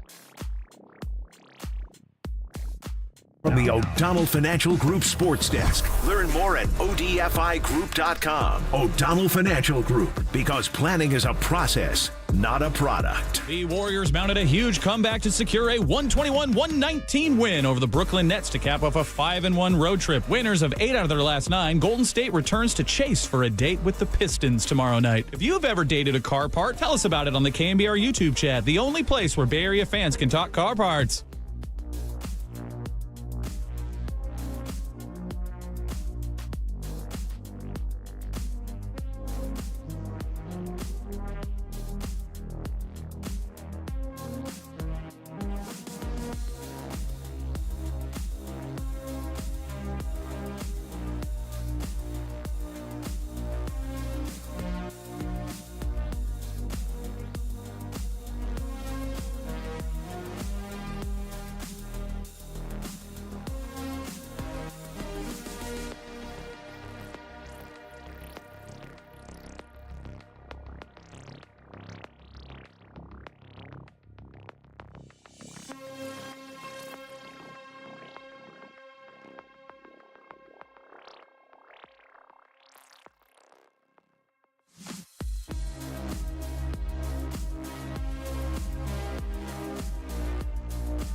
And now it's time for the Protect Your Assets Business and Technology Report with me, David Hollander.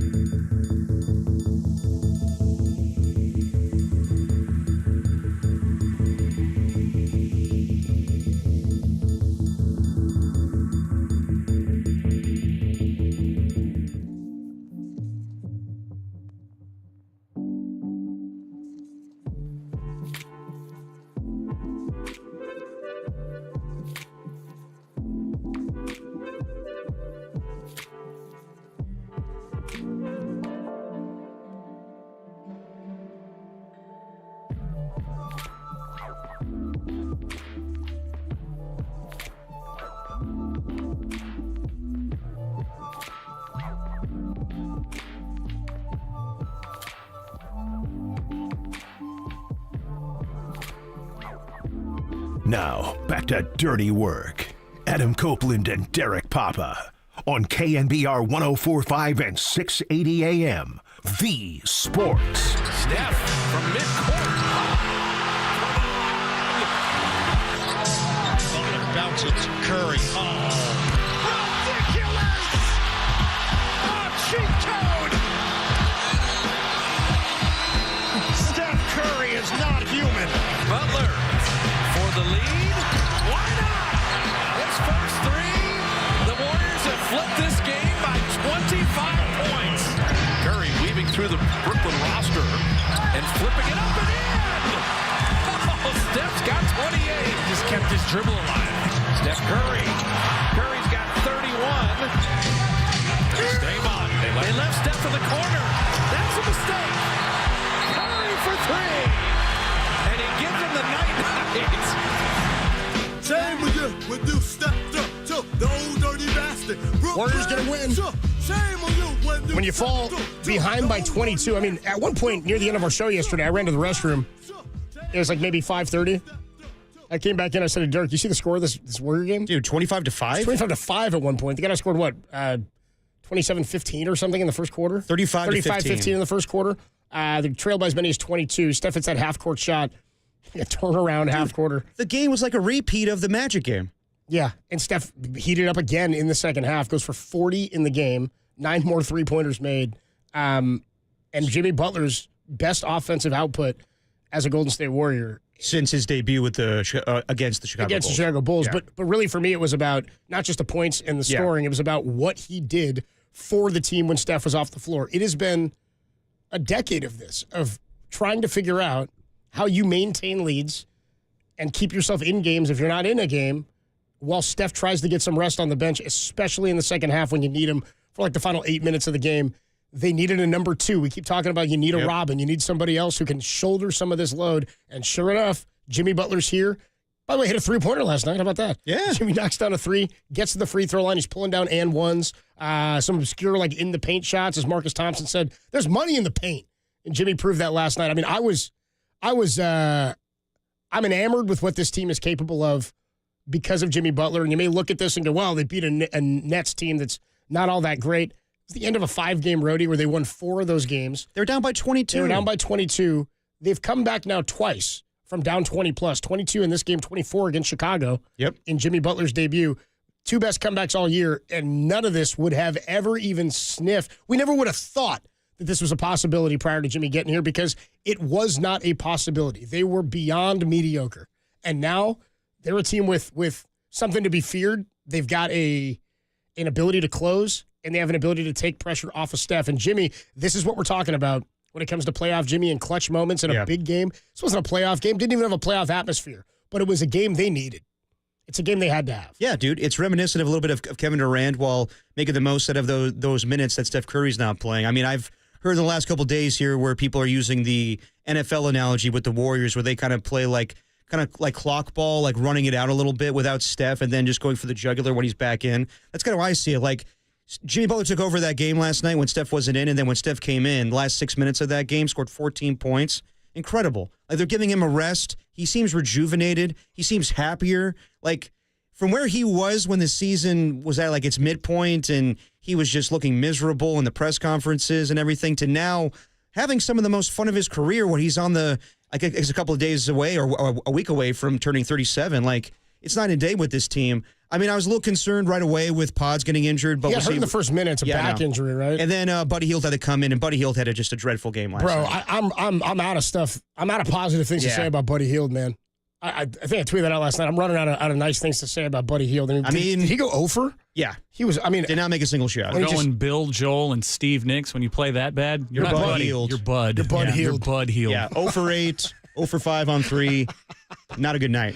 For Bud Hield. For old Bud Hield. Yeah, dude. I mean, he goes 0 for 5. Warriors shoot from three-point range 37.5%. But Steph, I said 9. 7 made three-pointers last night. 7 of 13, 9 of 9 from the free throw line. Jimmy 10 of 10. Draymond 3 of 3. They missed, 3 free throws last night. I think Quentin Post missed a couple as well. He played well, by the way, off the bench, rebounding and pulled down 7 boards, 10 points, 16 for Gary Payton. He's playing with the mask now. Yeah. Does he have a nose fracture? I don't know if it's a fracture. I thought I saw somebody say it was fracture. a nasal contusion. I thought I saw somebody say fracture, but he's protecting the olfactories. You got to. Yeah, you got to do it. Anyway, is this run sustainable? 35 and 28 now. They're 10-1 when Jimmy's on the floor. They're 10-2 since Jimmy showed up. Well, we wanted a perfect road trip. You wanted it. I was willing to. I'm pissed about the Sixers game. Get one loss, and I was hoping that loss, if there was going to be any loss, I would have taken the Knicks loss. But that loss against the 76ers last Saturday night was, I think, just self-imposed, like just not getting enough layups in there. And they didn't have Jimmy Butler. They were just kind of thrown off the whole game. That's funny. I feel like the Knicks loss, not that it would have made me think differently about the team, but it was obviously the best team they played on this road trip. It would have been understandable, a good team, back-to-back. Yeah, but those are the games I want to win more because it tells me more about the team. And that's why it's more impressive. And so to win the back-to-back was great. I feel better. Like, I don't like that they lost that Philly game, but if you're going to lose a game to a far inferior team, and they are, Philly's an inferior team. Yeah, they weren't at 100% either. They also didn't have Jimmy in that game. But when you say it's self-inflicted, teams are going to do that to themselves sometimes, and they're all pros. I mean, this is going to happen. I'd almost rather have a game like that where you have one where you lose, self-inflicted, you turn around, you correct some of those problems, and then come back and finish the road trip with a 3-game winning streak. But had they lost to the Knicks, I might be like, man, but they didn't beat the best team on that road trip. Can they beat the best team on a back-to-back on the road? That's what you want to see. So we'll get a true test in this homestand where they got to play the Kings and then the Nuggets and the Bucks back-to-back. It's going to be interesting. But yeah, dude, they could definitely sustain this. I think that, as we've been talking about, we expect them to jump up to the 5 if you kind of go through the schedule and, there's a lot of basketball to be still played, but like if you go through it, I still think they can catch the Rockets, which would propel them to the 5th seed, but maybe even the 4th seed. We don't know right now, but they're like we keep talking about the contenders in the West, and they're definitely there. I think they're on the short list of the Thunder, Nuggets, Lakers with a great win last night in overtime against the Knicks. That was a great game. Jalen Brunson got hurt. Yeah, he did, or hurt his ankle there at the end there. But yeah, dude, I think that right now you have to put the Warriors. I think they're a top 4 team based on talent. We'll just see if they finish as a top 4 seed. But overall in the game, like it's just a good exclamation point at the end of a road trip. It was definitely similar to the Magic game, kind of similar to the Knick game, where they didn't shoot well in the first half and they came out explosive in the second half. But, yeah, like I'm not going to go crazy over the ending of that game. I'm being funny in the first segment. But it is funny, though, that Steph, we joked last week that he did the night-night. Was it Orlando? He did the night-night with like 3. No, what game was that where he hit like it was the Charlotte game before they went on the road trip, right? I believe so, but I do remember him hitting the 9-9 against the Mavericks in the third quarter. Excuse me, I was against the Mavericks midway through the third. It was like 3 minutes left in the third. Yeah, but he was getting after P.J. Washington. Yeah, but it was like not even halfway through the second half, and he night-nighted him, and then the Warriors just ran away with it. It was an aggressive 9-9 too last night. Did you see that? Where he kind of like forced his head like that? They were up 10 with a minute. He gets cut to 2. I was like, boy, this is getting...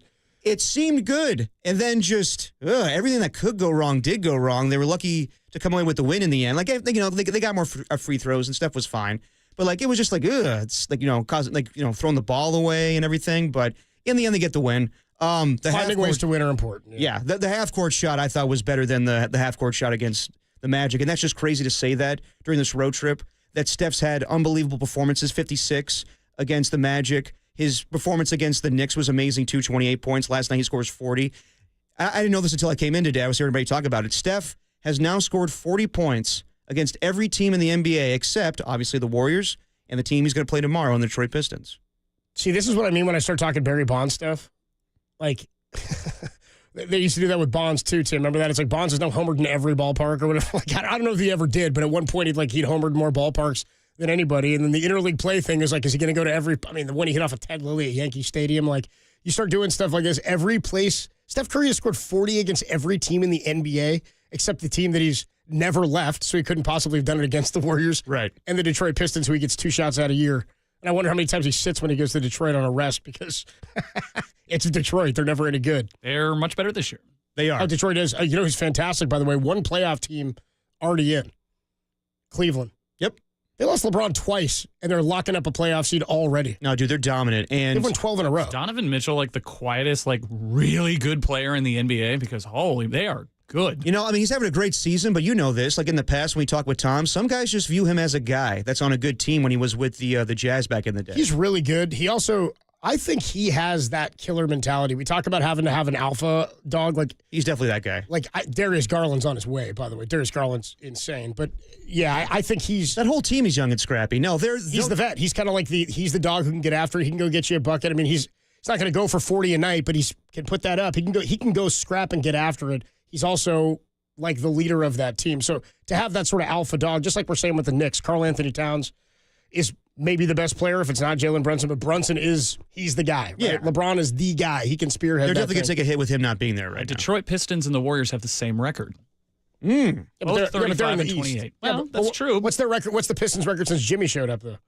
Right. Because that's Kate what I care Cunningham about. is having an incredible season. It's good to see them. No, it's good to see them not be in the toilet bowl, for once. No, it's good. It's going to be a good test tomorrow, and then I think most likely we'll see Jonathan Kuminga tomorrow. Maybe that's the thought. That Kuminga could return to action tomorrow. Warriors still sitting 3 games back of the Rockets, who did get a win last night, and they're 3.5 back of Memphis for the 4 seed. They're still just a half game up on Minnesota, and I'll get you some scores for today or some teams that'll play today, just to pay attention to. Grizzlies play at Dallas tonight.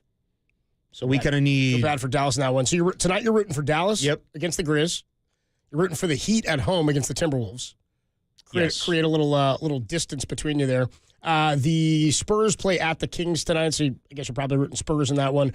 Knicks at the Clippers. Come on, Knicks. On a back-to-back after losing. Without Brunson? They have to leave Los Angeles, though. It's on the road, back-to-back. Yeah. They didn't travel, though, so we'll see what happens. What about Nuggets Suns? Who are we rooting for there? That's a tough one. Does it matter? I guess not. Phoenix is in the 11 and Denver's at the 3. It's not like the Warriors are going to overtake. Warriors are 5.5 back of the Nuggets. I'm not really concerned about the Nuggets. I'm more concerned. That game doesn't matter then. Yeah, Memphis, Houston, Minnesota, Clippers, and Sac are kind of the ones I'm paying attention to. Warriors going to win last night, still holding on to the 6, 3 back of the 5, 3.5 back of the 4, a half game up on the 7 seed. We'll talk about more of this in about 20 minutes when our guy Mark Spears, 15 minutes when our guy Mark Spears of ESPN and Anscape.com joins us. When we come on back, let's talk more about the road trip, bringing Kuminga back during this homestand. Second time this year that they've gone 4-1 on a road trip, but it hadn't happened since that very early part of the season when they started 12-3, and they're on their way to another 12-3 run. We could talk about that, maybe even better, in just a little bit. More on this road trip, and then Mark Spears joins us. It's Dirty Work. It's a Friday. Adam Copeland, Depop, Tim Webb, Sun's out on the Sports Leader.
Now, back to Dirty Work.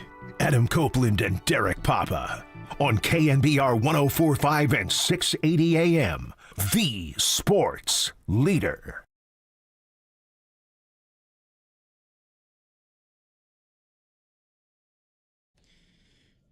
Dirty Work on a Friday. We got some ska going. Ska Friday.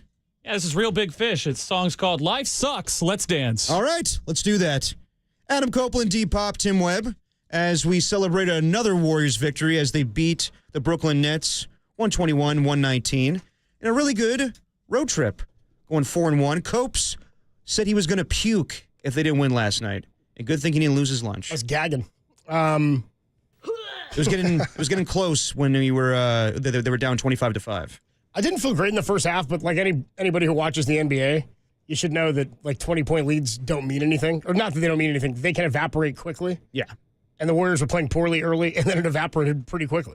This is what they've been doing the last few nights, though. I mean, they kind of settle in a little bit and don't give their best effort in the first half, and then they explode. It is kind of reminiscent of the days with Kevin Durant. But yeah, dude, like we were talking about the 4-1 road trip they had earlier in the season, and that goes all the way back on November 2nd, I believe, where they beat the likes of, I have the list in front of me right here. They beat the Rockets, they beat the Wizards, they beat the Celtics, they beat the Thunder. Their only loss was to the Cavaliers, and they got demolished in that game. I would say, like, on paper, that sounds more impressive. And I still think their most impressive wins of the season have been on the road against the Celtics and OKC. But this is a totally different team. I mean, in the middle there, we had all those losses. So what they've done recently to go on the road to beat the New York Knicks, and just the way they did it, like the way they came back in that game, how aggressive they were on defense, how they were, all the play designs, the backdoor cuts, Steph Curry's performance against the Orlando Magic. It's not so much the opponents, it's the way they're winning the games. So I think that would lead to them having a good homestand against the likes of the Kings and the Nuggets and the Bucks. So yeah, dude, I'm feeling really good about this team. I think they're a contender. I think as the season progresses, we're talking about 5 seed right now. 4 seed could be on the table too. Yeah, again, 3.5 games back of that spot. It's about. I mean, somebody just texted on the text line as well and said Rockets' remaining schedule is cake. It's going to be tough to catch them. Yeah, I mean, the Warriors are going to have to stay as hot as they are. They could lose 3 games, though. That's what I'm saying, is they're not so far out that the Warriors couldn't catch them. I'm with you that the schedule is soft, but just like the Warriors lost to Philly, you have to assume at some point that team's going to fall to some teams maybe they shouldn't. Warriors will probably lose a couple more to teams they shouldn't as well because they play a fairly easy schedule. I can see Memphis tripping up as well, too. Like, they're a good team. They're also young. I'm looking at the teams that have been there, done that, and obviously OKC hasn't been there, done that, but they have a huge lead in the Western Conference that they'll hang on to that 1 seed. I'm looking at the Lakers. I'm looking at the Nuggets. I think the Warriors could possibly – I'm counting on the Rockets. They could possibly overtake the Memphis Grizzlies, too. I'm looking for that 4 seed. Give me your level of confidence in the Warriors getting the 5 versus getting the 4 versus holding the 6. High on – like percent – your 10 is the most confident, 1 the least confident. Give me you're the 6 seed. What's your confidence that they are at least the 6? 9.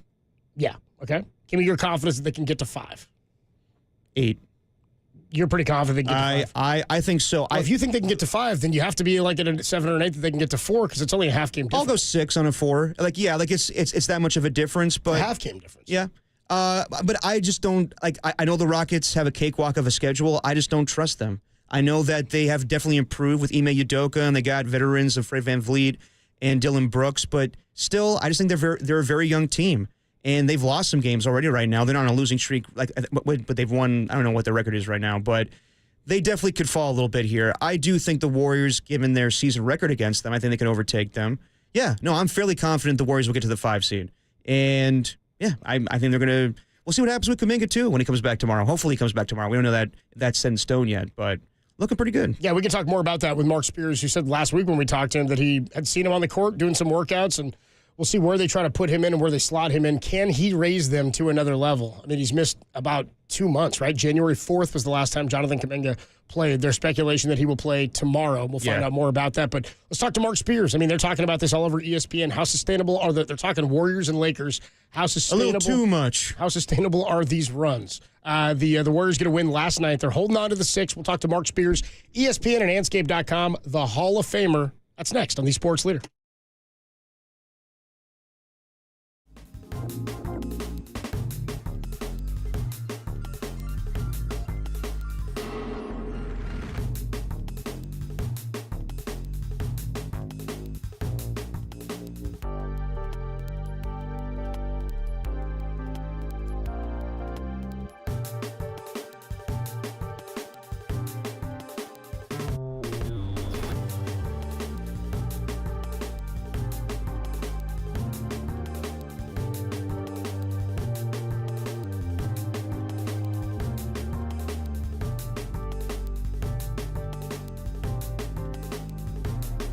John Shea of the San Francisco Standard checked in from spring training with the sounds of silver and that guy who changes outfits with the latest on the Giants pitching rotation and how the lineup could shape up as the season nears. For that podcast and all of our podcasts, go to KNBR.com and the KNBR app.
Now, back to Dirty Work. Adam Copeland and Derek Papa on KNBR 104.5 and 680 AM, the sports leader. We do it every week with our guy Mark Spears, ESPN and Anscape.com. The Hall of Famer joins us, courtesy of the UMA guest line. We got a lot to get into with the Warriors, but Mark joins us on the UMA guest line. He's on his way out to SAC. And Mark, I saw you tweeting about it. We lost Dwayne Wiggins, and I know you were friends with him, founding member of the legendary R&B group from the Bay Area, Tony. I'm so sorry about the loss of your friend and all of our loss for Dwayne. But Mark, I just want to give you an opportunity to speak on him if you'd like to and say hello, and our thoughts are with you, man. Yeah, man. Good to hear you guys, man. I just want to, first give my condolences to the Wiggins family, to his wife, Dory. Dwayne, man, is one of the best guys you'll ever meet. I mean, not only is he the legendary musician and producer, I think a lot of people don't, they know him for Tony, and all their amazing success. And I'm glad he got to go back on tour with his brothers, last couple years ago. Raphael and Tony, and they got back on tour 2 years ago. 23. But a lot of people don't know about him. Like, he helped discover Destiny's Child and Kehlani and her and Alicia Keys, Keisha Cole. Just an amazing, not only singer, guitarist, but just had an amazing eye for talent. I think a lot of those stories are going to come out. And we just, a friend of mine, Kim Bardakian, we became friends like in 2019, and just at our house party. And I'm 6'6", he 5'6". I'm in sports, he's in music, man. And we just connected. And funny thing about Dwayne, man, like Raphael and Tim, two guys in the group, when I got to be around the group, and I saw him perform a bunch of times, man, and got some behind the scenes with him. Like, Raphael and Tim will always ask me basketball questions. Like, I went and saw him perform in Dallas. I'm behind the scenes. Dwayne didn't care nothing about no basketball, but Raphael and Tim were like, what about this? What about that? Just, had a bunch of basketball questions. But when I went into the Hall of Fame, and I just tell this story just because I would have, Dwayne was always smiling and happy, and even when he was in pain, he would talk about it. And just was a beaming light. He came to 2 days before I go into the, he calls me, he's like, hey, man, you still got them tickets for me? I'm like, yeah. I'm like, all right, cool. So, like, wow, Dwayne's going to come out. Yeah. So Dwayne comes to the Hall of Fame, man, and he Hey, Mark, Mark, you're telling a good story and you're cutting out for a second. I think just on 80 going up to SAC. We're trying to just make sure we got a firm connection. He's telling a good story there, Yeah. too. The elbows that Mark Spears rubs with. Here we go. We got Mark back. Mark, you were saying so he was going to come to the Hall of Fame. Yeah, so he comes out, and again, he wasn't a huge basketball fan, but he really enjoyed it, like listening to all the speeches and seeing all the legends. And he just said, I just like being around the excellence that the Hall of Fame, offers. So I had like 20 buddies there, man. At the beginning of the speech, I said, like, where are my boys at? And everybody, ooh, screaming and stuff. And after my speech, like, we all go on stage, take a picture. Dwayne's up there, Mike Wilbon, like, all my Bay Area boys were up on stage taking a picture, because to me, like, they needed to be part of it. So Tony Parker was also, Spurs fame. He goes in the Hall of Fame that year. He's a friend of mine. He invited me to his party, but I had an entourage, man. I had like 20, 25 people with me, so I couldn't just show up at Tony's party. So I went to this other area, the Players Association party. I went there with all my folks. Dwayne, like, disappears for a second. I'm like, where's Dwayne at, right? He comes back. He's like, man, I just got thrown out of a good party. I'm like, what are you talking about? Can you guys hear me? Yeah, we got you. We got you. Yeah. He's like, yeah, I went to Tony Parker's party and had a couple drinks, was hanging out and stuff, and then they kicked me out. I'm like, they kicked you out the party? He's like, yeah, they didn't know who I was. They kicked me out the party. I'm like, bro, you should have just told me. I would have walked you in there. That Tony's my guy. He's like, oh, okay, man, I'm going to hang out with you. But I haven't had a chance to tell Tony Parker that he kicked away.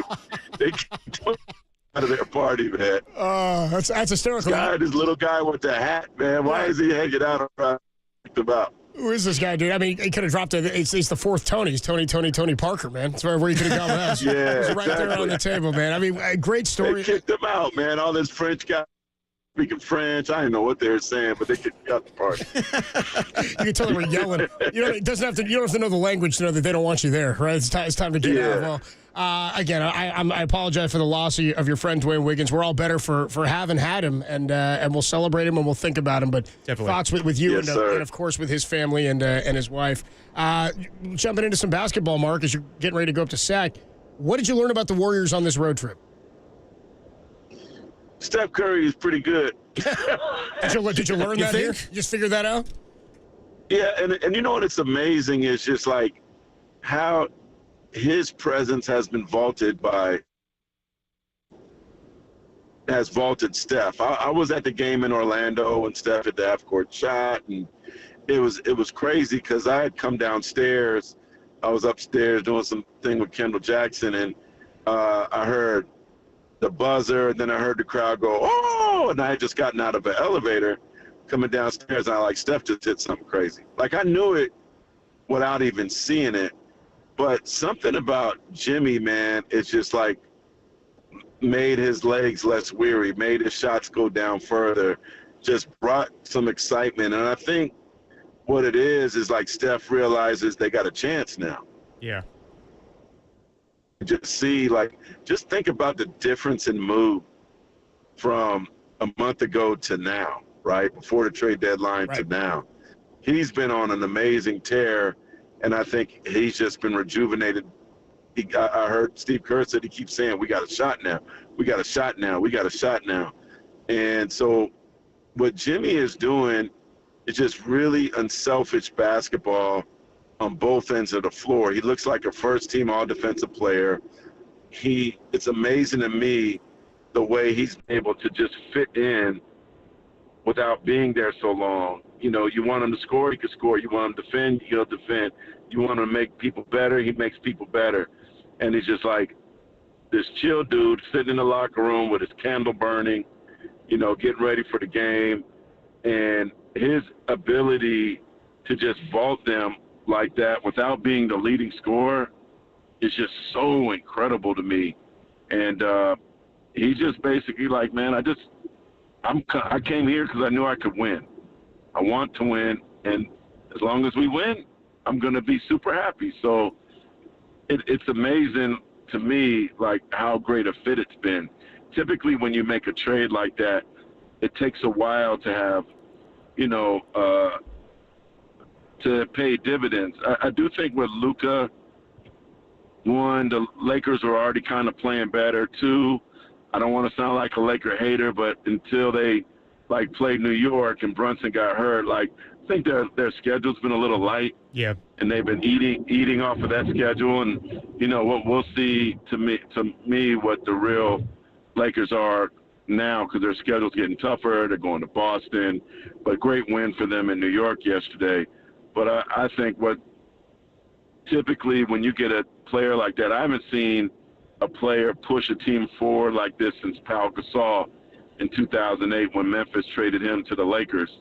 And they ended up going to the finals and losing to the Celtics, but they went to the finals nonetheless.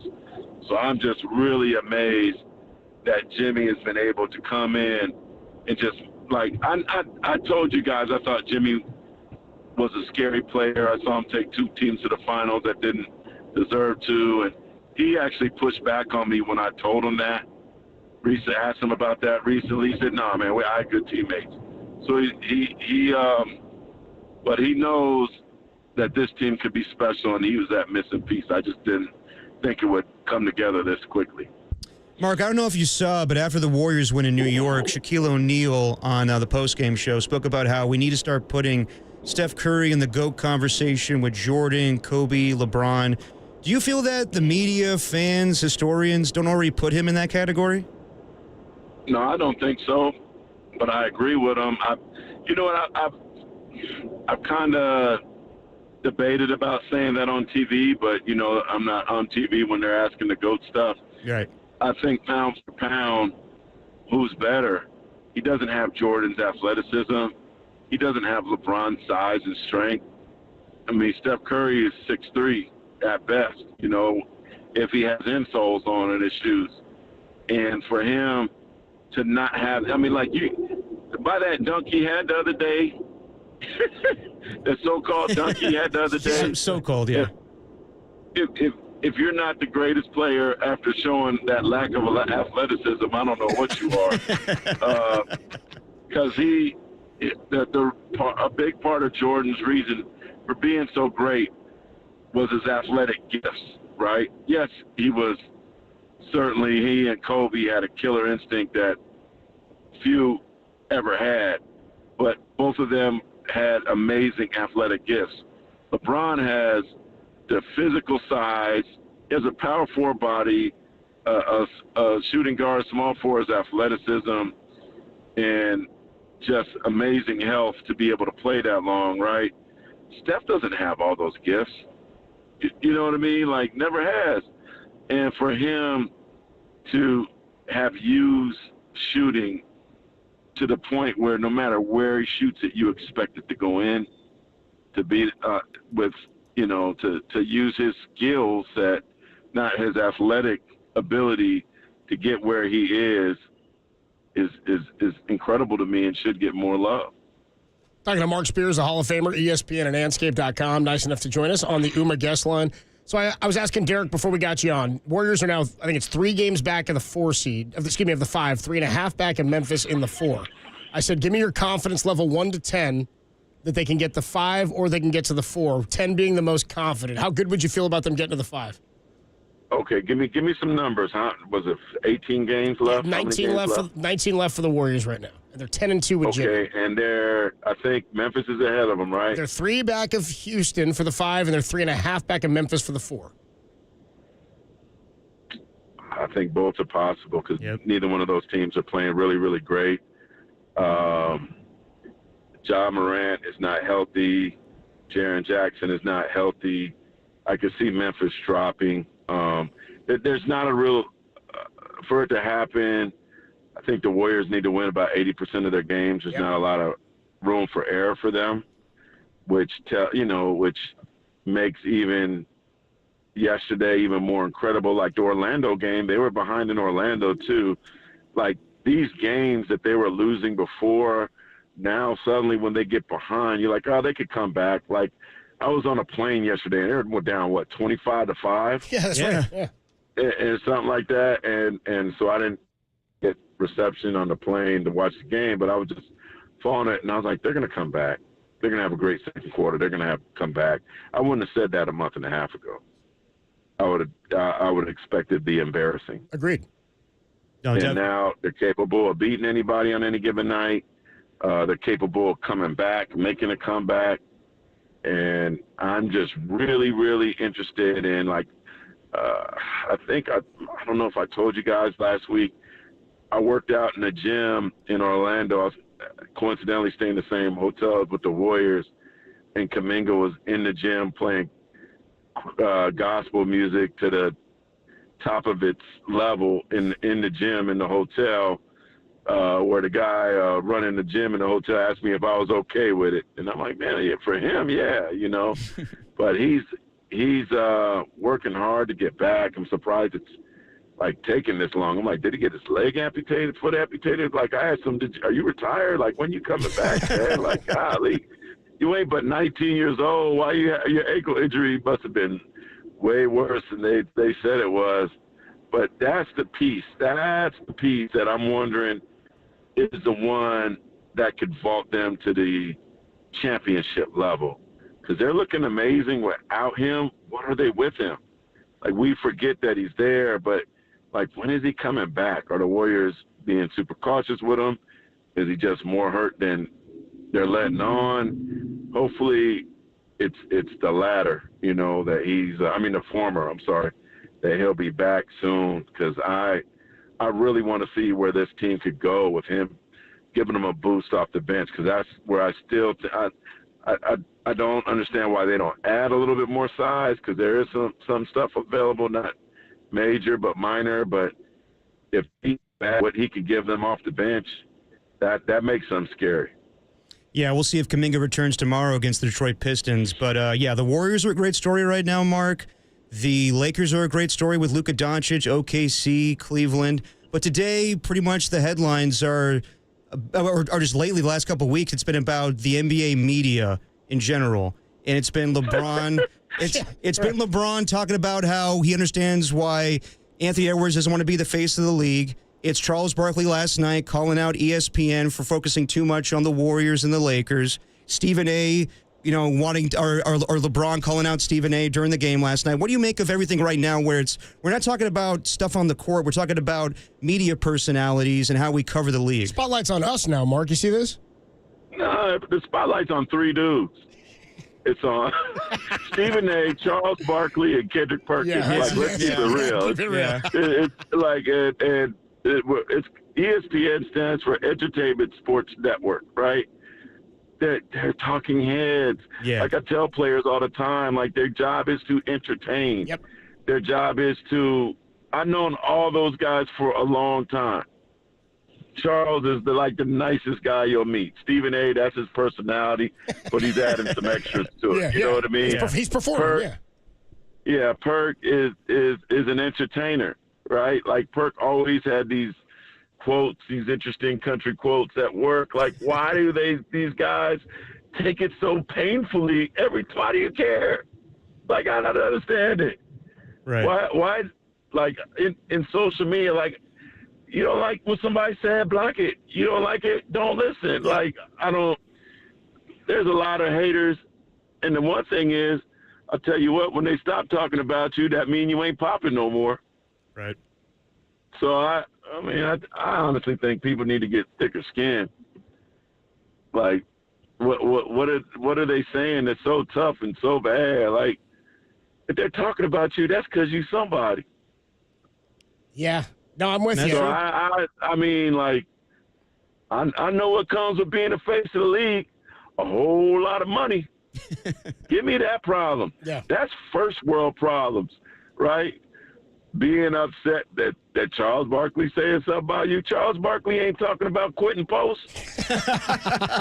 You know what I mean?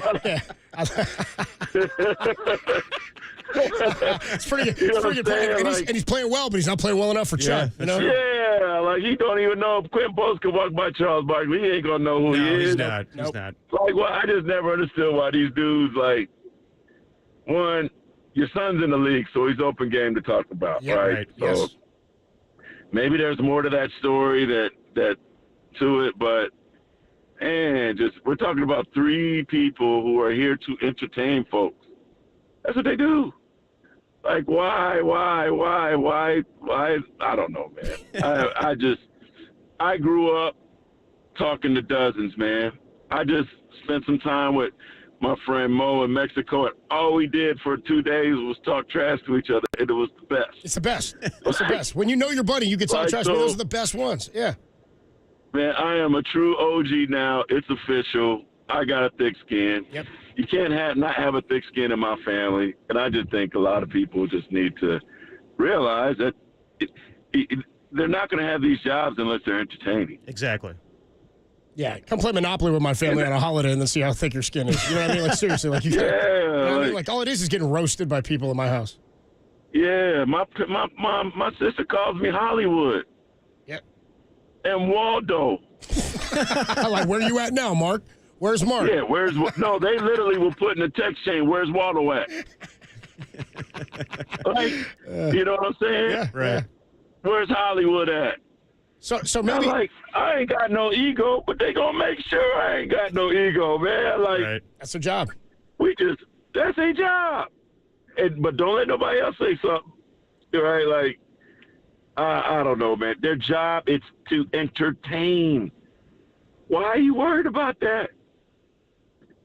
And the fact that we're talking about it means they probably succeeded. Then they retire and want to have those jobs and talk trash about their own former players, teammates. They want to go sit next to everybody. Yeah, exactly. Yeah. Come on, man. Go.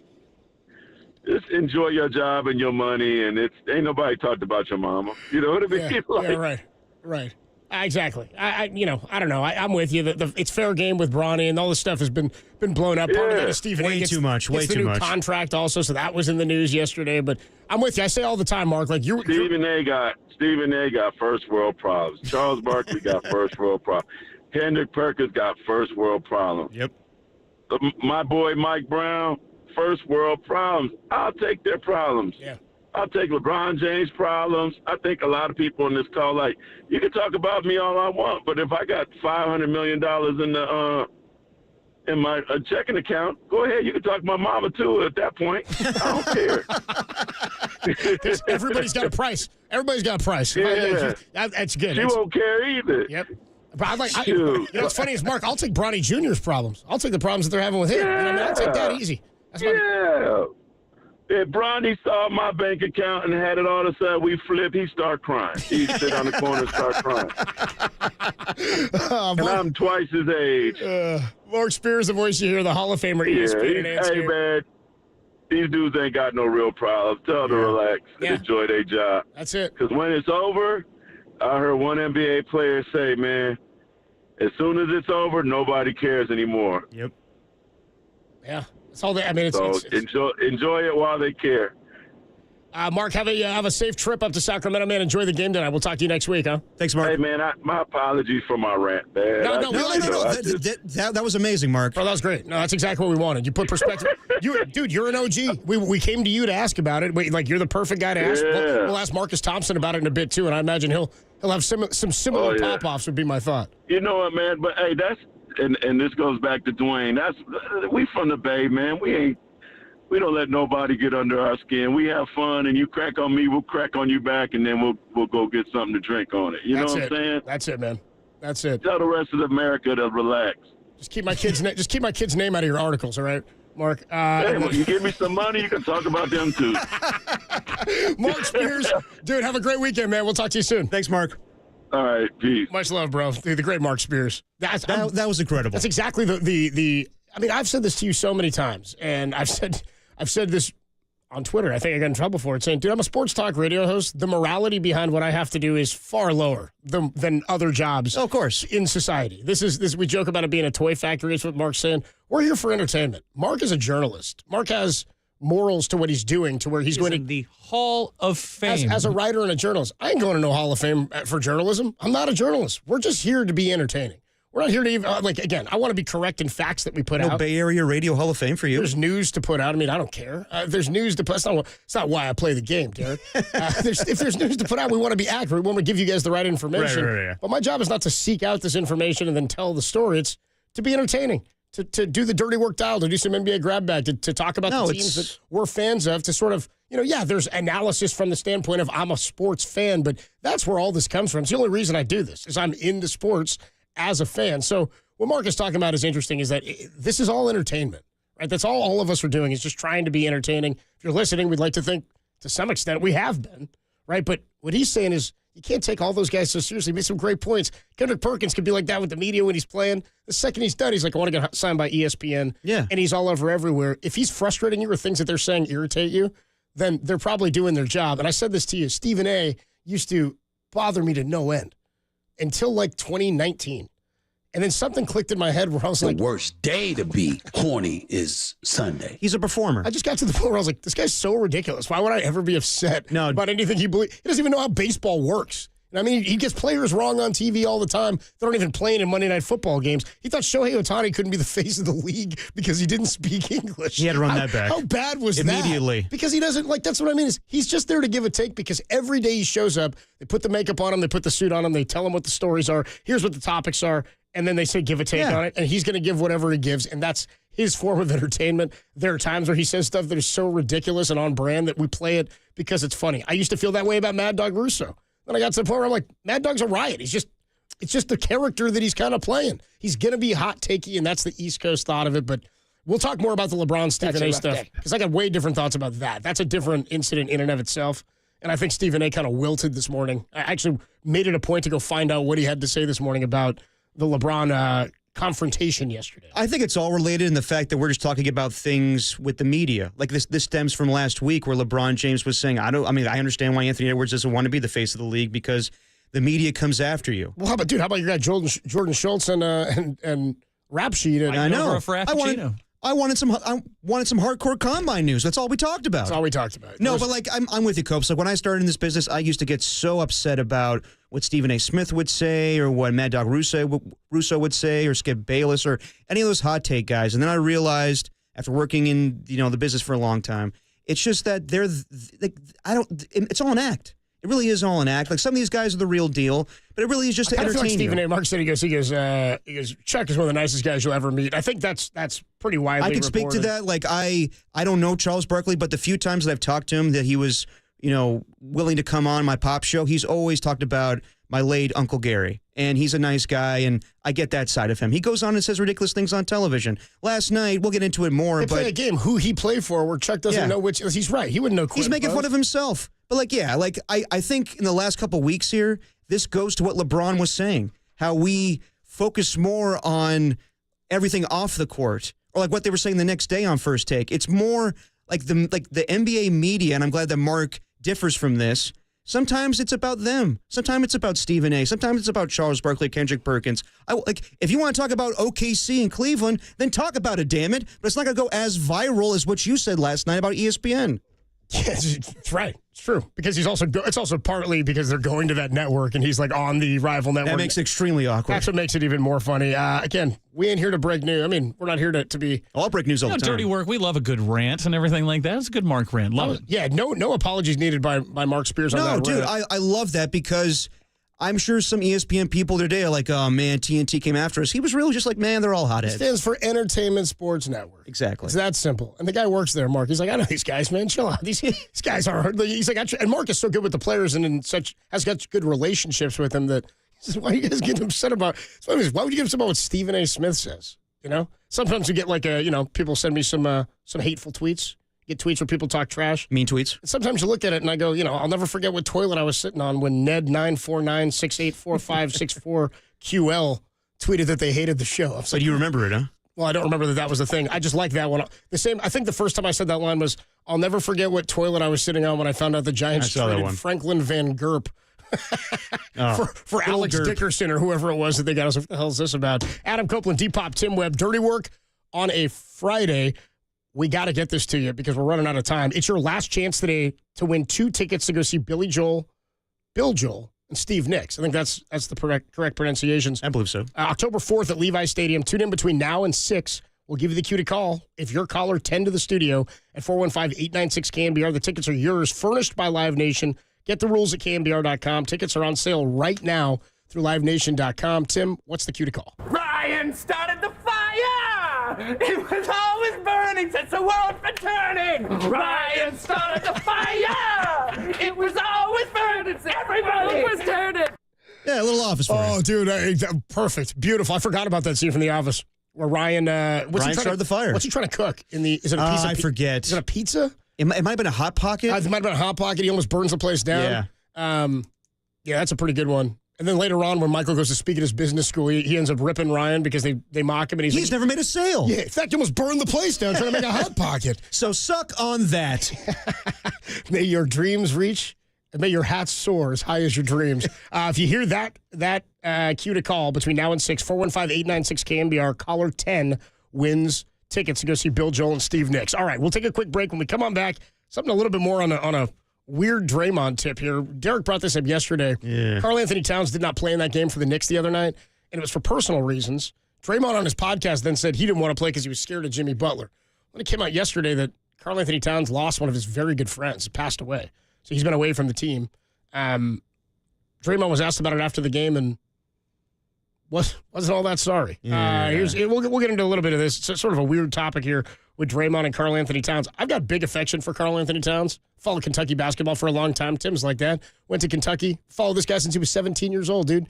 Alex Poitras, the Harrison twins, all those guys who were playing on Kentucky. He's been through a lot. since he's been to the NBA and since COVID. Has absolutely. Karl Anthony Towns. And you don't really find anybody saying anything bad about him. We'll talk more about this when we come on back. Plus, the Dirty Work Dial's coming up in about an hour. Don't want to miss it. It's a Friday on the greatest show in America on the Sports Leader.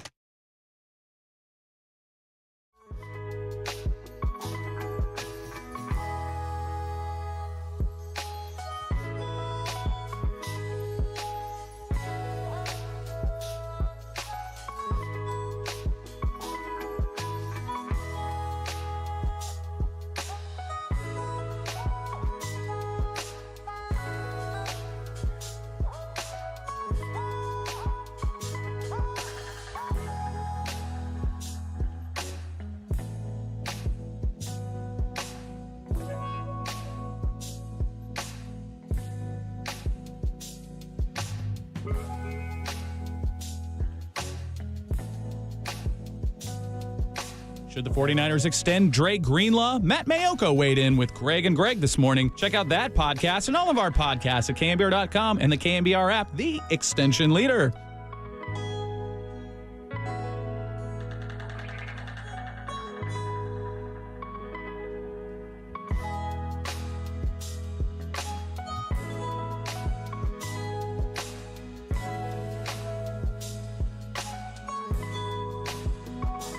Hey, what's going on, everybody? Adam Copeland here for Underdog Fantasy. I've been talking about this all hoop season long because when you watch basketball, you have an opportunity to win money from watching with Underdog. Underdog's one of the leading sports apps, and you can play right now, right here in California with their Pick'em game. All you got to do is make some choices. Choose between higher or lower. They'll give you a series of player stats. You pick like points, rebounds, assists. Maybe it's pairing those together. You go higher or lower on those stats, and you can win some money if you hit all of them. You can play with as little as $1. And if you get everything right, you can win up to 1,000 times your money. So turn $1 into $1,000. Or you could be like Derek. You can break a streak. No more Zetterlund with the Sharks. But you can go cross sport as well. Go hockey and some hoops if you want to try to make some money. Millions of fans have already won billions by making picks on Underdog. So download the Underdog Fantasy app and sign up now using the promo code KNBR. And you'll unlock a special offer of up to $1,000 in bonus cash when you make your first deposit. Join in on the fun when you sign up with promo code KNBR and claim your special offer today to get up to $1,000 in bonus cash instantly upon your first deposit. You must be 18 or older and present in a state where Underdog Fantasy operates. Terms apply. Concerned with your play, call 1-800-GAMBLER or visit www.ncpgambling.org.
Now, back to Dirty Work.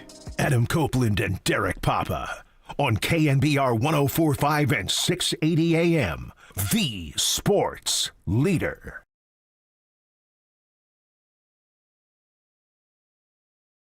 It's a Ska Friday on the Sports Leader. Dirty Work rolls on here. Greatest show in America. To which I just said, we're just talking about the back and forth in media and how people get upset about stuff. I call it the greatest show in America, which is ruffled feathers, which is what I do.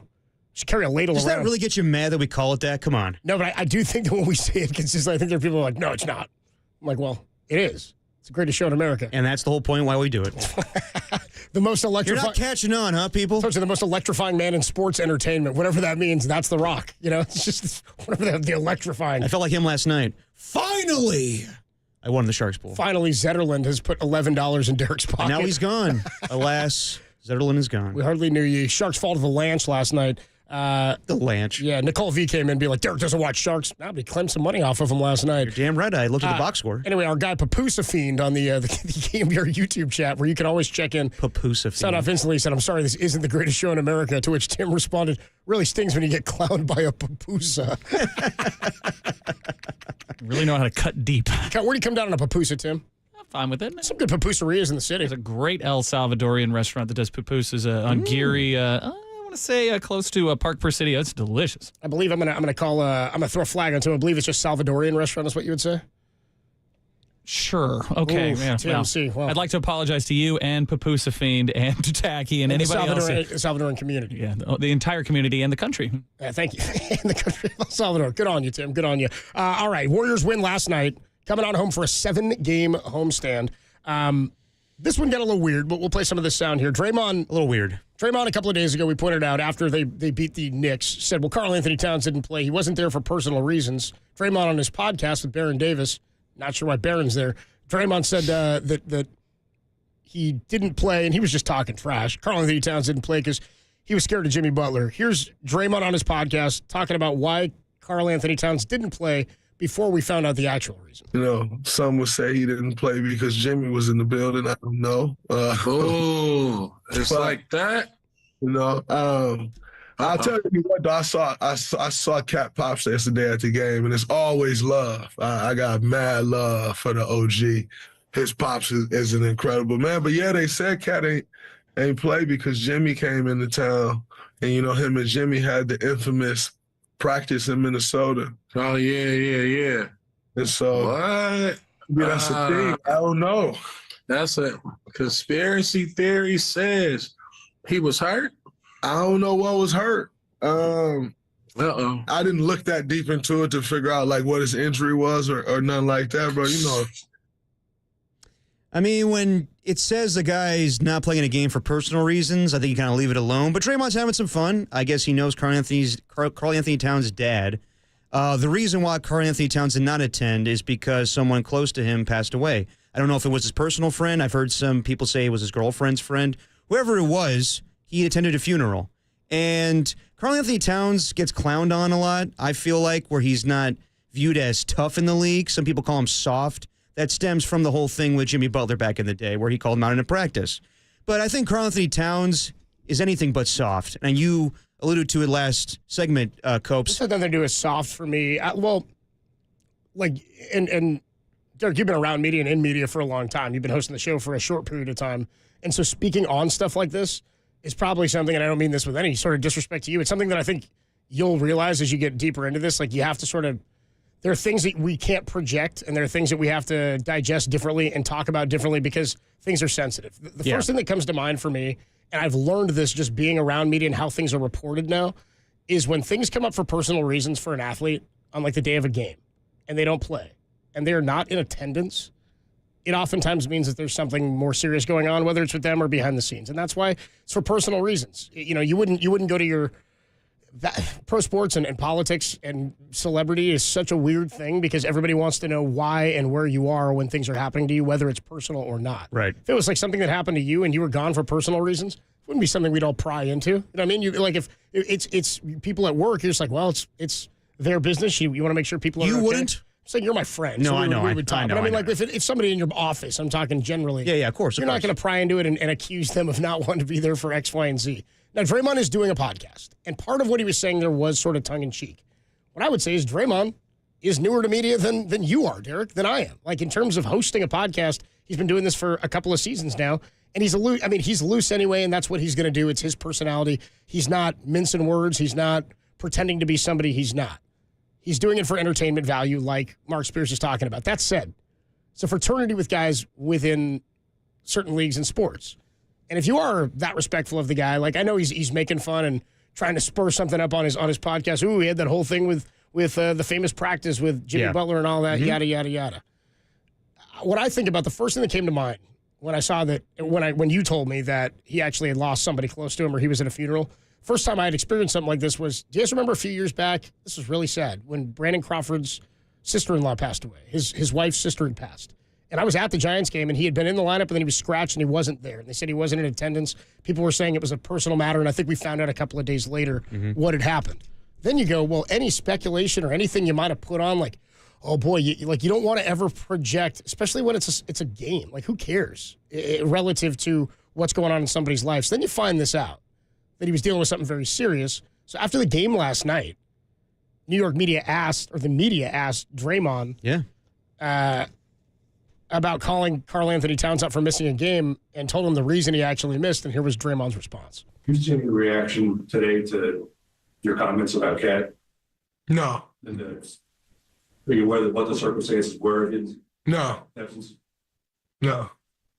What's the circumstance? Apparently he said he was at a funeral for a family friend. Oh, man, that's unfortunate. I'm sorry to hear that. That sucks.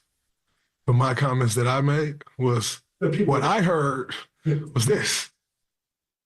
And that's what I heard. So I do, send my well wishes to him and his family. None of us, it's inevitable. We all experience death in one way or another, and we'll all experience it in the same way one day. So it's unfortunate. You never wish that on anybody, but the Draymond Green show with Baron Davis must go on. So I definitely, wish them well and wish their family well and grieving, because we all go through that, and it's never easy for anyone. But the Draymond Green show with Baron Davis will go on. Look, I love Draymond Green, the player, and I've defended him for a lot of things on the court. You didn't have to say any of that part. Yeah, I don't know what the hell any of that means. You could just say, wow, I didn't realize that. I apologize. And he didn't apologize. He said, my condolences with him. We all go through this. It's part of life, blah, blah, blah. But to twice be like, but the show goes on. Yeah, but it doesn't have to go on with that sort of it doesn't have to go on like that. I mean, no one's suggesting that they take the podcast away from you. Nobody because is. You said that. You can also acknowledge that I'm having fun, and, I wasn't aware of that. Yeah, I didn't know the context. That clip could stay, by all means, but you can also, when new information comes to light, you could be a little more sensitive to that. I didn't like his answer. I think that we all think of the same thing when it comes to Karl Anthony Towns with his family. He lost, for those who don't know, Karl Anthony Towns lost his mother during COVID. I want to say his mom and dad were both in the hospital on what do they call the ventilators. Ventilators. He also he was a big proponent of the vax and all that because he lost 6 family members to COVID. Yeah, it was heartbreaking. His mom and 6 other family members passed from COVID. He went to the hospital and had a pretty serious bout himself with COVID. His dad ended up being okay, but I think it's coming up March 14th. It's been 4 years or something since his mom passed. He tweets about it every year, all the time. He's one of the more liked and beloved guys around the league, respected dudes around the league. They're loving him in New York. It's been a great acquisition. I try, and I've learned this through, I don't know if I've made any serious mistakes like that, but when things happen like this that have to do with personal life and accusations of things that are maybe dicey off the court or off the field. I mean, I learned a lot from the Reuben Foster situation. Yeah. All the accusations and what my immediate takes are. I think I've made my feelings about abuse and those accusations pretty clear about where I come down on that. I'm a believe women guy. I also think that when things come out, you have to sort of pull yourself back and say, hey, these are accusations. You kind of have to let things play out before you can give an honest take on what's happened. Otherwise, you're no better than the people you get frustrated with ESPN, where it's almost like every day what they say is new because they don't care. Like once they do the show, it feels like yesterday didn't matter. Now it's about what we're saying today. It's today. It's today. It's the most recent thing. But when there's more information out there, it's okay to wait for a minute before you give a take. He didn't have to have a take on Karl Anthony Towns. And I don't like that in the beginning he says, Well, what I heard, Yeah. what did you hear? From who? You've been in the NBA for, what, like, how long has he been in the NBA for, Draymond? Quite a bit of time 11 now. years, 12 years, 13, Yeah. whatever it's been. When a guy's out for personal reasons and he's not at the game itself, you know that means something different. You've had it happen with your own teammates and Andrew Wiggins. Absolutely. Who was out for months with personal reasons. So I don't like it. I just don't like how he responded to it. I mean, the way look, it's a step in a moment if you make that joke on the pod and then this ends up being serious. That's why you don't make that joke. But neither here nor there. When you get the context, it's not the crime, it's the cover-up, right? It's how you respond to it. I didn't leave that quote from Draymond feeling good at all. No. It doesn't make me feel good like the podcast must go on. This still is something I have to do. We know. But to what end and to what cost? I mean, you can always do the podcast. If you want to do your media career, by all means, do your that. thing. And nobody's going to tell Draymond what he can and can't say. Yeah, but I'm a little taken aback that was his reaction. Yeah, I didn't love that. I didn't love that. Like, we love what the Warriors are doing right now, but I saw that last night, and the non-Warriors media is kind of reacting to it, and the mainstream media. Some people are calling for Draymond to no longer be with TNT, and I don't know. I don't think that needs to happen, but. I didn't think his words last night were appropriate at all. now the text line's turned on Draymond. 707 says, I'm going to need a flagrant 2 from Cat next time the Knicks play the Dubs. I would imagine that we're going to hear more from Draymond on his podcast. Most likely. I would bet that because he just found this out, so in real time, that's why it's odd that was his response in real time. If he just found that out in that moment, that had happened, went, oh man, that's it's such a weird response. The Draymond Green podcast with Baron Davis must go on. And again, of course it can, but you can also be sensitive to someone missing a game. Your own teammate did with Andrew Wiggins. And there were I don't even want to get into it, but there was terrible allegations with that wasn't real. Be sensitive to what people are going through sometimes. Ironically, 4 and 5 says, isn't Draymond always accused of missing certain games that Steph misses conveniently? Oh, it's like that. Well, Draymond also said the infamous practice. We can also bring up Draymond's infamous practice Seriously, as well. He's like, yeah, he didn't want to be at that game because of the infamous practice with Jimmy. I'm like, didn't you punch your teammate in the face at practice for something he said that you didn't like? Yeah. 831 says that. Draymond shouldn't be talking infamous practices. Cough, cough, Jordan Poole. Yeah. 650 says, people really getting mad at you guys for calling it the greatest show in America? I mean, mad or just miffed or I don't know. It's all the more reason to call it the greatest showman in America, and it's the greatest show, or the greatest show in America, and it is the greatest show in America. Much love from the 650. We'll get off of this. Derek, I got to tell you, man, this ain't a Friday topic. You didn't leave me feeling good vibes here on a Friday. I'm sorry, man. Dragging us down, sun's out, ska's playing. Hey, it's not about the vibes sometimes. It's about the content. Yeah. I don't know. We'll get to good vibes later, I promise you. The Dirty Work Dial is coming up at 4:15. And not only that, I got a little, some takes on what I saw yesterday with the Giants being interviewed by MLB Network. The newest Giants fan in the Bay Area, Derek Papa, has got thoughts. Don't you do that to me. He's got thoughts on what he saw on MLB Network about their 30 teams in 30 days coverage of the Giants. What do you got, Tim? Did you see Good what vibes happened all today around. with the Giants? What happened today? They got rained out due to rain. Giants baseball rained out today due to rain. Yeah, they got rained out due to rain. Off day today. We are going to get into some baseball a little bit later with Sheena Rubin. At 4:50, Larry Krueger at 5:30, Marcus Thompson at about 10 minutes. We'll talk more about this with him. When we come on back, though, what are we doing next year? Oh, the media is becoming the story in the NBA. This is what you were just talking about with Mark Spears. Yeah, with Mark Spears. I want to get into that a little bit because I feel like it's just too much right now. Stephen A. Smith came at LeBron, I guess, and did he come at Bronny Jr. the other day? Kind of. On First Take or whatever it was. Comes at Bronny Jr. Then LeBron approaches Stephen A. Smith on the court, sitting courtside last night. After a win. Game. After a win. And you can read his lips. It's cell phone video. And he says, keep my son's name out of your mouth. Whatever it was. Stephen A. said, I won't tell you what the comments were because they're not safe for FCC broadcast. Anyway, we'll talk about that. I don't think Stephen A.'s in the wrong here. I think LeBron's in the wrong. We'll do that next on the Sports Leader.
Now back to dirty work. Adam Copeland and Derek Papa in the KNBR Casino Matrix Progressive Jackpot Studios.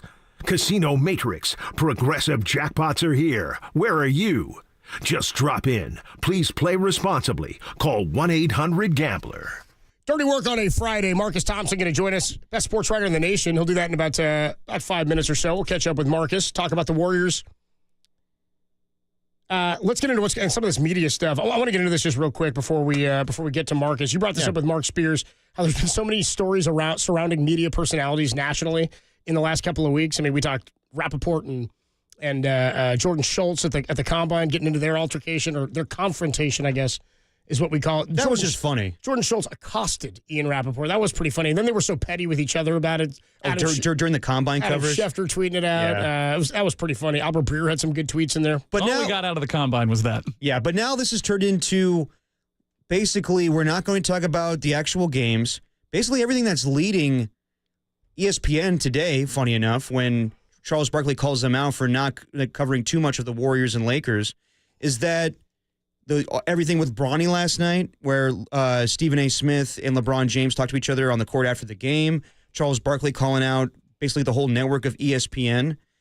It's just, I don't know, it's too much. It's focusing on the media, entertainers and everything, and not so much the sport itself. That's what's kind of bothering me right now. It doesn't bother me. It's just that it's still a story. I mean, I don't turn on NBA Today anyway to get every piece of news that I need on every day. No. Again, they're going to talk about that stuff, and when it's in the offseason, they're going to talk about where does he rank greatest of all time. It's just, I mean, it's entertainment television, like Mark Spears was talking to us about. The LeBron thing with Stephen A. is certainly a story. Yeah. Because it's a LeBron story. It's part of LeBron's legacy because he's the reason his son is on the LA Lakers. So Stephen A. Smith was saying some stuff about the Lakers, and I think I don't even know that he called Bronny out by name. Did he? I want to say, I don't keep track of everything on First Take, but I want to say the last couple of weeks, Stephen A. said, as a father, please think about what you're doing to your son. That's what it was. So he was kind of questioning it, and I get it. He's sort of challenging LeBron's parenting, which, okay, that's a thing. Like, you're not supposed to ever talk to somebody or challenge somebody, I guess, on how they raise their kids. Yeah. I don't have kids. I'm not going to accuse anybody else of how they should or should not be raising theirs. You can have frustration with it, but I'm not going to come here and drag it. The Bronny thing is really tough, and I don't feel bad for Bronny per se, but he's in a damn near impossible situation, and LeBron may have made it worse. So Stephen A. says that about LeBron. Yeah. If LeBron had an issue with this, he could have contacted Stephen A. He could have contacted Rich Paul. Could have contacted Maverick Carter. Stephen A. said all that. He said today. all this stuff today, and this could have. And he said I would have gladly had that conversation. Stephen A. this morning, I thought he went with kid gloves. He kind of bounced back and forth with his frustration, and then he also sort of catered to what LeBron had to say. I think this is in media, and you have these connects. They've got to be careful about how they're stepping on toes and whatnot. But LeBron decided to take matters into his own hands after the overtime victory last night against the Knicks in L.A. Stephen A., who just signed his new $100 million contract, is sitting there with a couple of agents. He said he was sitting courtside. He mentioned he was sitting with Larry David, too, courtside. I don't know if he was sitting with Larry David. I don't know if they were together. I saw, though, that he mentioned that, though. He's like, I was with CAA. I was with my agent. I was with this Larry guy. David. And he goes, and Larry David. I was like, is that my and Larry I David? love me some LD. It would have been great if Stephen A. in that video turns around and the curb music plays after LeBron talks to him. That would have been great. So LeBron walks up to him afterwards, and somebody caught it on video. If you haven't seen it, check it out. LeBron stands. He's talking very seriously at Stephen A. It's from behind Stephen A. You see LeBron's face. Look, if LeBron's got issues with him being talking about how I parent, fine. If he wants to do that, and he's like, you don't say that to me. He kind of went Will Smith on him. Keep my wife's name out your mouth. Keep my son's name out your mouth. The problem I have with LeBron is multifaceted. I think I'm fairly neutral on LeBron in general. I'm mesmerized by him on the court, and I've said this to you before. Want nothing to do with really anything he has to say. By all accounts, great community person. Yeah. I mean, he did the whole LeBron, the Dream School and all that. Mm-hmm. He did he's by all accounts a great father and a great teammate and all this stuff. Nobody's ever had any issue with that. However, everybody knows that the only reason Bronny Jr. or Bronny is on the team is because of LeBron. They did that to appease LeBron. I believe it was Dave Portnoy called it a make-a-wish. Is what the Lakers, they gave LeBron a make-a-wish to keep him happy. Bronny wasn't even good enough to start at SC. He's having one of the worst seasons of any player in the history of the NBA because He probably shouldn't be here, at least not right now. But when LeBron said when Bronny was like 14 years old, I wish I hadn't named him LeBron Jr. because it's going to be hard for him to pave his own way and create his own path. And then you do this. It just seemed like it was more lip service from LeBron when that happened because he made this something that he wanted to do. Sure, I guess it was cool and cute that they got to play opening night, but beyond that, he's put him in a situation now where he's protecting his son publicly in the media from being criticized when the reason he's criticized is for lack of quality play. Now, different when it comes to parenting. That's their business and all that. I'm not going to psychoanalyze what LeBron should be doing and should not have done, but we all know why Bronny's here. That said, Bronny is in the NBA. He's a professional athlete. He's making millions of dollars. He's playing with the big boys. This is what comes with playing with the big boys, is you got to deal with the heat that's going to be thrown at you and the crap that's going to come. And most of the crap that's coming is because his dad is LeBron and because of the situation LeBron has put him in. Yeah. And so I get LeBron maybe is now trying to walk that back and protect that a little bit.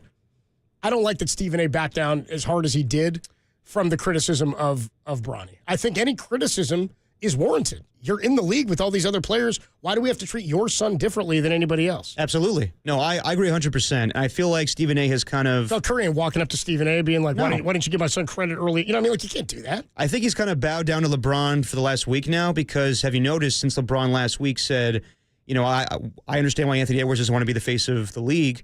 Stephen A. brought up how, you know, we shouldn't be doing the MJ and LeBron debate as much anymore. It's like, well, why? What prompted you to bring that up all of a sudden? And then today, yes, I agree with you, Copes. He kind of like, yeah, you know, he came up to me, and I'm not going to repeat what the man said to me, but I understand as a father what he was trying to say to me. And to me, yeah, you don't talk about how you raise your children.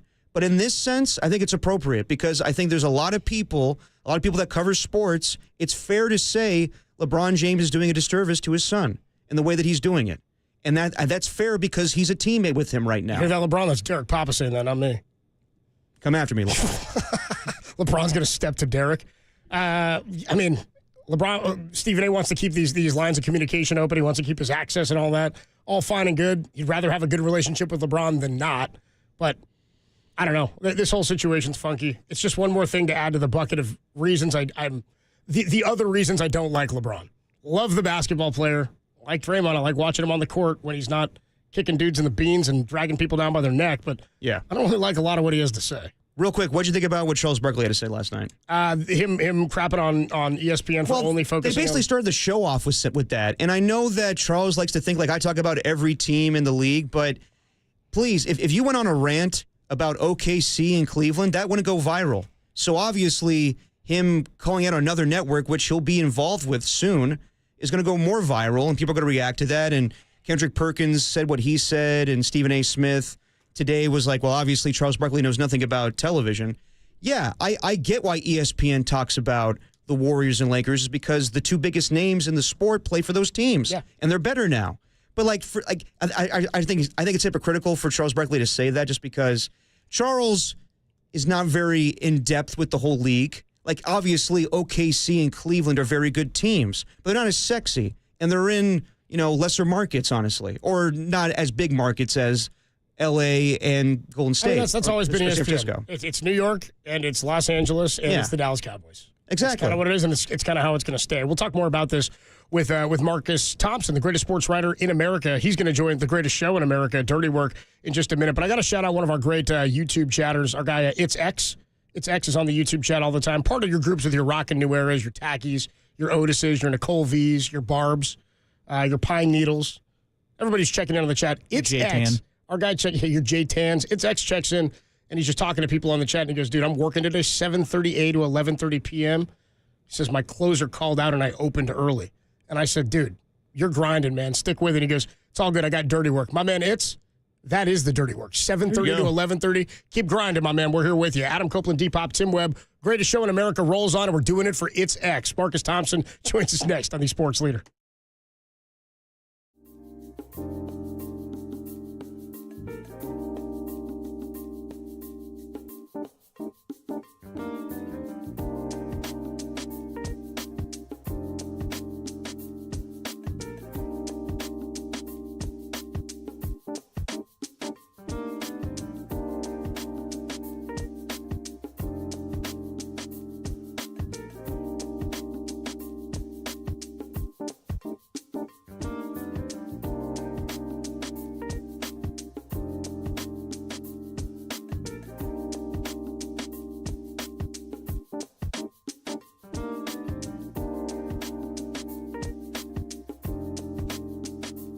Jonathan Allen and Harold Landry were released. The Browns brass are ducking Myles Garrett. DK Metcalf is drawing attention from half the NFL. And the Bengals are letting Trey Henderson seek a trade. For all the latest on legal and illegal tampering, keep it locked to KNBR, the tampering leader.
Now, back to Dirty Work. Adam Copeland and Derek Papa on KNBR 104.5 and 680 AM, the sports leader. We do it every week with our guy Marcus Thompson, the best sports writer in the country, sponsored by Truett & White Lumber Company, trusted by the pros for over 75 years. Let Truett & White be a one-stop shop for all your building material needs. Visit TruettandWhite.com. What's up, Marcus? How are you, man? What up, Marcus? What's going on? How are you? We're good, man. How are you? Oh, yeah. How are you, man? How's your Friday? Nobody cares. Stop acting like you care. I care, Marcus. Come on. Nah, nobody cares about how the reporters are doing. Okay. My Friday is great. I'm in Long Beach. Oh, are you? At a journalism convention. I just finished my workshop. Oh, nice. Teaching the next generation about why they should do something else. You're like, what are you guys all doing here? What are you guys doing? So, stern warning. Well, yeah, a stern warning. Has the topic of conversation, Marcus, been today how the media is kind of like the whole topic of conversation today has been the media going against the media. Charles Barkley calling out ESPN today. LeBron and Stephen A. Smith get into it on the court. They talked about like real journalism, like, writing stories. Yeah, that stuff. The modern game story and how to write profiles and all that stuff. We'll save the mess and the drama. We'll save that for another conversation. Right now, we're learning fundamentals, baby. We're learning chest passes and getting the glove all the way to the dirt. You know what I'm saying? That's how we roll. Still doing three-man weaves that you'll never use in a game, but you guys got to get those in practice. You know what I mean? Not a single solitary time has a three-man weave been running an actual game. Ball doesn't touch the ground. I was like, why do we do this every practice, coach? I was like, it's how we just warmed up, just do something we're never going to do. It's like doing the combine to find out you're good at football. That's a track meet. There's nothing to do with it. You know what I'm saying? Yeah. You cut in front of the dude dribbling the ball. Watch you start yelling at you. Steph, like, get out of my way. I'm driving here. Like, I'm weaving, man. What you talking about? I got to run to the opposite corner. Have you ever had an athlete approach you in the way Stephen A. was approached? I covered Draymond Green.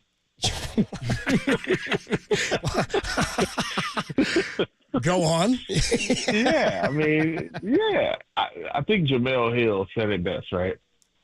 Like, part of the job is when you write something, you gotta show up. You stand on it. You know they're gonna come to you, and you know. I actually learned that from Tim Kawakami.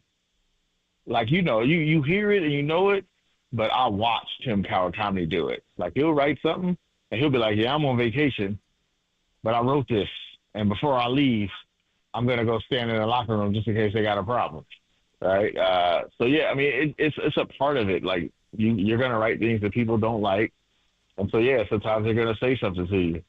That's how it is, I've gotten it from so many. Troy Murphy. I mean, keep in mind, I cut my teeth now when we believe. That's what I mean. You've been here a long time. You can imagine how Steven Jackson is like, yo, hey, what was that? You're like Stack Jack. You took 30 shots to score 28 points. What do you mean, what was that, dog? It's the crazy part is you don't even have to be wrong. It's easier to do when you know you're right, or you reported what you were told, or you just got your opinion. But that doesn't stop it. Sometimes they just don't like it, even if they know it's true. And some people are better at it. Sometimes it's acrimonious, or sometimes they're like, "How could you do that?" And sometimes it's kind of cordial, or now I'm about to debate with you about this. Mm-hmm. Kevin Durant was great for that. He'd be like, "Man, so how you gonna say that?" And then the next thing you know, you're debating about it for 3 days. So it's just a part of it. You're writing about their life. They're going to say something to you at some point. The worst ones are the ones who don't say anything to me, and they just yeah, I'm never gonna talk to you again, and never have the wherewithal or the respect to say, hey, yeah, I don't like what you wrote. Let's talk about it. And then I can explain myself, you can explain yourself, and we can try to reach there. To me, I feel like it's a natural part of the process, so I don't begrudge anybody. I'm writing about your life. If you don't like it, you got the right to say something to me. Talking to Marcus Thompson on the UMA guest line. So, Marcus, what's your biggest takeaways from this 4-1 road trip? That, the Warriors really need Jonathan Kuminga to, start playing basketball again. Yeah. Because I know they're winning, right? Right. And everything is great when they're winning. But these are some rock fights that probably shouldn't be rock fights. Yeah. And they're finding themselves, playing really hard, and you got to start wondering, does this come back to bite them at some point, right? Like Steph is playing a lot and he's playing hard. Like these are like grinding minutes for Bron. I mean, for Draymond and for Jimmy Butler, and they're 30 plus. So, like you don't want to start like grinding them down a little too early. So some of these probably should be a little bit more comfortable. That's me nitpicking about a team that's won 10 games, right? And which they hadn't done in this short of a stretch since the start of the season. Yep. But it's something to think about when you have star players that are 30 plus. So they probably need to get some, not when they get to the home games. Some of these teams are tough. Like they aren't just pushovers, you know. Portland's playing really well. Detroit's playing really well. Sacramento's always a problem. So you're going to have some knockdown, drag them outs. So you thought like Charlotte and Brooklyn would be the easy ones, but them ended up being like tooth and nail. So I think they just need another player, and that's Jonathan Kuminga. So it really underscores how much they need him to get back into action. Do you think when it's all said and done for Steph's career, because we talked about this with you a couple weeks ago against Dallas when he did the night with like 3 minutes left in the third quarter to Dallas. He did it last night with a minute left, and it was a dagger, and then it got a little dicey. Do you think when it's all said and done, when Steph retires, the night will still be undefeated? No. Yeah, I think it's going to happen, dude. It's going to be devastating when it does. It was close last night. And the crazy part is it could happen because he gets too excited and do it way too early. Yep. Or it could happen because they really tricked off a game they have no business losing, right? Mm-hmm. Mm-hmm. Like last night, it almost happened. Yeah, literally. So that's two cracks at it. It should have ended because he's doing it in the third quarter like a maniac, right? Like, what are you doing? Yeah, right. like there's not like another 15 minutes to play. And then there's a lot of time left. Like literally, right? Like this is crazy stuff. What are you doing? He tempts fate so much. It's crazy. I remember it reminds me. I asked him about the how he looks away from the shot, right? Yep. Which is for my money is like that's psycho Steph, right? It's insane. Like that's the dude who's actually a crazy person. And I'm like, how do you even know? Like, is it just a matter of his skills? Like when it's going in? And he was like, you don't know, you have no idea how many times I do it and it don't go in, and I have to play it off and do something else. Like he was getting back on D. Just turn around and square up here. He's like, at least it's like 45% of the times I do it, I'm certain it was in and it don't go in. So I'm like trying to act like I didn't just go, turn around. I was dying laughing, but that Steph, he tempts fate so much. Like part of it is why you love him. He's willing to do it, right? He's willing to stand on it. He's willing to take the 75-footer, even though it's going to lower his average, right? Because he don't care about that stuff. He'd rather go for the moment and miss than not go for the moment at all. But I do feel like it wouldn't be Steph if he don't turn one of them things over one time, just because of 2 years. It's going to happen once. Watch, he's going to do it in the second quarter, knowing him going crazy. And then it's like, uh-oh. Like hit a half quarter, and then night, it's like, yep, that one's going to end tonight. Yeah, to that point, Marcus, how rejuvenated does Steph Curry seem to you right now since the acquisition of Jimmy Butler? From going from him like looking like the most miserable he's been of his career to having the most fun of his career in the closing day or the coming days where he's going to turn 37 here. Yeah, it's pretty palpable, like how much like zest he's got. Steph used to do this like second half turn up all the time, right? He shoots like 44% from three after the break, and then 41% before the break. Like this used to be a thing. Matter of fact, the Madison Square Garden 54, that's where it kind of started. Really, it's all Roy Hibbert. Remember Roy Hibbert threw him down when he was trying to defend David Lee? That started the turn up. Steph went crazy after that. Then it became a thing. And we just hadn't seen this in a while because it's been so exhausting just to get to this point of the season. So the odd part is this was still exhausting. It was the same type of season. Lots of close games, lots of important minutes, lots of blown leads and losing streaks and all that. And somehow he still has the energy to turn this up a notch. He's playing so well that you wonder, like, where's he getting the juice? And the only answer is Jimmy Butler. Like, he knows with Jimmy Butler they could win, and there's something rejuvenative about when Steph thinks he can win. Like, it's very palpable, and it's especially, impressive for a dude who's about to turn 37. Like, he's found new energy. Like, who does that at 37 without a trip to Germany? And he kind of downplayed it last night, but with him scoring 40 against every team in the league except for the Detroit Pistons, you know he wants to go for 40 tomorrow night, right? He wants nothing more than to go for 40. I'm trying to figure out where that ranks on the list. I know it's behind breaking Clay's 3-point single game record. I know he wants to do that. But I feel like Steph knows he's got a few years left in the league, so he's like, I'm getting 40 on Detroit at some point. Yeah. But if he gets hot and he's got like 38 and he's got 14 threes, he's taking that next shot to take down Clay, not for Detroit, right? Like, so that's the one I'm watching, and I wonder how many times he's going to hit like 12 through three quarters, and Steve pulls him where he's like, yeah, I'm not coming out. Clay must die. Clay must go down. Clay must die. Talking to Marcus Thompson on the UMA guest line. I wonder how many more things there are like that. I mean, you're right. Getting a fifth championship, of course, as to be at the top, but individual accolades, 40 against every team in the league.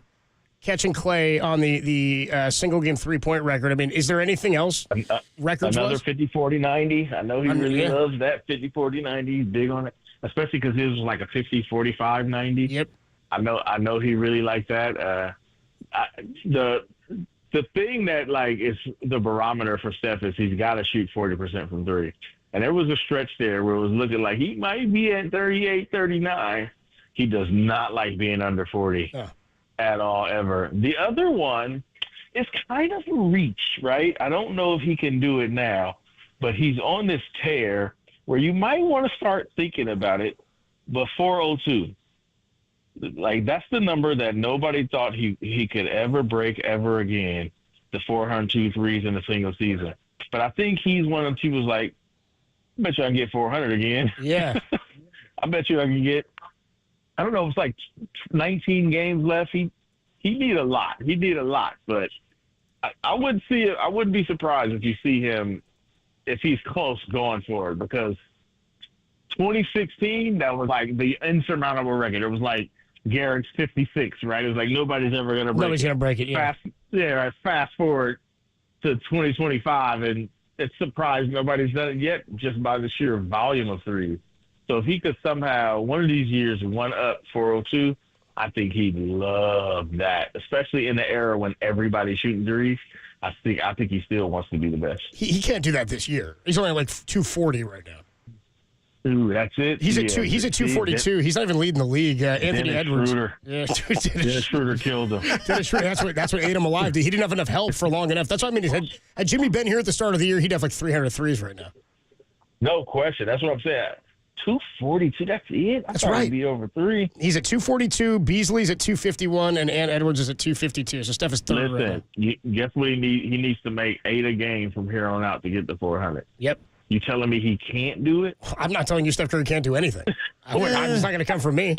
Maybe Derek. Go ahead, Derek. Go what's ahead. up, Derek? Go ahead. Fire that take. He probably can do it. Walking it back already?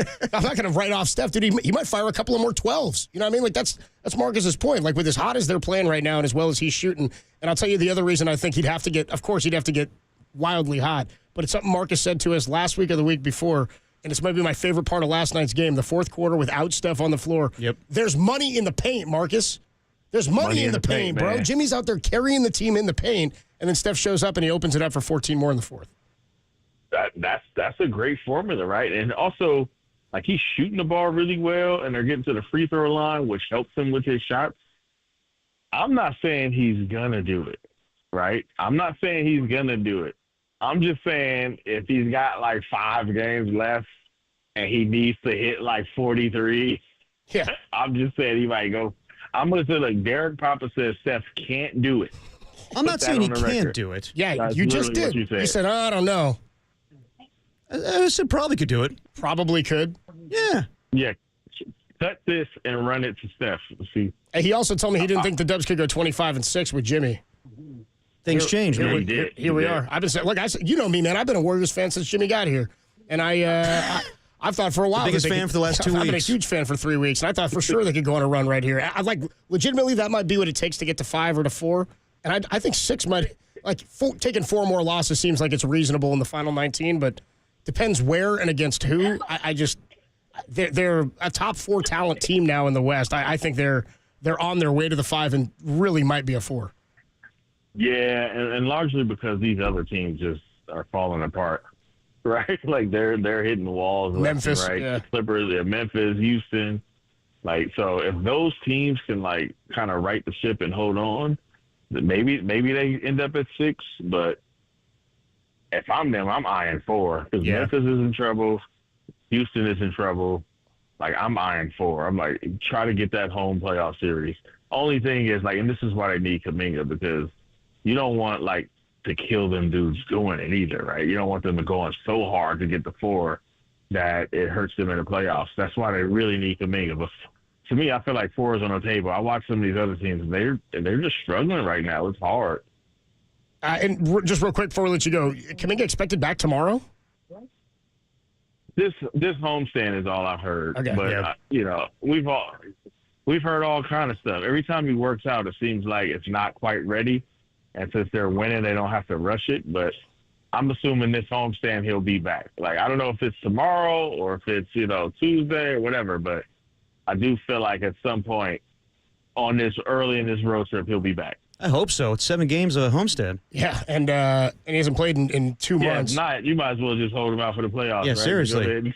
All right, I crunched the numbers. 29 games we're talking about here he's missed. I crunched the numbers. So he needs 163s, right, to get to 402. To get to 402, 158. So he'd need 161 to get to 403. But to get into 400 would be sweet. Can he make 163 pointers in the next 19 games? It's about 8.5 threes a game is what Marcus is talking. I'm not saying he can't. I think that's my number I'm following now, Marcus. I think I'm excited about that. Let's see how crazy. Let's see how crazy this goes. Absolutely. I've been making proclamations about the Dubs since Jimmy got here. We may as well stick with it. Let's go. Steph is going to break 402 this season en route to a 4 seed and a Warriors playoff run. Jesus. Do you believe in magic? Marcus Thompson, the voice you hear book it. Book it, dude.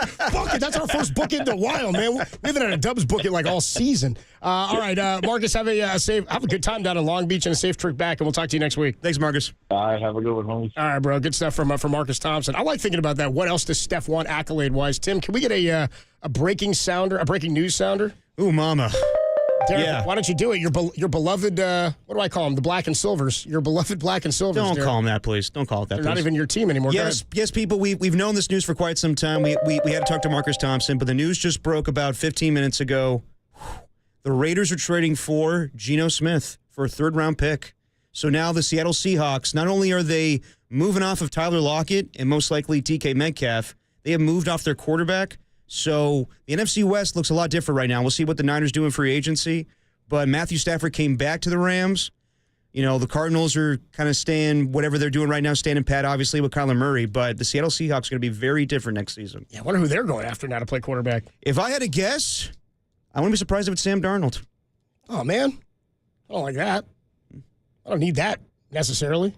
Need him throwing dimes like he did against the Niners in Minnesota this year, right, Tim? Here's a better question. Who the hell wants to win the NFC West this year? I mean, it just seems like everybody's kind of, at least right now, everyone's kind of moving backwards a little bit, don't you think? Well, I mean, we'll see what the Rams do, and I think they're going in the right direction. I don't think the Rams have taken a step backwards. No. And we'll see what happens with the Niners. I mean, there's a lot of talk about them having to reset. We'll go into that a little bit later. But, yeah, I think that right now, I mean, God, they were a 10-win team last year. And they lost the division because the Rams just had a better scenario tiebreaker.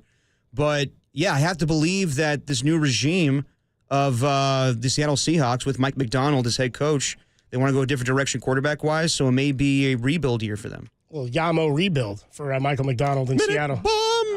All right, we'll take a quick break. We were going to do the dirty work dial next, but I think we're short on time. We're going to catch up with Shayna Rubin at 4:50. The dial is here. We're not getting rid of it. It's still going to happen today. We also have to get into Derek's takes on the San Francisco Giants based on Why don't we do that next? What he saw on MLB Network's visit to the Giants spring training facility. 30 teams in 30 days is what MLB Network does. And one of those teams is Derek Papa's new favorite thing, San Francisco Giants. I have to stop this. Dude, you say that I have to stop this. Tim, did he not write a whole segment down for himself titled today, Derek's Observations from MLB Network's visit to Much in the way that I begged for a segment. Derek is a Giants fan. He's clamoring for Giants talk. Don't you do this to me too, Tim. How dare you? Tim, you guys push this on me. Tim, we're Giants fans. We're excited Derek is on our side now. Yeah, the wagon has room for somebody to jump on. It's cool, man. Copes, I'm as big of a Giants fan as you are of Stanford football. Oh, I haven't missed a game. we named the flags. I spent my Saturdays down there, dude. I could talk Eric Ayamanor with you if you want to talk a little wide receivers in the draft. There you go. Josh Carty, of course, rookie kicker for the Rams this year. I'm about out. You have more favorite Giants than I have. Andrew Luck's the GM. We see him on his bike. Oh, I'm in. I'm in now. Dave Fleming, you went there. You know what I mean? John Elway, Jim Plunkett. Yeah, shout out Husak. Yes, Husak. Toby Gerhardt, remember him? Yeah. I got all kinds of thought. Christian McCaffrey's playing here in the Bay, was playing for Stanford. Right. So Jimmy Fehoko? Here's the thing. You can name more San Francisco Giants than I can Stanford Cardinal football players, which you can hear me on again. Pregame, Tim Webb in our Score Center come this fall. All right, when we come on back, Derek's big observations from MLB Network's visit to Giants spring training.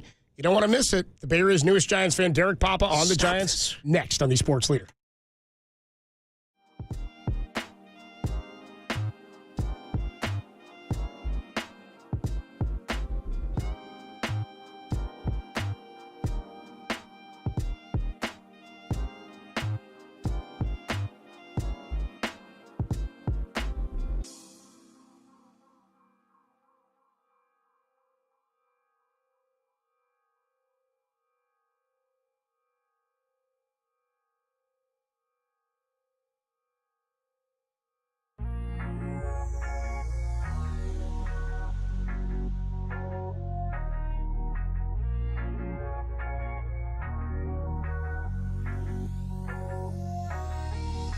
The Warriors mounted a huge comeback to secure a 121-119 win over the Brooklyn Nets to cap off a 5-1 road trip. Winners of 8 out of their last 9, Golden State returns to chase for a date with the Pistons tomorrow night. If you have ever dated a car part, tell us about it on the KNBR YouTube chat, the only place where Bay Area fans can talk car parts.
Now back to dirty work. Adam Copeland and Derek Papa in the KNBR Casino Matrix Progressive Jackpot Studios. Casino Matrix Progressive Jackpots are here. Where are you? Just drop in. Please play responsibly. Call 1-800-GAMBLER. Dirty work on a Friday. Adam Copeland, Derek Papa, Tim Webb. If you're just joining us, Geno Smith, no longer going to be in the NFC West or the Seattle Seahawks. He's been traded to the Las Vegas Raiders for a third-round pick. The Niners division is going to look very different next season. All right, so I wanted to get to this because I was watching the MLB Network. What is the thing they're doing this year, Copes? They do it every year, 30 teams in 30 days, where they spend a month of spring training focusing on one team every day. So they send reporters out or analysts out. They do a bunch of interviews with players on the station or on the network, and you get some coverage of every single team around baseball. And so every year we get some stuff from the Giants. I know they spoke to a handful of players, Logan Webb. They spoke to Tyler Fitzgerald, which you knew because you watched all this. I did watch all this. Carson Wisenhunt as well. I wish you would call me or you'd text me when you're getting into Giants stuff so we can do it together. I was on the treadmill, man. Yeah, that's all right. We can talk when you're on the tread. No, I'm huffing and puffing. You and Greg, big treadmill guys. Greg, Papa or Silver? Who do you think I'm talking about? I was talking Papa. Yeah. Like father, like son, I guess, with that stuff. Did you learn it from him? I do a lot of my work on the treadmill, just looking at about the treadmill before anybody. Yes. I used a treadmill way before Derek did. I invented the stationary bike. Dude, I'll never forget when Greg Papa came up to me and he said, keep my kid's name out of your mouth. He never said that. Keep my son's name out of your mouth. Please insult him more. He needs it. He said, keep my son Walter's name out of your mouth. I only have one son, and it's Walter. And my new son, which I named Greg. Greg Jr. I'm taking the silver away from him. Now he's Greg Papa as well. I call him Greg Silver and Black. Okay, so I was watching these interviews, and I got some observations from MLB Network's time with the Giants. Got a little music, Tim? There we go. Little good vibrations from the Beach Boys. So it's Greg Amsinger and Mark DeRosa, and they caught up with a lot of Giants players yesterday. And I think it was DeRosa that caught up. Or no, sorry, it was Greg Amsinger. He caught up with Logan Webb, and Logan Webb, last 2 seasons, has led the NL in innings pitched. He wants to do it again. Hell yeah, he does. It's something I love, man, where Logan Webb has made it a point that I'm an old school type pitcher. I was the last pitcher who ever got to hit a home run. I'm out here dogging. I'm ready to go out. I want the ball, and I'm not coming out until they pry me off of the hill, and that's the Verlander mentality. Love that Logan Webb is the ace, and that's sort of the dog, the alpha mentality you want to have in a starting pitcher who is your ace, that I'm going to go out and win every 5th day, and I'm going to give the bullpen a break. So Greg Amsinger asked Logan Webb, can he do it again this season? Yeah, I mean, I've said it before. When I came up, I had Bum, I had Jeff Samardzija, I had Johnny Cueto in my staff. And I just wanted to be like those guys. I think those guys were some of the best in baseball at throwing those 200-inning marks. Now I get to throw with Justin, right? And, a reporter actually brought it up the other day. If I go 200 this year, I'll be the first one to go back to back to back since Justin did it. So I got to ask him about that. That'd be sweet. And I will also add, we like Greg Amsinger. He's just funny to us. He was on yesterday with the Gregs, and in that interview, he pulls in Logan Webb and goes, you're my favorite pitcher, right? And then Logan Webb's like, all right, buddy, just get off me a little bit, please. Just bringing him in for a kiss. I was like, Greg, it's enough. It's enough. All right. The cheesiest of D's, Greg Amsinger. But I do believe, and Tim, tell me if you're with me on this, I feel like for years, Amsinger has had some affection for the Giants. Oh, I think so. Remember when he called that Buster Posey walk-off home run? They were watching it live in studio. He was all super fired. He and Dan Plesac have always kind of given the Giants love. Amsinger's just obsessed with baseball and loves it. But I always like. When I think Greg Amsinger, I think baseball. I think San Francisco. All right. Well, what did you think of Logan Webb saying that? I mean, I think he's probably going to do it. Why not? They didn't go to a 6-man rotation. They're staying with 5. Yeah. So and the big thing to me is with Bob Melvin calling the shots now, he's going to let. Last year he let Logan Webb pitch and go a little further in innings. I think he's going to do it again. Why not? Well, he went 216 2 years ago in 2023, 204 last year. He's led the league in each of the last 2 years. Led the league last year also in batters faced. Led the league in shutouts each of the last 2 years also. Damn. With 1 each year. But he led the league in games started last year with 33. I mean, this is what you want from a starting pitcher. 3 straight years is as big of a deal as 200 innings pitched is. Back in 2022, remember they shut him down a couple of weeks early? Yes. And he was sort of miffed. He had 192 and a third, and he wanted to get to 200. Yeah. And he said at the end of that season, and I'll never forget this because I was already in on Webb. We all already were after 2021. But after 22, when he came back and he showed this is who I am, that I'm capable of being the ace of a staff, and they wanted to shut him down with a 2.9 ERA, 32 starts made. The number of starts is as big of a deal to me as the innings pitched because he's out there and he's reliable. You know he's going to go. But when he said after they shut him down, I don't just want to throw – I wanted to throw 200 innings this year, but it's more important to me to throw 200 innings every single year. And that's what my goal is. It's nice to set that as a goal, but it's about preparation and execution. He's done it before.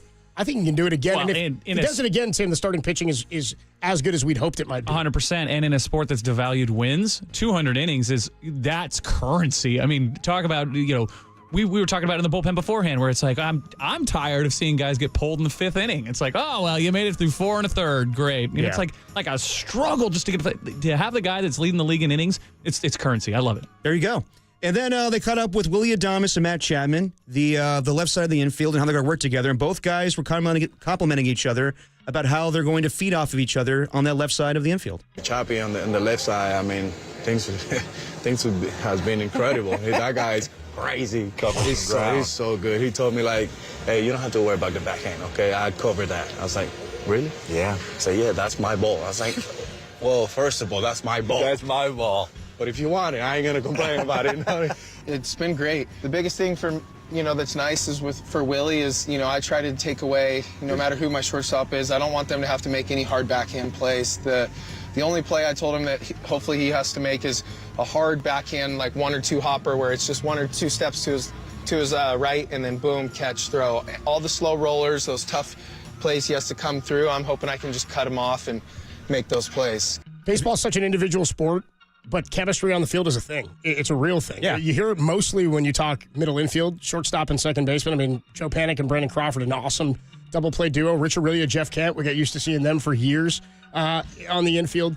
When you have an elite defensive third baseman, and this is the best the Giants have ever had. I mean, Matt Chapman's one of the greatest defensive third basemen in the history of the sport. When you have a guy like that, it changes what the shortstop has to do. He doesn't have to shade as far to the left. He can play more up the middle. Chapman's effectively a shortstop playing third base. Shortstop is usually your best fielder, but with the hands that he has, the arm that he has, you have that chemistry where he can take a few steps that way, and you say anything hit this way.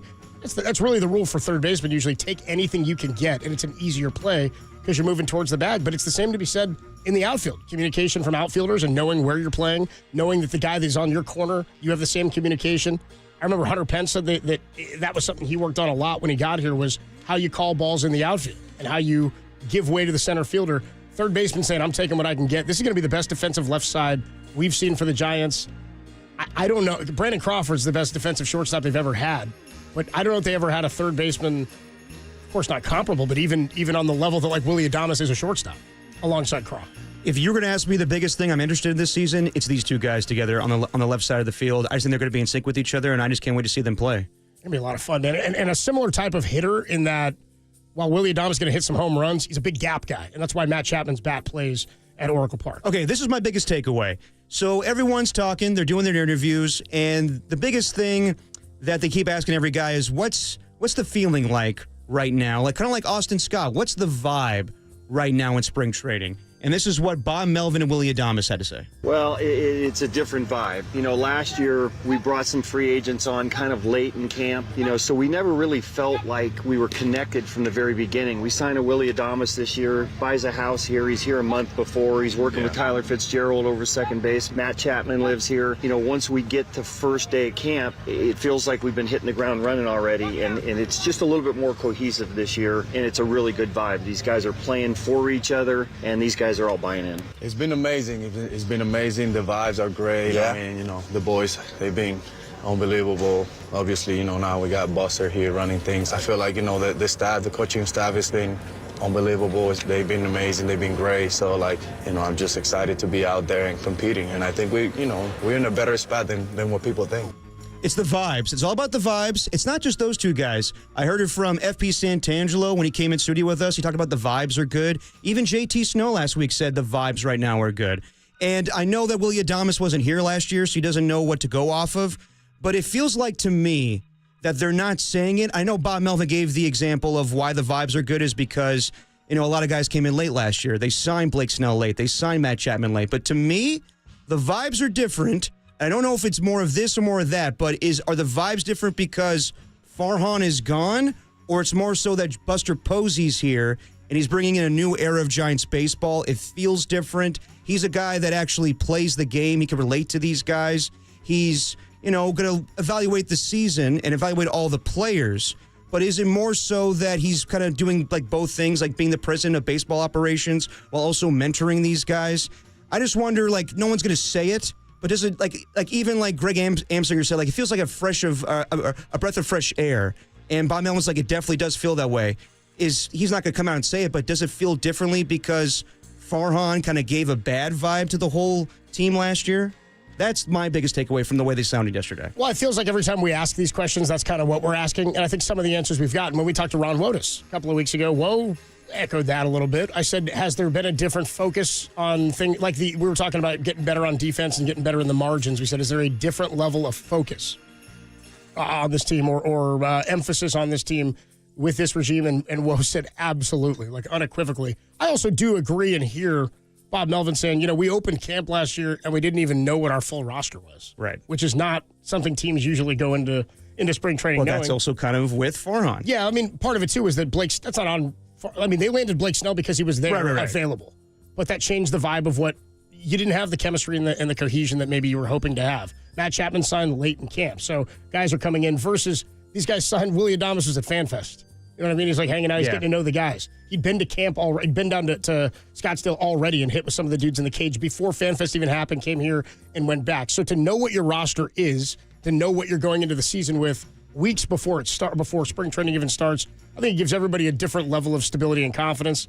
To your point, though, about Farhan, yeah, I think in general, everybody feels it's a fresh start, I think is what a lot of people feel like. I think that Bob Melvin sounds a little lighter than last year. And I know that he came in to work with Farhan, but this is the first time, I think, since probably he managed in Arizona, that he gets full control on what he wants to do day in and day out as far as the baseball team. Like, with the A's, I know that people say, like, yeah, Melvin was able to choose things. I don't think the same way. I think Billy Beane and David Force told him, like, you're telling me that he wanted Liam Hendricks to start as an opener in that playoff game against the Yankees? I don't believe that. You don't. Boy, I don't know. Well, okay, besides that, like, he had his struggles with A.J. Preller. But he'd been doing that. They'd been using Hendricks that way a little bit already that season. Like, that strategy had worked, and they didn't have a true guy to start. I think they should have started Sean Manaea in that game. He was the obvious Mike Fiers should have been the guy. Oh, yeah, Fiers was on fire that season, yeah. No, I remember that well. It just seemed odd that he didn't do that. But regardless of the point. They went to that, then they went Lou Trevino. If I'm being honest, Bob Melvin's not ever been a good bullpen manager in my mind. It's been a problem of his. But anyway, to be fair, like in the past, GMs have told him kind of what to do. As far as like, at the same time, A.J. Preller getting in his business, and that's why he wanted to leave San Diego. We heard things last year with him and Farhan not getting along with the lineup. This time around, and it's going to be a big year for Bob Melvin. Like, we'll see what they need to do in order for him to. It's a prove-it year, man. Yeah, to continue on as manager of the team. But I think this is. Buster's giving him a true shot. All right, you're the manager of this team. I want you to manage like Bochy. You have full control.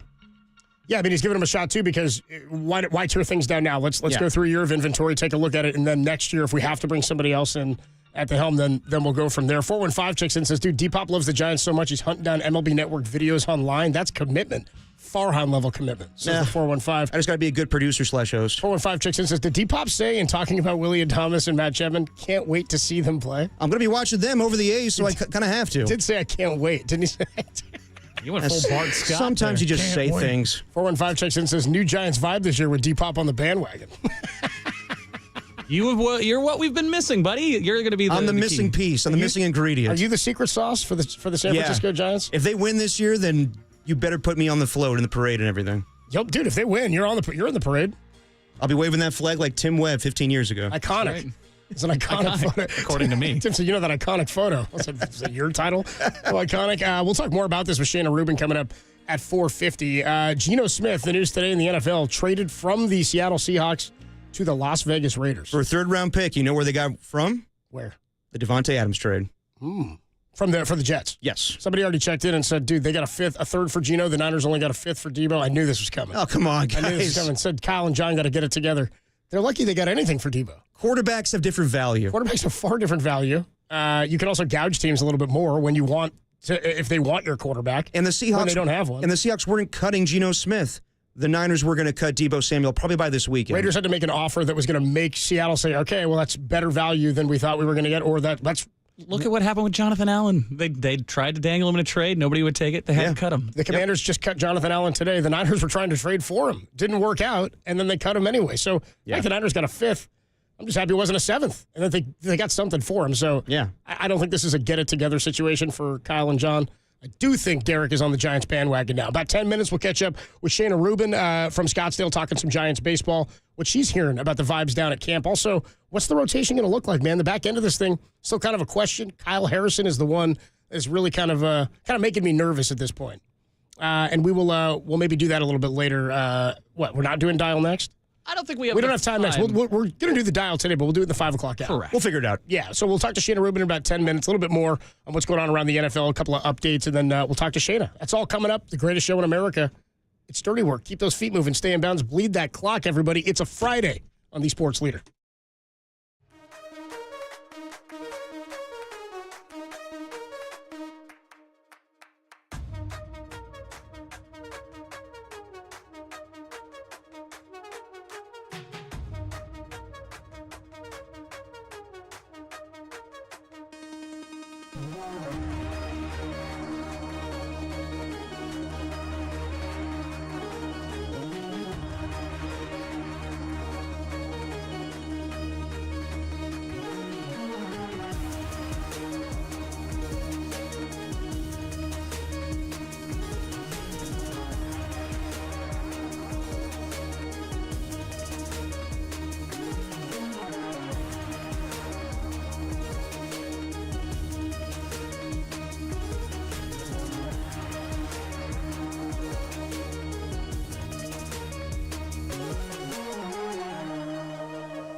Ryan started the fire! It was always burning since the world's been turning! Ryan started the fire! It was always burning since everybody was turning!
Now back to Dirty Work. Adam Copeland and Derek Papa in the KNBR Casino Matrix Progressive Jackpot Studios. Casino Matrix Progressive Jackpots are here. Where are you? Just drop in. Please play responsibly. Call 1-800-GAMBLER. All right, Shayna Rubin of the San Francisco Chronicle is going to join us in just a few minutes talking some Giants ball. If you heard that cue to call, you might be in the running right now to win some tickets to go see Bill Joel and Steve Nicks. It's a Ska Friday right here on Dirty Work. We spoke to Mark Spears and Marcus Thompson earlier. As I mentioned, Shayna Rubin still to come, as well as Larry Krueger at 5:30 to talk some more football. I do have to remind everybody, tomorrow, the final stop on the Giants and KNBR's Fan Fest tour is tomorrow. March 8th at Oracle Park, 10 to 3. I'll be there. Marcus, the Waterboy Boucher, will be there. We'll be hosting interviews like we did last year with guys like Rich Aurelia, Dave Dravecki, Jeff Leonard, Noah Lowry, Sergio Romo, JT Snow, Lucille will be on hand, too. One of our texters shot that in yesterday saying, my daughter wants to meet Lucille. Do you think that can happen at FanFest? That's a tough ask. I would guarantee that's happening at FanFest. I don't know, man. Bring your mitts, throw the ball around. No, dude, Lucille's going to be there for the families. That's what Lucille's there for. He's kind of a prima donna. No, he's not. Dude, you gotta get on board with Lucille, man. All right. You're going to have to get on board with Lucille. No, I've met, but it's okay, buddy. I've met Lucille many a time and just never says anything to me. That's good. That's good. Is it good? He's a SEAL. Anyway, the FanFest tour continues tomorrow. First 5,000 fans, by the way, going to get a Brian Wilson bobblehead. Where do you come down on a Be Weezy? Great beard. Great, see? Good beard. Better than Mike Fiers' beard? When he did that. Mike Fiers had a very weird beard. When he did that shave into I didn't care. You know what? Mike Fiers, good pitcher. I don't like tattletales. I'm sorry. So see what happens, dude? Mike Fiers is the one who was the whistleblower on the Houston Astros, which he went to a team in the division and was like, you know what that team is doing over there that I pitched If on. he did it under wraps, fine. But like to tell the whole world, like he said, like in an interview. Yeah, I can't remember exactly how it all went down, but he was certainly the one touting it. Shayna Rubin was covering the A's then. We can ask her. Gave the information on that. Yeah, she was. Yeah, Mike Fiers, good pitcher. And then after that, I think he had a down year, and then that was just kind of it. I don't know. I don't know how other teams would feel about him walking into their clubhouse. It definitely brought light to everything that was going on with the Astros, but at the same time, it's like, you don't need to be a snitch, man. So you would rather just that nobody knew? Or that we found out a different way? My take on this thing is different than everybody else's. I am the belief that a lot of people were cheating in baseball and doing the same thing. I am too. And I think I'm of the belief that's why no Astros individual players were punished. Exactly. So my thing is, and this is going to come from a Raider fan, if you're not cheating, you're not trying. Yeah, but at the end of the day, they still won they won that World Series, so I'm not going to put it against them. At the same time, Giants fans, they beat the Dodgers, so come on. So I'm saying I was never all that mad at Houston. I mean, I don't like that. They weren't the only ones. Okay, but I'm never not going to see Jose Altuve telling the guys not to rip his shirt That's off. fine. That's it. That's totally fine, but I hated that A.J. Hinch had to lose his job. I hated that Carlos Beltran couldn't continue on to be Mets manager. I hated that whole thing. Alex Cora went away for a couple of years, then came back. They fired Alex Cora because of that. He got suspended, then he came right back. A.J. Hinch was a great manager. It was the same thing as like Sean Payton, when he was the head coach of the Saints, and then he got suspended for a season and came back. Bounty Gate? Yeah, A.J. Hinch should have been allowed to come back and manage that team. And good for Dusty to get a championship and everything. Well, they could have brought him back. They just opted not to. The Astros decided we're not bringing him back. He got hired right after that by the Tigers, and he's doing a great job. He got his revenge last postseason. He's doing a great job in Detroit with our guy Scott Harrison, former Giants general manager, who's now the president of baseball ops in Detroit. Should also let you know, so Mr. KNBR, you guys know, Mr. KNBR, who is frequently here on Dirty Work, one of our great characters, he is on vacation for a couple of weeks. He went to Asia. The power of KNBR and Mr. KNBR in Japan, and so he's in Japan and he's in Thailand. That sounds painful. He's going to give us some check-ins. He checked in already. He just got to Japan, Mr. KNBR did, and he texted us about a half hour ago. And this is incredible what he sent. I just want to pull this up. I get the right text here. What a tasty segment we have here. He sent us a text. I miss him already. He sent us a text about a half hour ago. It says, "Guy, I kid you not. Literally, the first people that I met in Japan are KNBR leader heads from the Bay Area. They both say they listen to the Giants games on the KNBR app." And he sent us a photo of the two guys. Shout out Stu. He only had one of the names, Stu, in San Francisco. Stu. We love Stu. Shout out Stu, man. Shout out Stu. Can we get a Stu update? Now, but do they know Harmony? We now take you to Tom's Kitchen for a stew update. We take you to Mr. KNBR's vacation for a stew update. Shout out Stu in San Francisco and his buddy, who our listeners at KNBR are in Japan right now with Mr. KNBR, the power of the flamethrower. Nice, pretty sweet. Yeah, but do they listen to Dirty Work? He said they're not He said they're mostly listening to Giants baseball games for John Miller, but he says they know who you guys are. I doubt they know who I am. Tasty. Well, they said it, so who knows? Tasty. It's a tasty update from Japan. I hope Mr. KNBR buys those guys a Sapporo. I mean, come on. You go to Japan, you run into some dudes who know KNBR and took the photo with the app. Pretty damn cool. Yeah, they took the photo, holding up the photo like the app was open. They were holding it up on their phones. What up, Stu? What up, Stu? All right, Small world. We'll take a quick break. Other guy. When we come on back, we will talk to Shayna Rubin of the San Francisco Chronicle. Does a great job covering the Giants. She's down in Scottsdale. Is Kyle Harrison going to make the rotation? I mean, it's his job to lose. He is the incumbent. But with the way Landon Roop is throwing, with the way Hayden Birdsong's throwing, what does his future hold in the rotation this season. We'll talk about it next with Shayna Rubin on the Sports Leader.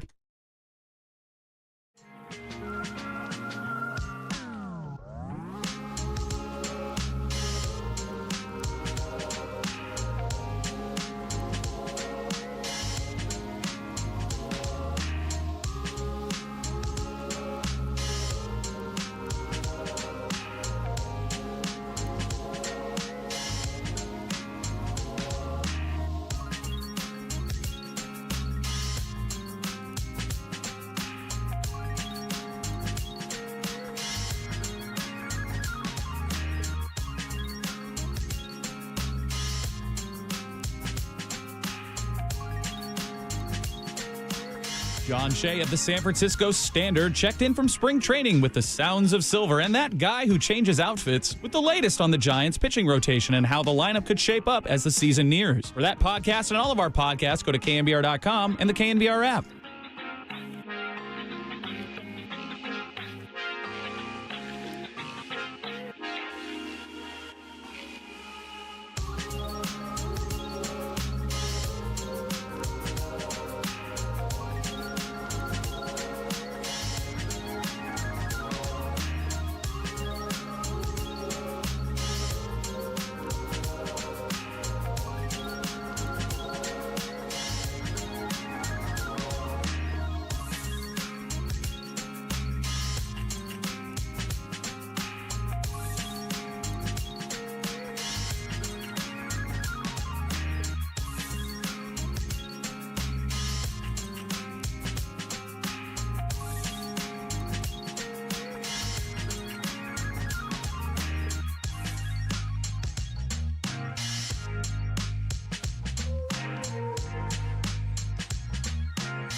Now back to dirty work. Adam Copeland and Derek Papa in the KNBR Casino Matrix Progressive Jackpot Studios. Casino Matrix Progressive Jackpots are here. Where are you? Just drop in. Please play responsibly. Call 1-800-GAMBLER. Dirty Work rolls on a Friday, the greatest show in America. About an hour till your weekend. Under 24 hours till your final KNBR and Giants Fan Fest tour stop at Oracle Park tomorrow, 10 a.m. to 3 p.m. Free event. Come on out. You can get more information and you can register for tickets. Free tickets, KNBR.com/FanFest Tour. It'll be a lot of fun. Come on out. Say what's up. You see me and Marcus out there. Come say hi. Talk some ball. We're getting ready for baseball to get going. Bring your mitt. Bring a ball. Hang out on the field. Whip it around a bit. Take some photos. Say what's up to Rich Aurilia and Noah Lowry. I really am stoked to meet and talk to Noah Lowry. One of my favorite Giants from that era. And in my mind, he's like a guy who belonged on those World Series teams and was going to be a part of those World Series teams, and then injury ended his career early. But he was a guy who was throwing 200 innings a year. Giants had developed and was like a soft tossing lefty with a sick changeup and was still striking out tons of batters. And so you don't have to throw 98, a la 99% of the pitchers in baseball today. Logan Webb, also one of those guys pitching to contact and whatnot. We were venturing to make the connection with Shanna Rubin. If we don't get a hold of her, we'll talk to her next week. But while we're waiting, if we don't get a hold of her, let's get into a little bit more on what's going on with the 49ers and the NFL, because there was some news. Well, we should rehash. The Las Vegas Raiders have just acquired from the Seattle Seahawks quarterback Geno Smith. So it's, there's so many teams that we were wondering. I can't remember this many teams with this many question marks around like the quarterback spot, where the quarterback market is something that's fairly big this free agent season and this trade season. Yeah. It's not always this big because there's also so many aging vets out there. I mean, Kirk Cousins is a potential ad for somebody. Aaron Rodgers is out there. Matt Stafford was maybe available. Sam Darnold is such an interesting case study to see what happens with him, a former top pick, and who's now established himself as a starter, but can he maintain that? Has he already peaked? What do you pay him? There are teams that are going to be in sort of stopgap mode right now where they're trying to find somebody to plug the hole at QB while they figure out what they do next. The Raiders are one of those teams.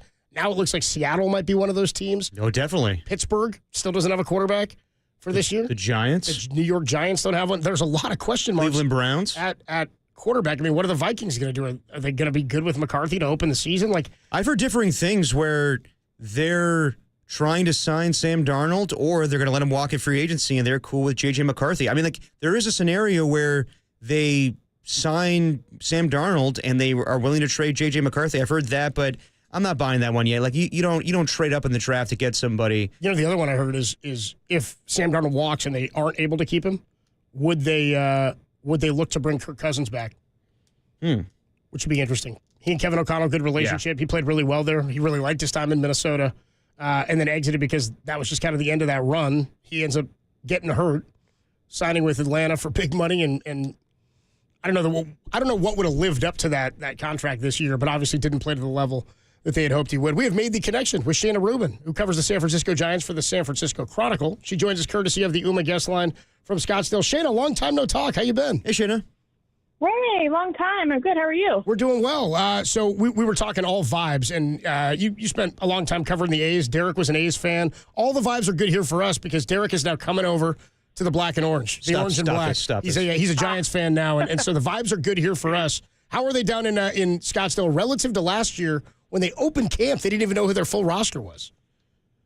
Right. I mean, I think vibes are I don't want to say a lot different, but they feel a lot different because right now, last year, they were just starting to integrate Matt Chapman into the mix, and Blake Snell wasn't part of the mix yet. So they were just very much an unfinished product. And you kind of knew that last year going through the first parts of spring training. And this first day is just pretty much a very complete product. And I think that just having conversations with the players, especially the veterans, they really feed off of the fact that they feel like they're a complete product, pretty complete product going into spring. They all know each other better. They all are starting on the same foot together. So that's I'd say that's the biggest vibe difference. So what's your sense of how things are going with the fifth spot in the starting rotation? I think going into camp, everybody assumed it was going to be Kyle Harrison, but that last outing he had in the first inning where he gave up 5 runs, people talk about his velocity right now. Do you think there's a chance that Lander Roop comes in and comes over him and takes that spot? I wouldn't count it out. I think the assumption was going into camp is that Kyle Harrison and Hayden Birdsong is still very much in the conversation too, as he's getting good grades from everyone around. But Landon Roop has been taking big steps. He's throwing strikes. He's incorporating some new pitches into his mix successfully.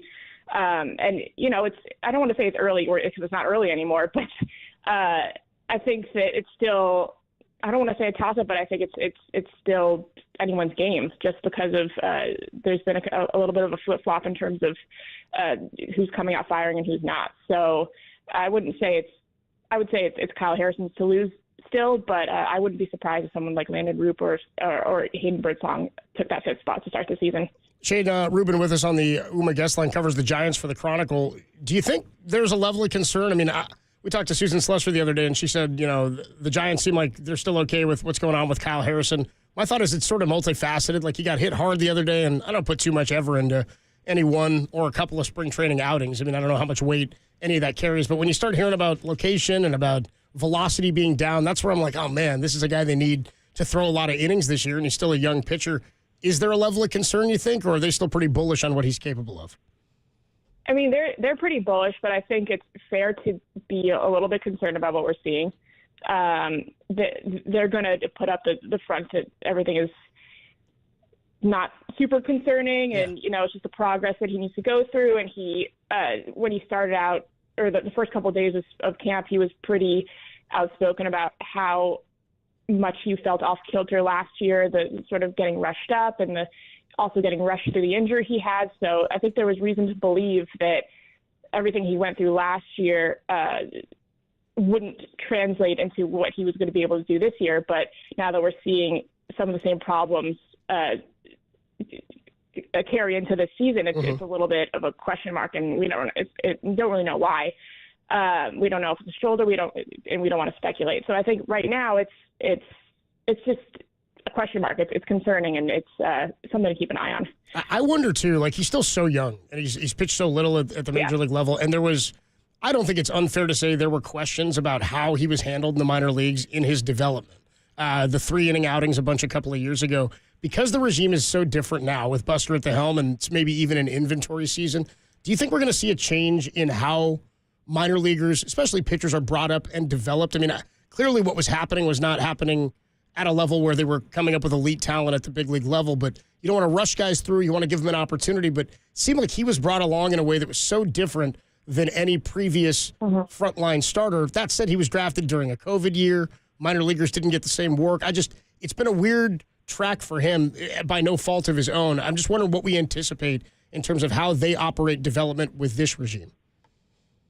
I mean, everything indicates with this new regime that it's going to be completely different from the previous one, where they're more cognizant of the repercussions of what happens when you rush some guys up. So it might look good that you have your top prospect up at the big league level, and he looks good in his first couple games, but now we're seeing the ramifications of that. And I think that the new regime is very aware of sort of how they have to deal with that, and also they've spoken about how that's going to change. So I think I don't want to say the damage is done, because everyone's still so young, and I don't know if there's any permanent. I don't want to say there's permanent damage to anything, but I think that right now they're dealing with, and Kyle's a good example of sort of the downfall of rushing some guys up, but also wanting to not backtrack, but take a step back and really let they have so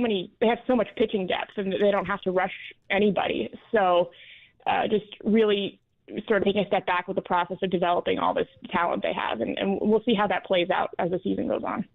Talking to Shayna Ruba of the Chronicle on the UMA guest line. Shayna, I want to go back to the vibes real quick, because everyone's talking about how the vibes are different than a year ago, and you brought up the fact that a year ago a lot of guys weren't in camp yet. But does it feel like maybe this time things are different than last year, because it's more of the environment that Buster Posey's bringing to the team right now, a guy that actually, played baseball, he's mentoring the guys. Does it feel a little bit different because of Buster Posey's presence? I think so. I think it's not just Buster, but I think that, it's it's sort of more of and they said they were going to do this, more of an acknowledgement of the team history and more of an acknowledgement of how they are going to compete from a more fundamental standpoint, from pitching and defense. So I think that the mission statement that the team, that Buster has sort of presented, makes a lot of sense to the team, especially the veteran players, that they seem very bought in to the entire. I don't want to keep using the word vibe, but they seem really bought into the vibe that Buster Posey is introducing, which is it's pretty clear. And I think maybe some people might see it as I don't want to say cliche, but maybe a little corny, or maybe a little bit like, okay, how are you going to beat the Dodgers with, getting back to Giants baseball? You don't want to go back, you want to go forward. But I think that overwhelmingly, it seems like that's a comfort to a lot of the players, and that they feel like they're going to be taken care of. They feel like they are going to play clean. They feel like everyone's on the same page. So I think that does start with Buster, and it's been pretty clear. I'm wondering how you wrote about him and you covered him in his first spring start or in a spring debut a couple of weeks ago. Jordan Hicks, I mean, he hit 100 on the gun. Mm-hmm. He was one of my favorite stories last year. Didn't know what to expect from him, and he was fantastic for the first part of the season. Then he hit his total pitch limit and innings limit for a season in his career by like early July or something. And obviously we knew that this was going to be a work in progress, developing a guy from a late inning reliever into a starter, stretching him out. What's the plan for him? How do you think they use him early in the year? Are they going to kind of coddle him a little bit and let him be sort of a swingman, a multi-inning relief guy, and then stretch him out? Could he find himself in the rotation at the start of the year? What do you think the plan is right now for a guy like Hicks, who I think is a real asset? I mean, it seems the plan is to stretch him out as a starter, as usual, as expected.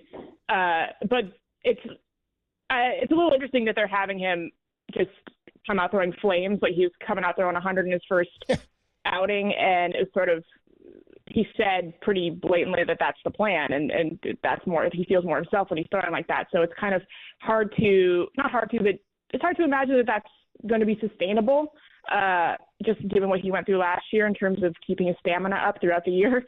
But I think that they're just willing to take a chance and see what happens with him feeling more like himself in the beginning of the year. So I think there's going to be a lot of question marks for me with him going through the entire course of a season. If the expectation is for him to build on last season and be a regular starter to the end, then I'm having a hard time imagining that what they are planning for him in terms of velocity is going to help that. But I guess we'll have to see. Shayna Rubin, the voice you hear, she covers the Giants for the San Francisco Chronicle. She's down in Scottsdale. Shayna, have a great rest of the time in camp, and we will see you back here in the Bay Area when the Giants break camp and come on home. Thanks, Shayna. Yeah, thank you. Appreciate it, Shayna. Thanks so much. Does a great job covering the Giants. Make sure you're reading her, following her in the San Francisco Chronicle. She actually had a good piece out last week or a couple weeks ago. You see this with Robbie Ray, former Cy Young winner, who they're really looking to rely on this year as a vet. And you got two former Cy Young winners in the rotation. You got a candidate in Logan Webb, and you've got some great young talent. But Robbie Ray, apparently, I mean, Tariq Skubal, who had an incredible season last year, I believe won the American League Cy Young last year. Is that right, Tim? Did Skubal win the Cy? He had to. He had an insane season last year. Apparently, Robbie Ray reached out to Tariq Skubal about his brilliant changeup, and now he's pitching or throwing a changeup with the same grip. He got a bunch of strikes against the A's, a handful of them a couple of weeks back at the very start of spring training, but it's now in his mix. Like, he's worked at a different pitch. So Robbie Ray, who won a Cy a few years ago, has already got a different pitch mix than he had at the start of last year. You know, we don't talk about Robbie Ray, I think, enough. Like, we're focused on Logan Webb and Justin Verlander, obviously, but what are your expectations for Robbie Ray this season? I don't need him to be a Cy Young candidate. I need him to be a number 2 or a number 3 starter, to be a guy, same thing, who's going to make a start. He's had injury problems in his career. Yeah. He may have peaked when he won that Cy Young. Then he got a good contract, got a $100 million deal. I've always liked Robbie Ray. I never saw him as like the ace of a staff, but he does have that ability, and he does have the ability to be a tough out. He swing and miss stuff. I'm looking for innings pitched from the vet starters is what I need. I mean, they've invested already. They traded for this guy. He's under contract for a number of years. He had a big injury last year, came back a little bit, then went back on the IL. You need health out of Robbie Ray. I need 30 starts from Robbie Ray. Looking at numbers is sort of arbitrary to me. It's about how much can he be on the field and how available is he. So If you've got those three guys, and again, it's projecting a lot, thinking about a playoff series. But if you can get into any playoff series and you've got a mix of Webb, Ray, and Verlander, same as we said last year, if you had a mix of what we thought was going to be Webb, Blake Snell, Alex Cobb, and Robbie Ray, we thought, who's going to have a better roto than that? Alex Cobb didn't even pitch, really, for the Giants before they traded him. Robbie Ray remained hurt. Blake Snell finally caught fire. Threw a shutout at the end of the season, no-hitter at the end of the season last year. He was fantastic, Yep. but it's all about the health for this team. 2 months into the season, right? How much? How much can these how much value will he give you in being on the field? That's what I need. The Not only injuries that, are a like problem. when we started talking about the Diamondbacks rotation, about how deep it was, especially after they added Corbin Burns. So we're talking Gallen, Burns, Fat, and a bunch of other ones. Yep. Between their rotation, the Dodgers rotation, and it's not like San Diego's rotation is terrible. Like there is some depth in this, this division with, the pitching staffs. To me, Robbie Ray's a question mark because I don't know. Last year is almost like a wash, and the time he was there was, he was there, but 7 games. Last year? Robbie Ray made 7 starts last year. Yeah, I'm sorry. I'm looking at the wrong A thing. couple of bad ones, and then it was just like, and good night now. You know what? I think you're overselling a little bit. His ERA was not good. He had 43 strikeouts in 30 2/3 innings last year. He also only had a 1.14 WHIP. It was the inconsistency with the health that was problematic. It was a month though. He was with the team, and it's like, okay, well, great, but like especially when you're talking about the depth of this rotation and how many pieces you have. I mean, we saw how many guys did we see come up here, throw a game, go back down to the minor leagues because nearly 3/4 of the way through the season, the 2 innings leaders were obviously Logan Webb and Jordan Hicks, and he went to the bullpen. So it's like, okay, you're not getting innings from any of your starters. That's the, to Adam's point, that's what I'm looking for because I don't know. It's a big question mark. He's now a full year and a half or whatever removed from the Tommy John surgery, maybe 2 years, because he had it when he was in Seattle. And 2 years ago in Seattle in 2023, he only threw like 3 innings before he got shut down with the injury. So in the last 2 years, he's only thrown like 34 innings. And last year, he showed flashes of what he can be, but he's 33 years old. He'll turn 34 this season. And to Tim's point, 7 starts last year. He was with them from July 24th to August 25th. And he went over 5 innings. He went 5 innings or more 1, 2, 3, 4 times. So he did have some good outings, and he lowered the ERA after he got hurt again. But again, it's about being on the field. You need him and Verlander to be on the field and not have to rely on big innings from Harrison, Roop, and Birdsong. That could all be found money. All right, we will take a quick break. Adam Copeland, Depop, Tim Webb. Dirty work on a Friday. Dude, how light is it outside at 5:12 right now? We're getting there, man. I know it's coming. When do we change? Is that next weekend? Saturday night turning into Sunday. Oh, it's this weekend? It's this weekend, man. Dude. We get a good frenzy, but at the same time, we get daylight savings. We get a good frenzy. Free agency frenzy. Jesus, dude. See, we're talking ball, and you just want to jump right back into NFL free agency. It's happening this weekend or this Monday. I don't know what to tell you. You love tampering. I do. Legal tampering. Why don't you get through the FanFest event tomorrow with me, and then we'll deal with the free agent market. We'll see. All right. Tempting. Derek Papa, the newest Giants fan, he's picking up steam. He's picking up steam here. All right. We do this every week. We roll down to the KNBR storage facility here at 750 Battery, and I go through all the old stuff that's in there, see if there's anything to use. And a couple weeks back, we found this big wheel. It's more of a dial, actually, and we've got a bunch of topics on it. We spin the dirty work dial, and we talk those topics next. Check it out. The dial will be up right here, streaming on YouTube, Twitch, KNBR.com, and the app. You can see us spin the dial, and then we'll get into some of these fun topics next. The dial returns on the Sports Leader.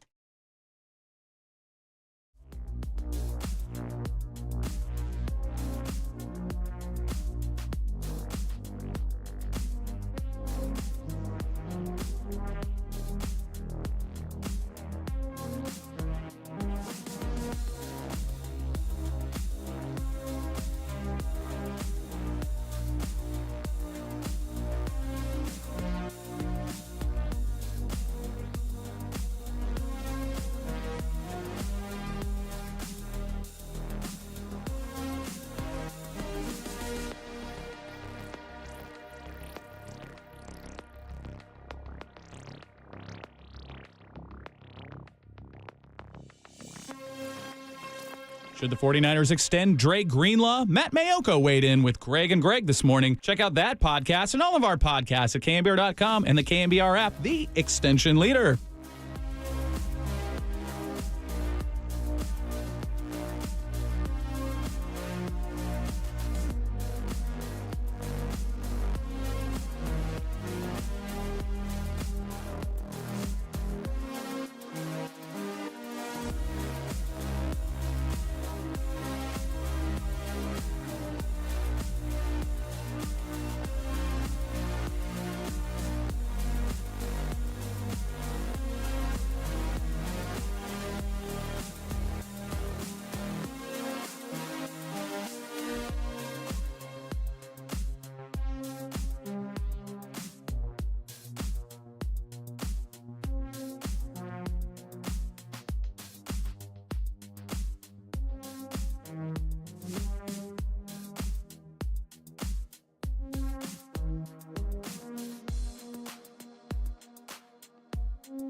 Now back to Dirty Work with Copes and Depop on 104.5 FM and 680 AM, the sports leader.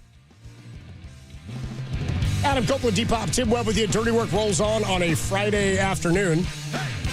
I'm looking for all my dial equipment. There's a lot. There's a lot that goes into the dial. There is. Well, I'm trying to make sure I got everything I need so that we can spin the dial appropriately and accurately. Tim's getting the dial all dusted off and ready to be up on the YouTube channel. Big news of the day, Geno Smith heads for a third rounder to the Raiders from the Seahawks. Seattle going to look different. Very different. Next year. And the rumors now are that, per Diana Rossini, they're focused on Sam Darnold.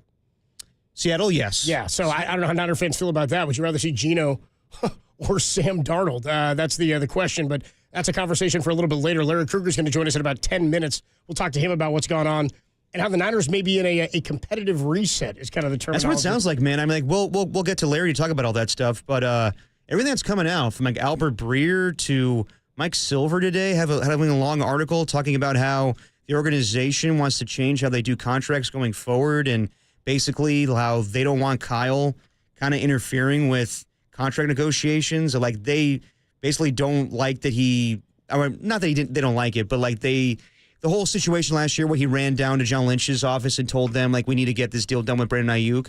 They want him focused more on coaching the team, and they want the guys in the front office to make all the decisions when it comes to the team.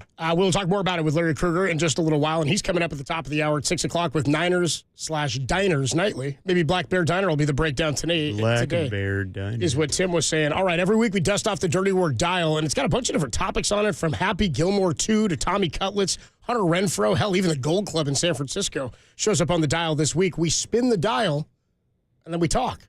Tim, hit the music, dude. It's the Dirty Work Dial, and it's absolutely nothing like the NBA grab bag. How about song. That? The Dirty Work Dial is this back. segment, baby. All right, why don't we spin Just the dial? give us the Marconi. The dial spins. All right, what are we landing on? Oh, dude, I didn't even know this one shut up. It stops on Firefest. Oh, well, the reason it says that is because, according to Antonio Brown, he told TMZ he's performing at the Firefest. Hold on a minute.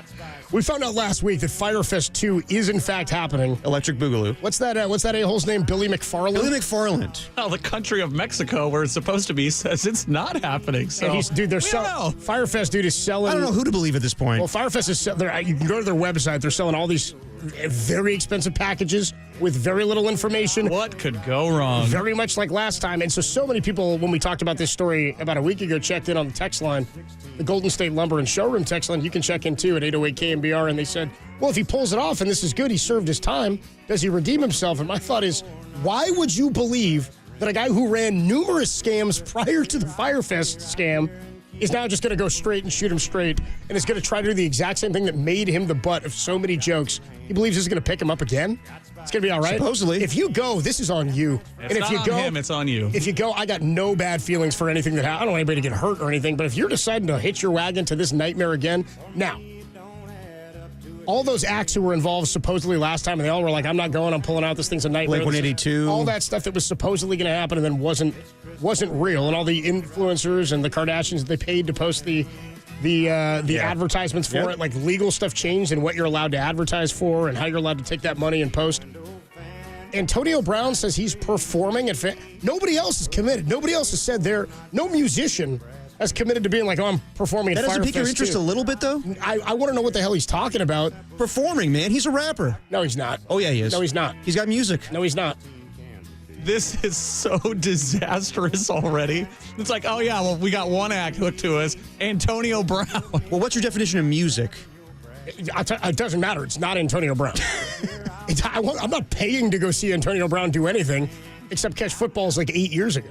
You know what I mean? No, he's got songs, man. No, he doesn't. They're all terrible, but yeah, they're there. No. We've seen guys cross over. Damian Lillard. Damian Lillard's an awesome rapper. Oh, yeah. Dropping dimes. You know, this ain't what's his name, Jello Ball either. Oh. You know what I mean? Like I'd rather see even Shaq. that. I'd rather see Shaq DJ at this thing. That's a guy who's doing something. I'd rather see Shaq rap, honestly. You can't just decide. Oh, you jealous punks can't stop my donuts. You get to say, I'm a rapper now. He claims it's happening, Antonio Brown, and he says he's performing. This is as ridiculous as it could get. Yeah. It's going great. Firefest 2. All right, well. Antonio Brown's rap career and his, ESPN CTE, whatever the thing is, his Twitter account. Oh, dude, his Twitter account is off the hinges. Oh, yeah. He posts some really funny, shoddy memes and stuff. He also does some really ridiculous, out-of-the-box stuff that's not, entertaining. It's kind of, sad to watch and be like, man, this is what happened to Antonio Brown. This is what happened to Antonio. This isn't what he's doing now. But he's made it, man. He's headlining the Firefest. Throws his feet and all that, dude. Yeah. Here you go. We'll spin it again, baby. Spin the dial again. Somebody's laying on Firefest again. Ooh, it's close. Oh, it's going to be Myles Garrett. This is a funky story. How about this? Yeah, so according to Tom Pelissero, Myles Garrett recently requested a meeting with owner Jimmy Haslam, who declined to speak with Myles Garrett. Now, the owner won't speak to Myles Garrett. That's a problem. Best player in your organization. The owner is ducking him. The Hall of Famer, one of the best in the history of the Cleveland Browns, and he's like, no. The guy that would not take no for an answer when it came to Deshaun Watson. God, the Browns are such a tire fire. He gave him a fully guaranteed contract, and we have to stick with the man no matter how bad he plays. But he doesn't want to speak to Myles Garrett because Myles Garrett's going to tell him there's no amount of money you could throw in front of me.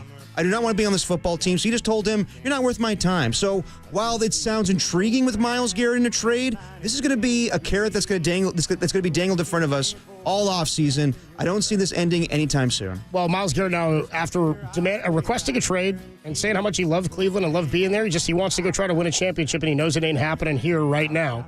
And he's put in extra time there, waited for this Watson thing to play out, waited till the offseason, wasn't disgruntled in season. He's gone about it in as right of a way as you could if you're a player of his stature asking for a trade. Right. The Browns say they're not entertaining offers and they're not going to trade him, which is fine if you're trying to build value and all that. But this Haslam saying, no, we're not entertaining trading you, so I won't even speak to you, speaks volumes to what a D Haslam is. You know what this is? Not his wife, D Haslam, Jim Haslam. They both suck. This is George Costanza wanting to take his girlfriend to the ball. And then she keeps calling him. She wants to break up with him, and George does not. He avoids the call, so he avoids can't her. dump him. Yeah. Yep. So same thing. But here's the thing, Myles Garrett, you're going to get to a point now where he now just won't show up to play football for you. And then you'll eventually just have to trade him anyway. It's crazy to me with the egos and the arrogance of these owners. Even with that, you've never seen an offseason in football before? You've never seen a big-time player demand a trade and thought that this was going to make things better? Does he think if I just avoid this, it's going to go away? I don't know what he's now perpetuating this story. It's a bigger story. He's coming off worse. You're going to make a whole, your fan base is going to turn on you if they haven't already. And he may believe that's the case if they move Myles Garrett, but it's alarming to me that his decision to not even speak to Garrett is on the table. Why wouldn't you even talk to your player? That's going to piss him off even more. Yeah, does he think that, what is he thinking? At least just speak to the man. I don't know what he could be thinking. What does it do to any other player that's on this team? You've already sat through this Deshaun Watson nightmare, and then you can't. Your owner doesn't even want to take meetings with players. It's it's Cleveland. It is just such a tire dumpster fire. Yeah, it's bad. We'll spin the dial again here. I don't, got no love lost for the Haslams or Deshaun Watson for that matter. Why don't we keep it in football? One of our favorites, Tommy Cutlets. Oh, yeah, baby. Tommy Cutlets. Tommy DeVito, baby. Oh. He's re-signing with the New York Giants. We don't know who their starting quarterback is going to be. Maybe it's Aaron Rodgers. Maybe it's somebody else. Maybe they'll draft a quarterback, but we know for damn sure there's going to be Cutlets at MetLife Stadium this year. Thank God. I would be really upset if Tommy Cutlets signed in Carolina. You know what I mean? He doesn't work there. He's got to be in New York, dude. That's where he belongs. This is one of those stories that doesn't really impact football, but I'm so happy as part of it because it's yeah, if Tommy DeVito gets into one or two games and we get his agent who is just, remember we was talking about the Pope? What's that guy's name? His name is I got it for you right here. One sec. He's just wearing an outfit from The Mask that Jim Carrey would wear. Stellan Stellato or Sean Stellato. Something Sean Stellato is his name. And he's always rocking those the chains and the jackets and the fedoras. And Take care, brush your hair. Anyway, Tommy DeVito coming back to the Giants on a one-year contract, making him the only quarterback on the roster. Hey, who knows, man? Maybe Aaron Rodgers signs with the Giants. Maybe he doesn't play the full season. Then we get a little bit of Tommy Cutlets at the end of the year.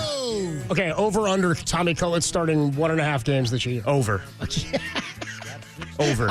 Absolutely. They always bring him back, dude. The Giants season goes down the tubes, and they need all of the Italian fans, all the New York fans to come back and fill some asses in the seats. And then there's Tommy DeVito, baby.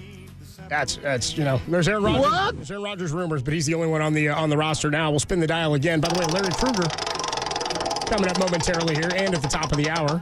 More football here. I assume this is the football version of Hunter Renfrow. Oh, yes. Hunter Renfrow. So, do I have this on here? Hang on a second. Yeah, it's on here. Yeah, okay. So, NFL Rumors tweeted out that former Raiders receiver Hunter Renfrow is retiring from football. And I got to be honest, I love Hunter Renfrow. Great white slot guy. Good for probably like 90 catches during his heyday with the Raiders. But he hasn't played in quite some time. I want to say like 2 seasons now. I didn't even know I honest to God didn't know he hadn't been playing for the last couple of years until this came out. He didn't play in 24. He played in 2023, all 17 games. Yeah, but then last year was not picked up at all. So one season he didn't play. 1,000 yards back in 2021 and 103 grabs. Yeah. 36 the next year, 25 in 17 games in 23. Well, NFL Rumors tweets out that he is retired from football. And Hunter Renfrow, that's news to him because he tweeted out, just when I thought about making a comeback, I get hit with this bombshell. I guess I shouldn't have started working out 2 months ago. And then like those community notes on Twitter where they correct something. Where they tell you this is actually not true. Yeah. This is what happened. The note just says he has not. He is not retired. He's officially not retired from the NFL. But somebody put out a rumor saying that he had. Yeah, I don't know why they did that for whatever reason, but just Hunter Renfrow can't find work, which is unfortunate because I think he's a solid player. He was a Pro Bowler 2 years ago. Who isn't? We'll spin the dial again here as we're getting low on the dial. If we land on something else, I might just pick one here. All right, fair enough. We double up. Yeah, Tommy Cutlet's already hit. Why don't you go dealer's choice? You want to go Happy Gilmore, Mac Dre, or the Gold Club? Where are you going? Let's go Happy Gilmore because we've been waiting for this as a show. We love Adam Sandler movies. There's been a release date for Happy Gilmore. Happy Gilmore 2 will come out on Netflix on July 25th. Okay. July 25th, and we know there's some cameos. No. Travis Kelce, Eminem's in this. No.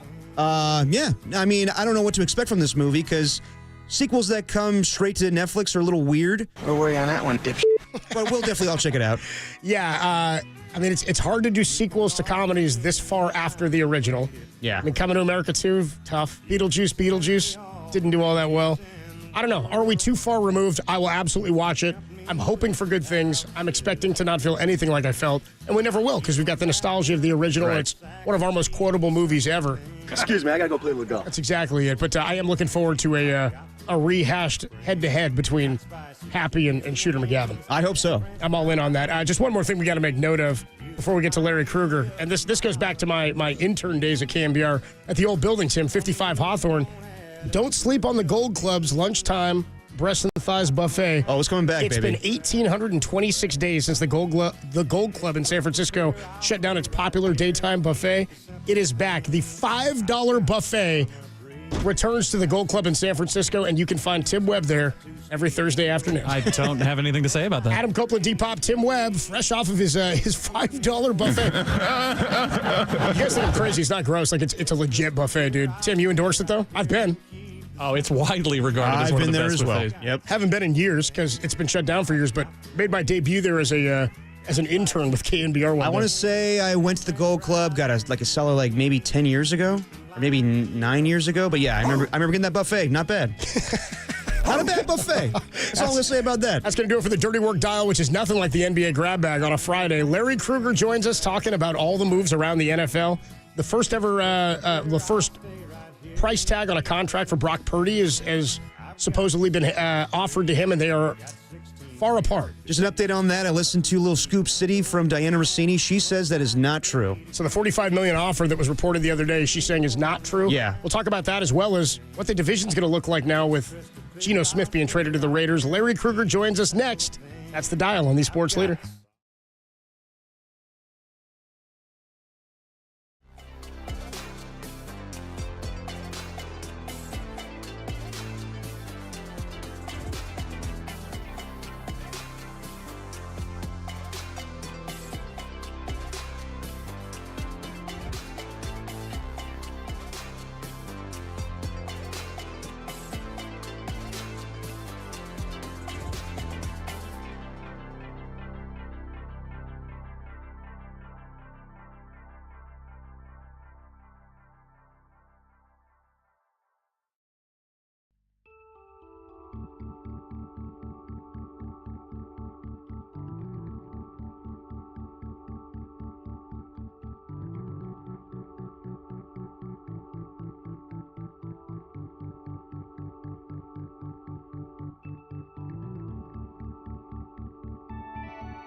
Now, back to Dirty Work.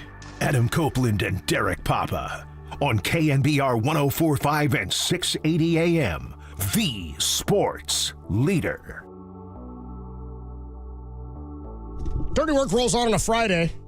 Our guy Larry Krueger coming up at the top of the hour with Niners Nightly and Diners Nightly, but I think it's all Niners stuff today. We got a lot of football to talk about. Free agency, legal tampering starting on Monday, and the Niners will be facing a different quarterback when they take on Seattle this year, as Geno Smith has been traded for a third-rounder to Derek's Las Vegas Raiders.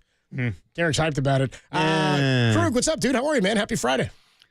Oh, man, I'm doing great. I got to first, before I go any further, say happy birthday to my oldest son, Kev, who's been a big part of the whole Krug show on YouTube. And today is his birthday. On this date, 23 years ago, we said, welcome aboard. Welcome aboard, big boy. Oh, dude, Kev Kruger, man. Happy birthday, bro. Kev Kruger. Love that dude. Seriously.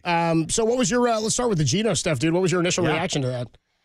Well, I was just talking to Tim off the air. I think it's a great deal for Seattle. Why? Because Seattle's getting a third-round draft choice, and there's all kinds of quarterbacks that I consider either his equal, or they're more accomplished and they're older, or they're less accomplished, but they've got more of an upside and more of a future.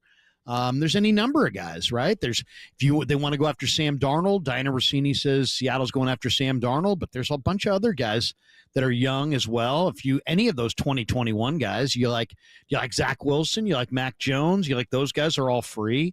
You like Kirk Cousins. He's demanded a trade today, or at least his release or trade. He might be available. There's any number of guys. So I think it's a smart move for them. For the Raiders, I don't really understand it. I guess he's a placeholder for maybe the quarterback that they draft. Maybe they draft a Shedeur Sanders, and Geno is the placeholder, and maybe that winds up working out. I know it's a familiar face for Pete Carroll, but I don't know. I mean, I'll say this. Geno's resurgence the last couple of years, I think, is real. I don't think it's I don't think he's going to, the clock's not going to strike midnight. He's going to become horrible. He's a decent NFL quarterback. I just don't think that you're winning championships with him, and I see him as a placeholder. But maybe he'll be a placeholder for Cam Ward or Shedeur Sanders. I could see it. Larry, what do you make of the National Insider's perspective of how the 49ers need to go about their offseason? It's not so much like an opinion they have. It's just what they've been hearing. That of Diana Rossini or Adam Schefter basically saying they're willing to take calls on anybody on the roster, and Albert Breer kind of echoed the same thing with Rich Eisen yesterday. What do you make of that whole thing, of how they're going to basically maybe do a reset this offseason? Well, there's been some great reporting, I think. Mike Silver, I think, has been all over this as well. Tim Kawakami's done a really nice job with this as well. I think it's real. I think the 49ers, there's frustration, I'm sure, internally that they haven't won a championship, but now there's also, seemingly some frustration coming from ownership about how the money's been spent and the deals or lack thereof that they've gotten on Nick Bosa, on Debo, on Ayuk. And I think John Lynch said it the other day at the Combine. He was asked about Brandon Ayuk trade rumors. They just signed Brandon Ayuk to an extension, and he got hurt. And instead of saying, oh, no, he's not going anywhere. He's our guy. We just signed him, and, he's going to be here. He ain't going anywhere. He didn't say any of that, and then went into a long speech about how they need to, get clean, come correct on their finances, and how they need to prioritize their finances, and they can't keep spending, and they're number 2 in the league in cash spending during this regime. And he basically just added fuel to the fire. And I think, at least when I heard that, my thought is John Lynch is going to trade Brandon Ayuk. He's going to trade him for draft pick compensation that is obviously not his full value. And the rest of us better get used to the idea, because it really sounds like the financial reset, is going to be tied to in some ways to Ayuk and where he plays next. I hear you, Larry. If Ayuk were healthy, I think a team like the New England Patriots would be all over him, because the reports a year ago were that they were willing to give him $32 million a year. But with his torn ACL, do you think anybody really wants to take on a player like that right now? Like, I think the 49ers would probably get maybe, I don't know, like a 5th-round pick or 7th-round pick in return. Do you think they get that much value for a player that's injured? Well, it's clearly not about you wouldn't take one step down the road of Brandon Ayuk trade talks if it's about his value, right? Because he's not going to reclaim his value before you're going to make this trade. So it's all about prioritizing some kind of financial reset. And John pretty much said it. I mean, he's like, hey, there could be some good that comes out of this. And he never actually said what this was. But, my sense of it was he was asked about, is Ayuk going to be traded? And then he said, well, there's some good that could come out of this. We could get younger and less expensive and this and that. Well, that sounds like the part that wasn't said was we're going to trade Ayuk in a matter of days for draft pick compensation that we are all going to agree is underwhelming and not worth his value. But the real gain here is the financial reset that we're gaining for Jed and for our books. That's what I heard. I mean, maybe I misheard that, but I don't think so. Larry Krueger joins us. He'll be coming up in about 20 minutes with Niners Nightly at the top of the hour. What did you make of the reporting on Brock Purdy's contract? I guess, was it Albert Breer who reported that? No, it was Jason Lockenfora. I think Diana Rossini has refuted that. Yeah, so Lockenfora said that they were farther apart on the first offer of $45 million that's the first number we had heard. And he said they had some distance between them. Now Diana Rossini saying that report was not accurate. What do you make of where they are with the Brock situation right now? And does it feel like maybe it's getting more tense than we thought, or is this just the reporting that's kind of leading us astray? Well, I think what's added intensity to the whole thing is that the Niners feel like they've gotten screwed on some of these past deals, and they're going to be, the word I saw was they're going to be ruthless in their negotiations with Purdy. So, I'll say this. I mean, there are people that think that he's not worth 45, that should be paid under 45. So, ruthless is a matter of perspective, isn't it? I mean, some people would argue 45 is being ruthless. People have said they've been, I think somebody argued that, I think it was James Jones on Fox argued that the Niners disrespected Brock by offering him 45. And some people would say, that's too high to begin with. So it's very speculative as far as, what is this quarterback's real value? What's his real price tag? I think his agent is probably like all agents of quarterbacks who hit the free agent market or who are about to hit the market. Hey, we want top dollar. Pay us $60 million. Dak Prescott's making 60. Our guy's a free agent. He's gone to a Super Bowl. Dak hasn't gone to a Super Bowl. We want $60 million. So I think it's probably the agent saying we want 60, 65, and it's probably the Niners saying we'll offer 40, 45. And even if that's not accurate, I think they're probably, in my world, headed towards a $55 million a year deal for Brock Purdy. I think it's going to be high. It's going to be in the 50s, but it's not going to be record-setting. But it's also not going to be 45.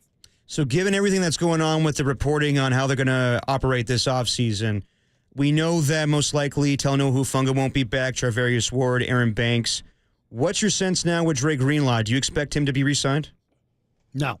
Nope, I don't. That's one of the stories I'm going to go with off the rip tonight, Niners Nightly. But from what the sources that I'm reading or from what I'm hearing, Greenlaw is seeking a multi-year deal that's north of $12 million per year, according to some sources.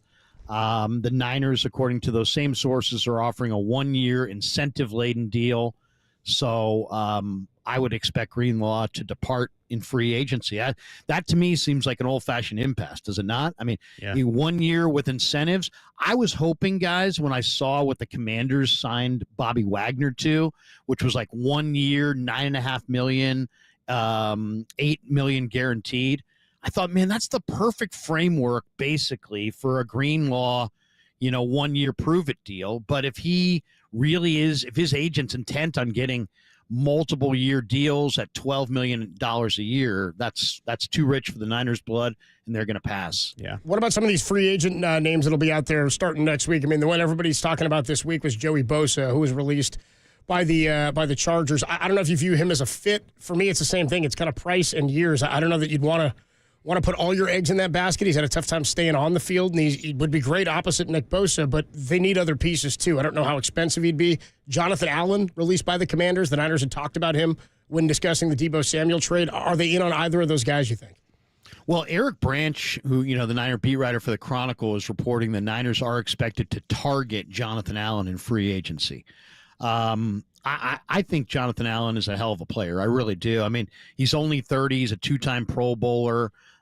He missed 9 games this year with a torn pectoral muscle. But prior to that, guys, he had played in 96 of 99 games.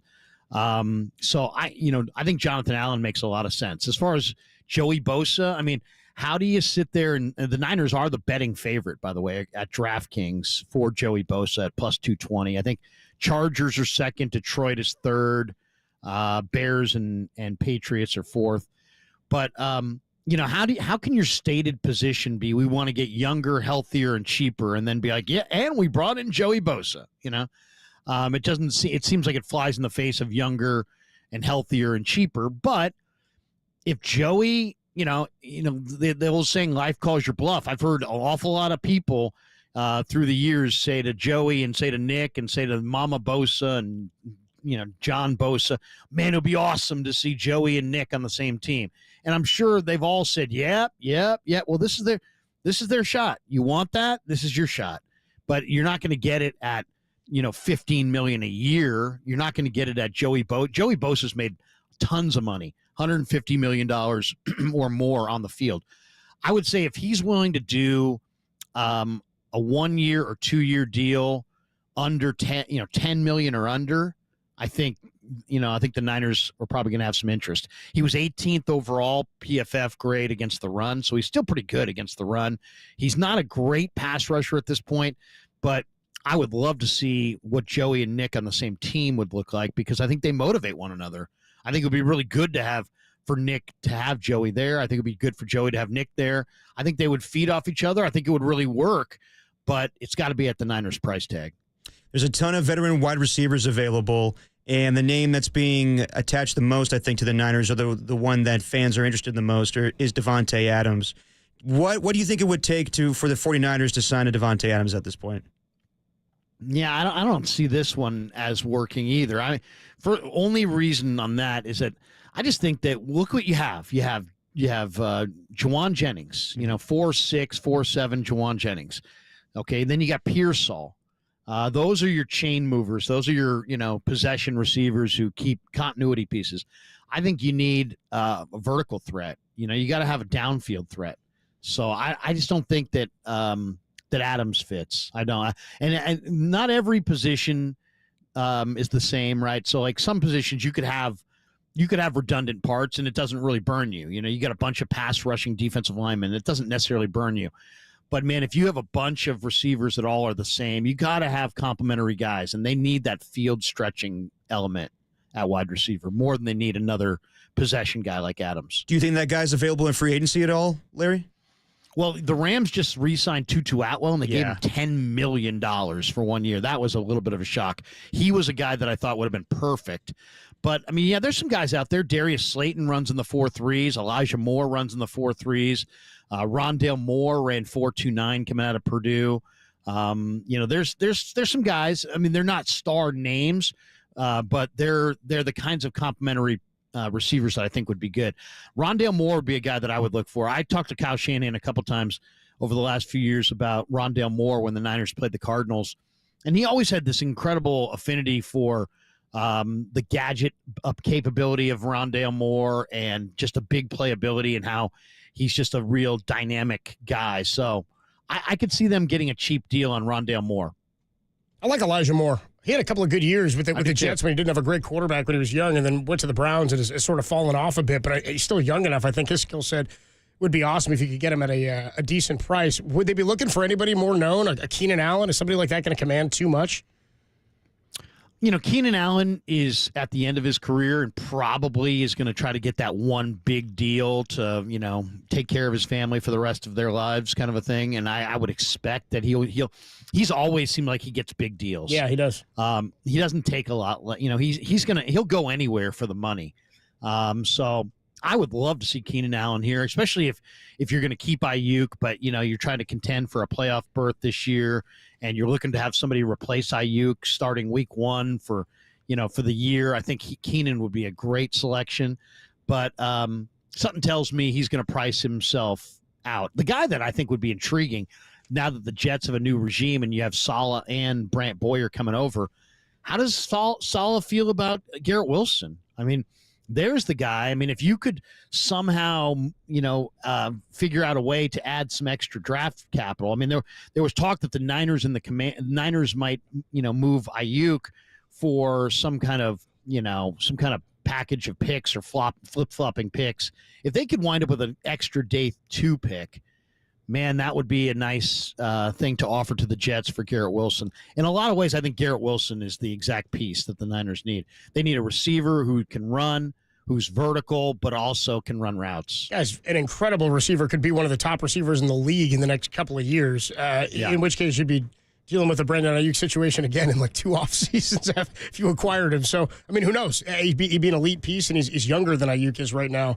Also, Larry, we'll let you run. I know you got to do Niners Nightly. I'll just say this to you, man, because you're my Giants guy. I'm stoked tomorrow for FanFest. One guy I've never met or spoken to, and I loved him as a player, Noah Lowry, dude. I'm hyped to talk to Lowry tomorrow. Great guy, man. Great guy. I think I might have a picture from the patio with me and Noah and Gary sitting there. I mean, Noah was fun, man. He was he was a Dodger killer too. Yeah. You remember some of those games. He pitched some big games against them, and good Giant, as Krug would say. He's a great Giant, and it felt like he should have been on those World Series teams, and an injury cut him short. So, Krug, have a great show tonight. We'll talk to you later, bro. Thanks, Krug. Sounds good, guys. Have a great weekend. Larry Krueger is coming up at the top of the hour in just a few minutes with Niners Nightly at 6 o'clock. Stay tuned right here for your update as we get close to the start of free agency on Monday. I'll be off Monday, but we will put the show to bed next, only here on the Sports Leader.